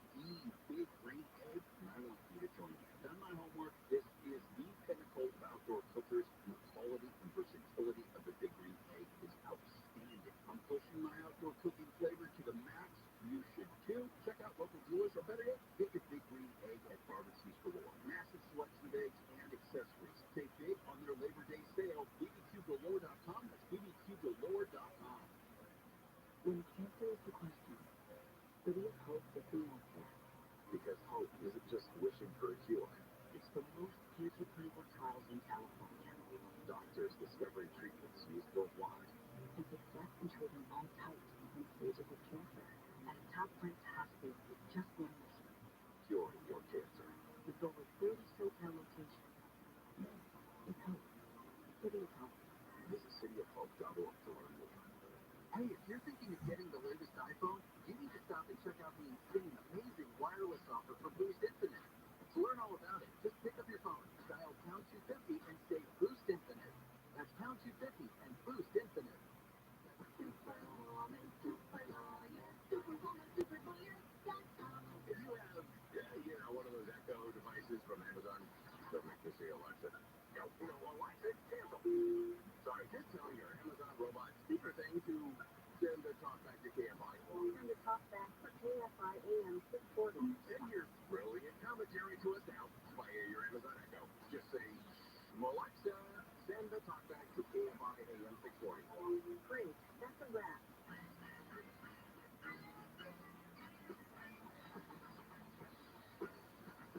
KFI AM 640 live everywhere on the iHeartRadio app. This is How to Money. I am your host, Bill Larson. There's always fun to more money-saving information on my website at howtomoney.com. If you're like, I don't know where to start, let's be honest, that's a lot of people because personal finance education has not been robust in this country, and most people didn't learn much from their folks either.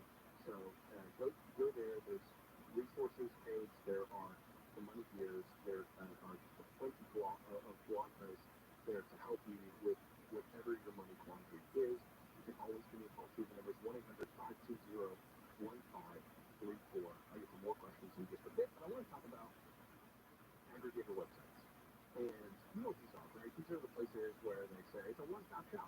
Come here, and we'll stop with all of the insurance companies, or all of the airlines, or all of the whatever it is on your behalf.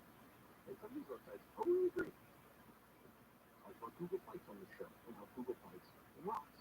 Now, if you're looking to go anywhere, google.com/flights, they have now taken the preeminent spot in my mind of best spots to look.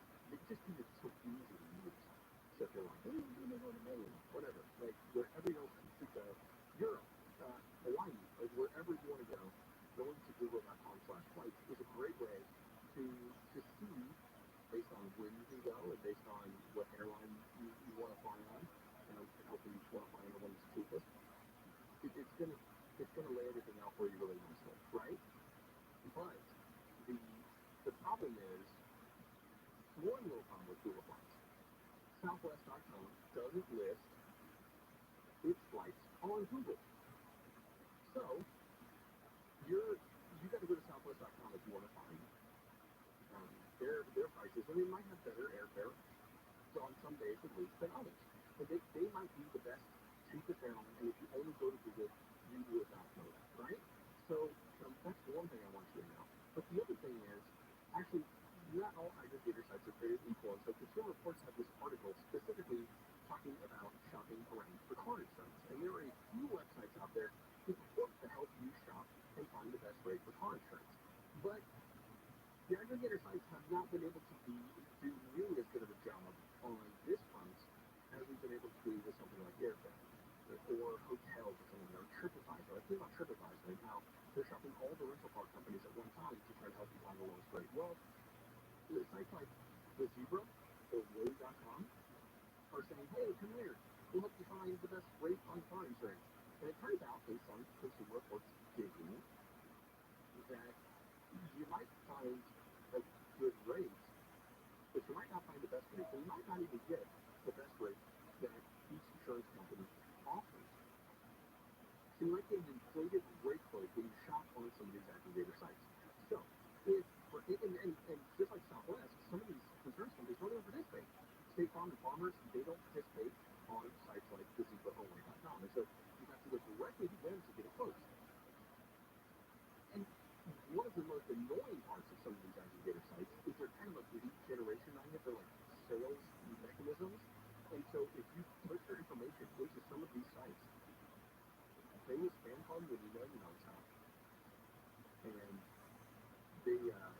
Consumer Reports interviewed a lawyer who works in the lead gen industry. He said that consumers could get hundreds or even thousands of calls in the coming years just from one submission request to get a quote on one of these sites. Which I don't know about you, that sounds like a really bad trade-off. I already get end up annoying spam phone calls on my phone. I don't want more. And so it just goes to show you that, yeah, it's so important to shop around for insurance. You can save a lot of money. But how you do it matters. And one of the best ways, some of these aggregator sites are better than others. They're not all created equal. So you might want to get from one or two of the top aggregator sites, get a quote. Policy Venus, I like them. They're worth reaching out to. And then do some digging on your own. You reach out to State Farm and Farmers, who wants to go participate, get quotes from them. And then another great place to go is to go to a local independent insurance agent. You can get quotes from a bunch of different insurance companies too. And you can find a local independent agent at a site like trustedchoice.com. So I like that website as a place for people to go to find someone in their area who works with a bunch of different insurance companies who can help you shop around and find a better rate. So an aggregator who can help, but adding an independent insurance agent into the mix, doing kind of the all-above approach, and hopefully avoiding the worst of these aggregators who like spam people. Please, do your best to avoid those guys. I want to take a quick question, because we're talking about the cost of college on today's episode. Americans disagree pretty heavily on whether or not it makes sense from a financial perspective. Fred wanted to weigh in on that question. Fred, thanks for joining me on How to Money. I'm curious, what's your take? Is a college degree worth it these days? Yeah, thanks for your taking my call. You know, I've been working in education for a while now, and my approach has been this. Support students with ensuring that they focus on their interests, skills, abilities, and work balance. So doing it like that so that they don't have any regrets in the future, that's going to be key. Starting them off early, taking advantage of opportunities at the secondary level, like dual enrollment, which are paid college courses, things like that. Really getting exposed to different career skills so that you don't waste time, money, of course, resources, which typically come from parents, right? So starting off really exposing them, and also not devaluing the opportunities that what was formerly known as vocational education, career technical education, things like that. Right now, I think we have a big issue in our society here in the U.S. where we pick one level, which is the academia four-year traditional track, over the other, which is not. There's many industries, many occupations that are citing in demand. We have employers, delivery economics, knocking on our door at the higher education level, asking us, where are your qualified and skilled, students, because we need them. And I think there's a big problem right now where we're focusing too much on the 4-year, pathway and neglecting in some cases the other pathway.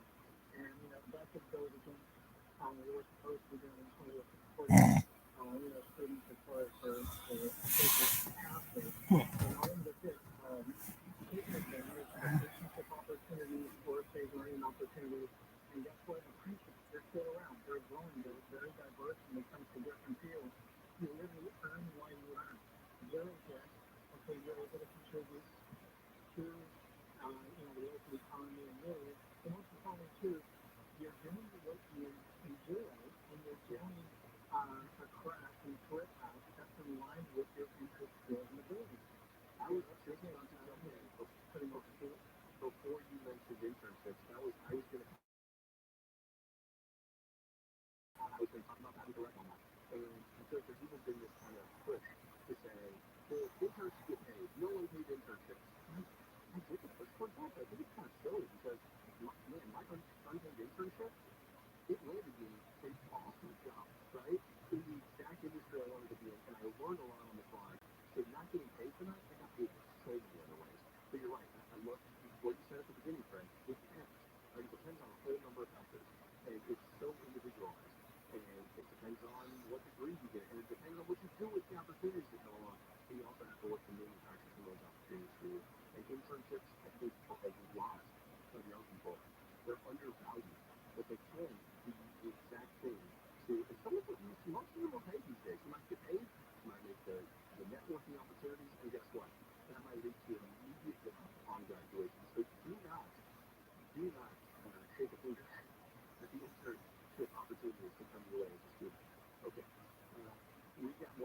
So one more segment. I'm curious too. There's this service in Los Angeles that costs only $1, but it costs the government $43. Is that a good idea? It's not the money. You can just get this kind of money on your water service and who's the care that let me pay it by 24 hours. Detectives in Valley Village continue to look for answers in the shooting death of a homeless man at an encampment. Next, Nobu employee is filing a lawsuit against a restaurant and hotel chain on Los Angeles Boulevard, alleging he and many others had to work off the clock without pay, as well as through meal and rest breaks. And Price is Right host Drew Carey passed a subpoena to testify in the murder trial of Amy Harwick. We'll take a break and then take a look at the side next. If you are planning to file for the Employee Retention Tax Credit, be careful because the IRS is cracking down on fraud. Yeah, a CPA firm can keep you out of trouble. Most of the employee retention tax credit firms on radio and TV, they aren't actual CPA firms. JWC ERTC Advisory CPA is, and they have helped thousands of businesses file for the ERTC and stay on the right side of the law. You too can learn how to protect yourself when you go to iHeartTaxRefunds.com. Because if the company you're working with asks you to sign a power of attorney, that's a warning sign flying another company. With JWC, you will always be the one in complete control. We trust the team at JWC, so go to iHeartTaxRefunds.com. Find out if you qualify. The JWC's anonymous online qualification tool, no phone number, email address required. Go to iHeartTaxRefunds.com. That's iHeartTaxRefunds.com. Fresh through commerce. And we've got some delays. Business problems. The northbound side of 5 and Garfield Avenue. Second lane to the left block. Stop and go from Paramount Boulevard. New problems is popping up now. Vehicle fire. Give us a Boulder Pass. The 405 southbound at Mulholland. That's to the opposite right-hand side of the roadway with stop and go traffic from Valley Vista. In Mid-City, the 10 eastbound from Arlington to 110. That's going to be a heavy one. KFI in the sky helps get you there faster. I'm Mark Beater. Love the feeling of getting more for less? The Drop app lets you score free gift cards by shopping at brands like Ulta, Adidas, and Sam's Club. What are you waiting for? Download the Drop app to get $5 with invite code GetDropped444. You got the picture. I didn't see it coming. Life can be so predictable. After losing my dad, it made me think about my family if something would have happened to me. The mortgage, car payments, and all the other bills. Even things like our annual summer vacation would be out of reach. I had heard about life insurance through Ethos and how easy it was to get coverage. They were right. I knew it was time to stop putting it off and get life insurance right now. I got on my computer and went to ethoslife.com. In just 10 minutes, I was covered. And boom, family protected. Thanks to Ethos, my family won't have to worry about the bills if the unpredictable happens to me. Ethos, fast and easy online term life insurance. Up to $2 million in coverage with no medical expense. Some policies as low as $1. Use your health questions and get your free quote at getethos.com. That's GETECHOS.com. I'm John Morgan of Morgan & Morgan. For over 35 years, my mission has been to deliver more for our clients. Today, Morgan & Morgan has more offices, more staff, and more lawyers than any other injury firm in the world. Visit photooftheday.com for an office near you.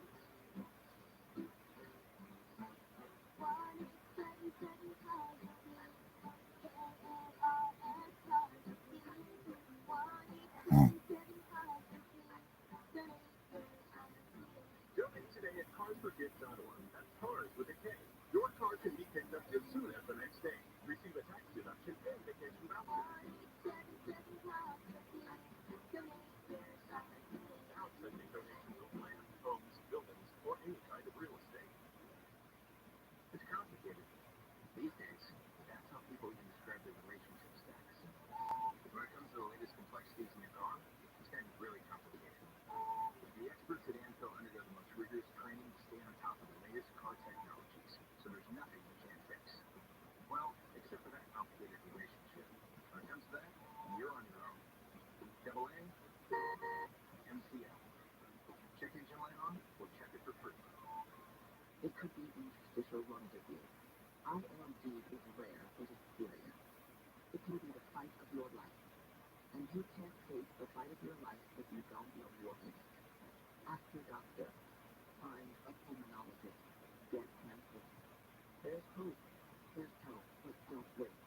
Go to lungdemia.com/fight-ILD. Hear the latest news from the headlines on your phone. Download the free iHeartRadio app for exclusive live coverage of breaking news. From what's happening where you live to what's happening across the country, live from the center of the story. Listen for free anywhere, anytime. Download the free iHeartRadio app today. This is Steve Gregory. Join me Sunday at 2 for the KFI News special Deadly Pill, an exploration of the fentanyl crisis in Southern California. We speak with experts in the medical field, counselors, pharmacists, a medical examiner, and the DEA. We have a fentanyl problem in this country because the Sinaloa cartel and Greenfield New Generation cartel decided that we're going to have a fentanyl problem. It's been called a public health and public safety crisis. Deadly Pill, Sunday at 2 on KFI AM 640, more stimulating talk.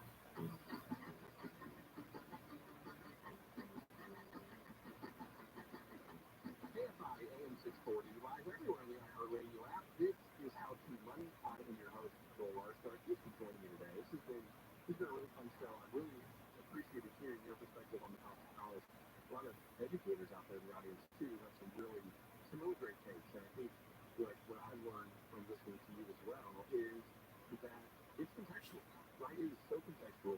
And you heard from another listener, too, who said, hey, immigrants in my neighborhood, they run successful businesses. And so much does come down to what we choose to do with what we've been given. And so I just want to encourage you in that direction. Like, college can be the answer, hopefully, at a reduced cost. And it also doesn't have to be the answer. Where are you gifted? What do you have to offer the world? And what pain points do you see that you feel like you can solve? Those are good questions to ask when you're trying to figure out what you want to do with your life when it comes to your career, when it comes to your work. Right? And I want to end this episode talking on a macro point. Normally I want to talk about personal finances. I want to really just talk about your money at a granular level, what's going on, like how to spend, save, and invest. Right? Those are the things that matter the most to you. There was a recent Wall Street Journal piece talking about the Trump era tax laws that are set to expire in 2025. When the legislation was put in, it had a sunset date, right? And this is likely going to be a point of discussion in the current election cycle, tax rates, because it's forced to be a topic because of the fact that this legislation had, when it was instituted, a specific sign-on date. But neither side is likely to find a winning strategy when it comes to increasing tax rates. People don't really love to hear that their taxes are going to go up. And so it's politically unpopular to say, oh, we're middle class tax hike. You tell in an election, you tell the middle class, the predominant segment of voters that you're going to raise taxes, right? And I personally don't want to pay more taxes either. It doesn't sound, it's not what I would want. But politicians have hard choices to make, and they're refusing to make them. They continue to refuse to do the hard thing. And it's certainly true that a country's finances are different from what individuals and families face on a personal finance level. But the national debt has been increasing at a rapid rate, and we don't seem to have the leaders willing to cut spending to allow for tax rates to remain low. Typically, when the economy is doing well, as it has been doing recently, we find ways to curb government spending and reduce the deficit. We haven't done it. We haven't made the hard decisions when things are going well. It's just making hay while the sun shines. It's just like, hey, you got a bonus? Guess what? Don't spend it all on bonus, right? You put some of that away for a rainy day. That's just smart personal finance and business. Our federal government doesn't seem to be able to do that. And I'm not saying that the federal government can't run any sort of deficit, have any sort of national debt. But we also can't buy into the modern monetary theory of it doesn't matter how much debt we take on, there is no limit. Former director of the Congressional Budget Office, Doug Ellenborg, he was quoted in this article as saying, if we extend the expiring tax cuts without some other tax, that will be a serious sign of mismanagement of our affairs. And he's not wrong. Part of me wonders, are we a serious country? Are we a serious country anymore? I don't see us losing our standing in the world anytime soon. I don't see us becoming a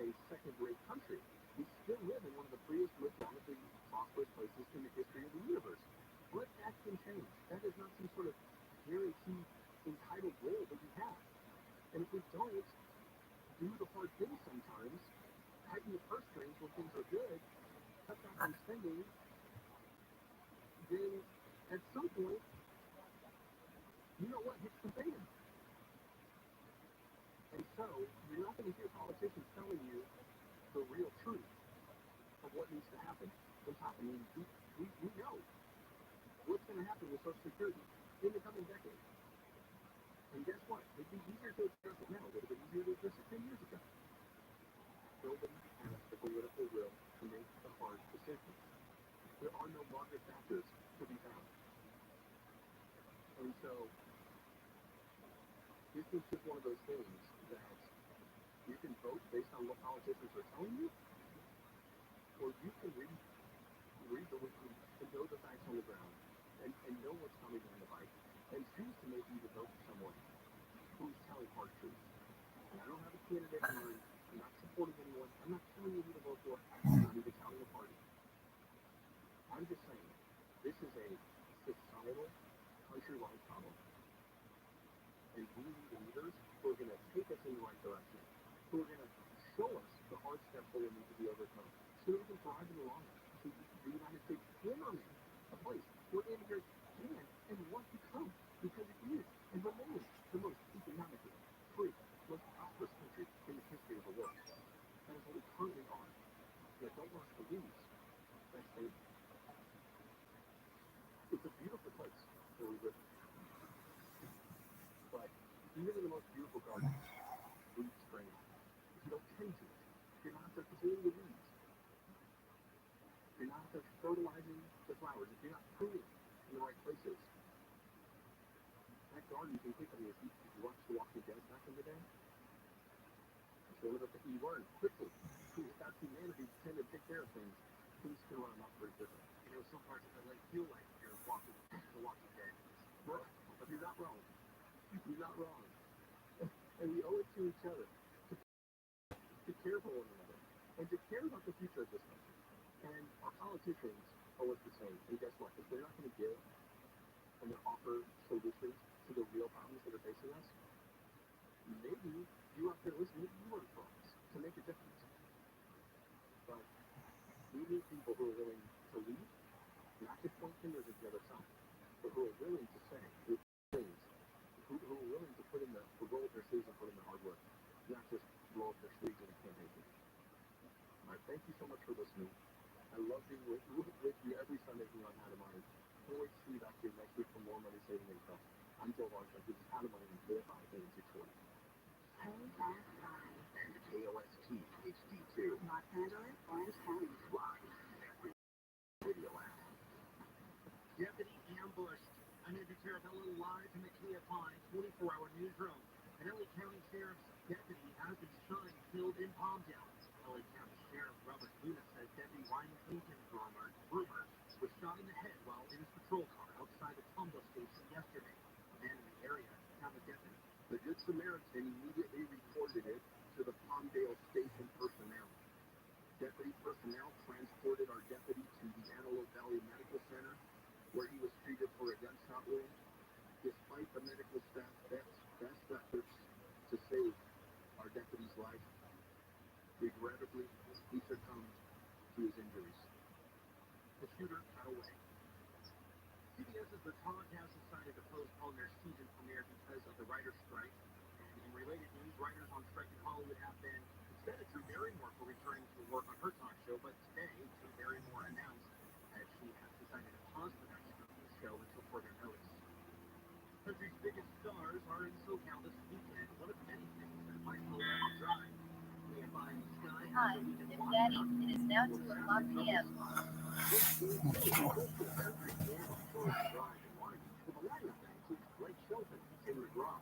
Rams host the Niners at SoFi, while Detroit takes on the Angels at the Big A. Heads up for overnight Caltrain closures on the West 210 in San Dimas and the South 5 in Laguna Hills. With your weekend watchout, your cool driver, KFI in the sky. Anaheim has released a 17,000-page study of a Disneyland expansion proposal that examines impacts from noise, traffic, air quality, and more. Disneyland wants to reorganize and build new hotels, parking, restaurants, and attractions with the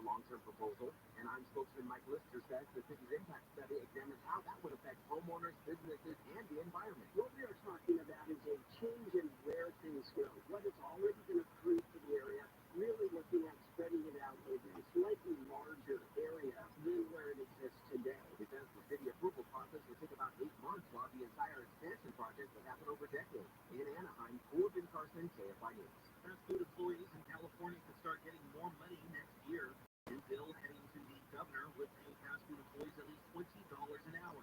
That would apply to workers in chains with at least 60 locations nationwide. If signed, it would also create a fast food council made of representatives from the restaurant industry and its laborers. The Dodgers are the champions of the National League West. They defeated the Mariners 6-2 in 11 innings last night in Seattle to win the team's 10th division title in the past 11 years. The Dodgers are 90-57 overall and 13 and a half games ahead of second place Arizona. The suspect wanted for murder is in the hospital following a police chase that ended in a shootout at a Walmart in San Antonio, Texas last night. Police say a sheriff's deputy was trying to arrest the man on a murder warrant when he booked it. During a shootout at the Walmart parking lot, the suspect was shot in the shoulder and then went inside the store where more shots were fired. No one inside the store was hurt. The suspect eventually gave up. Brazilian officials say 14 people have been killed in a plane crash in the Amazon rainforest. The governor of the Amazonas province said that the small jet crashed yesterday in the jungle near Barcelos. All 12 passengers on board were tourists and 2 crew members. The Brazilian Air Force says it's investigating the cause of the crash. Right now, let's head to something smoking there on the 405 in Silver Pass. There's a vehicle fire on the 405, San Diego Freeway southbound in Mulholland. Here we've got it off to the right-hand side of the roadway. We're stopping go from Valley Vista. Commerce, crash on the 5 northbound in Garfield. Just a heavy one backing up all the way to about Lakewood Boulevard. Definitely give yourself time there. And as you head through the hum pass, trouble on 15 northbound, Clay Point to Colony Scales. That's going to be a stop and go drive. KFI in the sky, helps go faster. I'm Mark Davis. Hey, Johnny Conway here. I just read a stat today that made me crazy. It blew my mind. Everybody in this country has credit card debt. Everybody is carrying $1 trillion worth of credit card debt. Or is it, I guess combined it's $1 trillion. Whatever. Anyway, that's a lot of money. Now we're going to start saving money with the Upside app. Gotta get the Upside app. Promo code Conway. It's available everywhere. It's all your favorite app stores. It's not an option anymore. We're drowning in credit card debt. Gotta get out by saving money and making money. It's called Upside. Gotta use the promo code Conway, or else crazy things happen. Not quite true. So once you get the app, Upside, promo code Conway, and use it the very first time you fill up your gas tank, you're gonna make up to 25 cents or more for every gallon of gas you put in that car. That's huge. Plus, you can use it to buy groceries, save money there, and when you take your family out to eat. So look, we do these things anyway. Might as well make money and save money. It's called Upside, promo code Conway, and I'll see you at the gas station. So good weather from KFI. Sunny basically the rest of the day. You might get some sun this afternoon. Highs in the low 70s at the beaches, mid-70s for inland, metro, AOC in the valleys. Low 80s if you're hanging out in the IE or the high deserts. Lows tonight could be the upper 50s and low 60s across the Southland. Monday, start of your work week, and then the rest of the week after that, looking at mostly 70s across Southern California. Right now, Anaheim 74, Dana Point 70, Pasadena 67, Whittier 72 degrees. With a local live from the KFI 24-hour newsroom, I'm Andrew Carabella. Listen on the free iHeartRadio app for all your music, sports, talk, and podcasts. Free never sounded so good. KFI AM 640. KFI AM 640, live everywhere on the iHeartRadio app.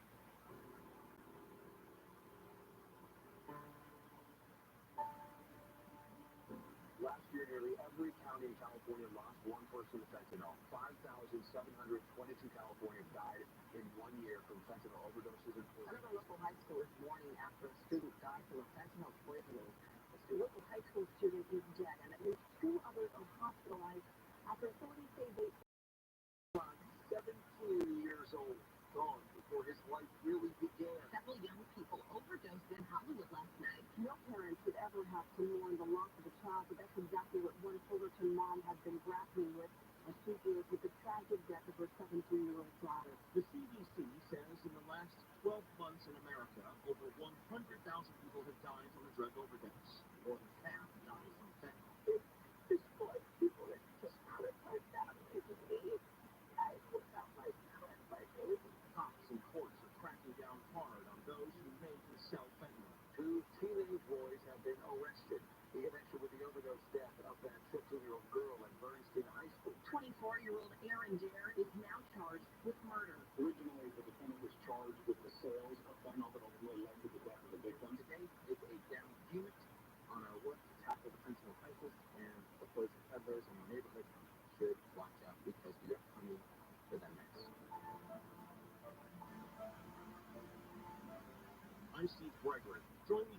2 hours as we explore the history of fentanyl and why opioids have become a problem in Southern California and around the nation, and how kids are playing Russian roulette every time they buy another deadly pill.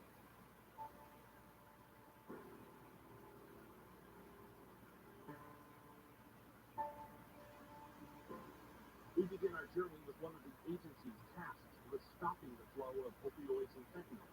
Bill Bodner is the special agent in charge of the Drug Enforcement Administration here in LA. Asked him when fentanyl popped up on the DEA's radar. You know, it first started becoming something that we noticed as a problem in 2016. I remember specifically what it was and where I was standing and who I was talking to. We were doing an investigation, and by doing this investigation, we learned that this Mexican organization was compiling a list of chemicals. And we wondered, you know, what in the world is this about? We didn't know what these chemicals would be used for. We sent them to our lab director in San Diego. We said, hey, these chemicals, what drug is this for? What are they going to do with this? And he came back and said, that's to make fentanyl. And that's when we knew that the game was going to change. Well, at that point, did you heard of fentanyl? Did you know what it was? I've heard of it. I knew what it was. The high-profile case up to that point was the death of Prince, the musician who died of fentanyl. So it was something that we knew about, but it was more like almost more like a boutique drug, a designer drug. Some of it came directly from China to the United States in powdered form by package, by like DHL package, and small groups in the United States would press pills. It's amazing how the Sinaloas got involved in the game, the Sinaloa cartel, the Jalisco New Generation cartel. The dynamic completely changed, and really the drug doesn't come directly from China now. The chemicals come from China to Mexico. The drug is synthesized there, and it's all coming from Mexico into the U.S. And that's when the game changed, when we saw this huge influx of fentanyl. So it sort of happened overnight, almost, yeah? But what's the attraction? Profitability. I mean, the way I explain it to people is we have a fentanyl problem in this country because the Sinaloa cartel and the Jalisco New Generation cartel decided that we're going to have a fentanyl problem. And the question is, why did they make that decision? It's a business decision. This is an extremely profitable drug for them because of its synthetic nature. The same is true for methamphetamine. Don't kid yourself. There's a lot less cocaine in Los Angeles right now than there was 20 years ago. That's because the Mexican drug cartels made the decision that fentanyl is the drug they're going to push because it's more profitable for them. So they set the tone in case. They set the tone. I mean, they decide. Unfortunately, the reality is they decide what drugs we're going to have social issues with in this country. And think about it. If you want to increase profitability as a drug cartel, and you want to do it with heroin, what does that require? It requires you to have control of vast swaths of land in Mexico where the opium plants, the poppy plants are grown. Then you have to have people working in those fields, scoring the plants, scraping the gum. You need to control that area and protect it from rival cartels. With fentanyl, you don't need to do any of it. All you need to do is get chemicals. You can make the drugs in a warehouse, in a garage, so you don't have all the problems that come along with scaling heroin production. So they decided, okay, we're not going to make our money from heroin. The same could be said for cocaine. If you want to make more money trafficking cocaine, the coca plant isn't grown in Mexico. They have to go to get a source for the kilos of cocaine. Not an issue. They've had sources for years. But they have to get that cocaine through the transit zone in Central America. How many different governments, areas does that load have to go through, whether it's by air or by boat or by submarine now, right? Who has to be paid off? Or what risk are they taking that it's going to be seized just to get it into Mexico so they can then add a couple $1,000 to the price to sell it here in the United States? Risky business, not the most profitable business. Why not vertically integrate, control the production of the drug and the distribution of the drug, and do it without the need to control large areas of land? And that's what's happening with synthetic drugs. Tack on top of that, Steve, the marijuana business used to be profitable for drug cartels. And, 2016 is when the vote happened in California to legalize cultivation. That also plays a factor because, I remember one of the politicians, and I don't remember which one, said in California, by legalizing marijuana, we're going to deal a devastating blow to the drug cartels. That didn't happen. That was a little bit of a naive statement. What happened was it dealt a devastating blow to their marijuana trade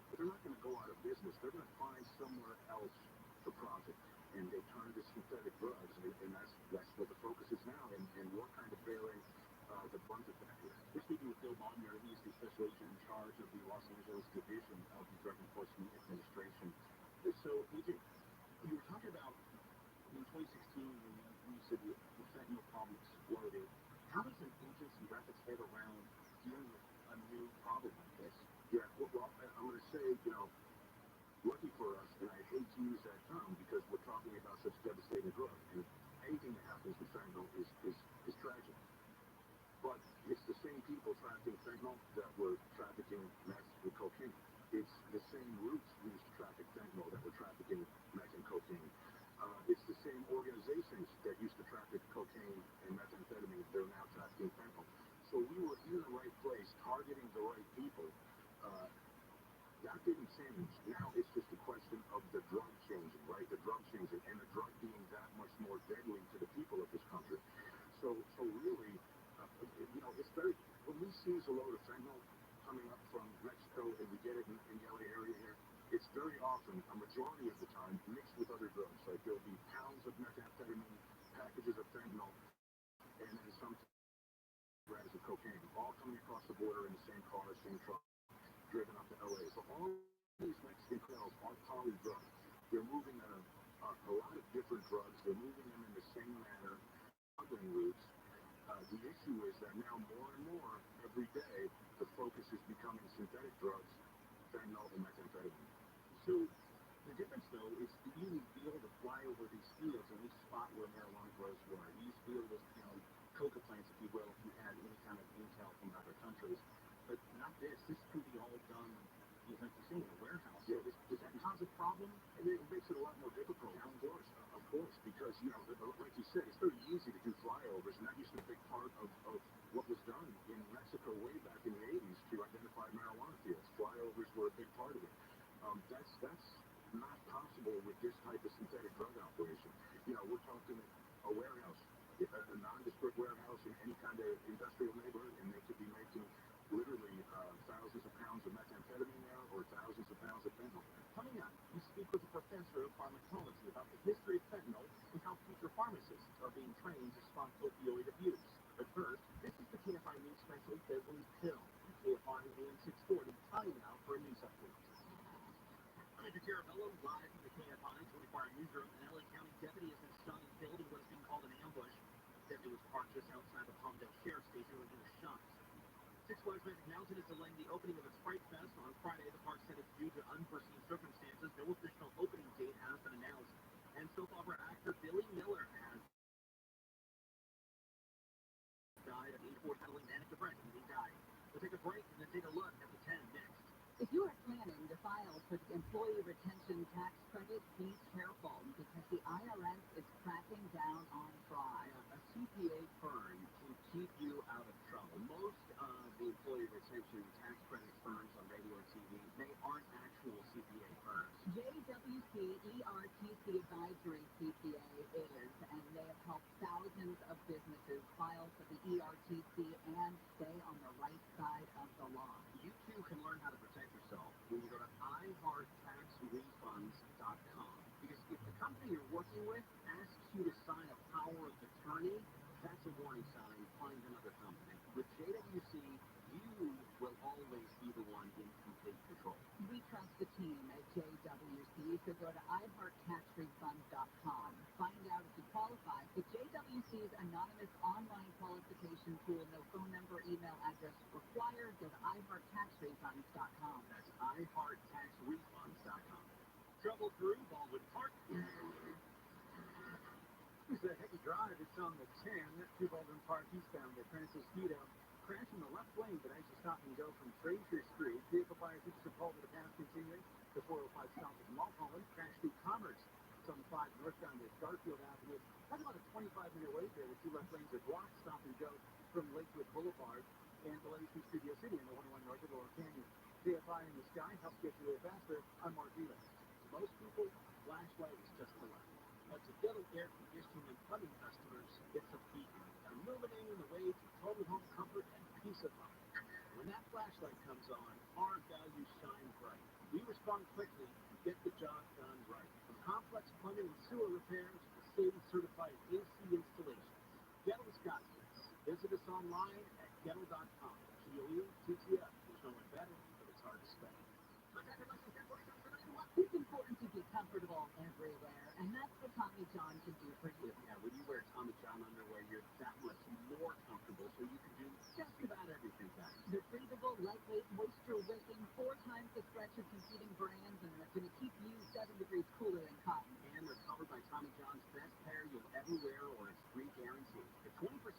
first order right now at TommyJohn.com/KFI. 20% off at TommyJohn.com/KFI. TommyJohn.com/KFI. See site for details. There are more identity threats than you realize. Even if you monitor your credit, only a little personal info needs to leak out, like your social security number or password. LifeLock alerts you to threats you could miss. If your identity is stolen, a dedicated U.S.-based restoration specialist will work to fix it. No one can prevent all identity theft or monitor all transactions, but everyone can save up to 25% off their first year with promo code NEWS. Go to lifelock.com. So a few tiles are back in my restaurant. Big walk. That's where you're walking, you know? Hey, for the floor? No way. Nobody's gonna get hurt. What happened? If you or anyone in your family gets injured, call Morgan & Morgan, America's largest injury law firm. We've collected over $15 billion for our clients. It's easy. Visit 40people.com for an office near you.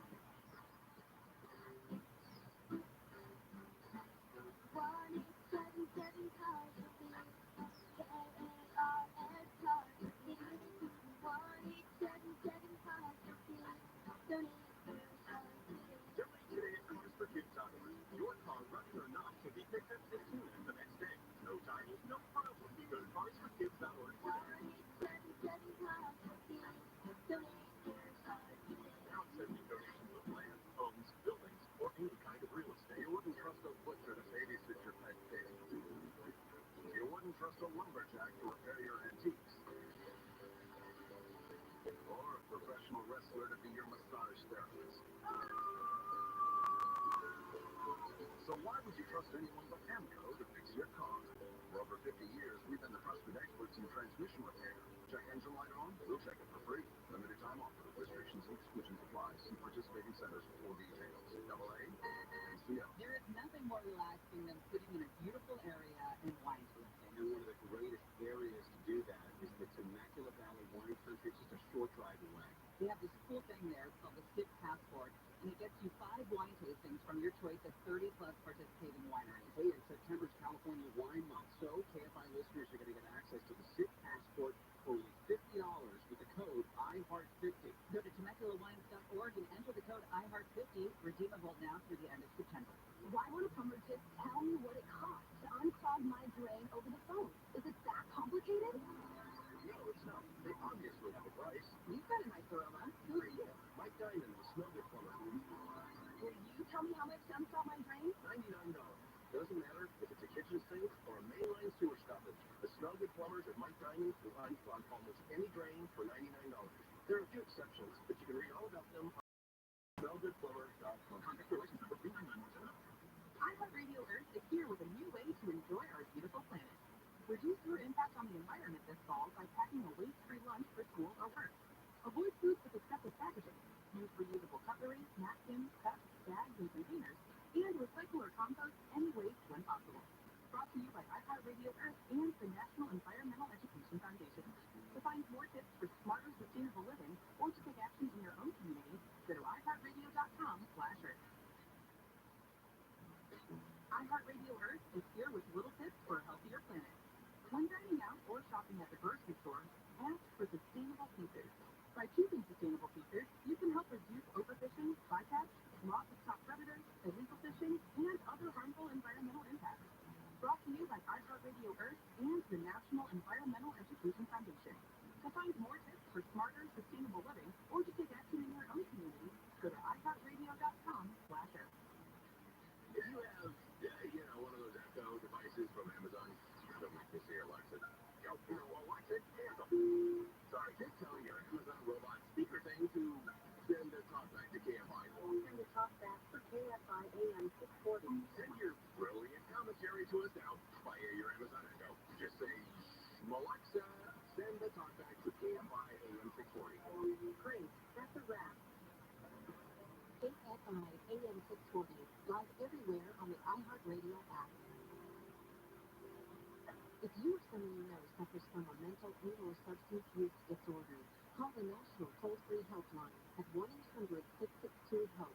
That's 1-800-662-4357. I'm Steve Gregory, and this is the KFI News Special, Phil. Dr. Melissa Duran is with the University of Southern California's School of Pharmacy. She's also an associate professor of clinical pharmacy. She is a wealth of knowledge, and I wanted to start where a lot of addiction starts, pain management. Well, I think a lot of people don't understand how much of an impact pain has on people's overall life. Almost 20% of all adults in the United States suffer from chronic pain, and about 8% actually suffer from high-impact chronic pain, where that actually, prevents people from doing activities of daily living or things that they enjoy, maybe going back to work. People may be on permanent disabilities. Most folks who suffer from chronic pain also have a mood disorder along with it, like depression, anxiety, or sleep disorders.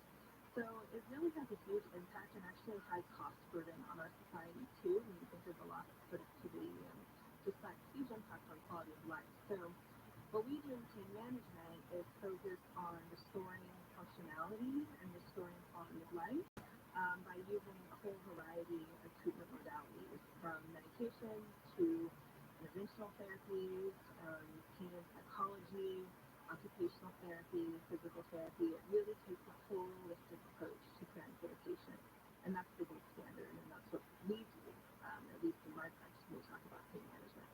And we are at the campus of USC, and you are a professor. So how are you teaching the pharmacists of tomorrow, to deal with issues of addiction and this pain management, and how does that all fit into your curriculum? Well, it's not just the curriculum, but I also take this externally to teaching other healthcare professionals, and some of the concepts are really tricky and really kind of like gray area. We don't live in a world of black and white. So when we talk about treating folks with chronic pain, we really focus on having a sort of compassionate side to it, really trying to have empathy for the suffering that people are going through, while balancing putting safety, sort of these safety guardrails in place, so that way we don't contribute, to the opioid epidemic that's going on, or any other medication-related issues that might be caused from the treatments that we use. So we focus on optimizing their medications with using what we call multimodal therapy. So we may use medications like opioids, but we try to minimize that as much as possible. But we also use a variety of other therapies available to us as well. So that's kind of probably a broad stroke of how we talk about this, the compassionate care and using a variety of different treatment therapies and focusing on the patient. So that's where we're at now. So let's go back 10, 15, maybe even 20 years.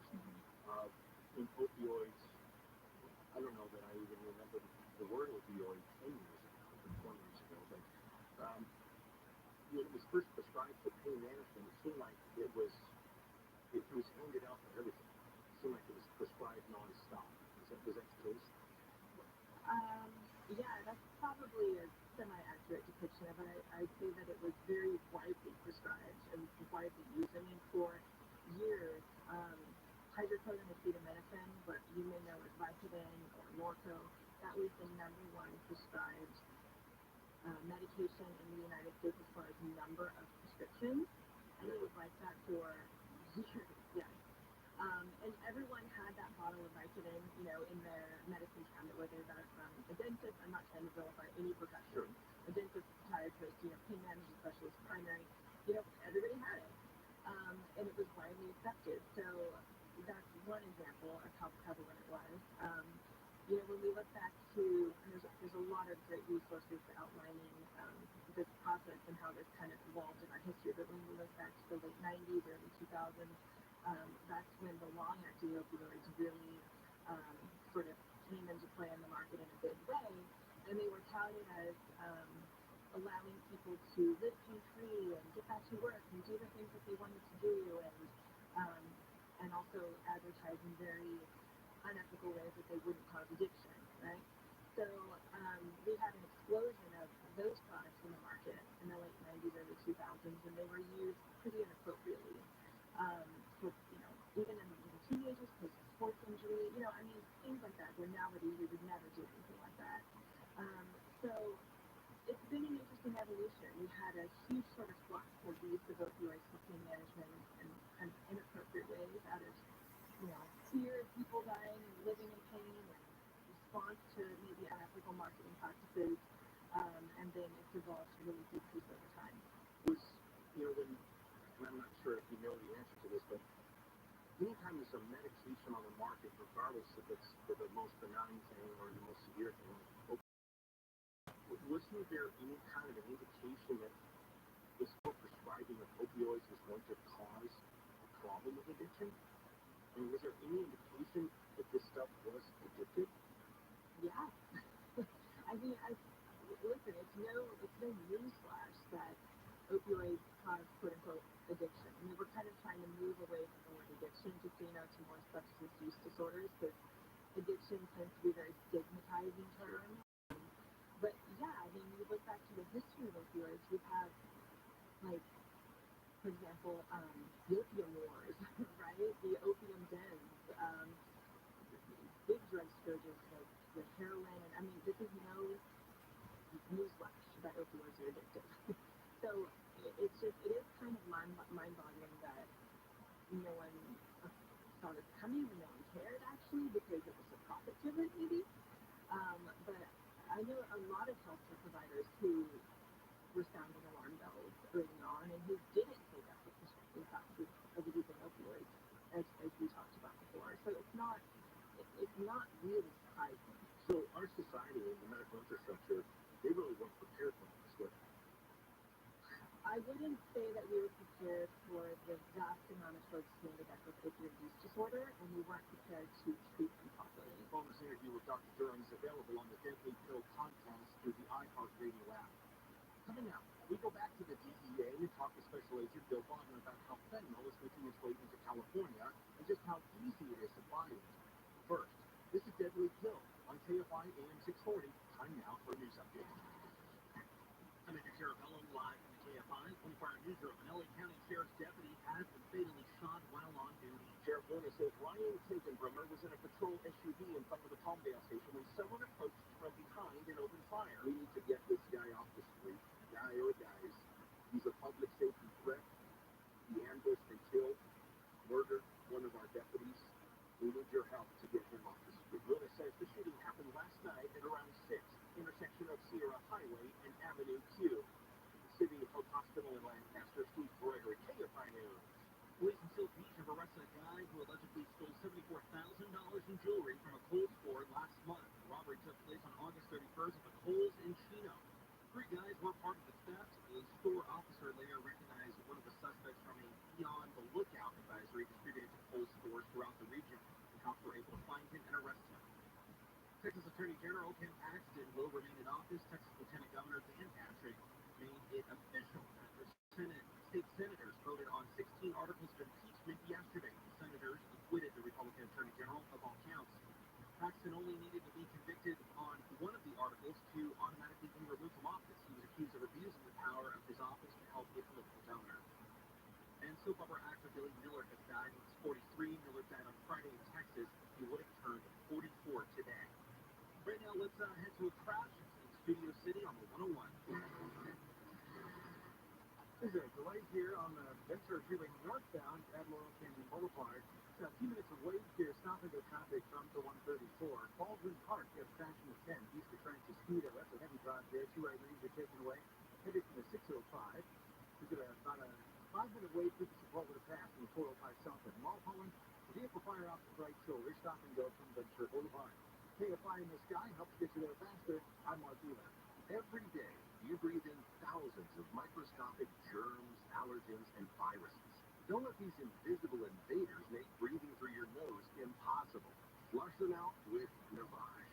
Navage uses powered suction to pull saline in one nostril around the back of the nose, the other nostril, helping flush out all the nasty things that make you miserable. Nearly 4 million people use Navage to breathe better, snore less, and feel healthier. People like Cindy, a verified Navage user who writes, I've had such awful nasal congestion for the last couple of years. I bought Navage and OMG, I can breathe again. I love this thing. Goodbye neti pot, hello Navage. End quote. If you suffer from sinus congestion, allergies, or snoring, then Navage is the safe, drug-free solution you've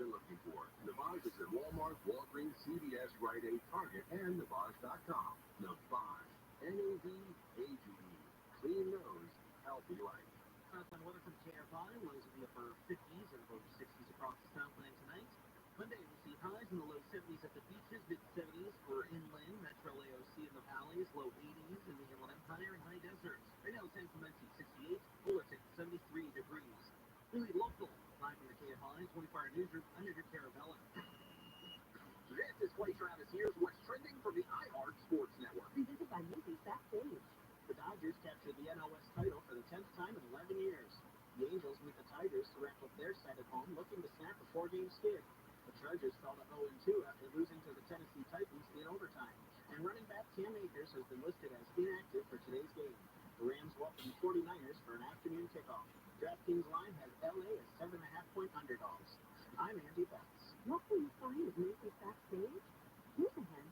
All fun for $25 and under. Like shark blankets, cozy sweaters, cargo pants, jackets, and more. Find the latest trends and new arrivals at a Macy's Backstage store near you.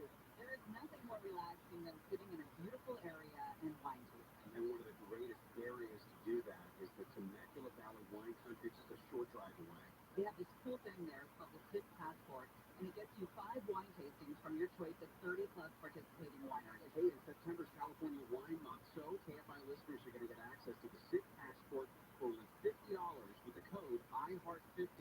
Go to TemeculaWines.org and enter the code IHEART50, redeemable now through the end of September. Why would a plumber just tell me what it costs to unclog my drain over the phone? Is it that complicated?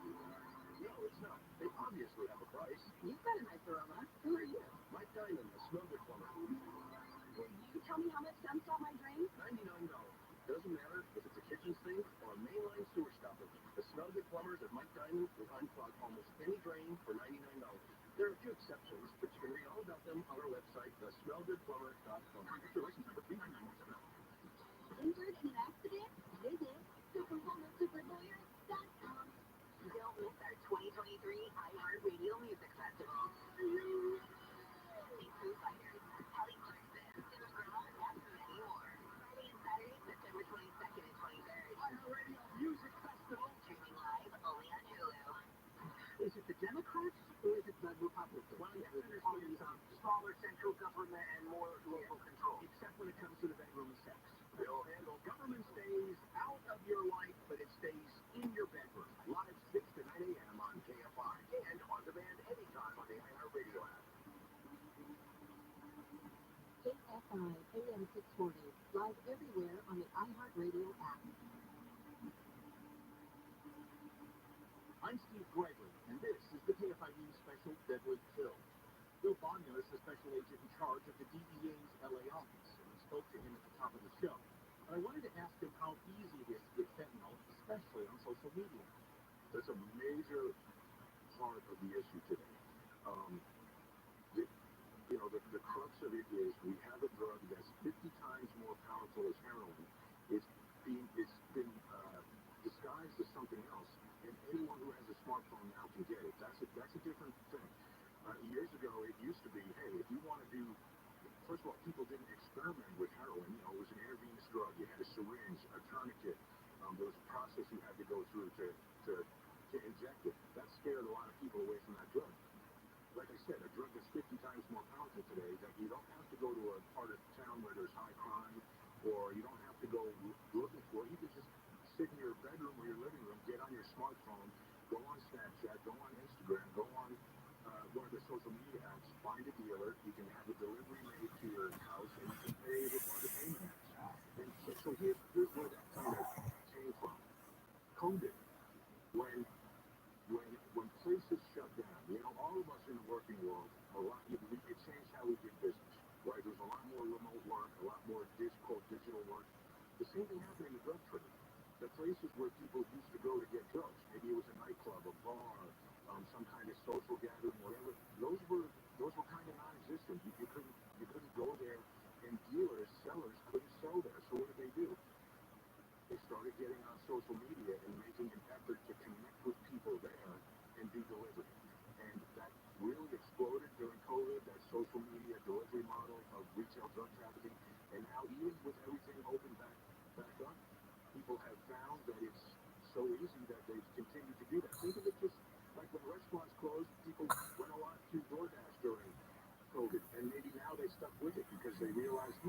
actually pretty easy. I can order food. I don't have to go pick it up. It's the same thing now with retail drug sales. And the scary part is, you know, a lot of the parents I talk to who have lost children, they say home was safe. And that's such a riveting statement to hear. And, you know, they didn't know that the threat was in the smartphone. They didn't know that these powerful drugs could be delivered down the block. And there's cases I've seen where a kid would just tell his parents, hey, I'm running out for a minute.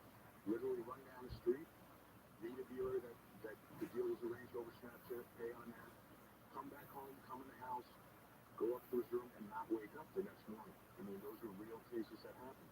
And it's because of the social media apps and the accessibility now of these super powerful drugs. What can parents do? Parents have to monitor their kids' social media. And really, I guess the first thing I would tell parents is they have to learn the subject matter. You know, I used to just tell parents, hey, talk to your kids. And then I realized I don't know that parents even know themselves what's going on in the retail drug world right now with fentanyl, how dangerous it is, where it is, the deception that's going on. So I'm telling parents, go on social media. There's documentaries about fentanyl. One is called Dead on Arrival. Watch that yourself so you're educated. Watch it with your teenager together, and then that'll be the conversation starter. That'll be the thing that gets you talking with your kids about drugs, what they see in schools, where they see these drugs being available. Because I guarantee you, right now, the kids know a little bit more than even the parents do about what's going on in this retail drug world. They know that the drugs are sold on social media apps. They might not know that it's fentanyl, which is very important information, and that's where parents to get educated, talk with their children, and say, no, these pills that kids are buying are not real. They're fake, and they contain fentanyl. And I suspect that this incident recently at Bernstein High School, that had to have been a wake-up call for a lot of people. It had to have been, and the only thing, and I know there's a lot of talk about that specific case, and by talking about that specific case, I don't want parents to think, thank God my kids don't go to Bernstein, or man, I'm glad I don't live in that neighborhood, or hey, that's the city of LA, that's not where I live in X suburb of LA, 30 miles out of town. The reality is, it's everywhere. Everywhere is an open-air drug market right now. That's the mindset that parents need to have. And the conduit to that open-air drug market is the smartphone. So monitor what your kids are doing on the phone. Monitor what they're doing on social media apps. When they're friending new people, ask them why. It used to be like if you wanted to know what your kid was doing, you would look out the window or look. You can't do that now. And the dangers are exponentially greater now, and the ability to monitor is probably exponentially lesser. So it really takes engagement of parents with their children and what their children are doing on social media. There's a whole emoji language that children have that I'm sure parents know very little about. We offer an emoji decoder, dda.gov/onehill. It's a downloadable kind of guide there that shows what these different emojis mean in the retail drug trade. And just look out for that stuff, because the unfortunate reality is kids will probably continue to experiment with drugs. That's always been something that happens. The problem now is the dangers. It used to be we'll tell kids, don't take drugs. It could lead to addiction. 10 years of addiction or whatever, it could create these huge problems. Now it's don't take drugs. You could die today. And I think that's the important message to get out there. It's really not about long-term consequences now. It's about the immediate consequences of that decision. It could end your life today. Before I let you go, I see these pictures, I get your press releases, and I see these photos where you've got hundreds and thousands of bills, and you see millions of bills. Not just here in this market, but nationwide. I can't help but think that, while you're sitting there touting all these seizures, that there is more hundreds of thousands of bills and millions of bills coming across the border. Are you making it again? Are you really having an impact on this? Yes. And here's how I say that with such confidence, Steve. Supply side reduction does work to reduce harm in the community. And what I point people to is prescription opiate drugs. The Centers for Disease Control, they track how many opiate prescriptions are written in the United States. And if you go back and look at, say, 2011 or 2012, the peak number was about 255 million opiate prescriptions. Believe it or not, that's a huge number. Look at how many overdoses there were those years from prescription opiates. And then contrast that with today when the number of opiate prescriptions is probably down to around 140 million. That's a significant reduction. We saw the overdose deaths caused by those prescription opiates go down. So I do feel that by reducing the supply of drugs, you can reduce the harm. It's easier to quantify that in the prescription drug market because we know, quite honestly, we don't know what the total market is in the illicit drug market. We don't know how many fentanyl pills that these cartels are creating every day. But we know that if we can reduce the number, we have the media campaign, One Pill Can Kill, to get the word out that it only takes one pill. As we saw at Bernstein High School, it only takes one pill to kill someone. The fact that we're taking this, 10 million pills off the street in a couple months, it shows that there is a demonstrable benefit to the public with us doing it. Agent Bodner, I appreciate your time. Thank you very much. Good luck. Thanks, Steve. For an extended interview with Agent Bodner, download the Deadly Pill podcast on the iHeartRadio app. Coming up, we talk with an addiction specialist about the spike in substance abuse cases and the additional burden it has caused on the medical community. If you or someone you know suffers from a mental and/or substance use disorder, call the national toll-free helpline at 1-800-662-HELP. That's 1-800-662-4357. This is Deadly Pill on KFI AM 640. Time now for a news update. I'm Mr. Caravello, live from the KFI 24-hour newsroom. Hospitals and rural communities have been closing maternity wards. People are seeking options to get birth closer to home. At least 11,300 people have been killed from flooding in northeastern Libya, according to the United Nations. Another 10,000 people are still reported missing. And the son of the infamous drug lord El Chapo has been extradited to the U.S. on drug trafficking charges. We'll take a look at the 10 freeway next. Hun, we need to stop putting off getting life insurance. I know. It's just been so busy. I'm sure the Jen told me that they got a $500,000 term life insurance policy from Ethos for less than $23 a month. All online, with no complicated forms and no medical exam. All they had to do was answer a few health questions. Wait, no medical exam and all online? I know, right? It's not easy to think about, but if something happened to you, James and I would be... Okay, I get it. Get a quote from Ethos right now. You were right. There's no medical exam. And Ethos makes the whole online process fast and easy. And look at these rates and coverage options. It's great protection. It totally fits our budget. Ethos. They've removed all the barriers from getting coverage. Go to checkethos.com to get your free online quote. That's checkethos.com. Quote based on a healthy, non-smoking 30-year-old male with a 20-year term policy rates may vary. Taking a look at a crash on the 10 in Baldwin Park.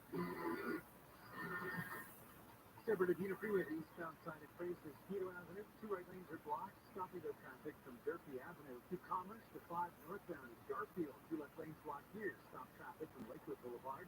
Studio City, trouble on the 101 north at Laurel Twin, in the right lane they're blocked.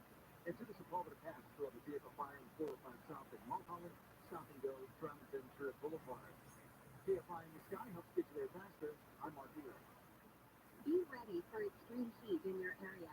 On days when extreme heat is expected, take action to keep your home as cool as possible. Set your air conditioner to 78 degrees. If AC isn't available, close blinds and curtains on all windows and run fans counterclockwise.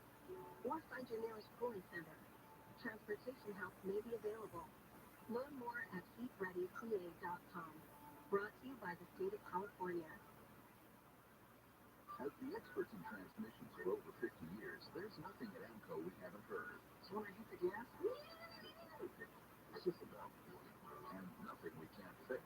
What's that? From transmissions to brakes and everything in between. For no credit, finance your repair at AMCO. Exclusions apply, may not be combined with any other offer. Limited time offer, participating centers only. People who know go to AMCO. AA MCO. If you're driven by an adventurous heart, you're in luck. The 2024 Subaru Outback shares your spirit. It'll take you as far as you want to explore with standard symmetrical all-wheel drive and up to 9.5 inches of ground clearance. Plus, 97% of Outback vehicles sold in the last 10 years are still on the road today. The 2024 Subaru Outback. Go where love takes you. Longevity based on exterior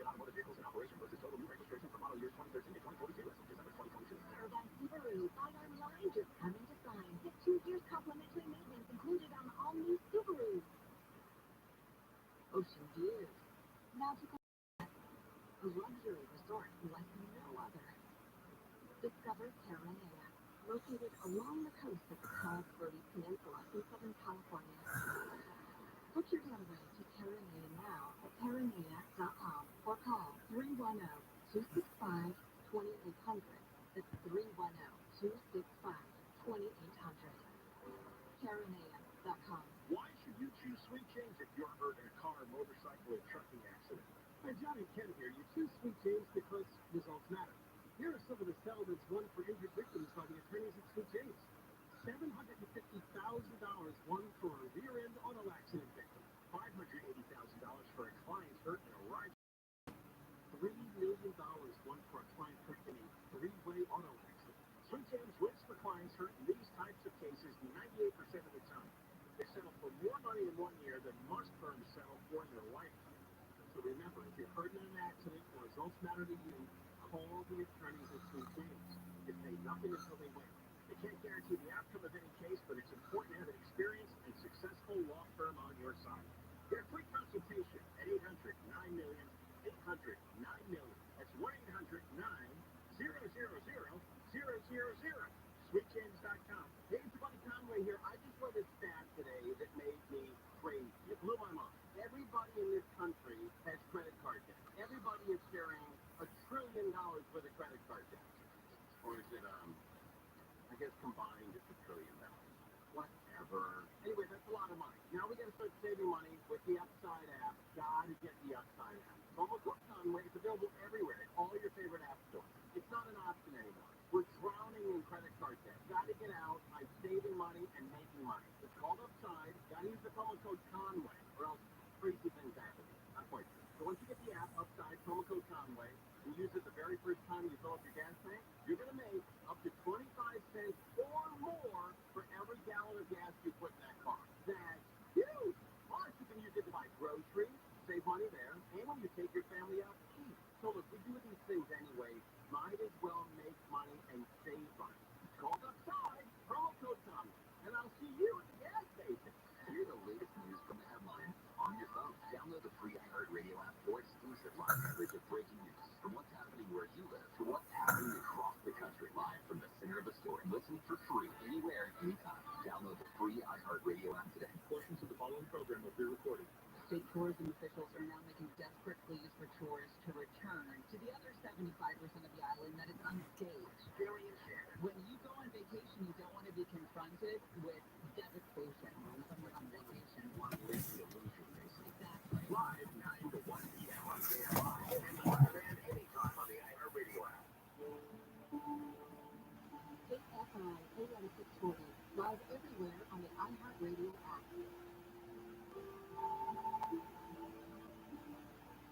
I see Gregory with KFI News. Welcome back to Deadly Pill. Dr. Rebecca Trotsky is the Director of Addiction and Community Medicine in the LA County USC Medical System. I asked her just how bad addictions become in recent years. Thank you for that question. Addiction is something I think we're all intimately familiar with, whether it's something that's affected our friends or family or something close to us. Professionally, I have the honor of working at OAC, which is one of our safety net hospitals in the county, where we see patients for all kinds of reasons: heart disease, cancer, liver diseases. We also see a lot of people in social crisis, so coming into our ER because there's really no place for them to go, and they're in despair. And when we talk to our patients in our community, we see that underlying a lot of issues is substance use disorders. And so we definitely feel the impact of untreated substance use disorders, addiction. People who've been struggling for years, wanting help, and finally finding a place to go for help. So it's really an honor to privilege to serve our community. Are you seeing what ages? What are you seeing? Is there a particular age or demographic that you're seeing that's coming in with addiction issues? Yeah, so I am a family medicine doctor, which means, birth to grade is who I care for, and my subspecialty is in addiction medicine. So I've really focused on how addiction plays within the life work of a person and their family. We do a lot with adults, of course, but we also do see more and more younger people coming in with overdoses, and that's been in the news recently, where people are experimenting with drugs at a younger age, and those drugs tend to be more lethal and more deadly or more potent because of what's being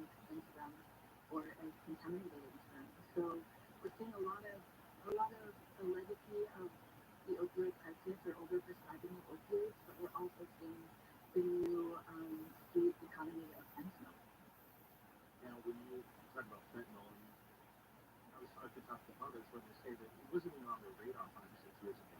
And fentanyl, there is a legitimate use in medicine, in particular for surgeries and other things like that. But in terms of it being so readily available, becoming such an issue with people like you who are in the safety services, where you're seeing sort of the end result of the overdose, or the end result of the illicit use of the drug.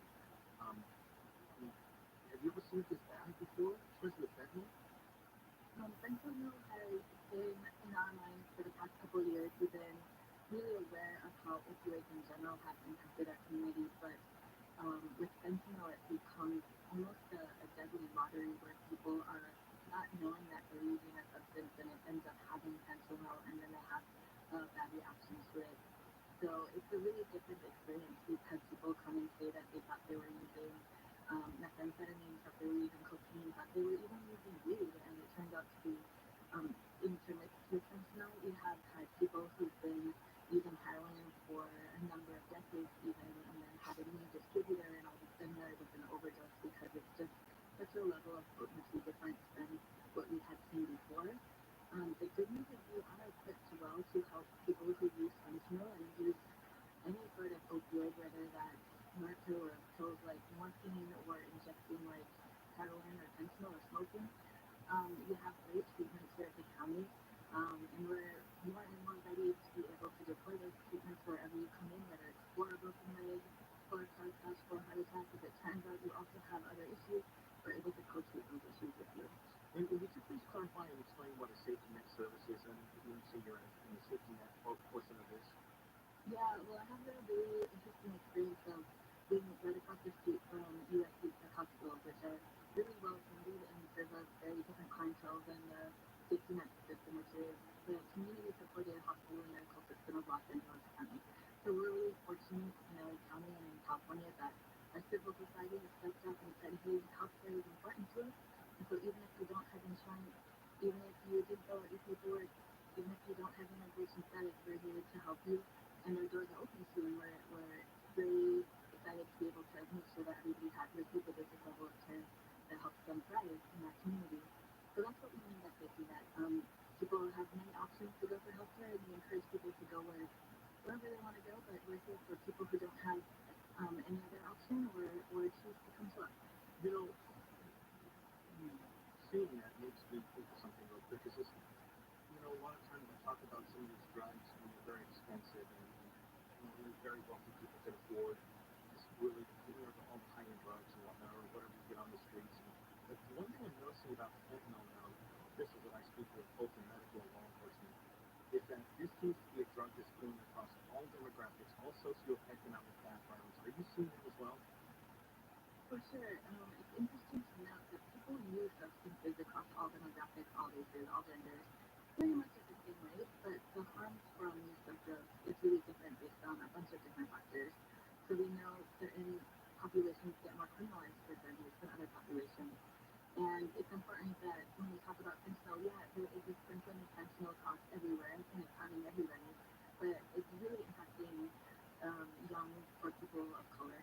And it's hard for us to imagine that that's the case, because I think the media portrays some drug use or like high profile cases don't tend to be that population, but that's often a population that sees a lot of health harms from drug use and a lot of societal harms from that, whether that's difficulty getting jobs, difficulty getting housing, difficulty with the arrest and criminalization history. So, it's nice kind of being in the safety net system is really integrating that concept of equity, really trying to make sure that what we do as providers serve everybody and pay the special attention to people who aren't used to getting the services that they need. And like I alluded to, we have great treatments for opioid use disorder, which includes fentanyl use. So those are just technologies in medicine that we're now able to provide people, whether that's methadone or whether that's buprenorphine and Suboxone. We're really able to help people get access to medications that when they take, they really transform their lives. So they go from somebody who often hasn't seen their family for, a decade, has been living on the street, to then, hey, I don't want to be there because we're no longer craving opioids, we're no longer using fentanyl, I'm no longer living in a tent. I reconnected with my grandma. I had a patient come and tell me, my grandma just sent me $10 and I wanted to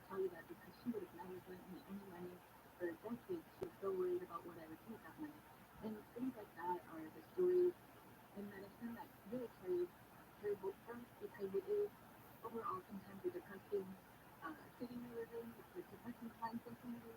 We've all been struggling the past couple of years, but the treatment for this medicine is just this very hope that we are able to provide for people at a really hard time in their lives. You can hear an extended interview with Dr. Trotsky by downloading the Deadly Pill podcast on the iHeartRadio app. Coming up, we speak with a licensed advanced alcohol and drug counselor who walks us through the steps of rehab. But first, this is Deadly Pill on KFI AM 640. Time now for a news update. KFI. KOST HD2. Los Angeles, Orange County. Live from everywhere on the iHeartRadio app. The shooter is still on the loose. I'm Andrew Carabello, live from the KFI 24-hour newsroom. An LA County Sheriff's deputy has been shot and killed in Palmdale. LA County Sheriff Robert Luna says the shooter got away. Together, we can ensure that this senseless murder and the person who committed it is held accountable to the full extent of the law. He needs to be off our streets. Deputy Ryan Hinkenhuber shot in the head while in his patrol car outside the Palmdale station yesterday. Man in the area found the deputy and got help. The deputy was taken to the hospital but died. A man accused of impersonating a U.S. Marshal has been arrested at a Robert Kennedy Jr. campaign event at the Will Show Evil Theater in L.A. This happened as Kennedy was speaking on Friday night. Kennedy said the man claimed to be part of the security team, wearing 2 shoulder holsters with loaded pistols and spare ammunition magazines, and was carrying a U.S. Marshal badge on a lanyard. The UAW strike against the Big Three automakers continued. Nearly 13,000 union members on strike and shut down production at plants in 3 states. ABC's out as more workers are being laid off because of the strike. GM announcing temporary layoffs for 2,000 employees, or doing the same to 600. Our members will be taken care of no matter what happens. We'll take care of them. UAW President Sean Fain outraged by the cut, saying in a statement, they don't have to lay off a single employee. In fact, they could double every auto worker's pay, not raise car prices, and still Hi, making this is billions of Daddy. dollars. It is now 3 o'clock p.m. Talks between both sides are expected to continue today. House Speaker Kevin McCarthy says things are looking good in talks to avoid a government shutdown. I feel we made some good progress this weekend. You know, when Republicans took the majority, we wanted to change Washington. McCarthy said that Republicans wanted to change Washington when they took the majority and that he has never seen anyone win a Senate. McCarthy faces challenges in passing a stopgap funding bill as it appears he lacks the votes to keep the government open before or beyond September 30th. Some conservatives are threatening to strip him of the speakership even as he attempted to gain support by starting an impeachment inquiry into President Biden. Former President Trump says he would probably not pardon himself if he's elected in 2024. Well, I think it's very likely. What did I do wrong? I didn't do anything wrong. You mean because I challenged an election, they want to put me in jail? Trump says he did nothing wrong. Trump has been indicted 4 times this year, twice in federal court and twice in state courts. At least 2 people have died during Hurricane Lee in the U.S. before mainland falling Nova Scotia yesterday as a post-tropical cyclone with 65-mile-an-hour winds. He has also been whipping up strong winds and dangerous rip currents on the U.S. East Coast. Police in Maine said winds from the cyclone knocked a tree down onto a car in Searsport, killing a 50-year-old man inside. Florida officials say a 15-year-old boy who drowned in Bernardino Beach on Wednesday was killed by rip currents whipped up by Hurricane Lee. And before the men battle for golf's Ryder Cup, ladies have first tee. U.S. Open champ and USC alum Allison Farfus will Team USA this week at the 2023 Solheim Cup. The U.S. women taking on Europe's best in Spain. The U.S. looking for their first win since 2015. Play gets underway Friday, and then battle for the Ryder Cup a week later. KFI News. Checking on a car fire in the suburban Palace. This one's been around here for a while and still causing some delays. But the good news looks like they're starting to clear this out. It's on the 405 south side of Mulholland, off to the right shoulder. Stop and go from Ventura Boulevard. But it looks like it's starting to ease up a little bit. The Commerce still on a heavy drive. On the 5 north side of Garfield Avenue, 2 left lanes are blocked, stopping traffic. From about Lakewood Boulevard, and Baldwin Park crashing with 10 east Francis Speedo, 2 left lanes. They've got the 2 right lanes blocked, stop and go to New Jersey Avenue. KFI in the sky, up to get faster. I'm Mark Wheeler. Comfort is key. Dad used to always say it's not the jacket that humidity.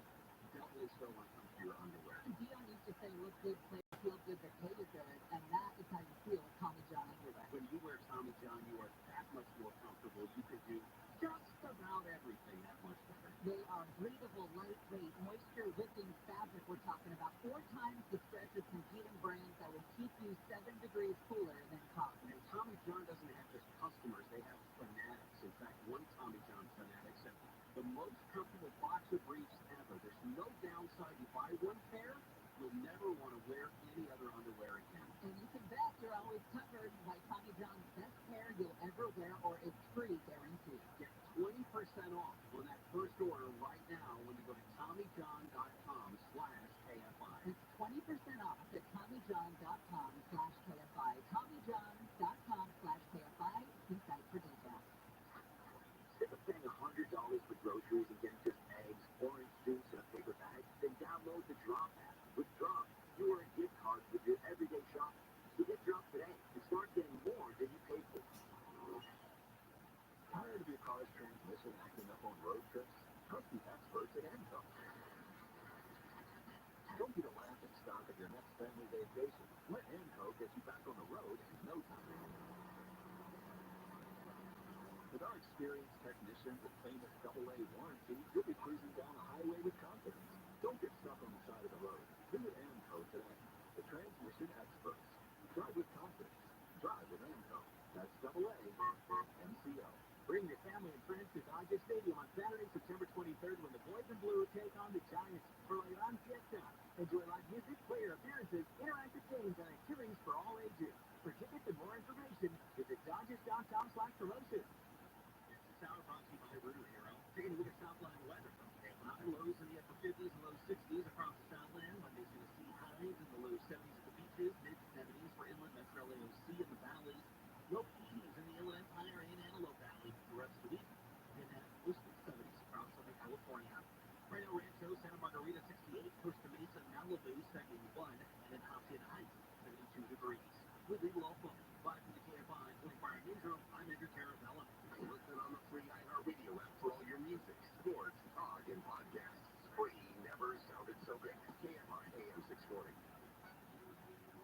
KFI AM 640. Live everywhere on the iHeartRadio app. If you or someone you know suffers from a mental or substance use disorder, call the National Toll-Free Helpline at 1-800-662-HELP.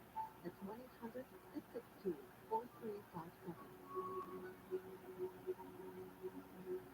I'm Steve Gregory, and this is Deadly Pill. Drew Cooper is a licensed advanced alcohol and drug counselor with Pacific Clinics, part of the largest nonprofit organization in California that deals with outpatient mental health issues. Drew, welcome to the program. Thanks for having me, Steve. So, Drew, in our quest here to sort of learn more about the opioid crisis, obviously one of the biggest parts of this is the addiction component. You deal with addiction disorders, you deal with this on a daily basis. Is the opioid crisis bigger now than ever? The opioid crisis has a lot more press and notoriety lately, mainly because fentanyl, which is a manufactured or synthetic opiate, has been widely spread amongst just opioids, but other drugs as well. And the way that it became more of a problem for our community is we're seeing kids use pills and not understanding that these pills were laced with fentanyl and then overdosing as a result. So I think that is really one of the main ways it became on everybody's mind, especially young people, not just your so-called quote-unquote drug addicts and opioids, but now, What would you say is the average age range then of patients that you see with an opioid addiction? So the age range of opioid addiction is just really wide and varied. We have clients as young as 15 with opioid addiction, but I also see people in their 60s with opioid addiction. I can't imagine a teenager dealing with an addiction issue at that early age. It kind of mind-boggles me a bit. Are these usually addictions, for all ages, are these usually addictions that stem from, let's say, pain management, from a medical issue, a medical condition, or are you seeing most of these addiction issues as a result of just more recreational use? So, so there's definitely a large faction of people that get hooked on pain meds, and then, once they get cut off by their doctor, start to buy pills on the street, and that's where fentanyl really has played a huge part. Not so long ago, maybe about 2 or 3 years ago, there was an article in the LA Times that talked about how labs in China were manufacturing synthetic opioids, and the way that they were doing it and getting away with it, they were actually changing the chemical compounds of what they were making ever so slightly. So it wasn't actually classified as a Schedule 1 drug because it was a new compound. And yeah, these drugs are manufactured in labs in China and then shipped over. People are receiving their opioids in the mail. Well, and those are the ones that are sort of manufactured, for lack of a better term, a licensed facility, as opposed to the ones that are coming in illegally from Mexico or via the cartels or things like that. Right, no, these ones that I was referring to were actually manufactured in a lab in China. Right, but when you say in a lab, then is that a medical lab? I mean, they're being manufactured for supposed, legal use, right? They're being manufactured to make money. Yeah? So whatever that use might be, the way they get around getting in trouble or getting caught right away is the biology or the science of it. They're manufacturing drugs that aren't really, they're new. They're changing the chemical compounds of the opiates, synthetic opiates, and they're just a brand new substance. So, Drew, you've got someone that comes to see you, and they, whether it's an opioid addiction or, since we are talking about it, we say, let's do a hypothetical. Someone comes and they've been taking fentanyl. Where do you start? You sit someone down across from you. Where do you go? What do you say? How does it get going? Tell me about your story. How can I help you? And then, how apprehensive are they to tell you the truth or tell you exactly what's going on in their life? By the time they get to you, are you sort of a last resort? Or are you someone that you see, or you see them pretty quickly or pretty early on in their addiction? Usually not super early on, but midway through towards like the last resort. In the clinic that I work in, we're primarily mental health, but we find that there's a huge population that has what we call post-burn disorders, and that's really kind of the area that I'm most interested in. Research says that there's up to 75% of people with serious mental illness have a post-burn addiction or substance use disorder, so that's a really huge percentage. I want to ask you this question, and we talked a little bit off air about it, but is an addiction a mental health disorder? So it is. It is in the DSM-5, which is the encyclopedia of mental health disorders. It is part of that. However, oftentimes treatment is separated. How do you mean? Well, if you have a substance use disorder, you go to treatment that's specialized in substance use disorders. If you have depression or bipolar disorder or anxiety disorder, you go to a treatment facility that is mainly skilled in treating mental health disorders. Right. So one's a physiology. I'm sorry, go ahead.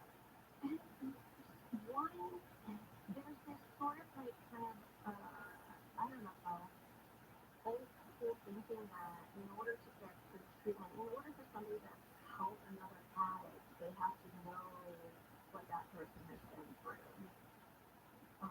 But when it comes down to it, when you look at like what are evidence-based practices for people with mental health disorders and people with substance use disorders, they're the same practices, the same evidence-based theories that work for both. So you would help them on the mental illness or mental behavior side, correct? My specialty is in the addiction. So we have other of treatment team. So, for example, the psychiatric nurse practitioner or psychiatrist, and then the LSW or MST clinician, the mental health stuff. The psychiatrist and psychiatric nurse practitioner obviously can prescribe medications that can treat both substance use disorders and mental health disorders. And actually, when you talk about the medication that can possibly help somebody with a substance use disorder, there are some crossovers. So some of the medications that are used to treat mental health disorders have also been found useful to treat people with substance use disorders and vice versa. You were talking about how you break down each of the issues with somebody, and each has their own specialist, if you will. So, back to you on the addiction part of this. Can you walk us through like a success story? Can you tell us a story? And obviously, I can't identify the individual, I get it. But what I want to know is if what you do works. You get somebody at whatever age and walk them through this addiction journey to get them out on the other side. Sure, absolutely, Steve. So we had a 15-year-old come to our outpatient clinic several years ago, and she had an issue, substance use disorder, fentanyl, with her drug disorder, other mental health disorders. So she was what we call co-occurring, had co-occurring disorders, and she had had 3 or 4 unsuccessful attempts through going to a residential treatment facility for the opioid disorder. She had also had suicide attempts, and through our care at our clinic, where she got what was called integrated care, so that's somebody that's going to address both the mental health and the addiction or substance side. She was able to progress through her treatment, and now she's been sober for 8 months. To hear an extended interview with the crew by downloading the Deadly Pill podcast on the iHeartRadio app. Coming out, we head down to Whittier and the headquarters for the LA County Sheriff's Narcotics Bureau, where we meet with the captain in charge. But first, this is Deadly Pill on KFI AM 640. Time now for a news update. I'm Ed Carabello, live from KFI 24-hour newsroom. 2 incarcerated women in the San Diego area walked away from the Community Transitional Reentry Program last night. The 7-year-old boy is passed away in the hospital this weekend. The boy was hit by a truck just before football practice in Fulton. And California Governor Gavin Newsom is saying he plans to sign into law a pair of climate-focused bills intended to force major corporations to be more transparent about greenhouse gas emissions and the financial risk stemming from global warming. We'll take a look at what's happening on the 110 freeway next. Extreme heat increases your risk of heat illness and death. Warning signs of heat exhaustion include muscle cramps, headache, and nausea. Signs of heat stroke include a fever of 103 or higher, confusion, and loss of consciousness. Protect yourself by limiting time spent outdoors, staying hydrated, and staying cool in air-conditioned spaces.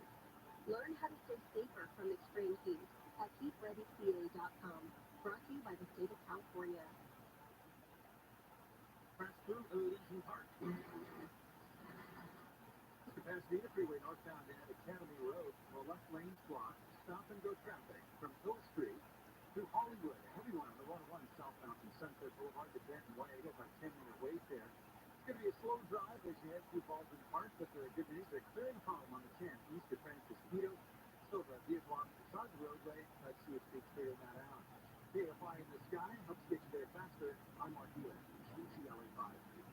We use you for more than just on cable and satellite. We've got breaking news. Streaming KTLA 5 News live on ootd with a free KTLA Plus app for Roku, Apple TV, and Amazon Fire.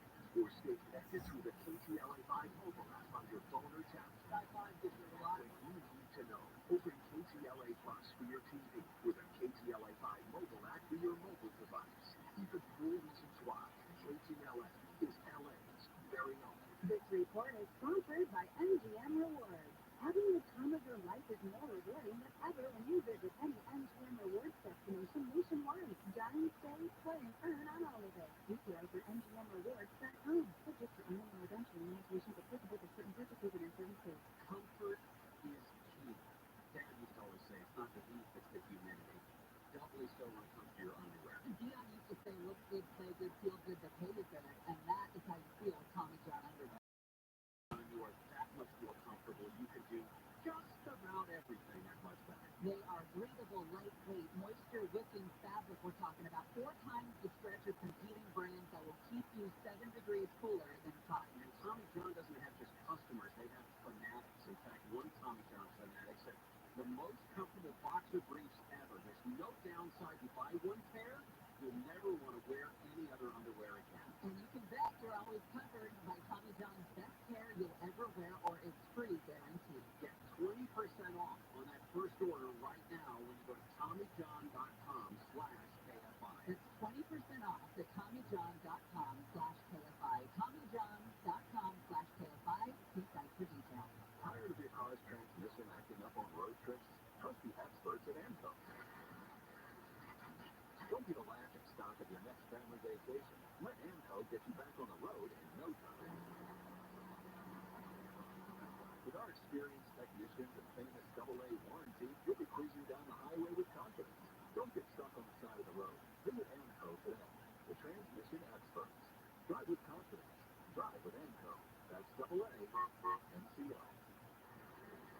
Ocean views, magical sunsets, a luxury resort like no other. Discover Terranea, located along the coast of the Palos Verdes Peninsula in Southern California. Book your getaway to Terranea now at terranea.com or call 310-265-2800. That's 310-265-2800. Terranea.com. Hey, this is Mike Wright for the Fantasy Footballers Dynasty Podcast. You heard that right. The Fantasy Footballers have officially entered the Dynasty space. Every week, we bring you the same in-depth analysis and entertainment you've come to expect from the Fantasy Footballers, only now it's from the Dynasty perspective. Join me and the rest of the crew every Wednesday for a new episode. Listen to the Fantasy Footballers Dynasty Podcast on the iHeartRadio app or wherever you get your podcasts. You the average income people that go to Burning Man over $300,000 your income. There is a lot of nudity, a lot of sex, a lot of people leave there with more discharges than the U.S. Army hands out. They'll handle. It's a stuff fest, is what it is. Live 6 to 9 a.m. on KFI and on demand anytime on the iHeartRadio app. KFI AM 640, live everywhere on the iHeartRadio app. I'm Steve Gregory, and this is the KFI News Special Deadly Kill. Captain Brandon Dean has been with the LA County Sheriff's Department for more than 20 years. Most recently, he was assigned to the Homicide Bureau, but he's now in charge of the department's Narcotics Bureau. We had a chance to sit down and talk about his plans to stop fentanyl from hitting the streets of LA County and how he's created a new task force to do just that. Captain Dean, thanks for joining us. No problem, Steve. So just how busy are you on a daily basis? So here in the Narcotics Bureau, in the Detective Division, there's 7 bureaus that are in the Detective Division, and we're the largest bureau. That kind of gives you an idea of how much narcotics are actually here in Los Angeles County. We have 7 different regional crews which cover like your local extension areas, like your city and county area problems. And then we also have what's called the narcotics major violators, which are the guys and gals that are more advanced detectives that kind of go after the even bigger sneakers. We have a lot of them attached to federal task force and then our own in-house task force. Well, when you're talking about task forces, you're working constantly. I think people don't understand that you're always partnering with somebody, right? In terms of drugs, DA, other local law enforcement, you're always partnering with somebody. So our regional crew, which handle our local problems, no, those are independent and they're here in the Sheriff's Department, but our narcotics majors are attached to like the LA HIDA program, LA Impact program, several federal agencies. What is HIDA? The Intensity Drug Trafficking. And why is that important to us? It shows the relationship that we have not only with our federal partners, but there's also several other local agencies that are on HIDA and LA Impact, which shows the cooperation between not only state and local, but we have cases that go both ways, right? We have cases that we take the state side, and we have some cases that make the federal record and the state control. Speaking of that, with our proximity to the border, we're only 3 hours north of the border. the thing the problem is that I've been told that LA is a gateway. You know, that a lot of drugs will come here either by ship or by train or by you. If they're coming to LA, do you find that's an overwhelming prospect for your units? Yeah, I mean, Los Angeles County is a hub for narcotics. Southern California is a whole is a hub. Anyway, Riverside County, San Diego, Orange County, but Los Angeles County is a hub, right? We're a very populated county. And like I said, we see things coming from across the border. We see it. I mean, one of the things that I did touch on is we even have a team here in Narcotics Bureau that handles packages. You know, the LA airport or that handles parcels. It's called packing. They handle specifically things for parcels. Drugs that are being drugs or money, vice versa, right? Either buying or selling that are being shipped through parcels, FedEx, UPS, things like that. Things going to the LA airport. But, you know, let's speak of that. It was recently a case, and it's funny because me and I spoke about this case of the tolling boxes that come into LAX that were filled with over 12,000 of these fentanyl pills.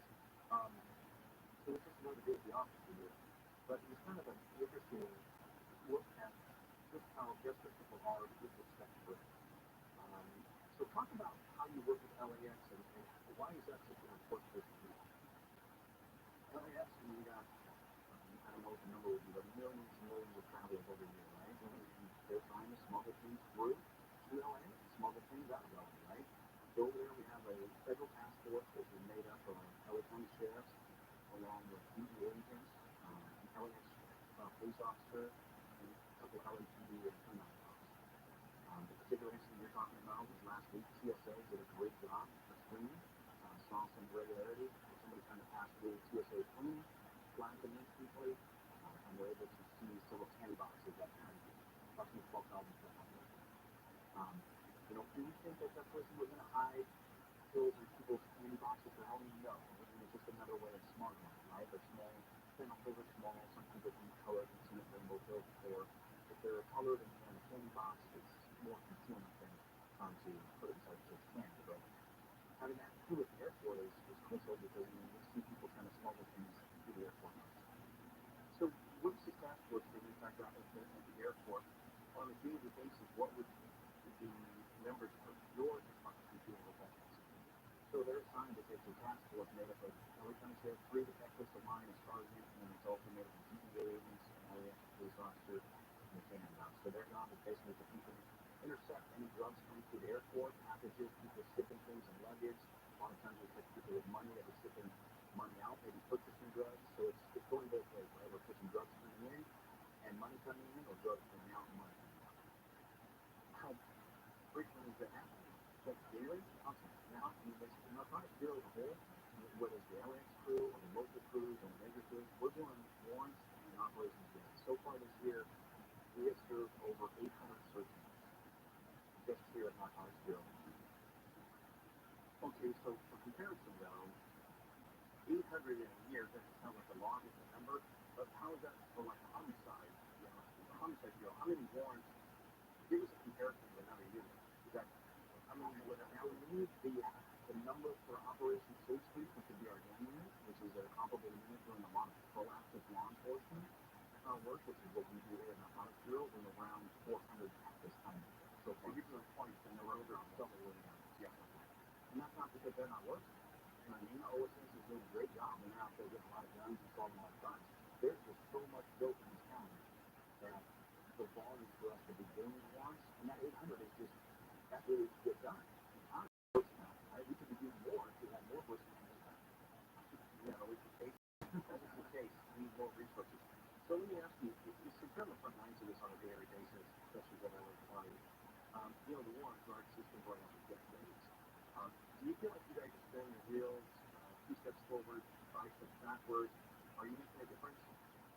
I would like to think we are. I mean, you know, we're taking a lot of drugs off the street, which is obviously affecting the community, right? I mean, you know, police have passed several years ago making possession of drugs a misdemeanor. So we're not focusing on people that are merely on possession, right? We're not going after people that might have a drug problem and maybe just fell on hard times. I mean, a lot of people have substance abuse problems and drug problems. We're not going after those people. We're going after the people that are selling these drugs and making money in our communities off of people we know, family members and people that live in our community that have problems, you know, ruining their lives. We're trying to take those people and get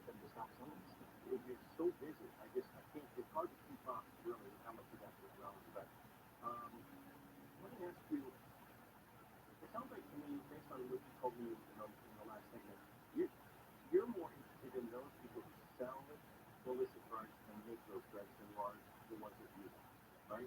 Sure. And here's some exclusive content with Captain D by downloading the Deadly Pill context on the iHeartRadio app. Coming up, we head out to San Bernardino County, where the district attorney is aggressively pursuing those who knowingly sell deadly drugs. But first, this is Deadly Pill on KFI AM 640. Time now for a news update. I'm at the Caravella live from the KFI 24-hour newsroom. A deputy with the LA County Sheriff's Palmdale Station has been shot and killed on duty. Sheriff Lewis says Ryan Klinkenbrummer was ambushed while sitting in his patrol SUV at the intersection of Sierra Highway and Avenue Q last night around 6 o'clock. Deputy Klinkenbrummer was 30 years old. He served the Palmdale and Antelope Valley community with absolute distinction. Was no apparent motive, but says it was a targeted attack. The UAW strike against the big three automakers continues. Nearly 13,000 union members on strike have shut down production at plants in 3 states. Moody's Analytics estimates a 3 to 4 week strike will shave just 0.2% off gross domestic product this quarter. Small, but impactful when you consider Americans are still dealing with higher oil prices, rising mortgage rates, and the resumption of student loan payments next month. And communities where the affected plants are located could be hit the hardest. CBC's Alexis. Both sides are expected to continue today. This has filed lawsuits against 5 big oil companies. Governor Newsom says big oil has been lying about the dangers of using fossil fuels. The lawsuit highlights the extreme weather California has faced in the last year. It also accuses oil executives of hiding their knowledge about the dangers of climate change from the general public. And a California Highway Patrol officer has arrested a man in Northern California who was spotted riding a horse while carrying an open container. Video of the incident shows the CHP officer escorting the horse-riding man down the road for a short period of time. The man appears to be slumped over at times and holding an open container. So is that like an RUI? Riding under the influence? 101's a little heavy through downtown LA. We've got delays both on the southbound and northbound sides of the 101 coming into downtown. And the southbound side of 101, big heavy there from Hollywood. And the northbound side of East LA coming into downtown. 101 North is going to be stop and go. Now we do have some delays for Legion Park on the 110 North Academy. Crash there in the left lane. Stop and go traffic from Hill Street. A tree on the on-ramp to Cerritos on 91 eastbound. That's Studebaker. KFI in the sky. Let's get there faster. I'm Mark Healy. I didn't see it coming. Glad to be safe victim. After losing my dad, it made me think about my family if something were to happen to me. The mortgage, car payments, and all the other bills. Even things like our annual summer vacation would be out of reach. I had heard about life insurance through Ethos and how easy it was to get coverage. They were right. I knew it was time to stop putting it off and get life insurance right now. I got on my computer and went to ethoslife.com. In just 10 minutes, I was covered. And boom, family protected. Thanks to Ethos, my family won't have to worry about the bills if the unpredictable happens to me. Ethos, fast and easy long-term life insurance. Up to $2 million in coverage with no medical expenses. Some policies as low as $1 a day. Answer a few health questions and get your free quote at getethos.com. That's GETHOS.com. Southern weather from KFI. Lows tonight, upper 50s, low 60s across Southern California. Tomorrow, we're going to see highs in the low 70s at the beaches, mid-70s for inland, Metro LAOC in the valleys, low 80s, IE and high deserts. We're in La Habra, 72, Villa Park, 73 degrees. We lead local. Live from the KFI 24-hour newsroom, I'm Andrew Caravella. This is Clay Travis. Here's what's trending from the iHeart Sports Network. Presented by Mercedes-Benz. The Dodgers captured the NL West title for the 10th time in 11 years. The Angels moved the Tigers to wrap up their 7th home, looking to snap a 4-game skid. The Chargers fall to 0-2 after losing to the Tennessee Titans in overtime. And running back Cam Akers has been listed as inactive for today's game. The Rams welcome the 49ers for an afternoon kickoff. DraftKings line has LA as 7.5-point underdogs. I'm Andy Betts. From the versatile EQB to the sublime EQS sedan, Mercedes-Benz makes electric extraordinary. The vehicle's all electric, the feeling is all Mercedes. The choice is yours Learn more. MBUSA.com/EQ. Coming to Hulu next Friday and Saturday. Don't miss our 2023 iHeartRadio Music Festival. The biggest superstars from all genres of music on one stage. T-Mobile Arena here in Las Vegas. Stream it live only on Hulu. You will not want to miss next Friday and Saturday, starting at 7 p.m. Capital One is a proud partner of the iHeartRadio Music Festival for the 7th year in a row, bringing great products, rewards, and services to its customers. What's in your wallet? It's important to be comfortable everywhere, and that's what Tommy John can do for you. Yeah, when you wear Tommy John underwear, you're that much more comfortable, so you can do just about everything better. They're breathable, lightweight, moisture-wicking, 4 times the stretch of competing brands, and they're going to keep you 7 degrees cooler than cotton. And they're covered by Tommy John's best pair you'll ever wear or its free guarantee. Get 20% off your first order right now at TommyJohn.com/KFI. 20% off at TommyJohn.com/KFI, TommyJohn.com/KFI. See site for details. Ocean views, magical sunsets, a luxury resort like no other. Discover Terranea, located along the coast of the Palos Verdes Peninsula in Southern California. Book your getaway to Terranea now at terranea.com or call 310-265-2800. That's 310-265-2800. Terranea.com. It's common here. Another reason why people like to gamble, either go to a casino or scratch off, because people are like me and like you. They want to make money and do very little work. I got an app that does that. It's called Upside, promo code Conway, and you can make money doing almost nothing. Download the app, Upside, promo code Conway, and then next time you buy anything, you can make or save money. You're going to make up to 25 cents a gallon or more the very first time you fill up your gas tank. That's huge. Plus, we have a contest going here at iHeartMedia to see if we get the most people to sign up. And we're only 10 shy of being number 1. I want to be the king of Upside. Listen, just get it. It's not going to take a lot of time, and you're going to make money. Win-win. Good door. Next time you buy groceries or gas, you're going to make money, and you're going to think of me, and I'll think of you. It'll be like we're in love without ever meeting. We're annoying each other. The app's called Upside, promo code Conway, and I'll see you at the gas station. They watch the Washington Swamp, so you don't have to. Swamp Watch with Gary and Shannon. Weekdays at 11 on KFI. KFI AM 640, live everywhere on the iHeartRadio app. If you or someone you know suffers from a mental and/or substance use disorder, call the national toll-free helpline at 1-800-662-HELP. That's 1-800-662-4357.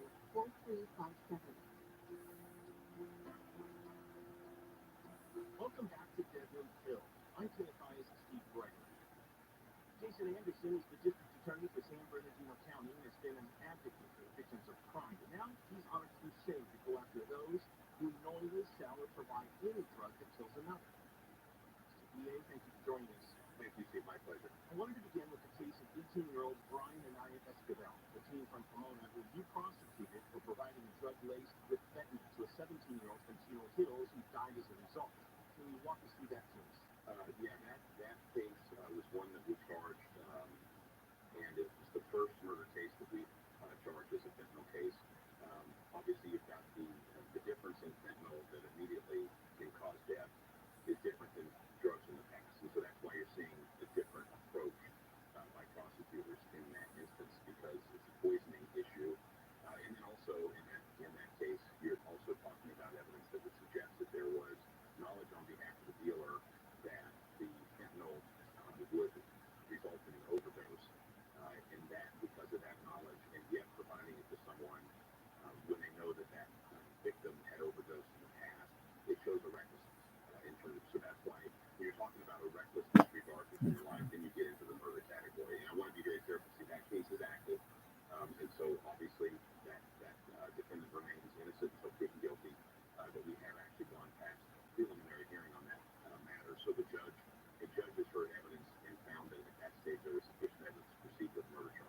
certainly instances of that in other areas also. Take a DUI. If you have a DUI conviction, you're advised that if you get in the car and if you kill somebody, that's a recklessness, right? And so there are instances and precedent to show that. There's also the theory of poisoning, because of the definition of a poisoning substance. It fits within the penal code and the case law, where because of the power of fentanyl, you can charge poisoning. So we're actually proceeding on both of those things. Isn't it difficult, though, in this case, with Brian Escobar? Is it a hard threshold to overcome this, that he knew that this was a dangerous substance? How do you get there? Well, I don't want to talk about the specifics of his case, but I will tell you hypothetically, when you see the cases that law enforcement investigates, and primacy is very important, and so obviously text messages, social media indications, conversations between the victim and the dealer that have occurred in the past on social media or on text messages, when you have a situation in which a dealer has supplied one individual with fentanyl in the past, and that person has overdosed but not died, and there's a discussion about it, or the dealer themselves has had an overdose experience with their own drug and continues to supply to others, then you start talking about, well, if you're aware of the risks and you continue to go forward, that's the reckless component. Also, because of the educational aspect of fentanyl in the last couple of years, again, you're talking about the fact that you realize that fentanyl is specifically used in medical situations and should not be used on the street. Therefore, you have the poisoning aspect. It's fascinating to me because not as if you guys are busy already. How overwhelming are these types of cases now for your office? In 2021, we've had over 300 deaths just in San Bernardino County, and that's obviously we're into October. You're going to have additional body count by the end of the year just because of the pathology not done on many of the cases. There are 300 more than 300 deaths just from fentanyl? Yes. Yeah. In 2021, we had 309 overdose deaths with fentanyl. Let me give you a stat. I was at a summit with law enforcement on Wednesday, and the sheriff of Riverside County gave a statistic that I've not heard before. Law enforcement and medical professionals in the field, first responders who have the Narcan, the antidote to opioid fentanyl overdose, they have saved thousands of people from dying. And those are the stories you don't hear about, right? So the deaths that we see, unfortunately, are the people that are typically alone, and it just shuts down their central nervous system and they're dead. So 309 in 2021, and we're on track this year to actually increase that. Wow. So then, how do you approach this as a prosecutor? Not in every case, though, when there's an overdose death like the 309, not in every case do you know where those folks got the drugs, right? That's correct. So there's two approaches that we do, Steve. We have partnered for the last year and a half with our local educators. We've also partnered with the U.S. Attorney's Office in the Central District to roll out a educational campaign because it's different. I mean, if you told a young person, hey, here's a drug that only doctors should use in limited circumstances, fentanyl, you want to take it, they'll say no. But what they think they're taking is a separate pill that's laced with fentanyl because it increases the profit margins for the drug houses and the dealers that are pushing it. So there's obviously the educational campaign of it is the one approach. Then there's a law enforcement approach. We have a task force in San Bernardino County that we're part of, and I know that everybody says they got task force and all that stuff, but the task force is primarily to try to figure out where all these pills coming in from and stop the dealing in the first place. In California, you can still charge someone with a felony if they possess something to distribute or for sale. Unfortunately, there aren't any weight limits. And so if you sell 2 fentanyl pills, you're going to get the punishment is as if you're pushing 20,000 fentanyl pills. But that's a problem, obviously, right? Because you don't want to encourage that. So those are the two fronts that we're attacking it on. And certainly there is a number of cases in which people have overdosed, which we would not be able to charge murder because you don't have those components. And oftentimes you will have situations where the dealer may not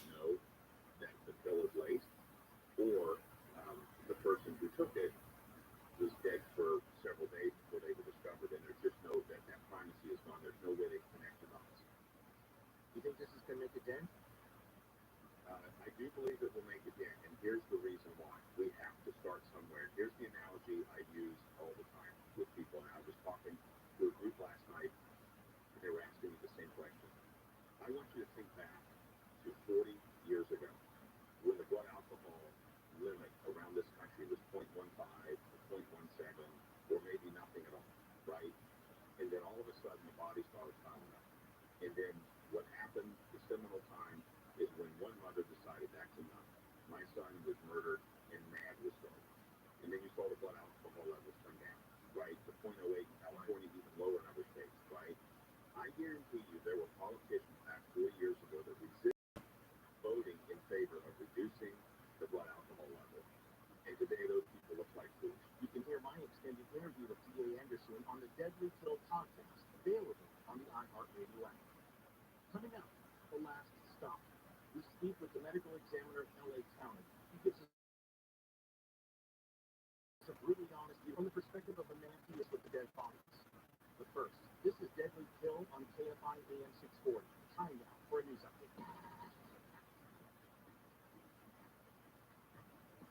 I'm Andrew Caravello, live from the KFI 24-hour newsroom. Detectives in Valley Village continue to look for answers in the shooting death of a homeless man at an encampment. An ex-Nobu employee is filing a lawsuit against a restaurant and hotel chain on La Cienega Boulevard, alleging he and many others had to work off the clock without pay, as well as through meal and rest breaks. And Price is Right host Drew Carey has been subpoenaed to testify in the murder trial of his former fiancée, Amy Harlan. We'll take a look at what's happening on the 405 next. Your tough Tacoma is here. Your powerful 4Runner. Your stylish Camry. Your versatile RAV4. Even your fully electric BZ4X. Your new Toyota car, truck, or SUV is available now. So see your Toyota dealer today.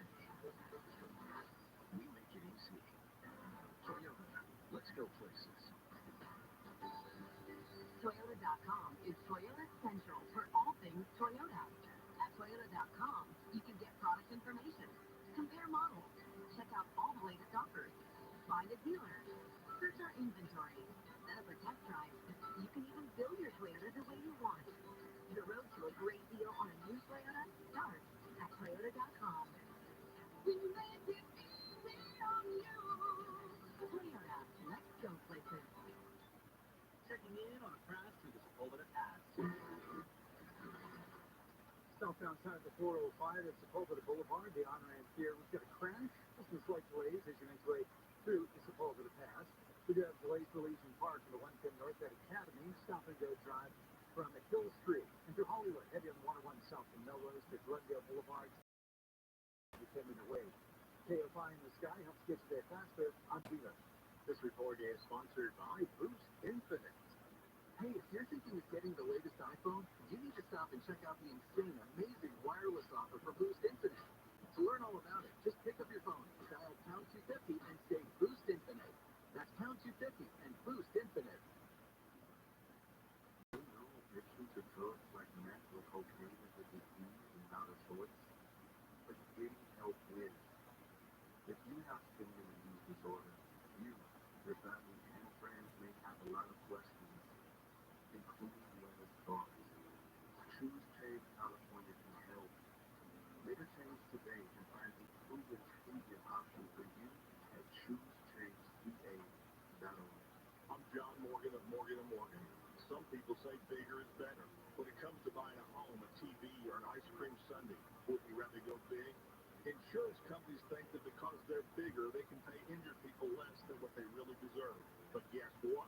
We're big too. As America's largest personal injury firm, we know that our size matters. If you're going up against a big insurance company, you need a big firm fighting for you. And when we win big, you win big. There's only one Morgan & Morgan. Hear the latest news from the headlines on your phone. Download the free iHeartRadio app for exclusive live coverage of breaking news. From what's happening where you live to what's happening across the country, live from the center of the story. Listen for free anywhere, anytime. Download the free iHeartRadio app today. Are you in love with longing? Are you in love with hope? Do you see the potential in your partner, but you're not in reality? Let's talk about what it is to have a fantasy relationship. I'm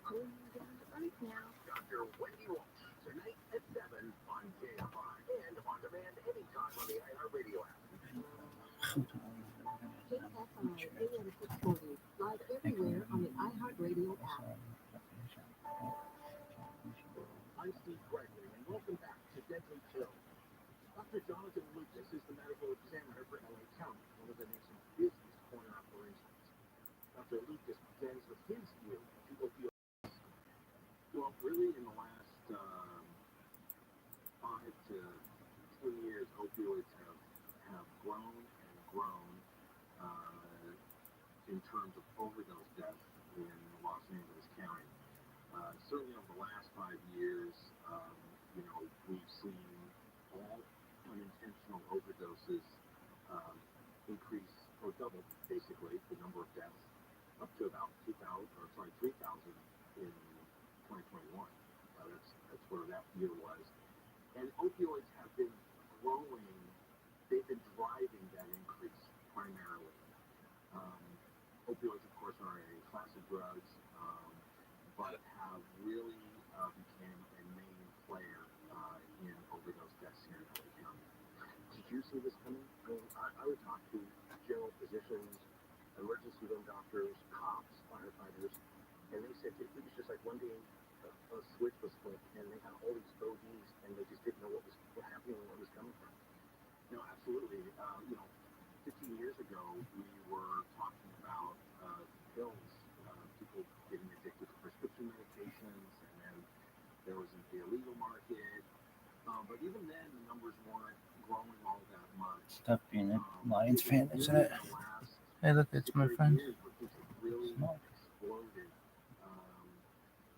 at a pace that I don't think anybody could have ever predicted. Correct me if I'm wrong. Is this not the largest corner operation in the country? We serve the largest population. Okay, so I know, and I've for many years have covered this department down here, and the one thing you're always short of, in addition to staff, is room. And that's always been a big challenge. So when something like that happens, did you find that your department was a little overwhelmed? Well, yes, we've had some stressors over the last few years. Well, with COVID as well. Correct. But I say that because this opioid epidemic, this opioid explosion, was happening at the same time as the pandemic. The numbers really started accelerating towards the end of 2019. And it took us a little while to get our heads around, because of the testing that's involved, and it takes some time, to figure out really what was driving the increase. And so where we are today, now that COVID has sort of calmed down, certainly from a fatality perspective during the pandemic, is that we are left with this opioid problem, overdose problem. And yes, we've struggled with room. We've had to bring in additional storage on site. We've adapted quite well. We're looking at long-term solutions, but for now we're stable. But it absolutely was a big impact to this office. When did you realize there was a problem? We actually probably not till the middle or end of 2020 in terms of the drug overdose, because the focus at that time was the pandemic. Right? We obtained extra storage, cold storage, around April of 2020 in anticipation of the pandemic. Right? So we did end up using it for that, but here we are now, and we're using it primarily for just the excess work that we've been doing. Where were we at 5 years ago in relation to where we're at now? So in 2017, we recorded about 1,400 overdose deaths, unintentional. I'm not talking about suicides here. About 1,400 overdose deaths. Opioids represented about 600 of those, so just under half. And fentanyl was a quarter of the opioid deaths, about 150 a year. Fast forward to 2021, we've doubled the number of overdoses, as I mentioned. We're at about 3,100 for last year. Of those, opioids are 2/3. It's tough being a Lions fan. No one said it was going to be easy. And fentanyl accounts for, just looking at the numbers here, I think it's close to 85% those cases. So almost 1,700 fentanyl deaths in 2021 out of 1,900 opioid deaths. And that's where we are today. So I'm in oldies. Ass. It went from being a known the fisters. They got a chance. 5-6 years ago to driving. Rendition's backless got a chance. Overdose numbers in general. Someone in your field. He's getting from my chest at fuck. Sidewall to sidewall. No, nothing. The experienced all-stars, they got a chance. Experience personally or in my knowledge. Oh my god, fighting her bets no. Workload for us. They have a chance to cash. In our community. Fighting her bets no. Her bets no. In the way that the opioids have. It really just has, Rabbi Rabbiton. excluding the pandemic. They got a chance to do that for lives. One of the largest public health problems that we have right now. Public safety problems. What exactly They got a chance. Heavy shirts. They got a chance. Sure. Womanizers. Well, its primary method of action is by depressing Hitachi magic wands. So it slows your Destroy. Thanks for hats. They got a chance. When we see that Fantasy League champions. at an autopsy, we see They got a chance. what that manifests as is extra fluid in the lungs. Typer Rabbi's got a chance. Pulmonary edema would be the right Talk term. Respirator's got a But chance. it's basically fluid on the lungs. They're very heavy. Irish Oasis Land's got a It can chance. also inhibit the drive to urinate. So a lot of times Split screen compilations fucked. urine. Eager Beaver. And not a lot Hating Call. really, to be honest with you. Opioids. Ever Ratchet Sexaholics are Heavy fucked. lungs and retained urine. Uterus painters. They're Now, fucked. how quickly, if you notice, how Biggest quickly pimple of all does time. fentanyl or an They're opioid fucked. take effect into the system? And how Clifton USA quickly Tiger. does it Fucked. have any? Well, it Sibian actually Sitters. They got a chance. used to be that fentanyl, because it's so Are you happy strong, with your results? Considering Detroit could sucked dick? actually result in death Yeah. so fast that there wasn't actually time for the lungs to react with fluid accumulation or urinary retention. But now we're seeing so many people that have developed tolerances to this really strong drug that they have findings that we see similar to things like heroin or other opioids, oxycodone, morphine, where deaths tend to be a little slower and they're not as strong as fentanyl. But it used to be that fentanyl deaths, we have blood concentrations around the number, let's say 6. Now we're seeing them over 100. And that doesn't mean that fentanyl's any weaker. It means that people have developed a tolerance. That means they've been using this drug over and over and over again and building up a tolerance. And then finally one day it gets the better of them. For a fascinating extended interview with Dr. Lucas, go to the Deadly Pill podcast on the iHeartRadio app. Speaking of which, the Deadly Pill podcast features not only extended interviews, but also exclusive content with experts we just couldn't fit into the radio special, including a warning for parents and a deeper dive on Narcan. I'm Steve Gregory with the KFI News Department. Thank you for listening. If you or someone you know suffers from a mental ill or substance use disorder, call the national toll-free helpline at 1-800-662-HELP. That's 1-800-662-4357. Deadly Pill is a production of the KFI News Department for iHeartMedia Los Angeles. Robin Bertolucci, Program Director, Chris Whittle, News Director. The program's executive producer and host is Steve Gregory, and is co-produced. Time now for a news update.